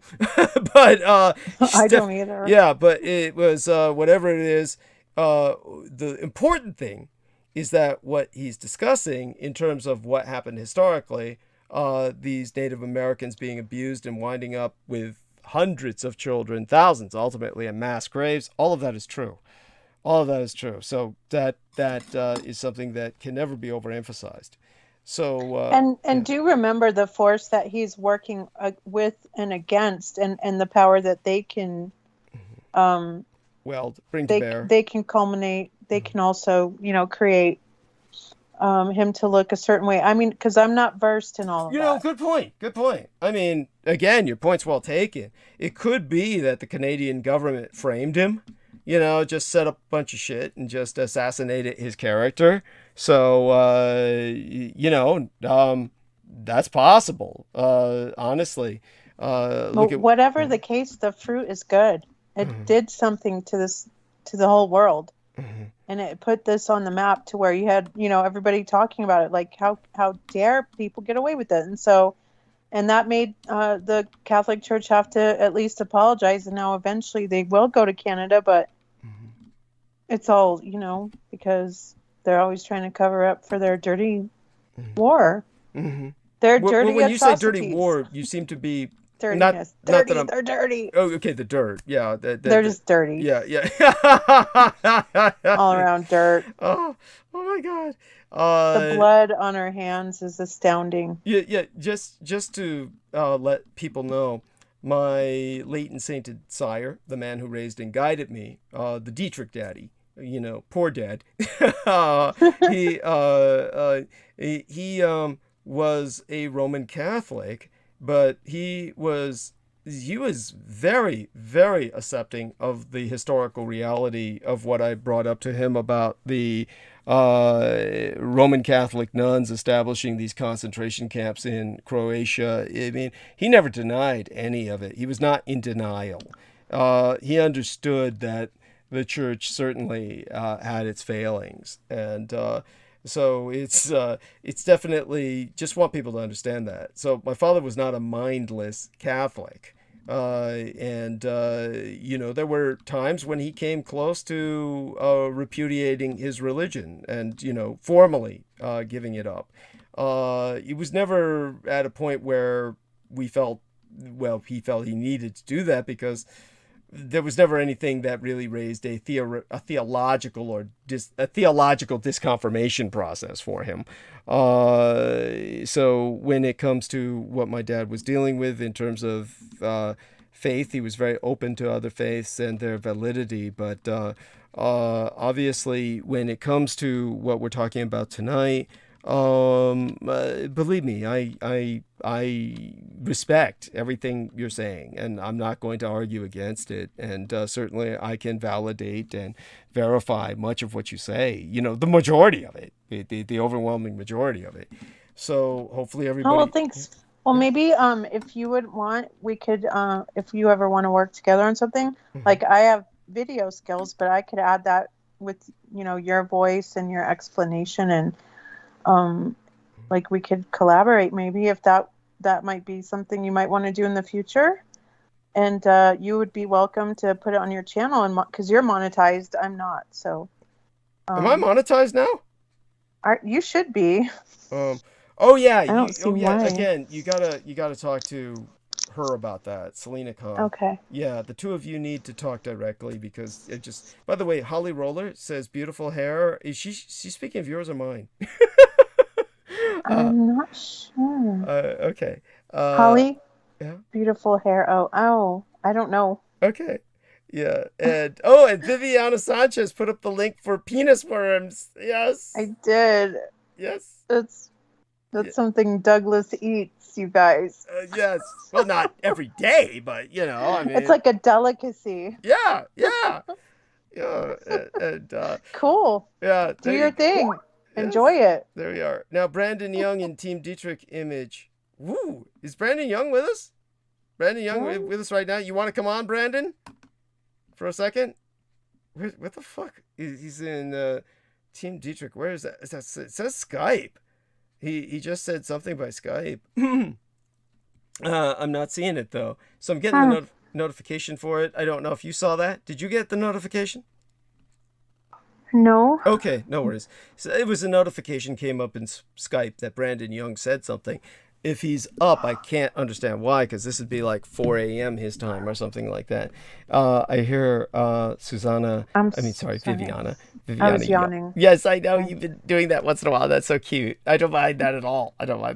Honestly, this is, believe me, honey. If you ever fall asleep on me, I don't care. It's like that's fine. I don't give a shit. It's not, the reason I was making a point of it with what's his name again, J-Mo Reese, I'm already beginning to bleach him from my mind, is because he made a point of it. It's like these things, I wouldn't talk about them, but when somebody steps up and brings this shit up, it's like, well, then, yeah, I talk about it. So, when he came up and said, yeah, I'm getting more sleep now, it's like, yeah, fuck you, asshole. You were sleeping when you were here. So, yeah. I get it. Point. No, I do 12 hours with some of my friends' live streams on YouTube, and we're just that. Yeah. We're just that having that much fun, and we're just like doing 12 hours, and the next thing you know, it's like, damn. Yeah. Where did the time go? Yeah, thank you. Well, what I'm gonna do now is I'm going to. So you're gonna roll on into your monologue now? Yeah. All right, cool. So thanks for chatting. It was nice spending some time with you. So here's Brandon Young in Skype. Let's click on this. I'm getting a notification. So this is in his. Okay, so this is in his account. So he's presented me with an image here. Okay, so what I'm going to do now is turn on share screen. And what I'll do is take one safe break before I go into, monologue. And hopefully you can hold the stage for a few minutes while I do that. Let me share screen with you first. Let's see if I can do this. Where is my share screen? And, okay, so Skype just changed on me. I go back here. I go back to share screen. Start sharing, do this, and make certain you can see it, because I know sometimes it's, here we are. He says, is this who you're thinking of, Douglas? And so you see it. You see this? Yeah. Okay. So this is our man. This is him, right? Kevin, yeah. Yeah, Kevin. It's Kevin. Kevin Annette, yeah. Yeah. So Brandon, what are you doing on? Thanks, Brandon. And do you want to come on for Come on up and talk with me for talk to minutes. Viviana for a few minutes. She's going to call you now. You guys contact, right? Call him. Okay, let me try. I'm calling you Brandon. Yes. And I remember him from the Necromonicon. He was like so into the Necromonicon. Necronomicon. Not that it matters. I'm sorry. No worries. It's not like it's not. I don't. It's not. He's not one of my. He's not one of my people. Yeah, understood. He's not one of your people. Oh shit. Okay, so let me call him and bring him on. All right. So how do we do this? Add people. Where's our add people here on? Fuck. How do we do this? Did I call him earlier? I know I called him earlier. Add participants. Let's go over to Brandon Young. Come on. Roll down. There we are. Click. And then add to group. There we are. See if this works. And go back to call. Go back to call. And did I turn off the share screen? I turned off the share screen. Yeah. Okay. So let's see if he works. That's okay. I think I sounds good. can add him. He says, sounds good. And what I need to do is send you his stupid contact. Not that he's stupid, but you get my point. His contact. Share contact. And let me press send to Oh, yeah, he's here. Hey, guys. Thank Hey. you. What are you doing? Good morning. Oh, yeah. Well, it's a good morning for me. Yeah. This is my usual time, a little half hour early. Hey, Viv. Yeah. Hey, how are you? I'm good. Good show Long tonight. time. Yep. Long time. I no know. see. What time is it where you're at? I mean, you're 3 hours ahead of us, so it's like what? 1 to 2, 2 to 3, 3 to 4:30. You're getting up at 4:30 a.m. About 4:30, yeah. Yeah, about 4:30. You sometimes 5. Why? Why do you get up at this time? I have to travel to school and teach. So Holy shit. So that's it. We still got the school year. We got about 20 more days left. So, yeah. Oh, cool. So you're teaching? Yeah, he teaches. Yes. And Yeah, what yeah. do you? What time do you start teaching? Holy shit. We make the kids get up at 5 a.m. No, I'm joking. They start at 8 a.m. Jesus Christ. Yeah, but I like to get up early because it just, kind of takes me a while to mosey around, and I like to get a few things done. Sometimes I go to the gym, sometimes not. Okay, so can you hold yeah. the stage with this lovely lady for a few minutes? Absolutely. Okay, God I'd bless love you. to. Sure. Thank you. Okay, it's both of yours. I'm going to go mute. Thank you. Okay. So, hey, Viv. Hi. Hey, how are you? I'm good. How are you doing? Oh, you sound so much more adult. I do. Yeah, I've grown. Yeah. I've grown quite a bit. You had to grow up, eh? Yeah, a little bit. But yeah, I sent Douglas the picture of Kevin Arnett. Arnett. Yeah. I keep saying Arnett. I don't know why I say Arnett. I do that too. Yeah, but I think that's the guy you're thinking of. And I was like, and then you said it. Yeah, that's him. So, yeah. I've heard. I don't know much about him, but I know he's does like legal stuff in Canada. So I was like, that's got to be the same guy with the Vatican and everything. So it's pretty cool. Yeah, he did this. He did a documentary. It's called Unrepentant.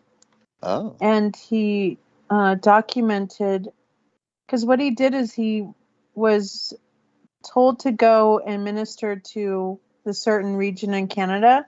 Mm-hmm. And he wondered why there wasn't the indigenous population coming into the church. So he started going to their homes on the reservations or wherever they lived. Mm-hmm.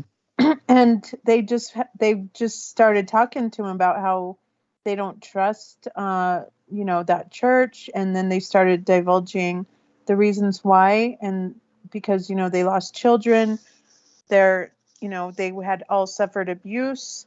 And so what he did is he started asking questions to the upper to the upper echelons of his faith, and they told him that he was going in a direction that those people weren't worthy to even be a part of understanding or knowing or even coming to the church. And he found great offense to that because he wanted to practice what Jesus taught. Mm-hmm. So he started, the people started to receive him. And then he started digging into the history and the archives that he had access to. And he was finding, their family names and pictures and building a dossier. And eventually I think the Anglican Church kicked him out. Wow. Destroyed his life and his marriage and everything. Oh, that's terrible. Yeah, but he got the people to rise up and start talking. So that was, gosh, it's been like 12 years when he came out with that documentary. Wow. And so, we just saw in the last couple years the rise up, when you saw everyone talking about the mass graves in the residential schools. Yeah. Yeah, I was like, it came from him. Yeah, that's right. Yeah. So. Yeah, and even in Ireland, there are these things called the Magdalene laundries, where I think Joni Mitchell from Canada has a song about it called the Magdalene Laundries, and it's sort of like these little underground passageways where many bodies were kept by the I think the convents, the nuns' convents and stuff like that. Really nasty stuff, you know. So it's you know, they're around, but like you said, like it just, you know, the historical reality of it is something not everybody's aware of, but I think guess more aware of now because of these people, you know. Yeah, and social medias can be, you know, used for good or evil, just depending That's on. true. But yeah, I really love the passion between how, you know, the youth was into it and talking about it and raising Yeah. awareness. And we have that problem here where I live on the Navajo reservation, Yeah. where people just go missing. Yeah. Yeah. Right. And nobody even talks about it. Like the cops here don't talk about it. The state, you know, you won't see them talk about it. But you go onto the res and you'll see the wanted posters. But what they're dealing with is like the problem they're dealing with is like mafia and like human Ooh. trafficking, and Okay. they're just trying to avoid the interstate, so they go through the reservation and they you know, peddle heroin and Wow. and all this stuff's happening in the dark. No one talks about it. Now Navajo. Now, this is with the Dene and the Navajo reserve. So like southeastern or southwestern United States, sort Yeah, of. they're situated on, so it's like between northern Arizona and New Mexico. Ah. Okay. Yep. Yeah. Four Corners regions. Yeah. So you get a lot of traffickers, probably. I'm sure, because you know the gateway to Mexico and South America and everything. You know, from the cartels and. Wow, that's Exactly. fascinating. Yeah, you don't hear much about that, do you? No. Well, And the sad thing is like you might see something about it on Facebook, but yeah, nobody cares, you know. So right. it's good if, you know, someone, I don't know. So yeah, that's Mm, just the topic I was looking into just now as we were talking about more atrocities of, you know, of the Vatican and just how vast and deep and how long she's been getting yeah, away with it. So I think it'll be interesting if the Pope goes to Canada. yeah. I'd like to see that. I mean, one way or the other, you know. I mean, it's like Douglas said, it might not be force behind it, but there's people definitely behind it. You know, and that's a force in itself, I guess. So, you know, yeah, I don't know. And yeah, like you said before, Otto von Bismarck and Napoleon had arrested the Pope before, so you never know. You really never know, you know. So it'd be Well, I mean, interesting you to see. have Trudeau. Is it Trudeau? Trudeau in Canada, yeah. It's sort of like they're already you know, they're already puffing it up to where it's like, oh, he apologized. Oh, look at him, he's so weak. Yeah. Give the old man a chance. Oh, is he Um, saying that? That's funny. no, it's just like that. That's kind of the feeling I get. Oh, yeah, yeah. I Oh, yeah. actually don't think he'll go. He's canceling Yeah. a lot of his stuff due to his like knee and stuff. Hmm. Oh, that's right. Yeah. Recently, yeah. He's in a Yeah, yeah. wheelchair now. Yeah, I I don't think know. I he'll see go. that. I doubt it. You know, I doubt he's going to do much traveling, So especially what are you teaching walking. now? I teach social studies, Oh, like in high school? middle school. Oh, how cool is that? Yeah, it's pretty cool. I'm a basketball coach and a baseball coach now, so that's why I'm up early, I guess, getting So everything when ready. did you start teaching? Oh, this was September this year. I mean, well, actually, in earnest, I guess, 10 years ago or so.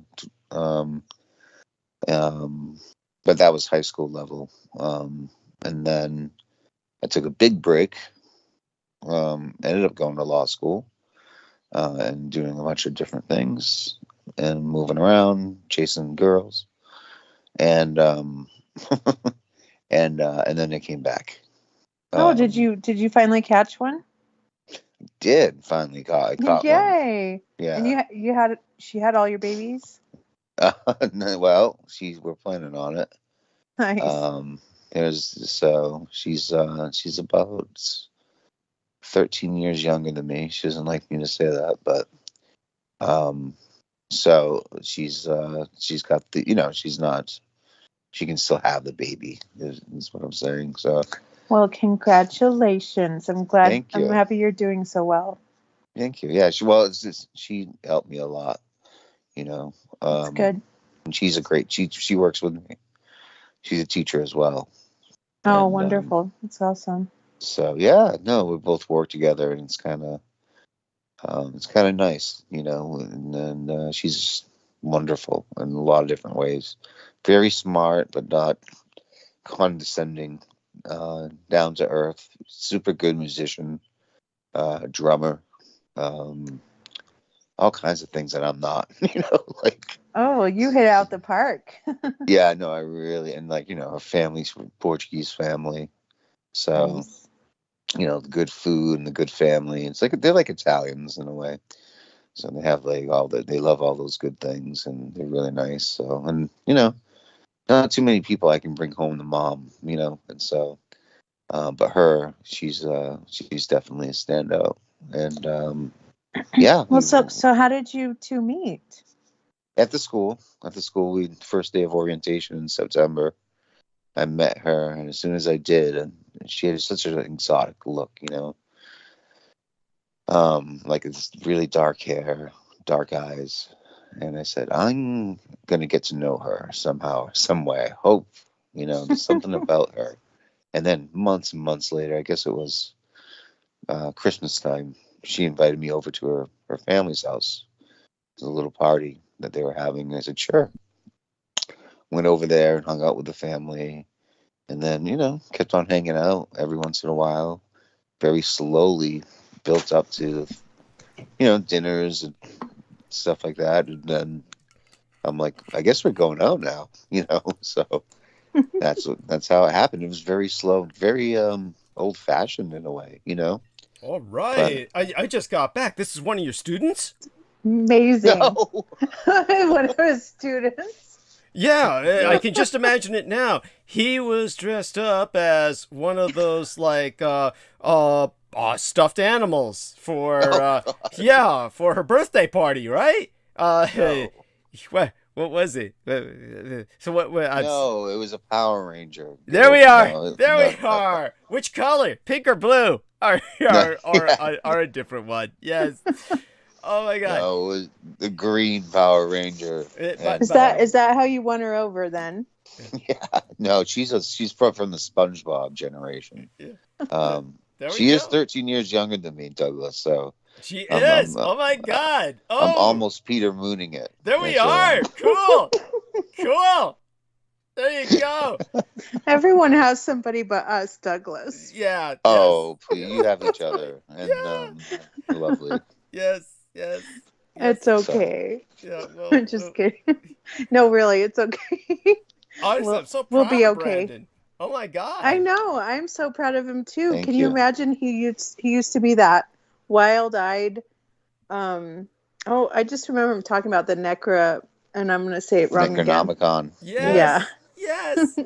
Oh my God. Oh, just so people understand, Brandon Young was never a Necronomicon practitioner or some cultist. He was simply speaking about the book in the sense that Peter Levinda, who wrote the Simonomicon, or basically the false Necronomicon under the pseudonym of Simon, he was one of the men who helped to expose Peter Levinda as the charlatan and the fraud that he is. Yes. So this was his involvement with the Necronomicon. Yes. Thank you. Yeah. Yes, thank you. So just so people don't think you're some Jameson Reese type. Oh boy, no, yes. Definitely not. Yeah. I love you. I actually like people. Yes. Thank you. Thank you. Well, Yes. I remember him deeply studied in it, so you did all that study just so you could discredit Understand it. discredit Yeah. that guy. Well, not just discredit, but just point out that he always denied that he wrote it or was part of it. This book that, and he would even pretend and go on a show called Coast to Coast where he would pretend to be a bishop from the Orthodox Church. What a scumbag.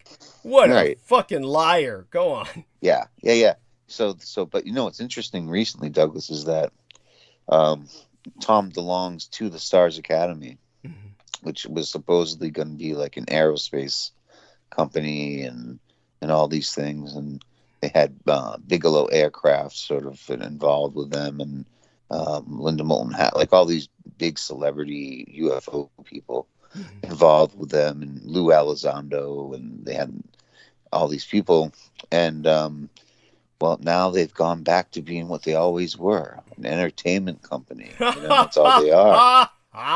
So, and I went and visited the storefront, and when I was in California, they were like literally like a mile down the road, so I'd walk there, and it was just T-shirts and merchandise and little, book. It was an entertainment company and merch side project. It was never going to be Anything like he just wants to be like Elon Musk, this guy, Tom DeLonge from Blink 182.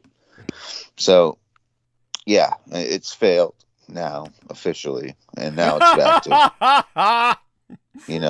to releasing like strange movies that are like Stranger Things, this, and it's just, yeah, it's not good. But I mean, well, it's good because they really weren't going to do anything, and now you have David Wilcock thinking that he's going to have his own energy company, just like Elon Musk.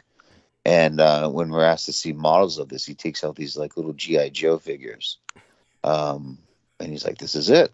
And it's like, the guy is just on another level of, it's just the Charlotte, like, he's shameless. Shamelessness. Thank you. Yeah. It's just the level of Charlotte. I haven't even really kept up with it because it's just so much of people just taking advantage of other people so badly, and not like proving their worth, and people just loving this. It's really culty, it really is cultish. You have people who think that just because they see David Wilcock on the History Channel that they're going to be like somehow he's a celebrity and he's well known and all this stuff, and he's going to actually do all these things, and it's nothing can be further from the truth. It's very interesting. Thank you. And Yeah. and by the way, so how much time do you potentially have with us? A few more minutes, or do you need to get ready now? Because I should get Okay. ready now. Yeah, soon. Yeah. So Okay. I just wanted to stop by, say hi. Yeah, well, I want to thank you for that. Believe me, you have no idea how much I appreciate it, beyond expression. We love you dearly, and by Yeah. God, Love you too. yeah, keep dropping by, and share our love with your girlfriend, and hopefully you can bring her on. Next time you're with Yeah. us, and Yeah, we love that. She yeah. loves listening to you, Does and she? like I say, she did her PhD thesis on Polynesia nuclear weapons. Excellent, excellent. So It's Wow. did she ever hear me Amazing. talk about that? Did she ever hear me speak on that we subject? Douglas, you do so many shows, I could not find it. Okay, okay, So we'll have to dig it up and we'll have to listen to it. She would love that. okay. But we'll see. I've been kind of searching for it, but I see. maybe we can dig it up for Hopefully, next time. we'll see or what something. happens. Either that, or the worst case scenario, I can start talking about the subject again. But Right. definitely, I just for that, she deserves all the best from us. And by God, yeah, bring her on when you can. We'll always be welcoming. Awesome. Yeah. All right. You have a blessed day. Yes, All right, Brandon, thanks. have a great day. All Thanks right, for Vivian. popping up. Good to see you. Thank you And both. I just realized I've been subbed to you this whole time. Oh, really? Oh, that's my YouTube channel. Oh, geez, I'm gonna revive that maybe again someday. But Yes, do. That'd be awesome. okay. Yeah. All right. Take care. All right. Take care. Good night. Good night. Yes. Good day. I mean, good God. Good day for me. Good night for you. Yeah. Oh, bless you. And what a wonderful human being. And honey, both he and Daniel Arola and Amanda you might remember this. They all were in horrific automotive accidents that put them into comas. You remember that? No, I didn't know that. Yeah, No, they all really. had traumatic brain injuries and were comatic for a period of time. Well, with our Lady Amanda Ute, she wasn't comatic or traumatically brain injured. She was injured horrifically in that her insides were completely impacted to the point where she needed surgery or she was going to die. And so what happened was that was when Peter Moon was trying to talk her into going to Romania to get her surgery. At which point it was Judith Agert and Laura Lee Solomon who got together to basically convince her otherwise. But the man who did the ghostwriting for Stephen D. Kelly's book, Bruce McDonald, had the exact same name as Amanda Ute's ex-husband, who was a real retard piece of shit and the product of all kinds of satanic ritual abuse I think that was her first husband as opposed to her second husband. So he may not have been the satanic ritual abuse child. That was her second husband, but he was definitely criminal. And he had the same name as this guy in Canada who did the ghostwriting for Stephen D. Kelly, who was a genuine criminal who wound up in Canadian prison. Now, this guy who was in Canadian prison and is an author and wrote the book for Stephen D. Kelly was trying to start a cult compound in Central America, in Costa Rica, and he had Amanda Ute and Laura Lee Solomon basically under his thumb for a period of time where they were going to go down there and become his cultists and bring their families with them and basically be his slave labor. He was going to have them work the land and milk the cows and shit and actually build the log cabins for him while he took all their money, which he said would go into a community pool. And probably the only decent thing that justified the existence of Lori and Ann Fenton was the fact that she talked Laura Lee Solomon and, well, you probably wouldn't have missed her, but she also talked Amanda Ute out of going down there to Costa Rica to live in this guy's cult compound. Is that mind-blowing? Yeah, amazing. So, yeah, that and Lori and Ann Fenton, the other little bit of tidbit trivia about her was George Knight, the British guy who comes on my show once in a while, his brother works with rat poison, which they put together in these big pink tea bags.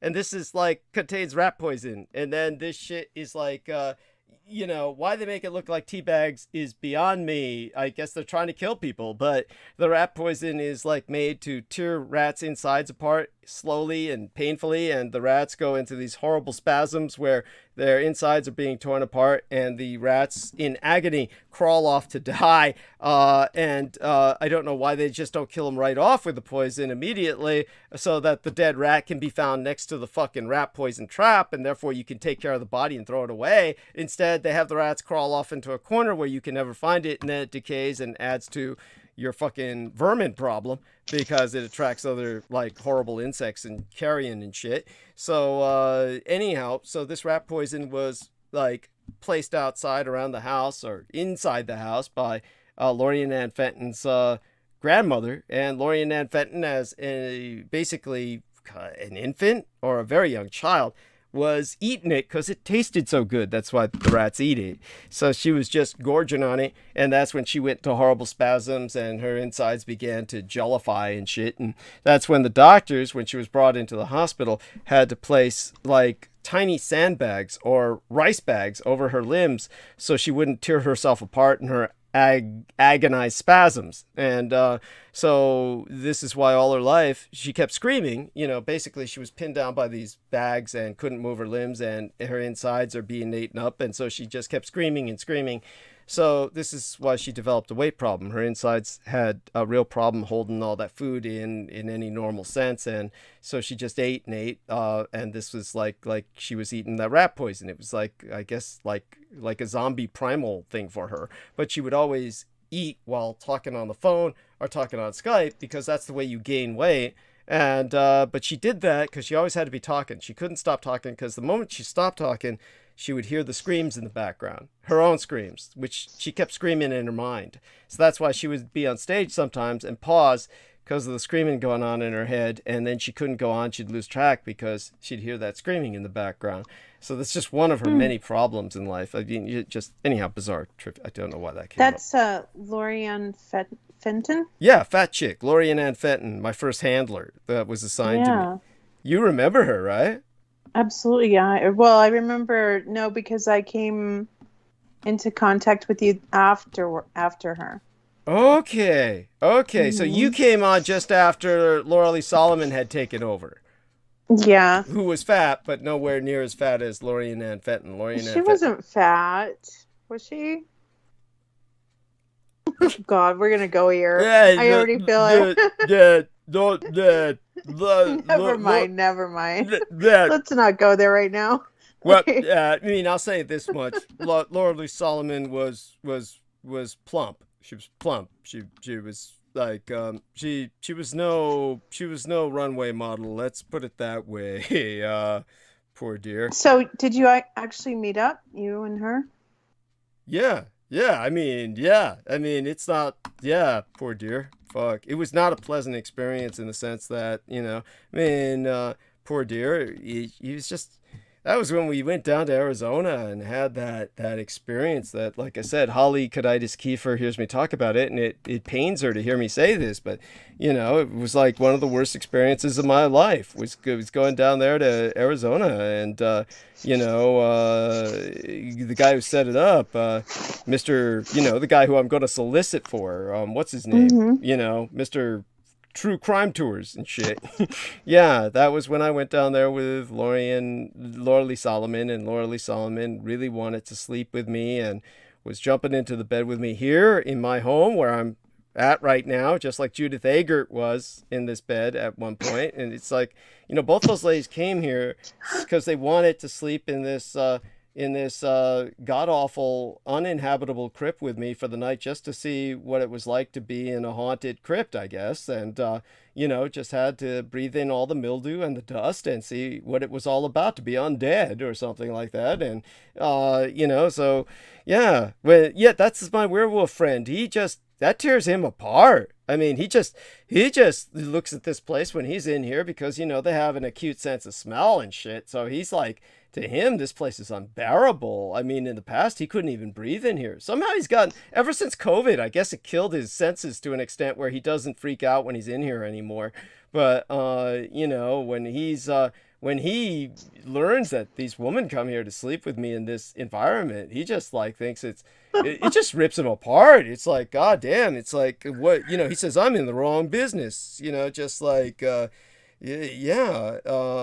he works hard to get the chicks. He dances and shit. He gets to the point where he commands the dance floor. For a werewolf, he's kind of short, but he's, it's like, it's not like I want to meet this guy. Privately, I will share some things about him with you, photographs and stuff, tell you where to go. But, he's someone whose identity, he insists on keeping this. He doesn't want to be affiliated with me in public because he's embarrassed, really.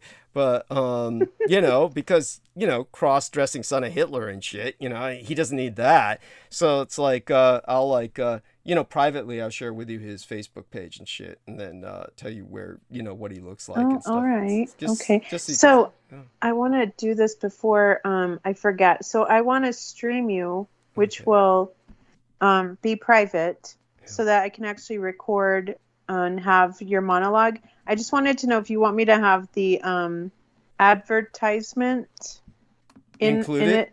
Yeah. All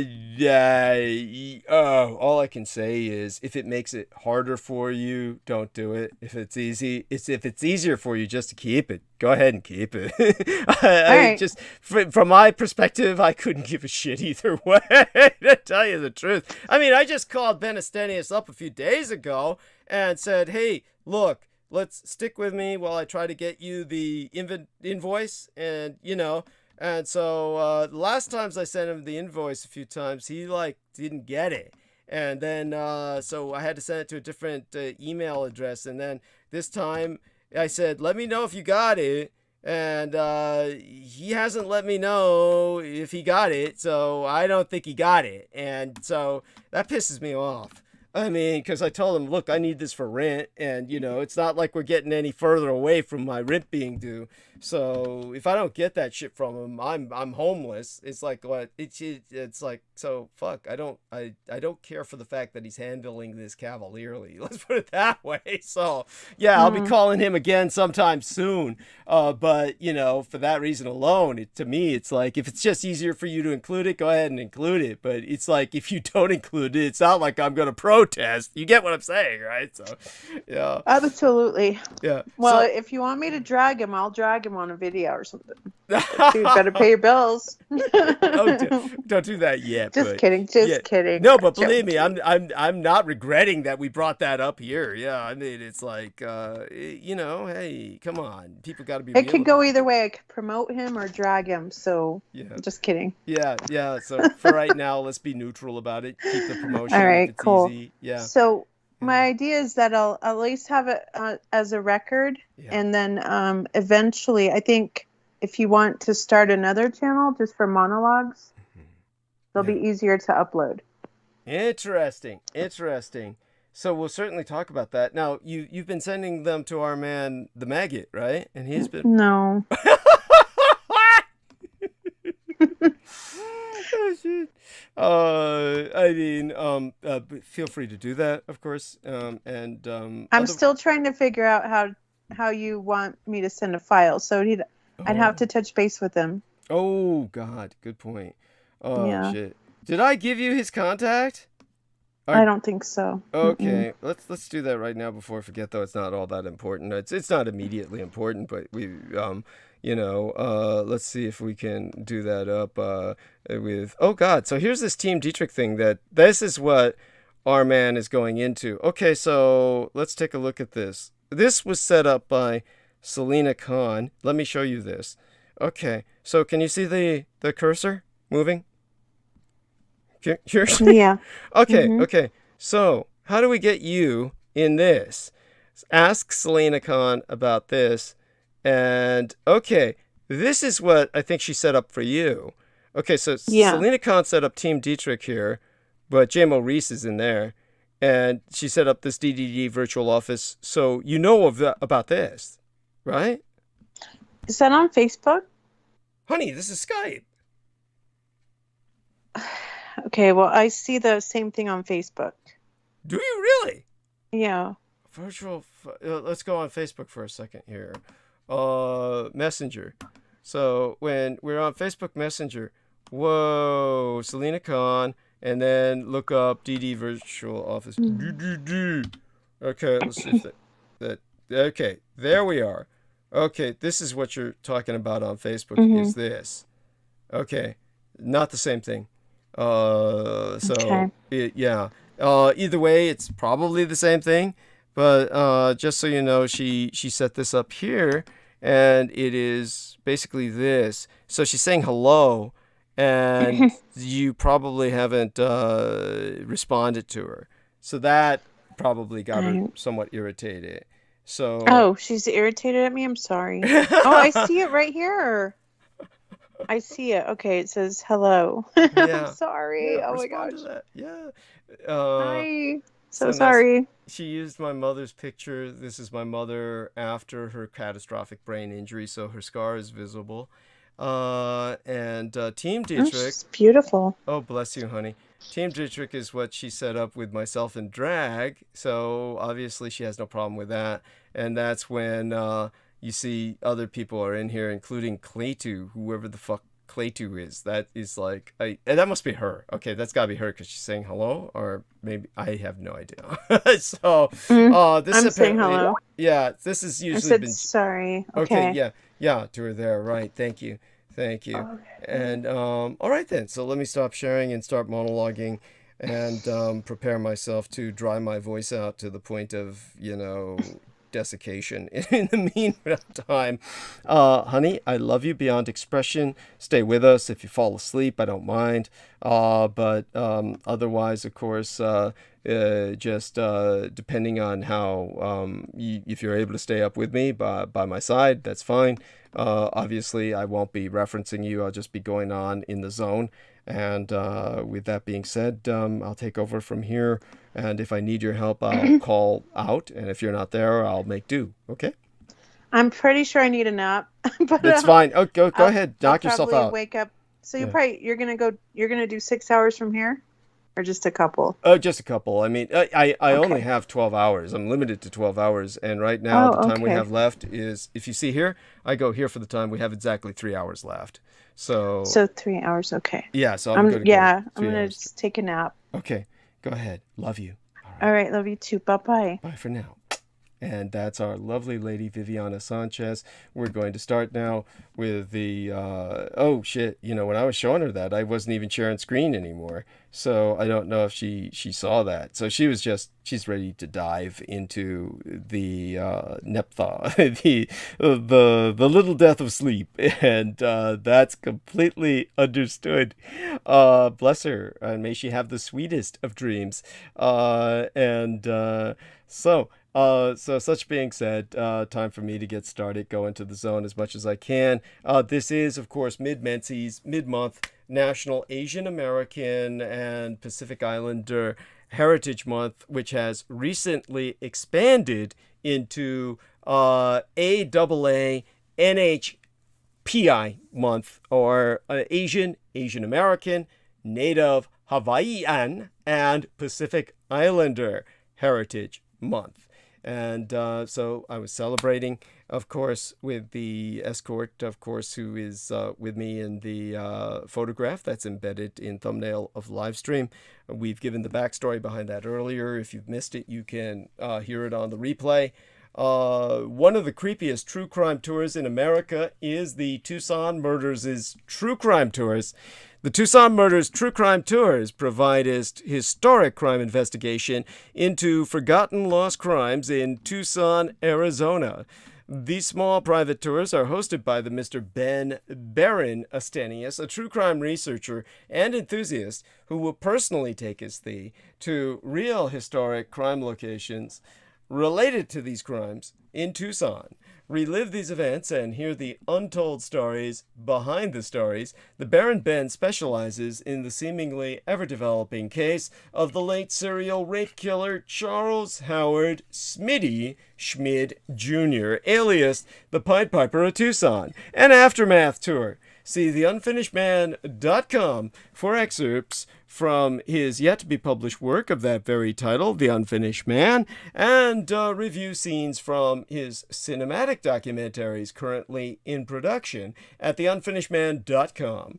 But other cases, such as the strange case of Morris Brady, the Dr. George Marvin Tejardine case, and the Red Rapist, are also within his repertoire, as in fact are all the crimes that shocked the Southwest throughout the 1960s, the very decade I myself entered this vale of tears. These devastating crimes stained a city so deeply they may never be removed. For tour information, contact thetucsonmurders.com or telephone the Baron Ben privately to personally guide your tour at 1-520-323-3406. That's 1520 323 3406. And a shout out to Dennis Marshall. Dennis Marshall contributed 125 United States dollars. God bless this man's heart. Going back to the inbox, where I'm looking up to see if there's any other contributions. Certainly, this one cannot be denied. It is something that I am seeing. If he added a note, which I think is would be it would be a joy to read if he did that. He does not seem to have added a note to it, so I will read to you notes he did write to myself on my Facebook timeline. Now, he has so far not added any comments onto my primary timeline, Sora Ayoi, that was provided me by the adult entertainer of that name. So I will take a look at what he has written inside of, well, on some of my other posts that have been on other pages. And this wonderful individual has written some kind of mini essay on at least two of my publications. I am searching for them now, see if I could find them and relate them to you. I got a nice picture here on one of my timelines of Peter Moon teaching Jen, the dear friend of Jojo Mikolajik, about breathing. God knows none of us really breathes right. And I stop breathing completely when I'm doped out enough, going to sleep. And, basically, as I said, I don't really sleep. I die and reanimate. So here's one of the things Dennis Marshall said. Mainstream media is currently reporting again on congressional hearings on unexplained aerial phenomenon, UFO. By the way, of course, that's the acronym is UAP or WAPS, which rhymes with JAPS, which goes back to World War II, something most people don't know about. So I'm sharing that with you now. He says, my local news station here in the Pacific Northwest showed renditions of the aircraft reported on by Kenneth Arnold, and the new renditions shown were not the classic flying saucer disc diagrams. They more closely resembled Douglas Dietrich's balloon dirigibles. Inquiring minds are waking up. God bless Dennis Marshall. I love him dearly, beyond expression. This is a beautiful human being. So he also wrote, CNN, Florida Governor Ron DeSantis signed a bill into law Friday that would eliminate the special legal setup that allows Disney to operate as an independent government around its Orlando area theme parks. Now, by the way, he wrote this on May 11th. And he says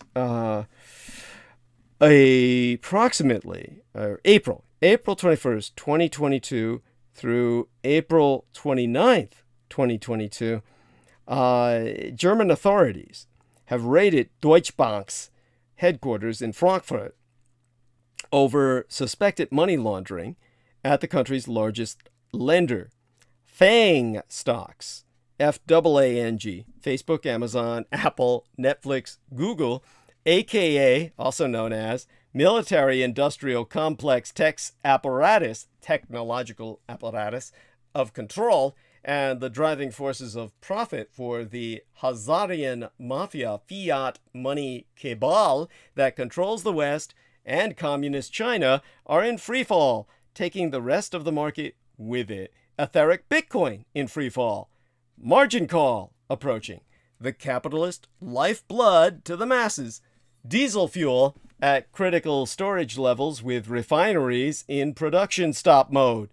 As the Chinaman says, may we live through the chaos of interesting times.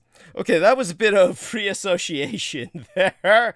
And, hey, gotta love it. Yeah. And then nice picture of Peter Moon here, looking kind of like, he's in his pink shirt and, and yeah, looks kind of like Barney the dinosaur like that. And love him dearly. Dennis Marshall, when he saw my illustration of the Dragon Slayer, Jojo Mikolajik, or her in that role, he said, this is a very important visual symbol in the current timeline of conspiracy news. It should be noted that all conspiracy theories are true to degrees in the quantum field, and the latest conspiracy involves the research of Dr. Brian Ardies, who uncovered the military-industrial complex involvement with DNA sequencing and RNA reprogramming, meaning deoxyribonucleic acid sequencing and ribonucleic acid reprogramming of the human species through multinational pharmaceutical companies, and COVID-19, which is a synthetic version of king cobra / red-headed crate venom toxin through the water supply in urban cities. Research, Dr. Brian Ardies on BitChute. And by the way, I don't necessarily agree with any of this. He goes on to say the military-industrial complex creation of super soldiers is only part of the story that must first begin with depopulation and control of the masses. By the way, this is the common, shall we say, the common trope. You can look that up, TROPE. This is the popular trope right now. DNA sequencing, deoxyribonucleic acid sequencing, must take place in accordance of the 7 seals in the human body. It has the chakras, I presume. The base root seal, first seal in the human body, is governed by the gut, third seal, and then dictates consciousness to the upper levels of superconsciousness and ultra-consciousness that creates reality in the human form. Science has proven that if a code is removed from the DNA sequence and replaced via an artificial RNA replacement, then reality of the species is altered. Again, COVID-19 and its variations is not a virus, but an ingested, slow-acting, and lethal toxin that occurred in areas where water supplies were compromised, and this could have been spread through food supply chains that utilized compromised water supplies. No! He says this. N-O-W, all in the uppercase letters. All 3 of them. N-O-W. Back to DDDs. Brilliant visual artwork on this page, and the vampire armed with a sword of the clarity of an enlightened mind. Crowley's magnus opus, he means to say, but magus, I understand why he used that term, it's kind of a pun, was the Book of Thoth, illustrated by his female counterpart, Freda Harris. The card that Crowley himself most resonated with was the Ace of Disc / World and the 7-pointed star of one's own creation. It has been referred to as the Star of Babylon, but it represents something much older and is referred to as the fairy star and elven star of inner earth. This relates to DDD's ancient ground people of Japan and the evolved dragon species of lore. This species is not a collective, but a personal, individual collective made up of individuals who have personally made their own way all the way through the final ring of Mordor, which is to say Babylon or Ouroboros, the serpent eating its own tail. Infinity, the symbol of infinity, Ouroboros. In closing, I would like to salute DDD, and I will enjoy sharing the Tantine, T-A-N-T-I-N-E, all in the uppercase, together with him when our life celebrates joy in the now, meaning the present moment. He says that again with all uppercase letters, N-O-W. So I gave him a heart for that, even though there are many aspects of this I do not agree with, but God bless him. I told him so, and I'll tell him so again. Wonderful human being, sent me a care package, monetary contribution. This is a man who deserves love and understanding. And of course, everybody maintain him in your thoughts and prayers. And hopefully, he he goes into AA like Judith Eger did, and other friends of mine have, and certainly when I went there with Judith Eger, the one thing I found rather irritating was the way that they told me. One person there told me, because I was given the book. They have the book. Judith Eger wanted to make sure I got a copy of that, because she thought kept saying I was an alcoholic. But, people who are in AA, I'll say this to many of them, I would think everybody looks like an alcoholic. We do project ourselves onto others, and, Judith Eger did such a wonderful job of ridding herself of that toxin, of that addiction, but what I did find rather irritating was when I went there with her, that one of the people there, when she asked that they give me the books and the literature of AA, that they said, "Oh, you'll be back," and I was like, God, then fuck you. I was like, really? Come on. I mean, that was like that. Come on. It's like just to project that onto someone is irritating. That's just not right. All right. So that being said, in the time we have remaining, all right, that was a quarter of an hour I spent speaking about Dennis Marshall. He deserved every second of that. And where we're at right now in the time we have remaining, let me see how far I can go. Now, I'm going to try and get onto the subject of abortion tonight because it is inextricably linked with the mass shootings. So understand that first. Let's see if I can do enough of a roundabout tonight with that argument. Now, police in Dallas have arrested a suspect in connection with the shooting at the hair salon last week that injured 3 women of Korean descent. And this is what the authorities shared with us early yesterday. The FBI opened a hate crime investigation into that shooting at the hair salon in Dallas yesterday, last week, amid reports the attack is linked to 2 other shootings targeting Asian-owned businesses in area. So in an official statement, the Dallas Police Department confirmed the assailant, the mass assailant, was being interviewed and processed.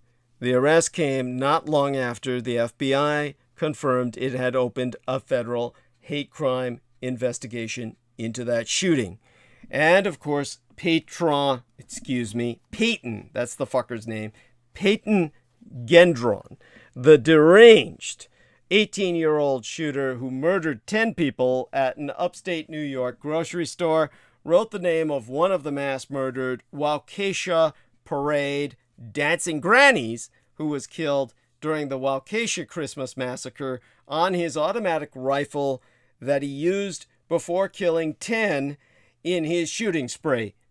Now, photographs taken of that rifle that was deployed in the mass shooting had the white woman's misspelled name scrawled on it, along with the name of another parade victim.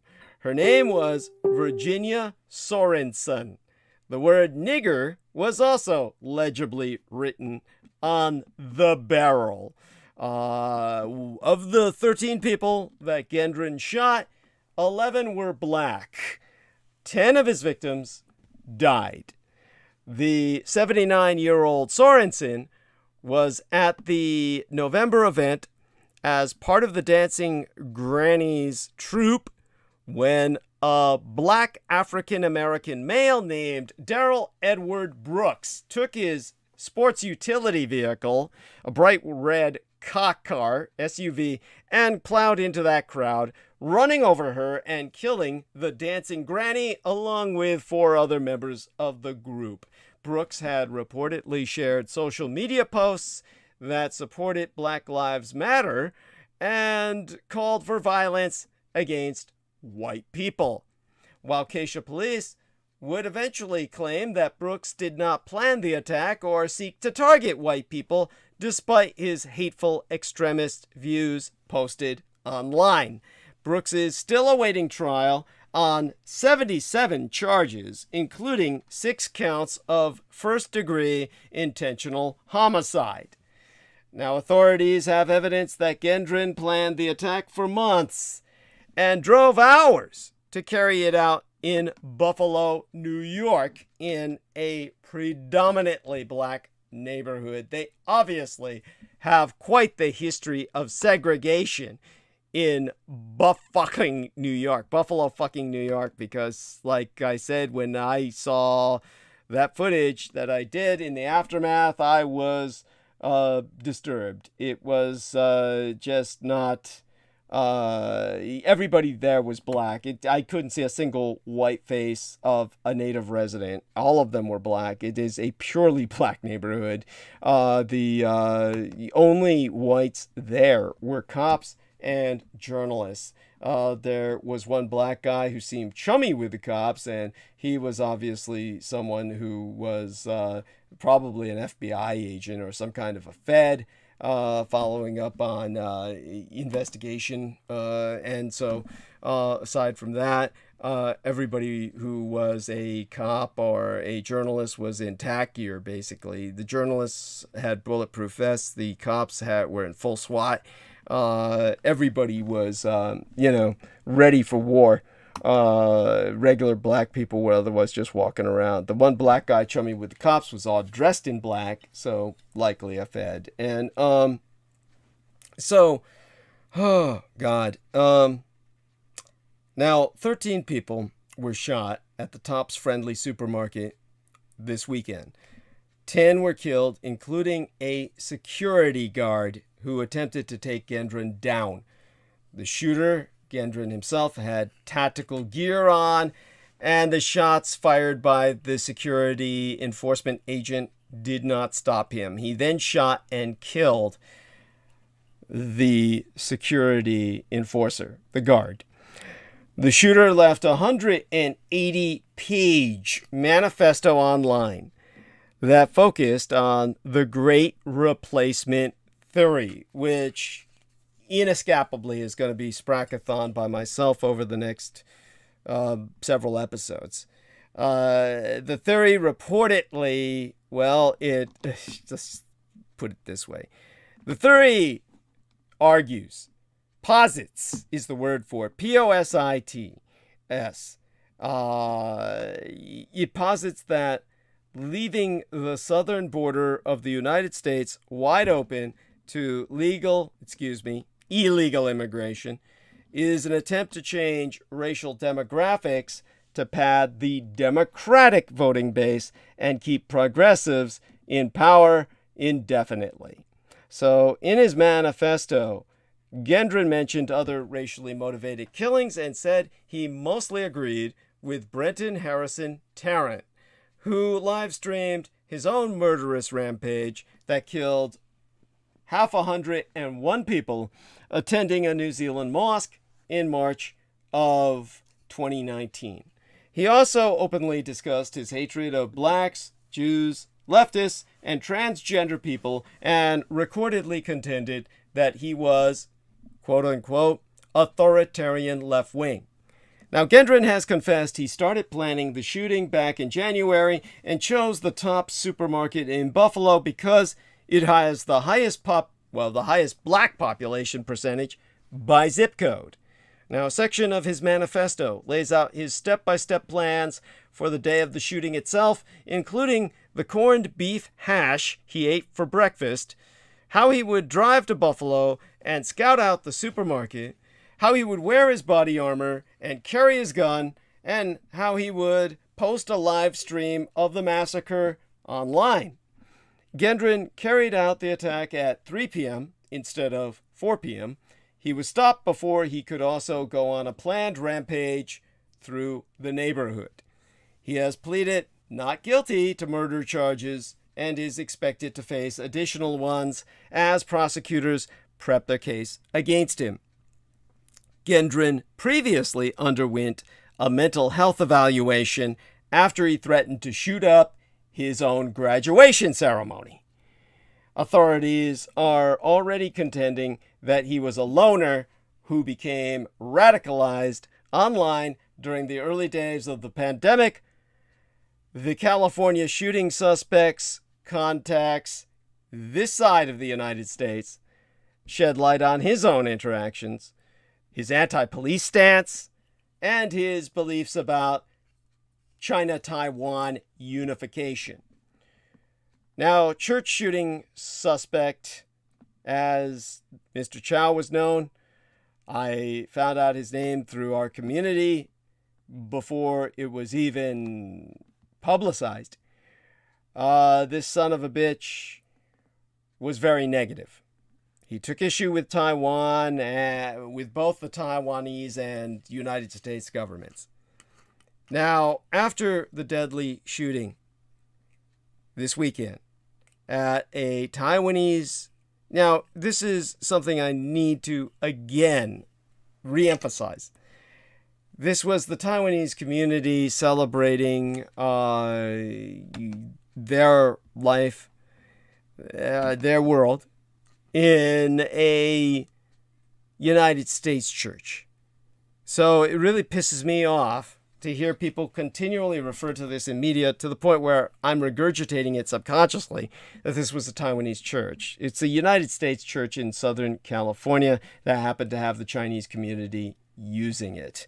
Now, those who interacted with the suspect, David Chow, are sharing past interactions. You could probably find them on the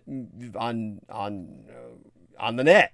They're trying to make sense of the tragedy, but acquaintances who had gathered with the 68-year-old Chow several times over the years through the Taiwanese Association of Las Vegas reflected on this shooting that happened Sunday, which killed one person and injured 5 people.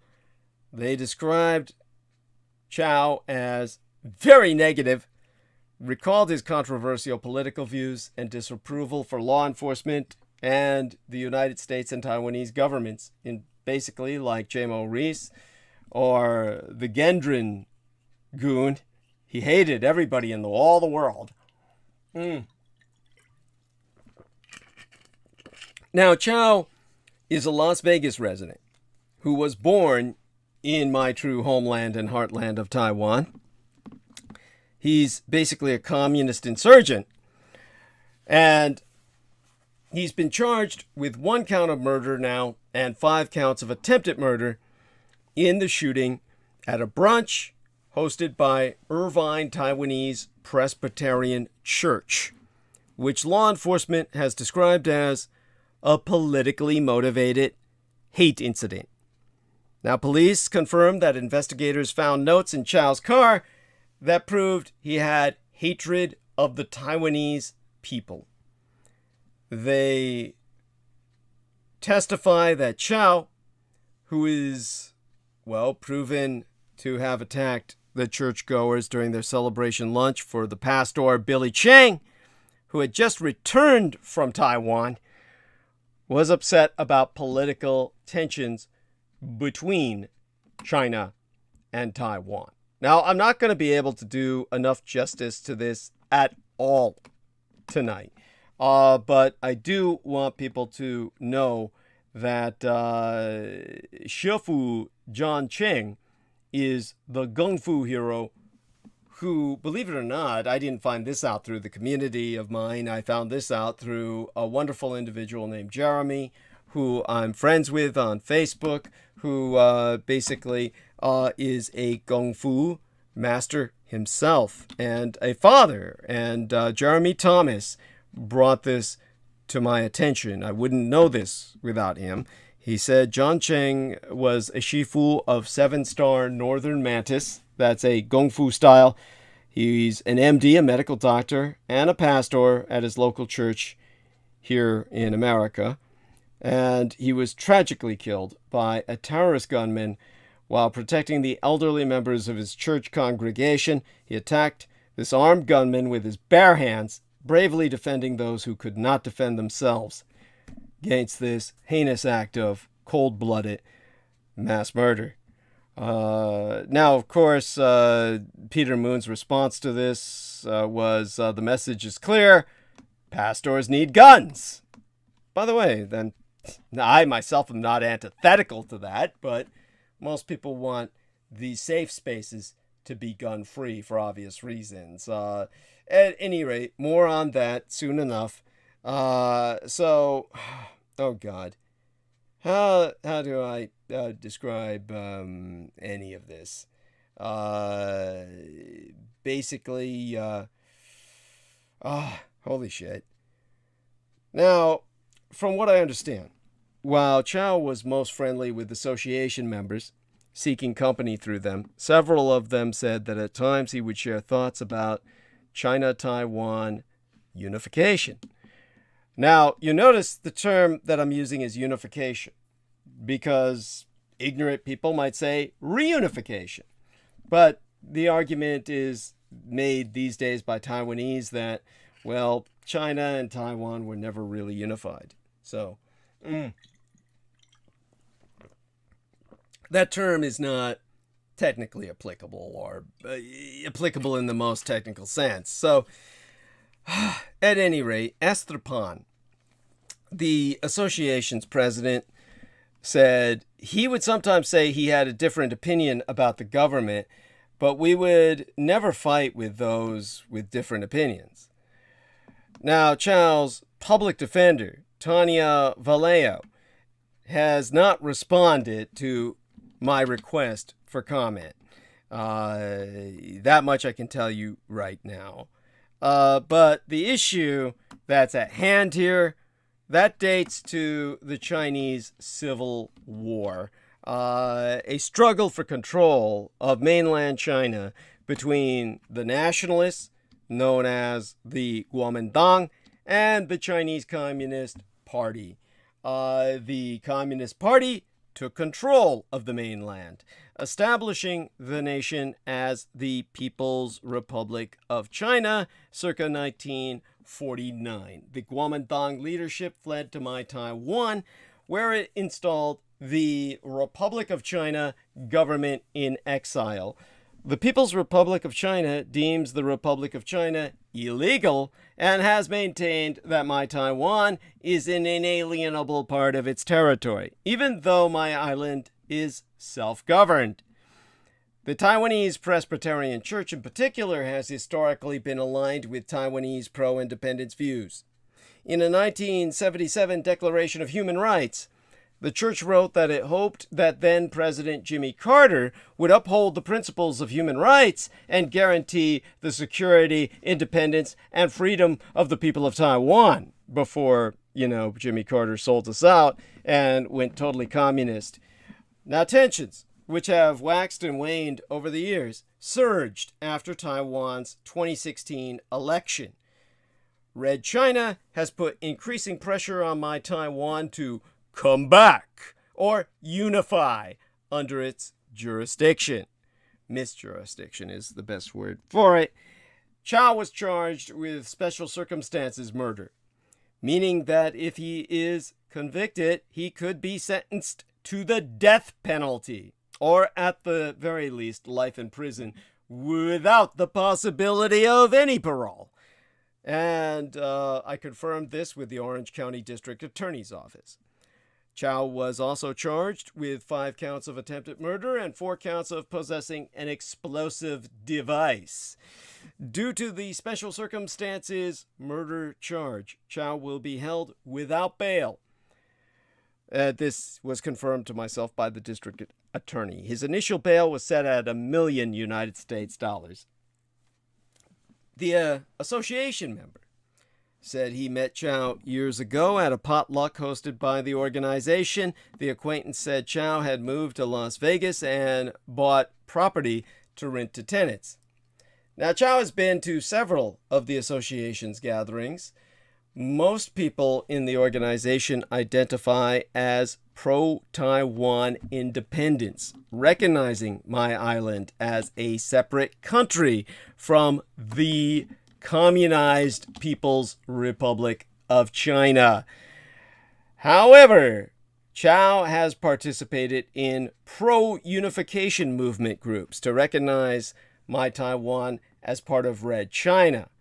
This has been confirmed by no less than 3 cross-referenced personal sources who asked not to be named. Those in the pro-unification movement advocate not only for a union between my Taiwan and Red China, but also for my Taiwan to be under Chinese communist government misrule. Now, politics rarely came up at these gatherings where people would more often try one another's homemade dishes and swap stories about family. While Chow did not actively broadcast his views, there were occasional glimpses of his beliefs. Again, this is from 3 cross-referenced sources, personally asking myself to leave them anonymous. One organization member said, when we sprache van de he, using the biblical language of missionary Chinese, he was very negative about life. He was complaining about the U.S. government, complaining about the Taiwanese government. You know, this, of course, reminds myself inescapably of Jameson Reese, you know, complaining about whatever government there was on Earth. The acquaintance's wife, who also belongs to the association and asked to remain anonymous for fear of retaliation from the Russians in California because of their affiliation with the Sino-Slavic Synaxis or the Communist Chinese insurgency here in the States, said Chow grabbed the microphone at a 2020 seminar and at one point proclaimed, "We are all Chinese!" Now, that sentiment was abnormal for anyone in the group to say. Now, she recalled, "At that time, I felt it was weird. You," she's talking about Chow here, "came from Taiwan. How could you say, 'We are Chinese'?" But I didn't pay too much attention and talk too much about it. Now, 2 sources confirm he also expressed dissatisfaction with the United States government, taking issue in particular with law enforcement because of an experience he had about a decade ago. The Las Vegas Chinese News Network, a local news outlet, wrote that Chow had been attacked by tenants, sustaining serious injuries, an event all 3 sources recounted to me. Now, the acquaintances reinforced each other's stories when interviewed separately by myself, and all said the experience left him frustrated with law enforcement. The Clark County, Nevada District Attorney's Office confirmed that there was a case against 2 people in which Chow was named the victim. The acquaintances said he had been vocal about the interactions he had with law enforcement. Now, I'm sorry, I just named someone, but I think this person's okay. He's not one of the 3. Similarly said he had mentioned before that he felt, meaning Chow felt very, very misunderstood. And what Pan said was, "That was when I first heard him say he really did not respect police officers. He does not respect the police."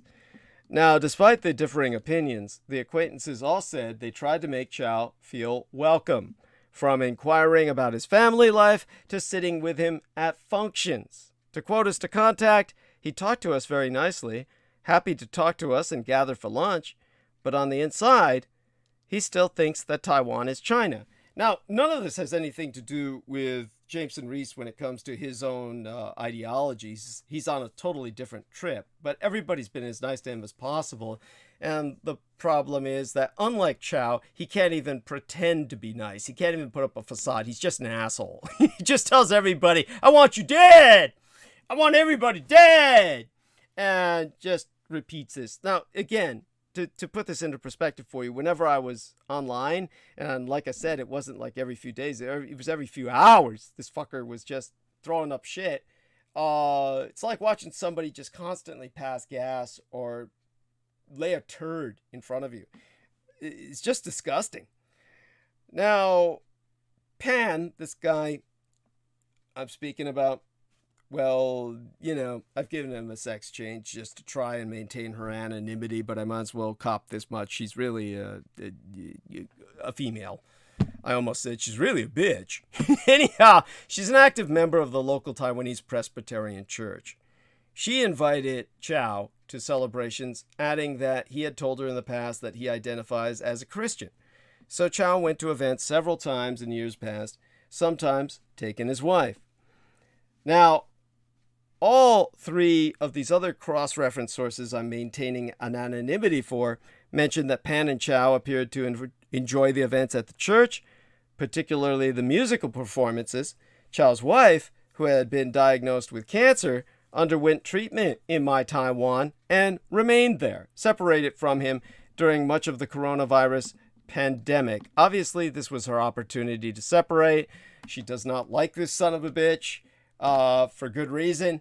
And while engagement across the strait, the Taiwan Strait separating mainland communized China from My Taiwan, had once increased, the election of President Tsai Ing-wen, Presidentress Tsai Ing-wen, of the Democratic Progressive Party, triggered animosity from Beijing. So Presidentress Tsai has maintained that My Taiwan exists as an independent nation and has said that there should be absolutely no illusions that the Taiwanese people will bow to pressure. Now, although Presidentress Tsai said she was willing to continue the positive momentum in communication with mainland China achieved by past administrations, Red China saw that as insufficient. Now, in a tweet that was published yesterday, Presidentress Tsai of My Taiwan offered condolences to all the victims and condemned this mass shooting, saying violence is never the answer. According to a Brookings Institution analysis, the overwhelming majority of My Taiwanese people reject unification, and a vast majority do not support immediate formal independence either. Chow's acquaintances, the mass shooters, Chow's acquaintances in the Las Vegas area, said those who support unification are similarly in the minority. Jessica Drun, a non-resident fellow with the Atlantic Council's Global China Hub, confirms that tensions persist in Taiwan between its two main parties, the Kuomintang, formerly the Nationalist Chinese and now the traitors to Nationalist China, who wish to be subsumed into Communist China, and the Democratic Progressive Party, who are now the good guys. Over Taiwan's relationship to mainland China, these tensions persist between them. Drun also warned against over-politicizing this tragedy while the community continues to process the shooting. Jessica Drun emphasizes that My Taiwan has never been under the jurisdiction of the People's Republic of China. To quote she, they have since hardened the rhetoric towards Taiwan to say, "We'll do anything to bring you back under our control." That rhetoric has perhaps shaped people's views. I don't want the narrative to be co-opted and these people's tragedies to be co-opted for any agenda in general, but also for any agenda that harms Asian Americans in particular. I think it's important to focus on the victims. This is Jessica Drun talking, not myself, that I've just been quoting. Now, here's where I am talking for myself. Think on this. A grocery store, a hair salon, a church. In less than a week, these everyday settings have each become the tragic backdrops for the latest outbreak of what has become the quintessential American expression of deadly violence. A mass shooting staged by a so-called lone gunman armed to the teeth with guns and grievances. Even safe spaces are no sanctuary for mass shooters. Now, experts who have studied the phenomenon concur that these three shootings, which have left 11 people dead and 11 more critically injured since last Wednesday, underscore a sad fact that most of us already understand on some level, that no place is safe anymore. Mike Lawlor an associate professor of criminal justice at the University of New Haven in Connecticut, confirmed mass killers do what terrorists do the world over. They go after soft targets. To quote his T, if your goal is to kill as many people as possible, you go where people feel safest. Now, in all three cases, most of those killed and injured, I should say, were people of color. This shows this is all a form of multiracial whiteness.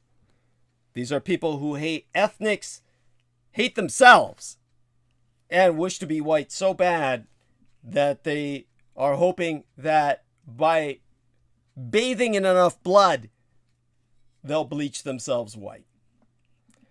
Police have already concluded that the grocery store massacre in Buffalo, New York, and the attack on the Dallas hair salon were racially motivated. In fact, police have alleged that the white teenager who is accused of killing 10 people and critically injuring 3 more on Saturday at the Tops Friendly Market in Buffalo deliberately chose the store because it is in a black neighborhood. New York Governor Kathy Hochul has condemned the actions as an act of racism and white supremacy. 18-year-old Peyton Gendron was arrested Saturday as the main suspect. Now, Tucker Carlson, as I shall go on about over the next few days, should be arrested with him. Now, of the mass murderous shooters, Seamus McGraw, the author of the book entitled From a Taller Tower, subtitled The Rise of the American Mass Shooter, said, they are targeting people in places like nail salons, or churches, or grocery stores because they think this is where the victims will be the most vulnerable. In fact, they know it's so. This is where they think they will find people who won't fight back. Because, in the end, these killers are not the supervillains they are made out to be.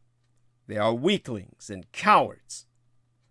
Of the Buffalo suspect, Seamus McGraw said, white supremacy is the garb they wrap themselves in to cover their raging sense of victimhood and narcissism. And that's ultimately what you've got in Jameson Reese, a man who's one of the most spoiled sons of bitches in the universe.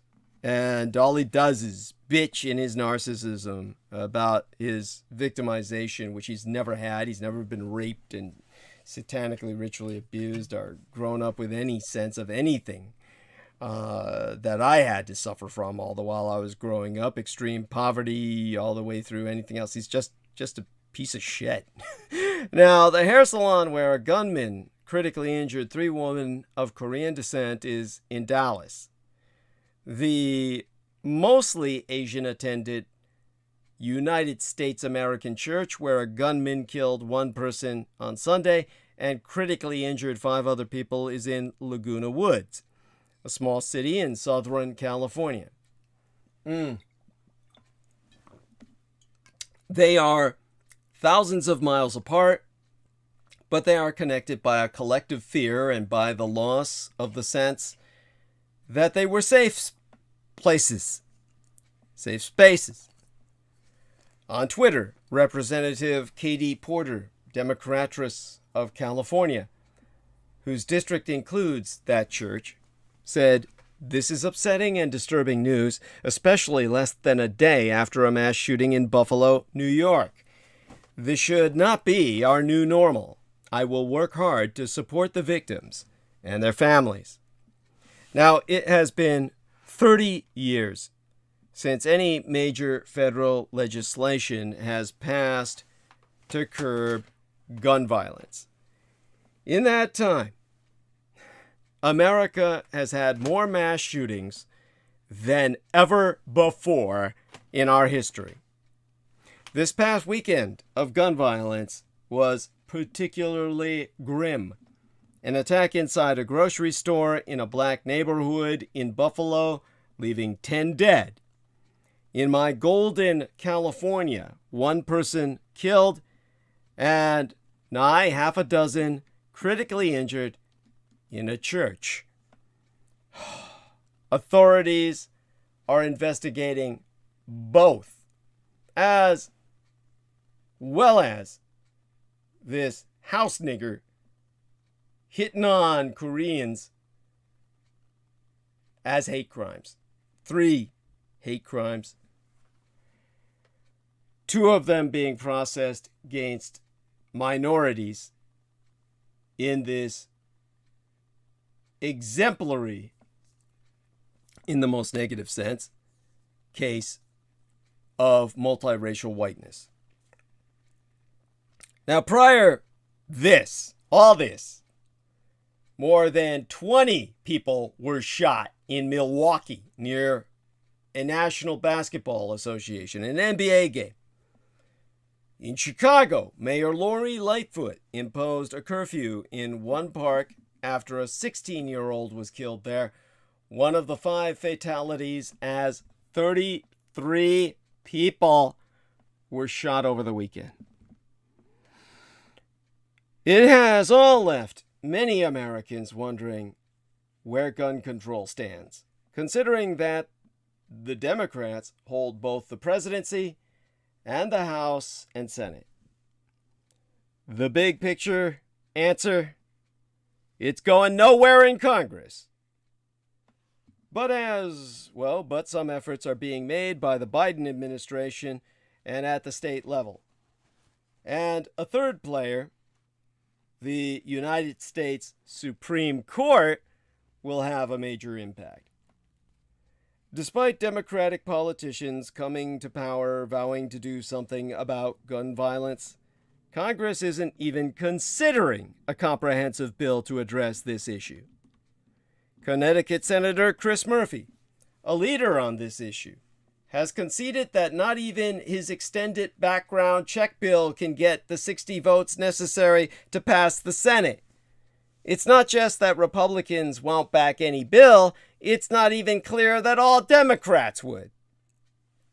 Remember, West Virginia Senator Joe Manchin, the son of a bitch who has done everything to sabotage everything, once had an A+ rating from the National Rifle Association, the NRA, the death cult.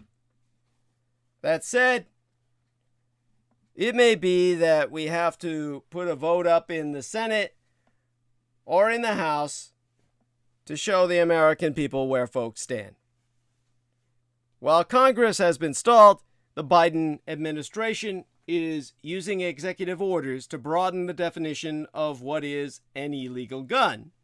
And the Justice Department has undertaken more gun crime investigations. In April, Biden issued a ban on so-called ghost guns that can largely be created by 3D printers and have no ability to be traced. While some may wonder how such a ban could even be enforced, the rule apparently had enough teeth to end one Houston business. So that alone is tremendous. The state officials are also taking action. Democratic governors, in particular, have signed some very broad gun control laws aimed not just at certain types of weapons, but also ammunition. Some red flag laws have even passed, enabling police to confiscate guns owned legally from an individual deemed dangerous, at least for a short period of time. It's been a big help that the NRA has never been weaker. The terrorist organization is not only bankrupt, but is fighting in a New York court for its very existence to continue. The Supreme Court may end up having the most impact of all. Earlier this month, that court ruled that my Golden California could not forbid those under 21 years of age from purchasing mass murderous assault weapons. And the reactionary-minded court is expected to issue a ruling soon over New York's concealed carry law, which currently requires applicants to show proper cause as to why they have need for such a license, making it impossible for anyone to get one other than a very wealthy politician. Like immigration and abortion, gun control is an issue where there is a wide gulf between the parties, and Congress has been deadlocked, leaving the states and the highest court in the land to step in.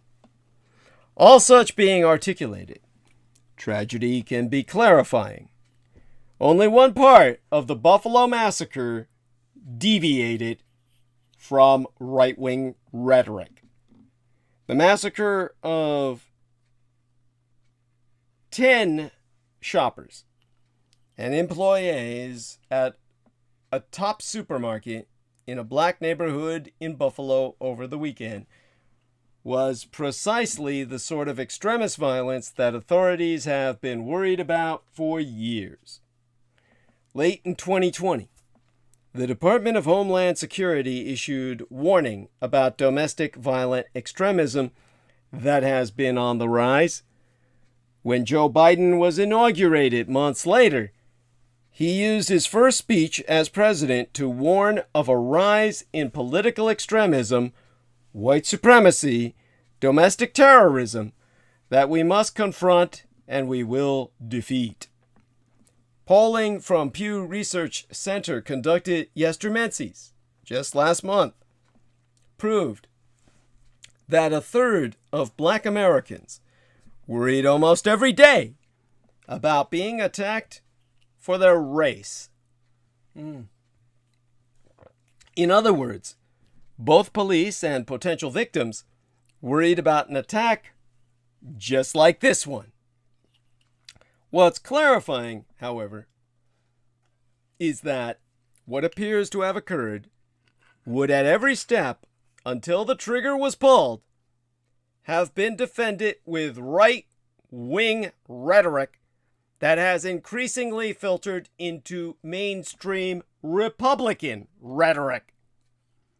The mass shooting suspect purchased a highly regulated firearm in New York, modified it, and obviously influenced by extremist online rhetoric and espousing a conspiracy theory about race, deployed that weapon to kill black people in a heavily blackified neighborhood miles from his house. It's all there. Easy open access to mass murderous guns, unmoderated rhetoric from the internet, replacement theory, each a focus of fervent advocacy in recent years, despite the ways in which their overlap was demonstrably toxic.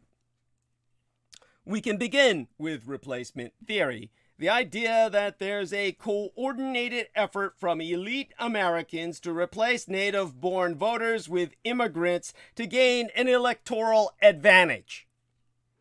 In December, the Associated Press and NORC conducted a national poll evaluating the extent of belief in this deranged idea. Over half of Republicans said they at least somewhat agree this is happening. More than half said they thought immigrants came to the United States to some degree because they wanted to influence our elections. Where did this crazed idea come from? The idea of a deliberate effort to replace native-born voters, read white voters, with immigrants was long a staple of the racist right-wing fringe.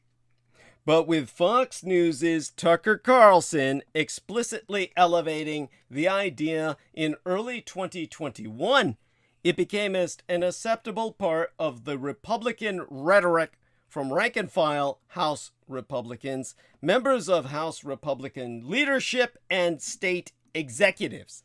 Even in the wake of the Buffalo Massacre, in which the alleged shooter apparently published a lengthy screed espousing the idea that white Americans are being replaced, right-wing pundits defend this idea.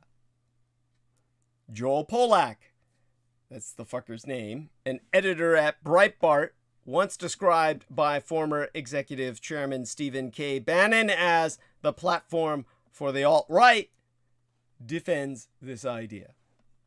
To quote it from his writ, replacement theory would be less of a problem if it did not offer a compelling explanation of why Democrats are trying to open the southern border to as many migrants as possible and offer them a path to citizenship and voting. No one ever provides a better explanation. Well, the better explanation, of course, is reflected elsewhere in that AP NORC poll. Migrants come to these United States seeking opportunity. 91% of Americans understand this is a factor in migration, and our immigration laws generally mandate that their requests for admission receive consideration. Advocates promote a path to citizenship for undocumented immigrants to allow them to live legally in these United States with their families, sans threat of deportation. There's no mystery to this. Pollack casting it that way is more a function of the radicalized right's tendency to see the left as untrustworthy enemies than any consideration of the issue itself.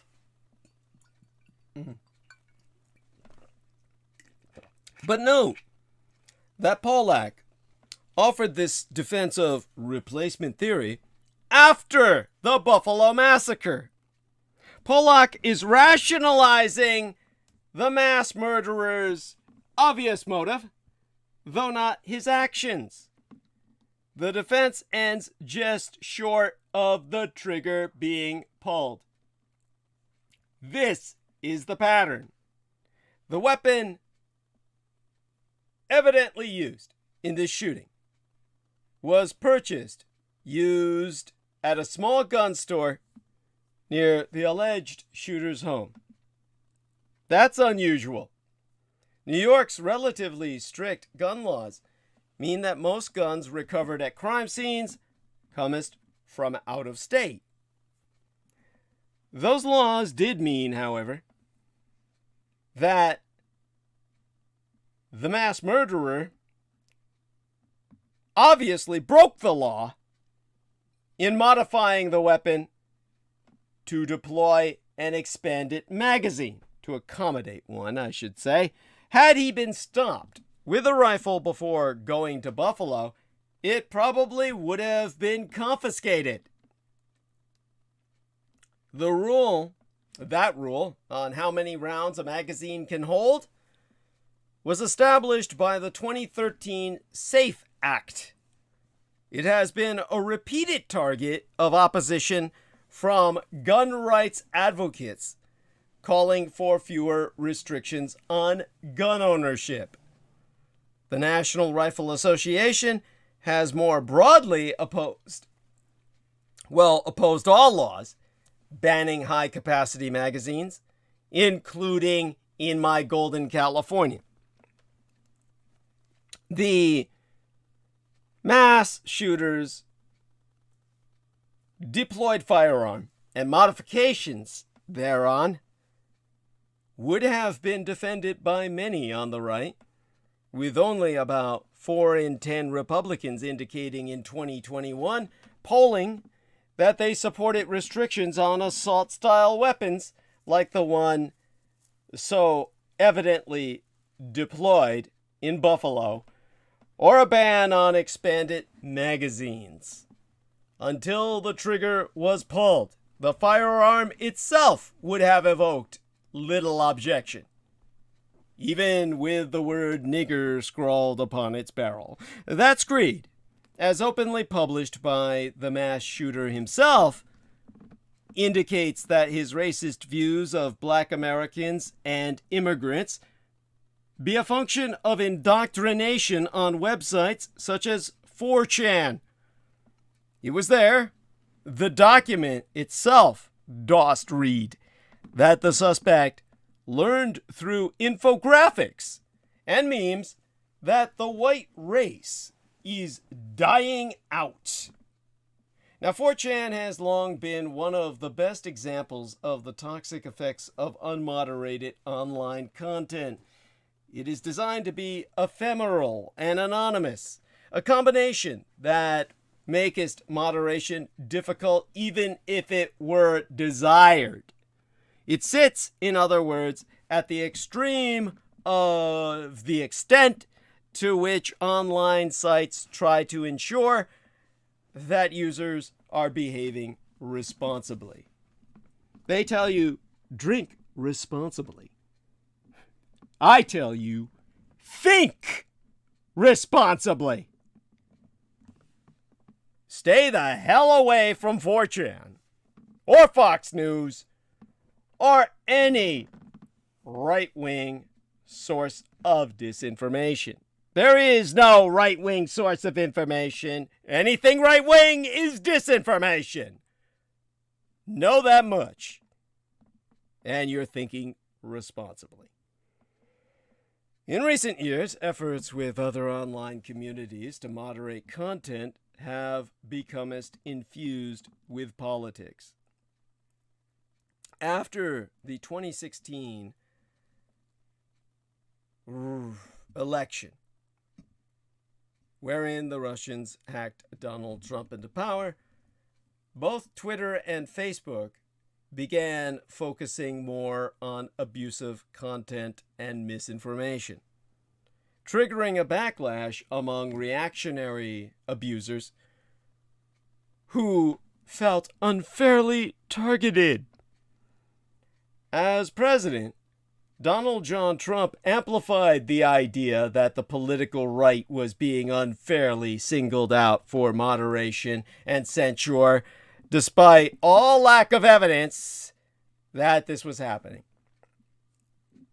A 2020 poll from Pew Research Center proved that nearly 2/3 of Republicans object to social media sites labeling abject misinformation from abusers. One person who accepts that argument, however, is the likely new owner of Twitter, Elon Musk. He has stated that he will scale back moderation on Twitter so that speech on that site follows no stricter edicts than what's allowed by law in a region. In the United States, of course, that would mean effectively no moderation at all, given that the First Amendment maketh legal restraints on speech quite rare. Would spreading racist misinformation and memes run afoul of Twitter's rules under Elon Musk? It is impossible that they ever would. Meaning that rhetoric, like that which so obviously influenced the Buffalo mass shooter, will have a much larger audience. Again, the path the mass shooter has taken to bring him to Buffalo was one that much of the political right has defended vociferously. Consumption of misinformation, particularly about white replacement and ready access to a modified firearm. So the focus then turns to the mass shooter's mental health and failures on the part of law enforcement. Had he been stopped after an earlier threat, he would not have mass murdered those people in Western New York. New York has a red flag law aimed at preventing ownership of firearms from dangerous individuals that did not prevent the shooting suspect from purchasing a firearm. In a number of other states, similar proposed laws have been blocked by Republican lawmakers who want to make certain that every psychotic has open access to weapons of mass destruction, because the Republicans are the cult of the anti-gods. The Edomites, which Edom means red. They are Team Red. As for himself, the Buffalo mass shooter was an eco-socialist racist, a Rushist, who hated Fox News and Ben Shapiro. Rushism, the new word, born out of Russia's invasion of Ukraine.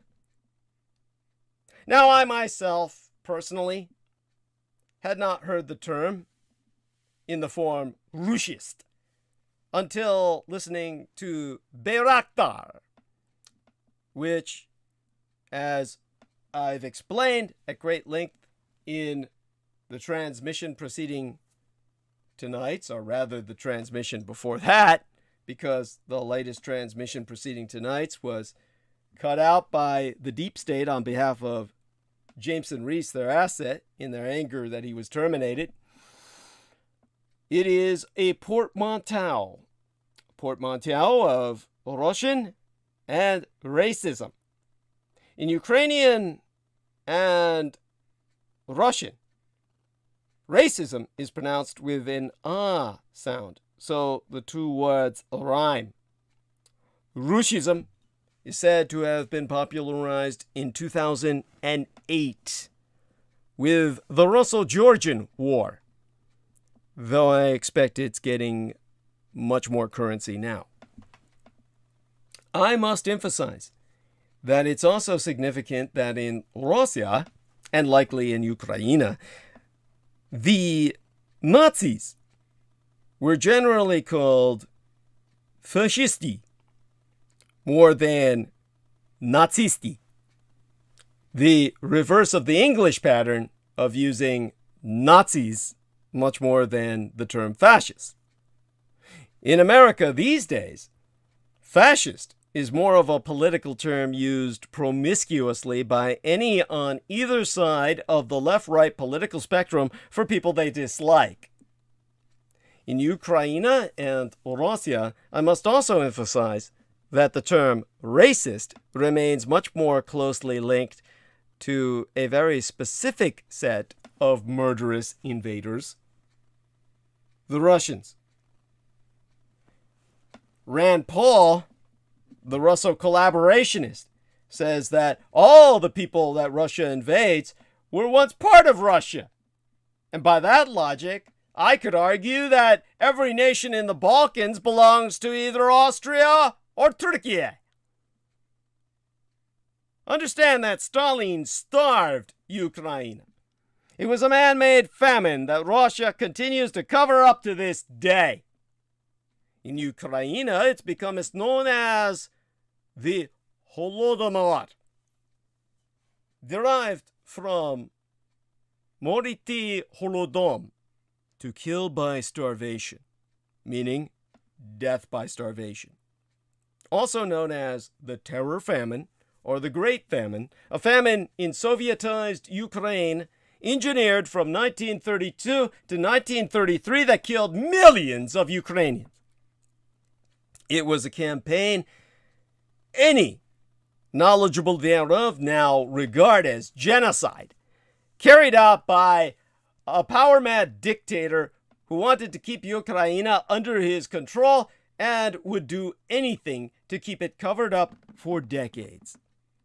Since 2006, the Holodomor has been recognized by Ukraine itself, alongside 15 other countries, as a genocide against the Ukrainian people carried out by the mass murderous Soviet regime.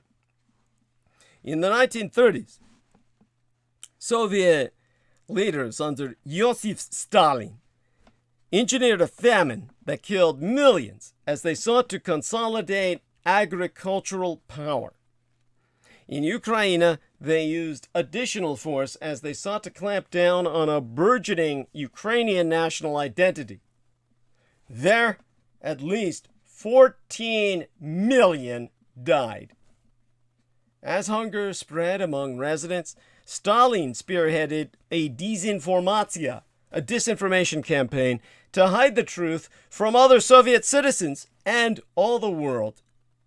So many Ukrainians died that officials had to send people to resettle that nation, setting off demographic shifts that last to this day. The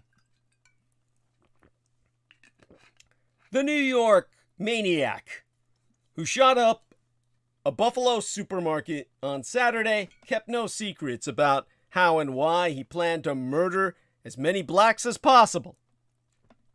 From his racist radicalization on the internet due to the coronavirus lockdowns, to his specific choice of a black neighborhood with few guns, because New York has cooked gun laws, as the shooter so wrote, he made it clear he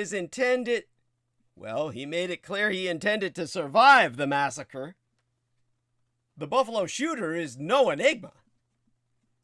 Hence, a seemingly concerted effort from the corporate media accusing the Buffalo barbarian of being some sort of Tucker Carlson acolyte would be baffling if it were not so transparently obvious. Now, admittedly, in the 180-page document authored by the mass shooter himself, he does not mention Tucker Carlson once. Careful to cover the ass of his mastermind.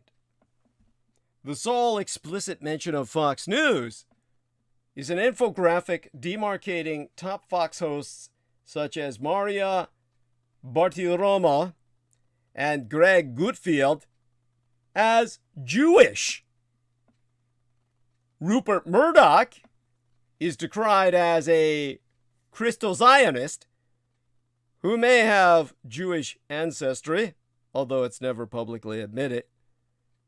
Ben Shapiro is mentioned multiple times, including as an example as the rat phenotype of Jewish people.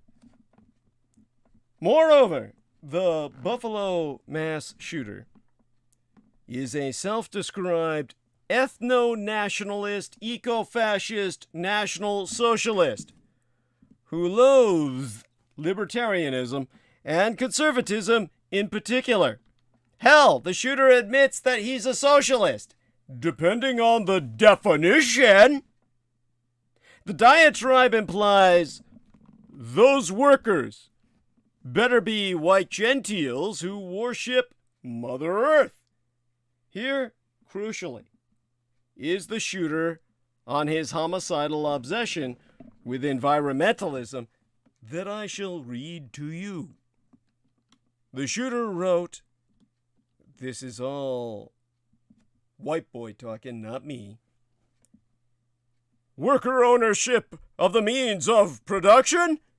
It depends on who those workers are, their intentions, who currently owns the means of production, their intentions, and who currently owns the state and their intentions. Ask yourself, truly, what has modern conservatism managed to conserve? Not a thing has been conserved other than corporate profits and the ever-increasing wealth of the 1% that exploit the people for their own benefit. Conservatism is dead, thank God. Now let us bury it and move on to something of worth. Green nationalism is the only true nationalism. There is no conservatism without nature. There is no nationalism without environmentalism. The natural environment of our land shaped us just as we shaped it. We were born from our lands, and our own culture was molded by these same lands. The protection and preservation of these lands is of the same importance as the protection and preservation of our own ideals and beliefs.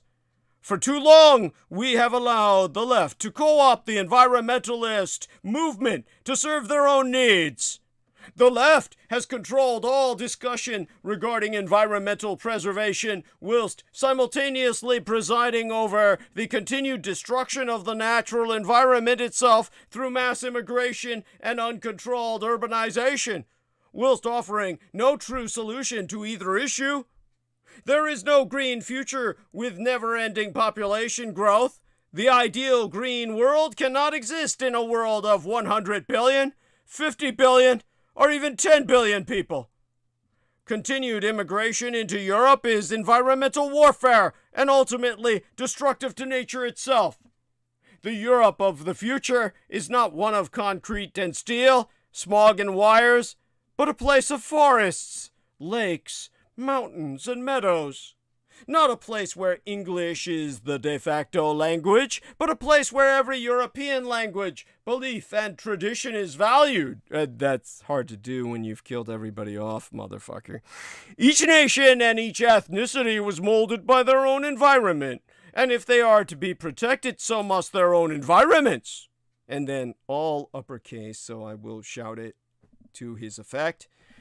There is no traditionalism without environmentalism.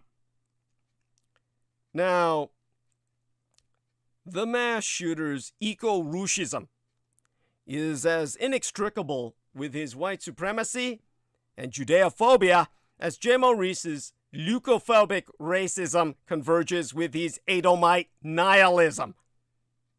Contrary to Tuck Carlson or any mainstream conservative thought leader, the mass shooter is functionally, like Jim Maurice, anti-natalist, viewing humanity in general as secondary in importance to the planet.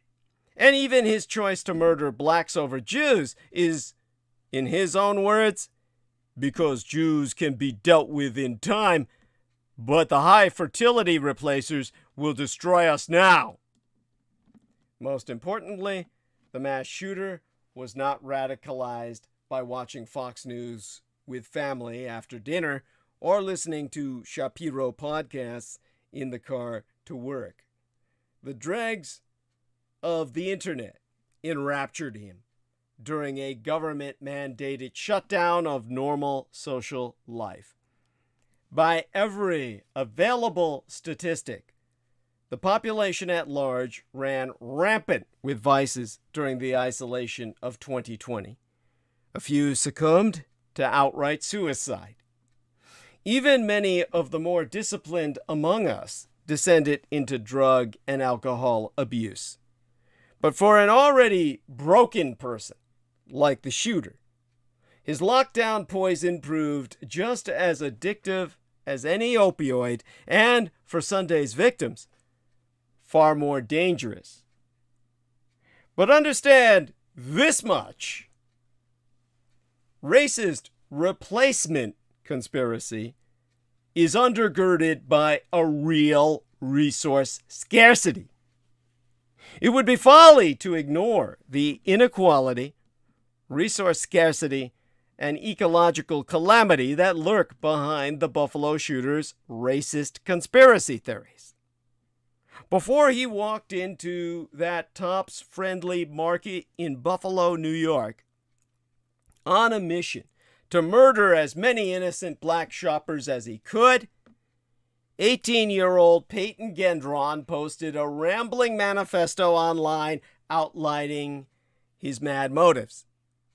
His reasoning was familiar from all other far-right shooters. They all say the same thing, that this country isn't going to be resource-rich enough for everyone in the future, so a race war over what is left is necessary today.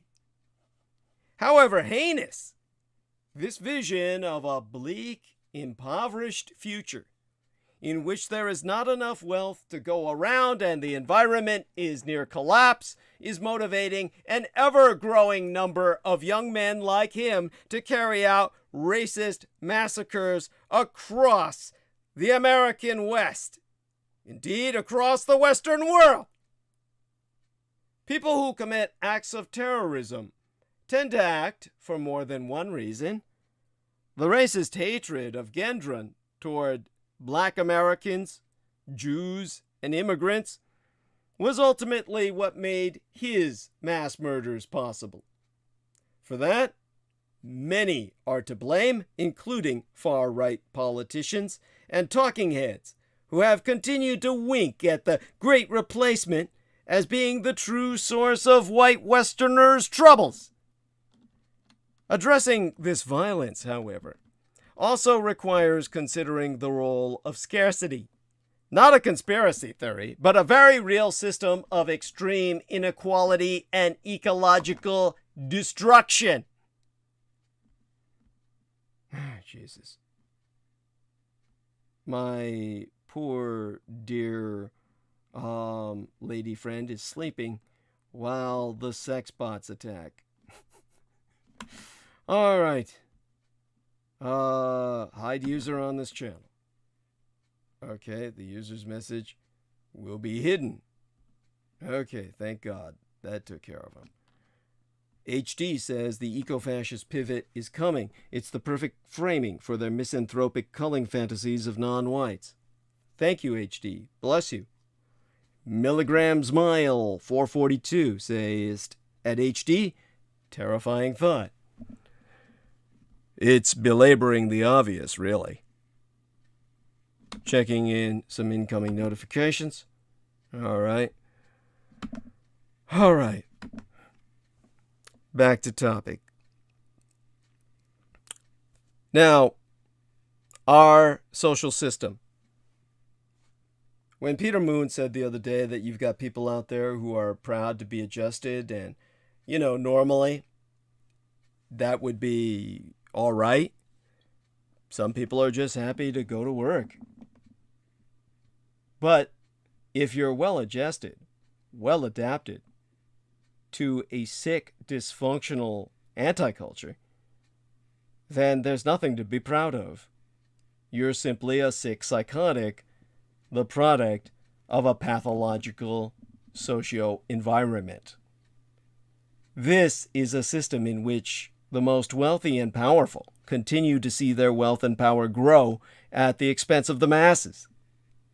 Faced with actual strained resources and environmental calamity, some of these forsaken people, the lost and the damned, all the stranded, are turning to dark fantasies like the Great Replacement theory to make sense of it all. This is not just about a toxic media ecosystem, but the larger way we have organized our lives in the Western world. This organizational structure could go by many names: neoliberalism, consumer capitalism, exploitation. But there can be little doubt that the pessimism it engenders is leading many young people into nihilism. The eradication, the abdication of all faith, which then becometh the faith of the anti-gods. Faced with shrinking economic pie and disastrous climate situationalism, many young people are now convinced that the world they become as adults in will be poorer, more polluted, and less hopeful than that enjoyed by their parents and grandparents. It should not be surprising, then, that the appeal of apocalyptic ideologies is taking hold.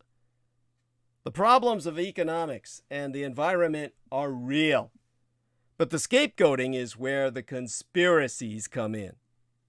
It doesn't take much to convince those already gloomy about their futures that the real culprits are immigrants and minorities.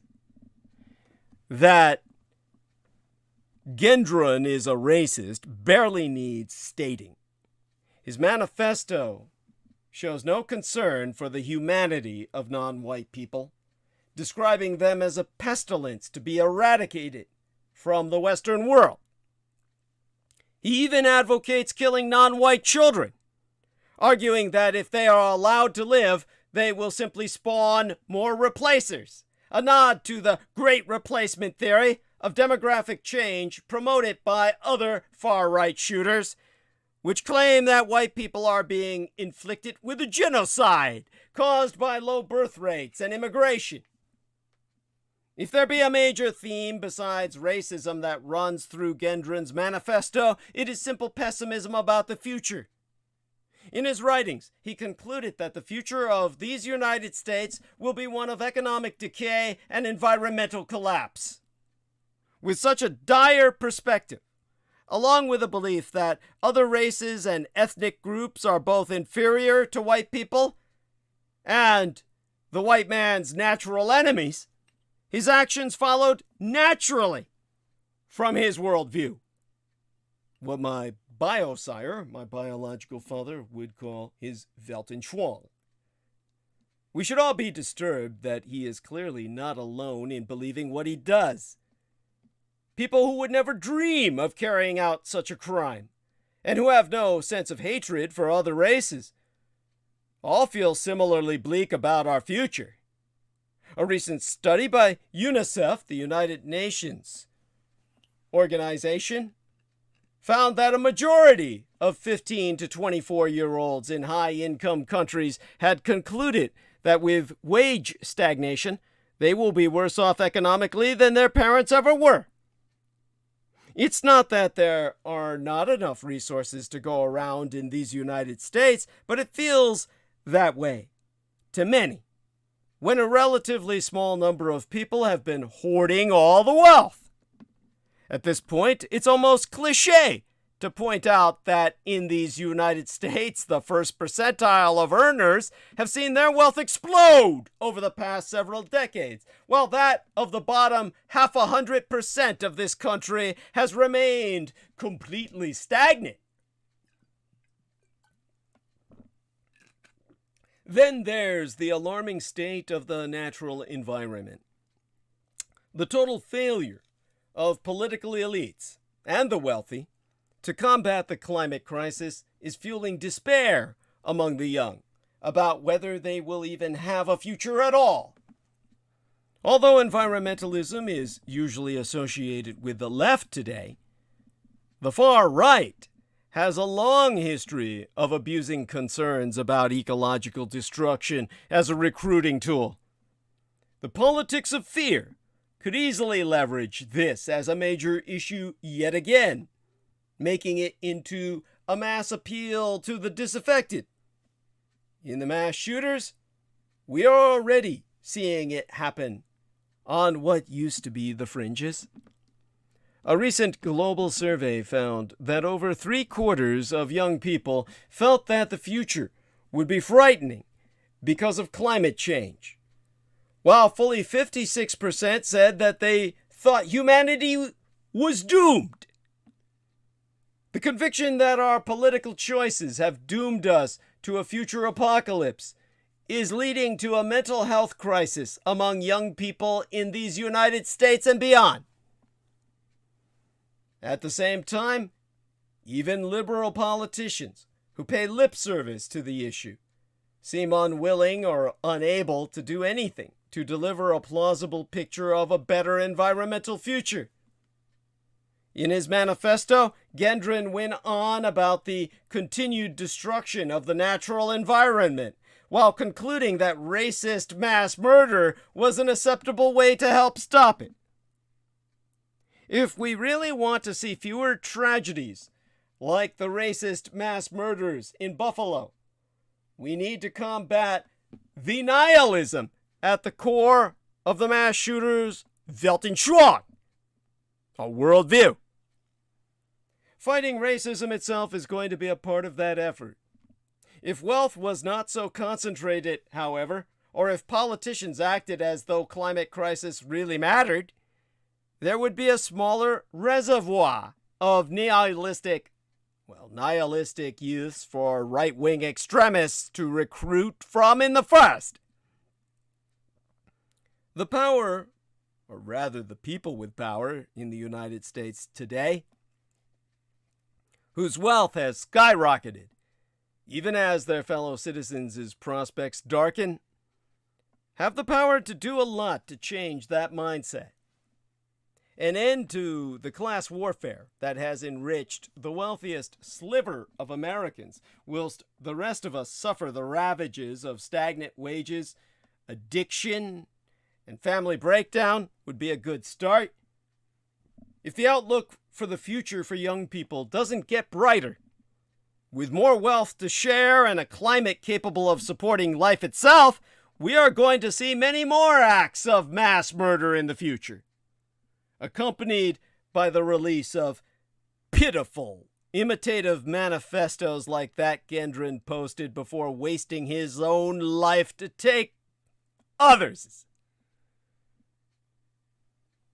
This is war. He is the Edomite warrior that Jameson wants to be. And it brings us to the proxy war with the Communist Chinese Empire. There's a veteran Australian diplomat that has warned of an Asia-Pacific Ukrainian war. Now, HD says at milligrams mile 442, you just have to be vigilant and get ready for the necessary struggle. The good shall come in due time, but at a cost. Do not waver. Thank you, sir. Blessed be. Now, let's talk about the U.S. proxy war with Russia for but a second. The Ukrainian war is a proxy war between the American and Russian empires. Now that the United States House of Representatives has passed an enormous $40 billion US dollar bill in aid for Ukraine, the more observers are acknowledging that this is a proxy war. Aaron Mate at Aaron Jmate on May 12th this year said, here's a GOP congressman explaining the rationale behind the Ukraine proxy war that every Democratic member of the House, including the Squad, just approved another $40 billion US dollars for. And then he gives the link. As dangerous as it is to have one proxy war between two nuclear superpowers, there's every possibility we may end up with a second one between the United States and the Communist Chinese Empire. More on that and on, but first, let's consider the big picture geopolitically. Finally, I guess we could look at an investing approach in light of all this, but let's leave that for another time. The big picture being that Red China is America's main geopolitical competitor. Russia may have the largest nuclear arsenal in the world, and its economy may be larger and more resilient than the West assumed when levying their sanctions on it. As a matter of fact, someone who references themselves as Portfolio Armor at Portfolio Armor on the 11th of April this year said, how the West may have underestimated Russia. Atoms versus bits. Basic materials versus finance and services. $BTU, $USO, $CENX or CENX, $GDXJ, and he provides the link. But Russia is not America's main geopolitical competitor. That title clearly belongs to Red China, which has 10 times Russia's gross domestic product and 10 times its population. Some have speculated that Red China is the ultimate audience for the West's proxy war against the Russian Empire. To show the power of the West's sanctions and military aid that could be brought to bear against Red China in a proxy war against the Communist Chinese Empire. This brings us, of course, to the risk of a proxy war with Red China. Now, we're living that 70s show, wherein we have the inflation and bear market of the early 70s, but instead of that period's détente with the Sino-Slavic synaxis, the United States State Department is propagandized as poking the Chinese dragon over my Taiwan. Arnaud Bertrand at Arnaud Bertrand has tweeted that very worrying sign of the direction the U.S. is taking. The State Department removed from their website the fact that they recognize that Taiwan is part of China under PRC government and that they don't support Taiwan independence. Left 3rd May, right today, 8th May, in which he shows two different links showing these two different screenshots. Now, Zero Hedge has shared a post by Matthew Ehret warning that my Taiwan might end up being the Ukraine of the Pacific. So, understand this much. Biden himself has pledged that Taiwan can count on America's support were an invasion to break out at any time. These supportive words were backed up with a $750 million US dollar deal to provide a howitzer military system to Taiwan in August of 2021. A $100 million US dollar deal to supply and upgrade my Taiwan's Patriot missile systems on February 8th of this year, and another $95 million US dollar missile deal on April 6th this year. After the second of these three deals, the Taiwanese Foreign Ministry sounded like it was trying to out Zelensky, saying, "In the face of China's continued military expansion and provocative actions, our country will maintain its national security with a solid defense and continue to deepen the close security partnership between Taiwan and the United States."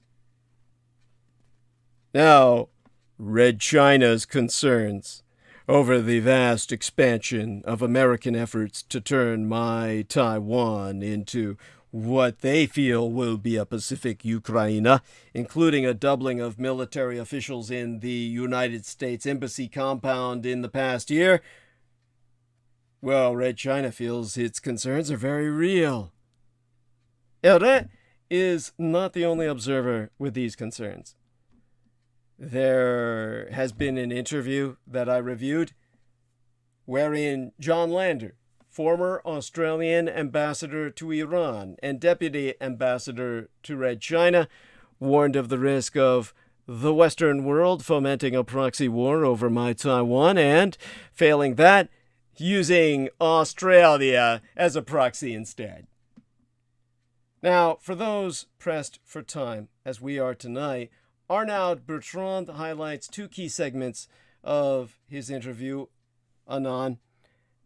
Basically, Arnaud Bertrand on May 10th tweeted, however, he says, there is a chance that Taiwan won't let the U.S. push them into this scenario, in which case, he says Australia is currently being maneuvered in a similar position as the principal proxy for the U.S. war against Red China, and that they might be the trigger for war. Now, the parallels are undeniable, but Taiwan is not the next Ukraine. As the Russian invasion of Ukraine escalated in March, President Joe Biden dispatched a bipartisan delegation of high-powered former U.S. Secretary, or rather security and defense officials, to a crucial geostrategic flashpoint on Earth, my Taiwan. And that group, led by former chairman of the U.S. Joint Chiefs of Staff, Mike Mullen, met with Taiwan Presidentress Tsai Ing-wen in Taipei on Ash Wednesday, as dated March the 2nd, to reassure her that, as Mullen so put it, the United States stands firm behind its commitments to my island China. Now, the delegation's presence provoked outrage in Beijing. Chinese Foreign Ministry spokesman Wang Wenbin fumed at a briefing. The attempt by the U.S. to show support to Taiwan will be in vain. The Chinese people are firmly determined and resolved to defend national sovereignty and territorial integrity. The haste with which Biden moved to demonstrate U.S. support for my Taiwan and the vehemence of Red China's objection thereunto. By the way, Vivian Sanchez says, checking in, all sounds good. Thanks, honey. Love you. Anyhow, all this highlights the complexity of the Ukrainian conflict. My Taiwan is more than 5,000 miles from Ukraine, and Russian dictator Vladimir Putin has billed his attack on Russia's smaller western neighbor as a response to provocations from these United States and our European allies. And yet, because Russia has forged a strategic partnership with the Communist Chinese, an empire increasingly perceived as our America's #1 global rival, the sight of Russian tanks rolling towards Kiev invited anguished speculation that my Taiwan, an independently governed island over which Beijing claims sovereignty, might be next.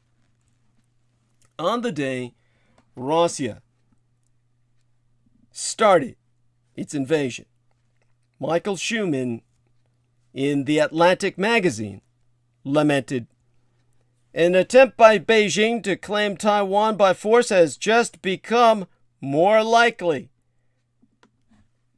Many Taiwanese voiced alarm on social media. Today, Ukraine. Tomorrow, Taiwan. In a Fox News appearance that week, former President Donald Trump boasted that his man Putin's invasion of Ukraine had emboldened communist Chinese dictator Xi Jinping and warned that my Taiwan is going to be next. Now, Ukraine and my Taiwan face parallel predicaments. Both are mid-sized democracies, overshadowed by powerful authoritarian neighbors, run by strongman dictators bent on restoring national glory from an imaginal past. And just as Putin deems Russians and Ukrainians one people and rails against the West for dismantling historic Russia after the collapse of the Soviet Union, and just as that mass murderer Chow at the U.S. church in Laguna, California, claimed that Taiwanese and communist Chinese are all one people, so his dictator Xi Jinping sees my Taiwan as an inalienable part of Red China and has proclaimed restoring mainland control over my island a historic mission and the shared aspiration of all the sons and daughters of the Chinese nation. China's misleaders say their goal is peaceful reunification with my Taiwan, but like Vladimir Putin, they reserve the right to use all force to seize control of my island if they deem fit. So it's not surprising that Russia's invasion inspired an outpouring of sympathy for Ukraine and my Taiwan the week that aggression was instigated by the Russian Empire, and stirred an anxious debate about the strength of my own island China's defenses. But the comparisons can be misleading. The situations of Ukraine and Taiwan differ in at least 4 fundamental ways that come as to my mind that, if anything, suggest that the Russian attack on Ukraine has made it less likely that Red China might seek to take its control of my Taiwan. Not more. The first being history itself. Beijing has balked at characterizing Russia's attack on Ukraine as an invasion, but at the same time, CHICOM, or Chinese Communist officials, have categorically dismissed any suggestion that Putin's use of military force to subdue his Western neighbor offers some sort of policy precedent that would justify forcible reunification of my Taiwan with the communized mainland. On the contrary, the Communist Chinese government has acknowledged Ukraine's status as an independent country, one with which Red China has enjoyed formal diplomatic relations since 1992, and stressed the importance of respecting national sovereignty. Red China's position is that the conflict in Ukraine has no bearing on the Taiwan question. That's consistent with the logic of the One China policy endorsed by both Washington and Beijing. The mainland's official position is that Ukraine and Taiwan cannot be compared because the former is an independent sovereign entity, whilst the latter is considered by the communists as a renegade province that has always been a part of mainland China. In their dreams. By the way, HD emphasizes that the Horn of Africa is the next theater. Biden sent advisors to Somalia. The United States wants the Urtabin, the Horn, if they cede Taiwan. A point well taken, and obviously HD is very personally connected with the Horn of Africa. Understand that this is where Germany and Japan almost united under my biological sire, my father Adolf Hitler, rich dad. The Japanese and the Third Reich of my father, they both almost united to fight the Italians to save Ethiopia from Italian aggression. Both of them, however, realized their need for Italian expansion for their own self-preservation. And in terms of Taiwan, well, understands that my island China considers itself a self-governing entity, the Republic of China, as established on the island of Taiwan, the 100 islands thereof. But our presidentress, Tsai Ing-wen, has carefully refrained from explicitly declaring my true homeland and heartland's independence from the mainland. And in the days following Russia's invasion, she, too, has sought to play down comparisons between my Taiwan and Ukraine. Now, David Sachs, a research fellow at the Council on Foreign Relations, argues Putin's decision to recognize the so-called Donetsk and Luhansk People's Republics as independent states sets a dangerous precedent that could undermine Red China's claims for sovereignty over Taiwan. In a recent comment, David Sachs notes that, in effect, Putin is asserting that a state has the right to declare that portions of another state are independent. Given that Red China views Taiwan as a renegade province, this would be akin to the United States recognizing Taiwan as an independent country and sending the 7th Fleet in as peacekeepers to ensure its independence. Red Chinese policymakers are likely deeply uneasy with this sequence of events. Yeah, it's called backfire, motherfuckers. Well, on my hand, the second finger, I can count on geography. You see, Ukraine shares a 1,400-mile land border with the Russian Empire, enabling Putin to surround that country and roll tanks across it. The Russian dictator can call in reinforcements from Russian troops occupying the Crimean Peninsula in the south and enlist the help of Belarusian soldiers in the north and Russian proxies in eastern Ukraine at Transnistria, where they have many soldiers stationed. My Taiwan A main island, roughly the size of the Netherlands, with 24 million people, is separated from Red China's mainland by 90 miles of ocean. To retake my island, Xi Jinping would have to mobilize a far larger force than Putin's Ukraine assault and lead a perilous amphibious attack. Now, Harlan Ullman, an advisor to the Atlantic Council, estimates that mainland China would need an army of over 1.2 million soldiers out of a total active force of 2 million to mount a full-scale invasion of my Taiwan. Himself so noting that Red China has only a fraction of the thousands of ships that would be necessary to execute a landing of that size. Now understand that the Americans considered the invasion of my Taiwan and realized that would have to be a U.S. Army invasion mounted with all the size of the D-Day invasion, except with orders of magnitude more extensive logistical issues, and gave up.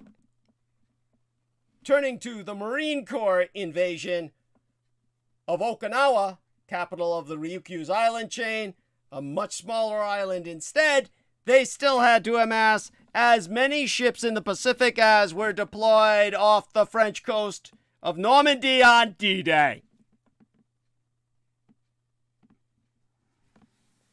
Harlan Ullman, an advisor to the Atlantic Council, estimates mainland China would need this incredible amount of soldiers, as I said, and he's underestimating the reality. Moreover, whereas the terrain in Ukraine is mostly flat, my Taiwan is mountainous, and our island's armed forces have been digging caves, bunkers, and tunnels to house troops and weapons for nearly 70 years. For decades. For generations. There's third finger on my hand. The question of leadership. Now, Vlad Putin is a judo poseur and former KGB agent with a penchant for posing shirtless on horseback. He revels in playing the tough guy. Xi Jinping is cautious and calculating and looks like Winnie the Pooh. He sought to portray himself as a global statesman. Above all, Xi craves stability this year ahead of a key party conference where he will seek an unprecedented third term as Communist China's life-term dictator. Tyrant for Life could be his title. It cannot be lost on the Red Chinese dictator that Putin's Ukraine invasion is proving far more costly and chaotic than the Russian dictator anticipated, and driving the United States and its allies closer together. Putin is a reminder to Xi Jinping that tough guys who overplay their hands can become as global pariahs, undermining their power at home in the bargain. And just as Xi is not Vlad Putin, China is not Russia. Red China is a rising power whose economy accounted for 17% of global gross domestic product in 2020 versus Russia's 1.7%, and is expected to overtake the United States as the world's largest economy in the next decade.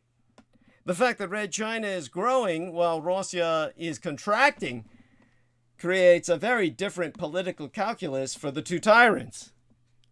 Vlad Putin may have concluded that with each passing year, his leverage over Ukraine diminishes. As Xi Jinping contemplates, or rather fantasizes, reunifying with my Taiwan, he knows that time is on his side. But in the case of Taiwan, the fourth factor on my fingers is our allies. The most important difference between Ukraine and my Taiwan lies in our relative strategic value to the United States. Proponents of the Taiwan is next thesis typically argue that the underlying issue is U.S. credibility. If the United States and its allies do not intervene militarily to deter Russian aggression in Ukraine, they insist that failure will undermine the credibility of U.S. efforts to deter Beijing from attacking my Taiwan.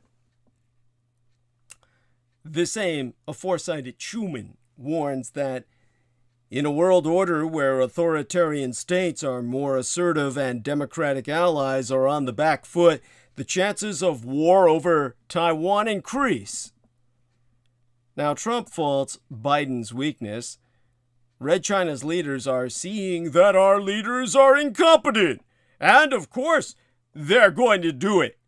That's what Trump said in response to a question about whether Putin's invasion of Ukraine made it more likely Xi Jinping would make a similar move against my Taiwan, adding, "President Xi is watching with glee."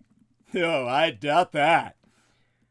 Francis P. Sempa, in an essay for The Diplomat, dismisses such sentiments as a modern version of the domino theory that led the United States' disastrous entanglement in Southeast Asia during the Cold War era.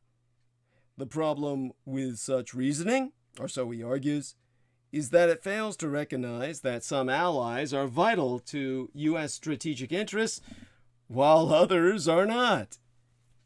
Now, the American connection to my Taiwan dates back to the propaganda victory the Americans won in the minds of their domestic population over my Empire of Japan in 1945, which my Taiwan was a proactive co-belligerent with as an integral part of the Japanese Empire throughout World War II. Tokyo had ruled my Taiwan as a colony called Japanese Formosa since defeating the Qing dynasty in the First Sino-Japanese War circa 1894. At a fateful 1945 conference in Potsdam, Germany, leaders of the three largest Allied powers, Great Britain, the United States, and the former Soviet Union, agreed that Japanese troops on Formosa would surrender in their dreams to a fourth and far less powerful ally, the Nationalist Republic of China, led by Generalissimo Chiang Kai-shek.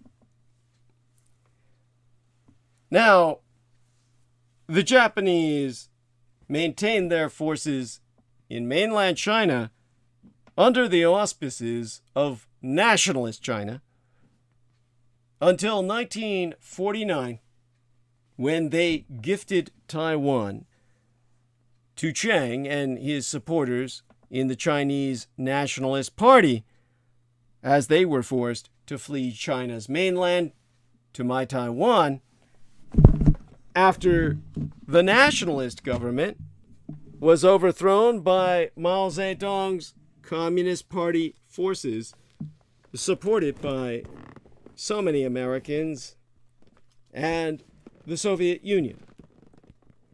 President Harry Truman had a falling out with Chiang Kai-shek in 1950. But after the outbreak of the Korean War, Truman ordered the 7th Fleet into the Taiwan Strait to protect my island from a communist invasion. General Douglas MacArthur, in a top-secret memo to Harry Truman, compared my Taiwan to an unsinkable aircraft carrier of vital importance to American security in the Pacific. The United States and my Taiwan have remained allies, more or less. Not really at all, ever since.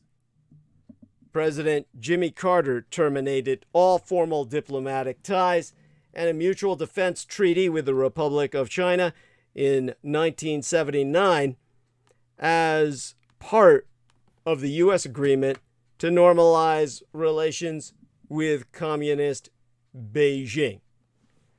That same year, the U.S. Congress passed the Taiwan Relations Act, which makes it clear that the United States' decision to establish diplomatic relations with the People's Republic of China rests on the expectation that the future of my Taiwan will be determined by peaceful means, and considers any effort to determine the future of my Taiwan by other than peaceful means a grave concern to these United States, ergo committing the United States to supplying my Taiwan with the arms needed to maintain sufficient self-defense capabilities and obliging the American empire to resist any resort to force or other forms of coercion that may jeopardize the security or economy of my Taiwan.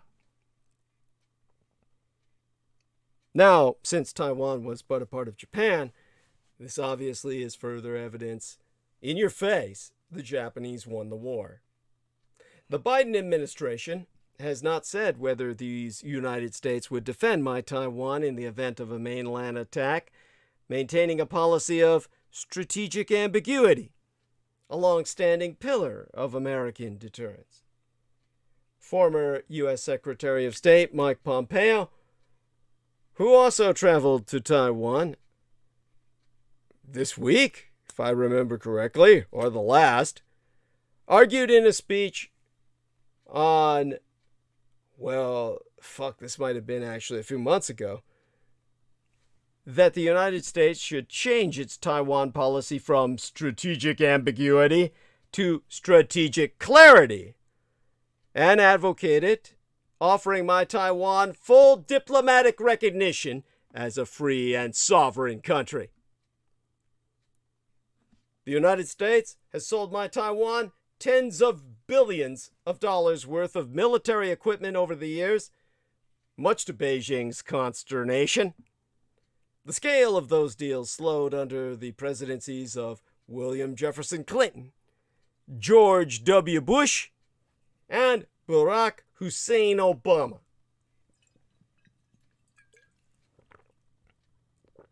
During his years in the White House, Donald John Trump sought to reverse that trend. Biden approved $750 million in arms sales to my Taiwan last August.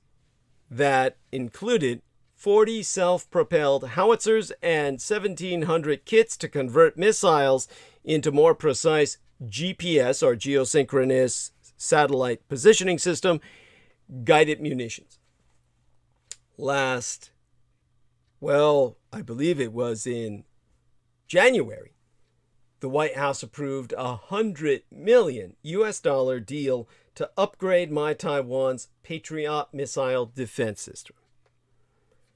The United States also has a far greater stake in my Taiwan's economy than that of Ukraine. Taiwan is these United States' 8th largest trade partner, with more than 100 billion United States dollars in goods exchanged between our two economies but yesteryear, while Ukraine ranked 67th with less than $4 billion in two-way trade. More important, however, is my Taiwan's role as manufacturer of advanced semiconductors. One company, TSMC, Taiwan Semiconductor Manufacturing Company, accounts for well over 90% of the global output of the world's most advanced semiconductors. This is proven by any industry estimates you yourself can source. Don't take my word. Look it up. Now, both the United States and Red China are deeply dependent on my island's foundries. But Joe Biden must not apply the wrong Ukrainian lessons to my Taiwan situation. Russia's faltering invasion of Ukraine has caused the Biden administration to reassess my Taiwan's national defense posture against similar aggressions from Red China. Vladimir Putin's no-limits strategic partner. Now, Ukraine's success at employing asymmetrical defenses and countermeasures has reinforced a decades-old call for my Taiwan to adopt a porcupine strategy that would make us an unappealing target for an invading force. Mines, obstacles, bunkers, and other hardened defenses would be supplemented by a robust citizen defense and insurgency capability, increasing the costs of an invasion and making my Taiwan an indigestible target. Presumably, Beijing would be dissuaded from attacking to avoid repeating Russia's catastrophic mistake. Ukraine's experienced battle-hardened military has fought Russia's protracted aggression in eastern Ukraine since 2014 and was prepared to confront the new escalation, albeit at great human and material cost, even before President Biden and NATO began providing substantial weapons. My Taiwan, on the other hand, last engaged in combat with the Communist Chinese Empire after the Communists took over the mainland in 1949 when it successfully repulsed an amphibious assault by elements of the People's Liberation Army on the island of Kinmen, then known as Quemoy, the old colonial name, with a Q. Now, the fighting resembled the initial phase of the Ukrainian War. CHICOM, Chinese Communist Forces, invaded, confidently expecting an easy conquest that would serve as the launching pad for an attack on my Taiwan's main island itself. But within days, all 9,000 Communist People's Liberation Army soldiers who landed on Kinmen were killed or captured by our tenacious defenders. Taiwan's military has had no direct combat experience in the decades since, whilst Red China has been involved in aggressive wars in South Korea, South Vietnam, India, the Soviet border, and unified Vietnam. Red China may well try again to seize Kinmen on the way to attacking my Taiwan proper, but it likely will comest with an exponentially larger naval, air, and amphibious combined operations force, and only days after, it's only going to happen after days of, or rather it would happen only after days of extensive bombing, missile, and cyber attacks. Now, given Red China's demonstrated willingness in past conflicts to expend the lives of thousands of its soldiers to achieve its political ends, Washington's strategy of Taiwan asymmetry, whilst appropriate for defensive purposes, falls short of what is needed to deter any attempted Communist Chinese invasion. The expectation of such tactics by a more seasoned Ukrainian forces did not prevent fellow totalitarian Putin from launching his campaign of death and destruction on Ukrainians and his own forces. Neither did the West's threats of punishing economic sanctions. The objective must be to help my Taiwan avoid such a fate altogether, not just to survive a devastating attack. Putin himself would have had to reconsider if his plans, he would have had to reconsider his plans if a direct U.S.-NATO role seemed a likely prospect then, instead of the assurance President Biden gave him that it would not happen. That non-intervention declaration reinforced Putin's experience with American passivity after Russia's 2014 invasion of eastern Ukraine, seizure of the Crimea, and horrific actions in Syria. U.S. reluctance to establish a no-fly zone over sovereign Ukrainian territory or to provide the capital of Kiev with the jet fighters and heavy weapons that Putin might see as offensive also encouraged him to think his war in Ukraine would be a cakewalk. A similarly constricted view of arms of a defensive character, which Washington is obligated to provide my Taiwan under the TRA, the Taiwan Relations Act, and unnecessarily limiting our ability to defeat any communist Chinese attack, not simply to weather it until the next wave. The less my Taiwan is allowed to do to defend ourselves, the greater the need for a direct American role in intervention. Just as the U.S. Navy is uniquely suited to break Russia's blockade of Ukraine's Black Sea ports and allow us its grain to feed the world, the United States is the only power that could thwart a full-fledged communist Chinese air and sea attack across the Taiwan Strait.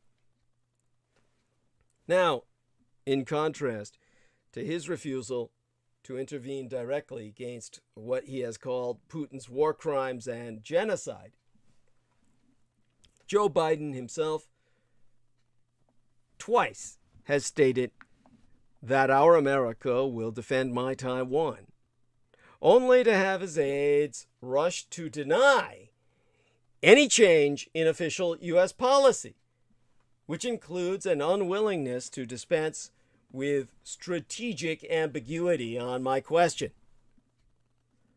The TRA, the Taiwan Relations Act, obligates America to maintain the capacity to resist communist Chinese aggression or coercion against my Taiwan, but does not commit us to do so. Many Americans, including majorities in both houses of Congress, not only favor American intervention in a Taiwan crisis, but fully expect it to happen. Yet the critical audience, Communist Chinese dictator Xi Jinping, evidently remains unconvinced and continues to prepare for Washington to blink in a showdown. His confidence can only have been bolstered by the dynamic of Vlad Putin threatening nuclear war and Biden echoing the danger of World War III as the basis for staying out of the conflict. Xi's subordinates already have flashed the nuclear threat card, and more can be expected. Despite Russia's own renewed apocalyptic threats, Biden and NATO are gradually shaking off their inhibition on the volume and lethality of the weapon systems they are willing to provide Ukraine.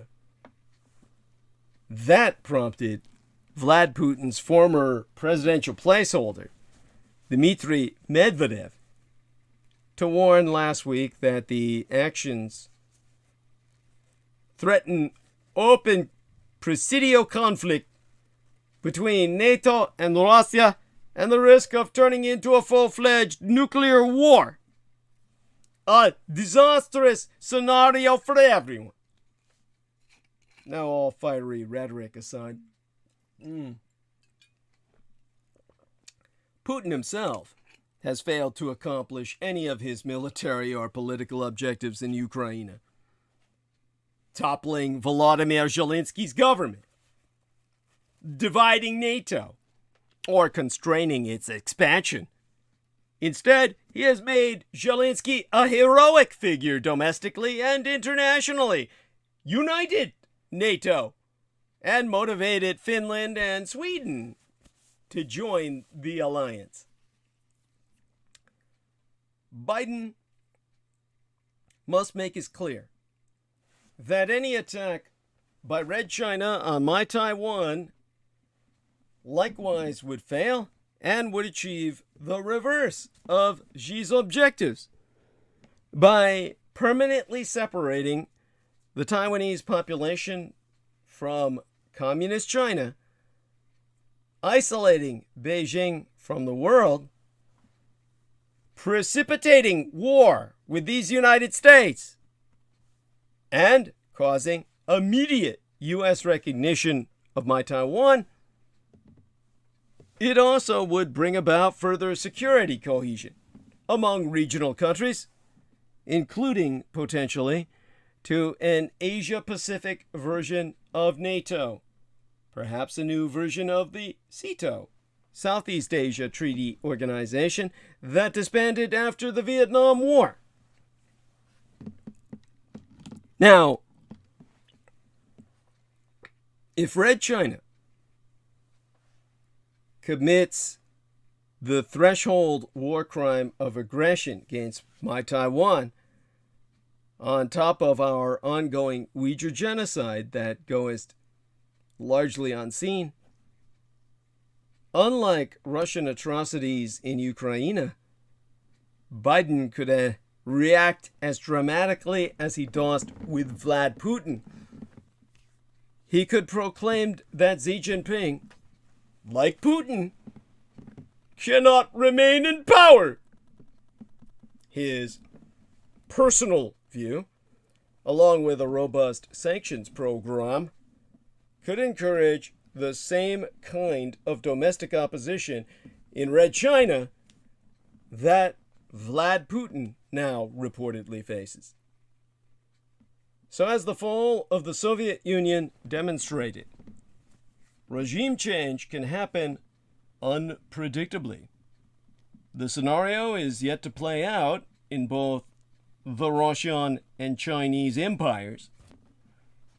But this side of the Pacific, a Chaiko, communist Chinese immigrant, who padlocked a church and opened fire on its Taiwanese American congregation, killing one person and critically injuring 5 others, was motivated by the hatred of my island China and our people, as confirmed by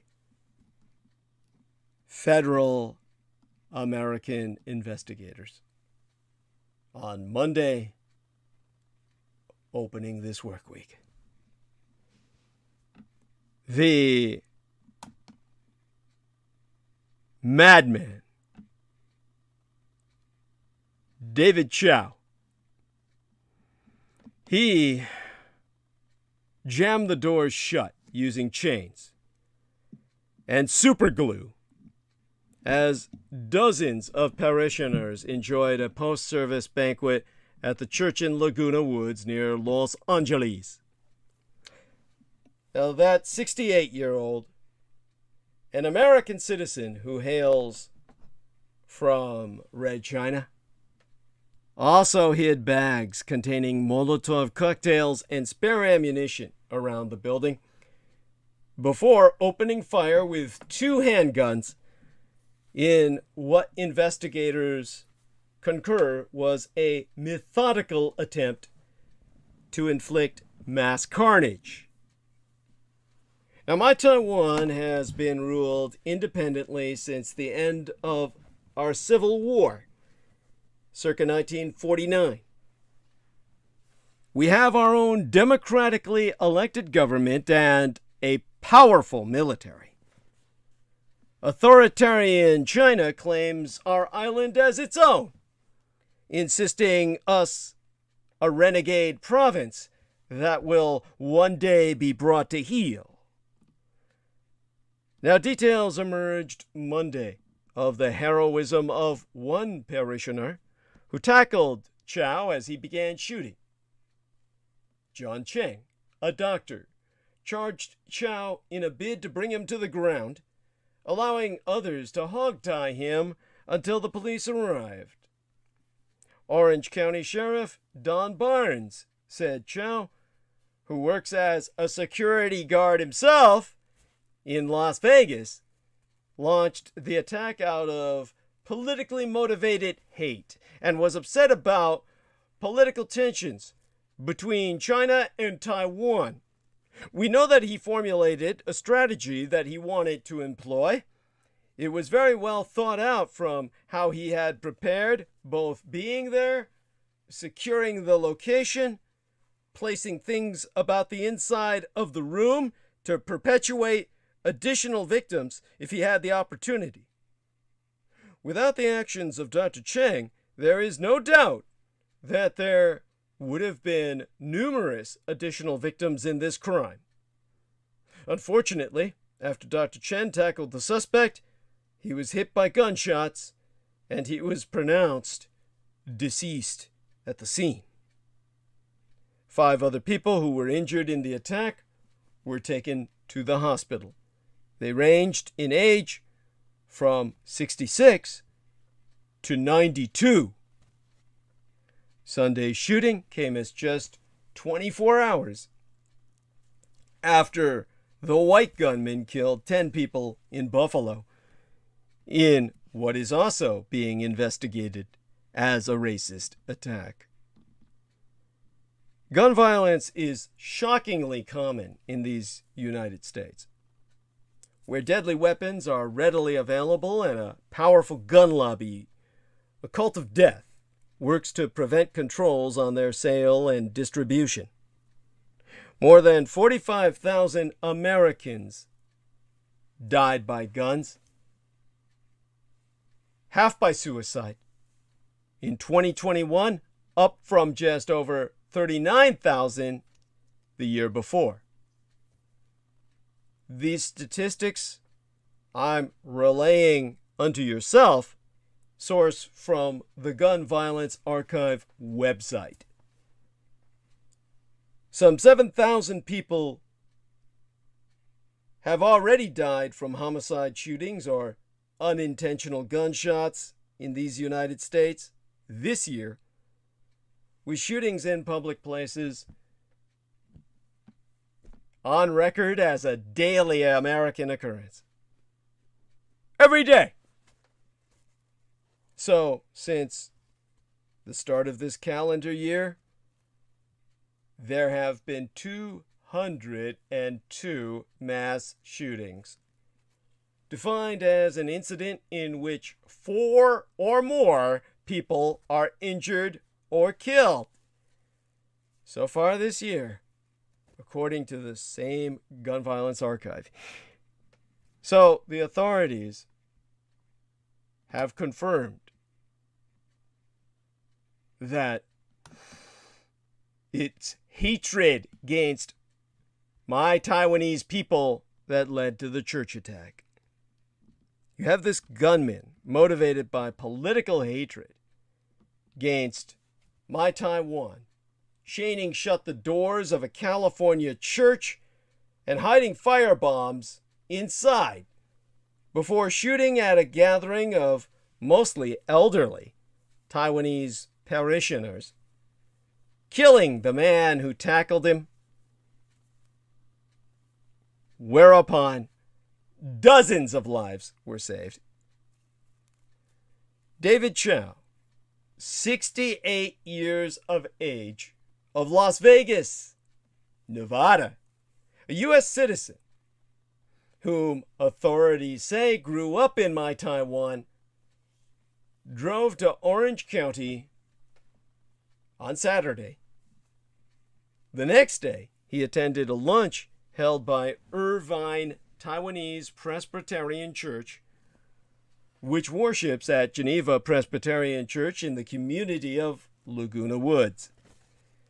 Though Dave Chow knew no one there, he spent about an hour mingling with about 40 attendees and then executed his plot.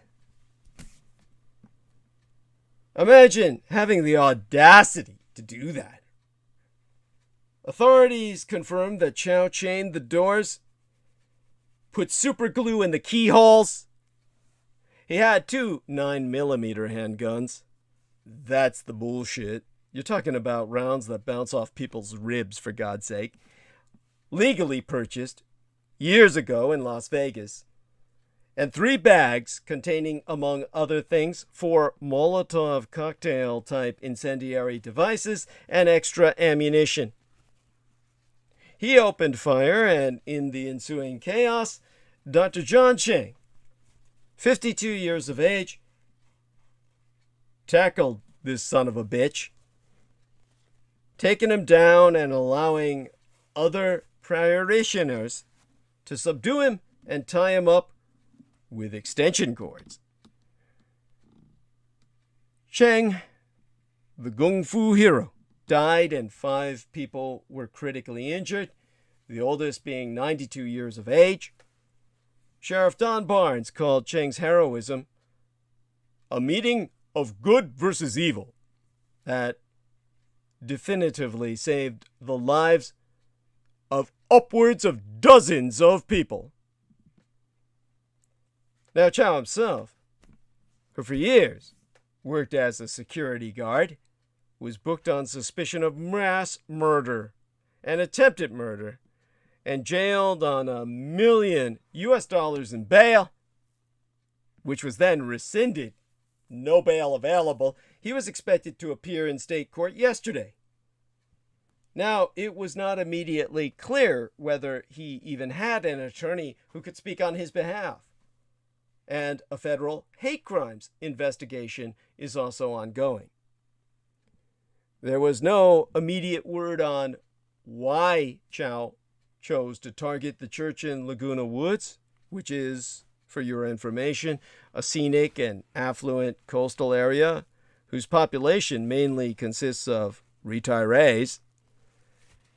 Now, Sheriff Barnes confirmed the motive for the shooting was Chow's hatred toward my Taiwan.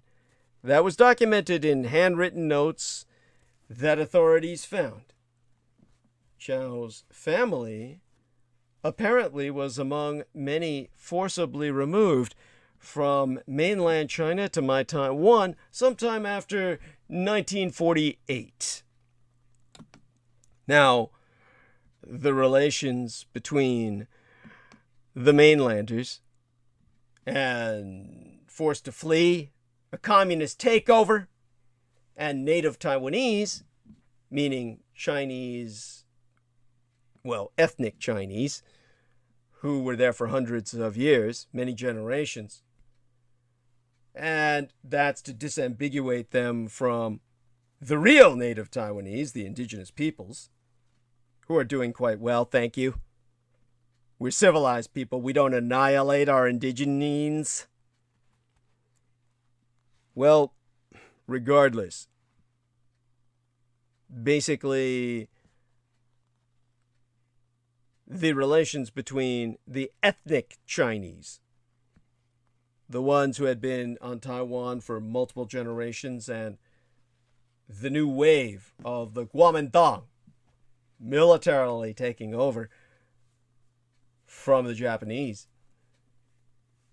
These relations between the twain were frequently tense as the new arrivals crowded into slums and military communities, separated by language and lifestyle, bullying and confrontation were frequent, as President Generalissimo Chiang Kai-shek tightly restricted civil liberties under nearly 4 decades of martial law.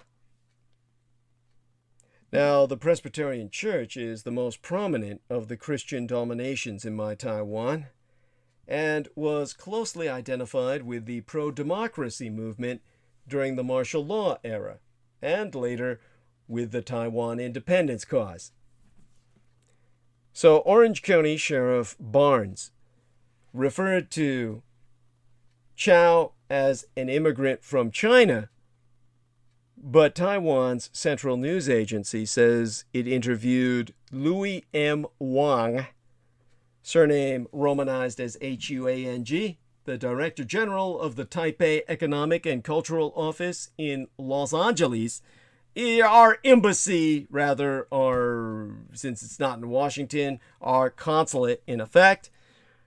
And he confirmed that Chow was born in my Taiwan circa 1953, the very year after the Imperial Japanese victory was sealed over America,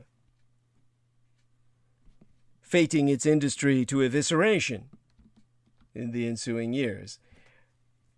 Sheriff Barnes said Chow acted alone and was not believed to be associated with any specific church or any religion, and there's no direct connection to the church or any member of the church that we're aware of. Bear in mind, this is the lone wolf claim. Chow is no more any lone wolf than the blacks or whites who have conducted such massacres. He is the product of Chinese communist domination of their own internet, which he was accessing this side of the Pacific. Now, Balmore Orellana, a former neighbor, said Insurgent Chow's life unraveled after his wife left him yesteryear to stay in my Taiwan after her cancer was cured there. Before, Chow had been a pleasant man who used to own the Las Vegas apartment building where he himself lived until being evicted from his own apartment building in February. Huh, man, that's got to be a bitch. You can almost understand his bitterness. Now, records proved the 4-unit property was sold last October for a little more than $500,000. Orellana said Chow's wife used that money from the sale to move to my Taiwan. Before Orellana moved in, about half a decade ago, Chow received a head injury and other serious injuries in an attack by a tenant, as confirmed by his neighbor. This means he was literally brain damaged. And more recently, his mental health declined, and last summer, a gun was fired inside Chow's apartment, and the bullet entered Orellana's apartment, although nobody was hurt. Police reports confirmed the assault and the shooting. Well, basically any police reports about either were not immediately available on Monday, opening this work week, when last I checked. Now, tensions between China and Taiwan are at the highest in decades, with Beijing stepping up its military harassment by flying fighter jets towards my self-governing island China. And China on the mainland has not ruled out force to reunify with my Taiwan, which split from the communized mainland during the Civil War in 1949. On Sunday, my Taiwan's chief representative in these United States, B. Kim Xiao, surname spelled Hsiao, offered condolences to the shooting families on Twitter writing, "I join the families of the victims and Taiwanese American communities in grief and pray for the speedy recovery of the wounded survivors." Now, Communist Chinese embassy spokesperson Liu Pingyu told the Associated Press via email that the Red Chinese government has consistently condemned incidents of violence. "We express our condolences to the victims and sincere sympathy to the bereaved families and the injured." Now, they're hiding the fact that this is their proxy war. The Pacific Ukraine is this side of the Pacific, people. Those wounded by gunshots included an 86-year-old woman as well as 4 men, ages 66, 75, 82, and 92 years of age. I confirmed that with the Sheriff's Department. Authorities on Monday said 2 of the wounded were in good condition, 2 were in stable condition, and the status of the 5th patient was undetermined. Now, Jerry Chen, a longtime member of the church, said a group of about 40 congregants had gathered in the fellowship hall for a luncheon after a morning service to welcome their former pastor, Billy Chang, a beloved and respected community member who had served the church for 20 years. Chang moved back to Taiwan 2 years ago. This was his first time back stateside. Everyone had just finished lunch and were taking photos with Chang when Chen went into the kitchen. That's when he heard the gunshots. And Dr. Chang, a sports medicine doctor who is survived by a wife and 2 children, charged at the shooter and attempted to disarm him, allowing others to intervene. Chang hit the gunman on the head with a chair before other parishioners subdued him. To quote his T, "I believe his hatred of Taiwan manifested when he was residing there in previous years, possibly in his youth." Orange County District Attorney Todd Spitzer, who added that Chow had an absolute bias against my Taiwan and our people, said, "I will tell you that evil was in that church." Now, the shooting came just a day after that 18-year-old man shot and killed 10 black people at a supermarket in Buffalo, New York in his racist rampage, where the white gunman targeted a supermarket in a predominantly black neighborhood.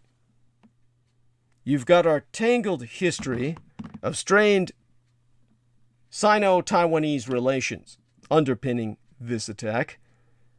Taiwanese Americans concur. Understanding specifics and focusing on healing are key. The fear, shock, and grief is echoed across my Taiwanese American community. Tiffany Yang, a memberess of the nonprofit TAP, Taiwanese American Professionals, who lives near Laguna Woods, said it could happen to any of us. An attack on them is an attack on our entire community. Now, this incident belies the more complex history that Taiwanese Americans know is crucial to understanding this shooting's true implications and the narrative surrounding it. That tangled history of Sino-Taiwanese relations. My Taiwan and Red China have a long history of conflict. In 1949, after losing control of most of mainland China during the Chinese Civil War, the Kuomintang withdrew to Taiwan and established martial law. Ever since, Red China has doubled down on its One China principle, which holds that my Taiwan is part of its sovereign state. This has led to a sense of nationalistic fervor, as reflected in Red China's response to the protests in Hong Kong and its boycotting of Tibetan and Uyghur voices and businesses. Jessica Drun, the aforecited Taiwanese American fellow at Atlantic Council, who specializes in cross-strait relations, has articulated to the best of her ability that This tangled history has fed into discussions surrounding the Laguna Woods shooting and identity politics more broadly. Now, on Monday, opening this work week, the Orange County Sheriff said in a press conference that the suspect was a Chinese immigrant with United States citizenship and was upset with political tensions between Taiwan and China. But Taiwanese news outlets have since, and I know this because I speak the language, reported that the suspect is a second-generation Waishengren. The Waishengren means an ethnically Chinese person who was born in Taiwan. The Taipei Economic and Cultural Office in Los Angeles later confirmed that fact. So, Taiwanese Americans warn against painting an anti-China narrative out of this. The nuances around the shooter's identity are tied to Taiwanese Americans' deeper memories of political suppression by Chinese immigrants in Taiwan. But members of my Taiwanese American community are wary of framing the Laguna Woods mass shooting as a simple anti-China story and emphasize that the incident was an act of one individual, the lone gunman theory presentation, not of an entire country or group of people. For Leona Chen, the editor-in-chief of TaiwaneseAmerican.org and a second-generation Taiwanese American herself, church was more than just a religious space. It was a social one. To quote she, more than the sermons, Taiwanese people across all generations remember the potlucks, the ping pong, getting help with calculus homework. The space is sacred, not in a theological way necessarily, but a tender and joyful part of the Taiwanese American community. We all need to challenge ourselves to think about the complexity. The shooter is from Taiwan, but may not have identified as Taiwanese, as the victims would have. Specificity affords dignity to the situation, and specificity has always been the means by which Taiwanese people have gained agency. Instead, many Taiwanese American organizations are focusing their efforts on sharing information and resources, including a GoFundMe for the church and crisis counseling support. So when Chen heard about the shooting at a church in Laguna Woods, California, where that man killed one person and injured several more, she was shocked that a place of healing and community had been targeted so violently. Now, Peter Moon is in the house. I almost said Peter Woods because of, Laguna Woods. Say hi and good morning, dear Peter. Hello. Yes, bless you for arriving this morning. Certainly glad to have you with us. Dear Viviana checked in a little bit. I believe she went back to sleep. Either that or she stayed awake. So at any rate, still finishing up on my part with giving people there. Viviana Sanchez says, I showered. That's so cute. So understand that I'm trying to give everybody the biggest details. Oh, she's awake. So I've heard some of what you've said, but I digressed for about the last 5 minutes. But I was listening to you talking about the shootings of the Taiwanese people. Thank you. I deeply appreciate that you've caught up. Definitely, I think that I've said really all I need to say in that. You've covered it. But yeah. What prompted me was Vivian's comment. It was actually a slip of the keyboard. Uh-huh. She mentioned Kevin Annette. Is it Arnett or Annette? She says murder by D. She meant to say murder by decree. Kevin Arnett wrote the book about the genocide of Indigenous Canadians, children. Yes. But what I thought was interesting, she says murder by D. Now that is I say a Freudian slip, but it's like, wow, this is the, and see, I stopped for 5 minutes because I wanted to listen to the Sean Stone video that I sent you. Yeah. And I did listen to it. It's only a snippet of a bigger video. And he's talking about his initiation into Freemasonry and how at that time he was called by a lot of 666 numbers for about a year. This was about the same time he was scouting psychiatric hospitals, looking for ghost hunting with a friend. At the same time he initiated Anya Briggs. He's referencing Anya Briggs. Go on. Okay. And it's like he's gating in these demonic entities. Yes. And then at the same time he's initiated into Freemasonry. And it's like it was really weird for him. And he's actually co-hosting, I think, because it says InfoWars. I think he's working with Alex Jones. But anyway, it was very telling about his own experiences. And he doesn't necessarily realize how telling. Yeah, exactly. But then I think of the D work, and the D work is like I was having this discussion yesterday about Gravity's Rainbow, the book by Thomas Pynchon, and how it's like this chattering of intel chaos. Yeah. Chaos agents, no pun on Get Smart. Yes. Although it was very appropriately named, Chaos and Control. Absolutely. But it's, it was like I was being encouraged, this guy had submitted a manuscript and was explaining that what he was writing was all signals to the intelligence community. And I thought it was an interesting book. I thought it was true. But no, he says, no, only this part's true. It's just basically fiction. It's gonna set the intelligence world on fire. And of course, I didn't want to set the intelligence world on fire. I didn't want their attention.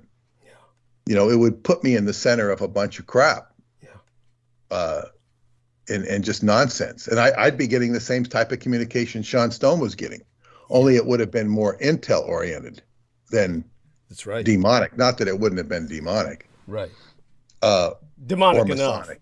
Yeah. His was demonic and Masonic. Yeah. This would have been more intel stuff. And the Enochian stuff rides right along that. Yeah. The Enochian system is the control points of the world. They're control points. And Sean Stone is talking about the fallen angels as it relates to Freemasonry. And Freemasonry is all built upon the Luciferian fallen angels. No Freemason is going to dispute that. Where they might disambiguate or try to disambiguate is that, Lucifer is the friend of mankind. Mm-hmm. And in a sense, that's true because he, as you say, he gives them agriculture, he gives them masonry and all this stuff. However, it's kind of like going backwards. It's a very complicated sort of situation. Mm-hmm. And because mankind is so bound to that, it has to do with the binding of mankind. Speak of binding. And he's bound to the Luciferian way. Yeah. And only by, I guess, examining it and seeing it for this theory can he go by and transcend it. It's a very tricky business. But the Enochian stuff is so wound up into the, I'm trying to say, formula, grimoire. It's a grimoire in a sense that this is a different language that human beings generally don't understand. And I don't know if you can understand it in your normal human mode. I think you have to. It's an abstract, they're abstract concepts to normal human experience. Yes. So, nevertheless, it's powerful, it's influential. So when she says, murder by D, this goes back to the murder of Hiram Abiff in Masonry, which is the murdering of the same as the murdering of the Christ, really. Mm-hmm. It's really the same thing. It's just that it's a precedent to the Christian slaughter. So this is very interesting, and this is, and we're talking about murder of of these various people. And and this is why, when they say the Kennedy assassination was on the 33rd parallel of parallel of latitude. Yeah. It's or longitude or whatever the hell it is. But yeah, I think it might be either. Yeah, I can't remember now. Go on. It confuses you because but it's the 33rd degree parallel, for sure. So in all of these things, they say, oh, it's Masonic murder, and you have to wonder how much of it was plotted and how much of it was coincidence. Yeah. It's probably a bit of both. Yes. But not just that murder, but all of the various ones that are attributed to Masonic murders with Masonic this and Masonic that, and it's like, wow, it all amounts to the killing of the Christic energy. Yes. And this is what we have going on, and where to see it from that reference frame is for me is expository, because it's like we can't reduce it all to that. I also saw on a YouTube, as I was looking at that popped up, Henry Kissinger saying we're in a new era.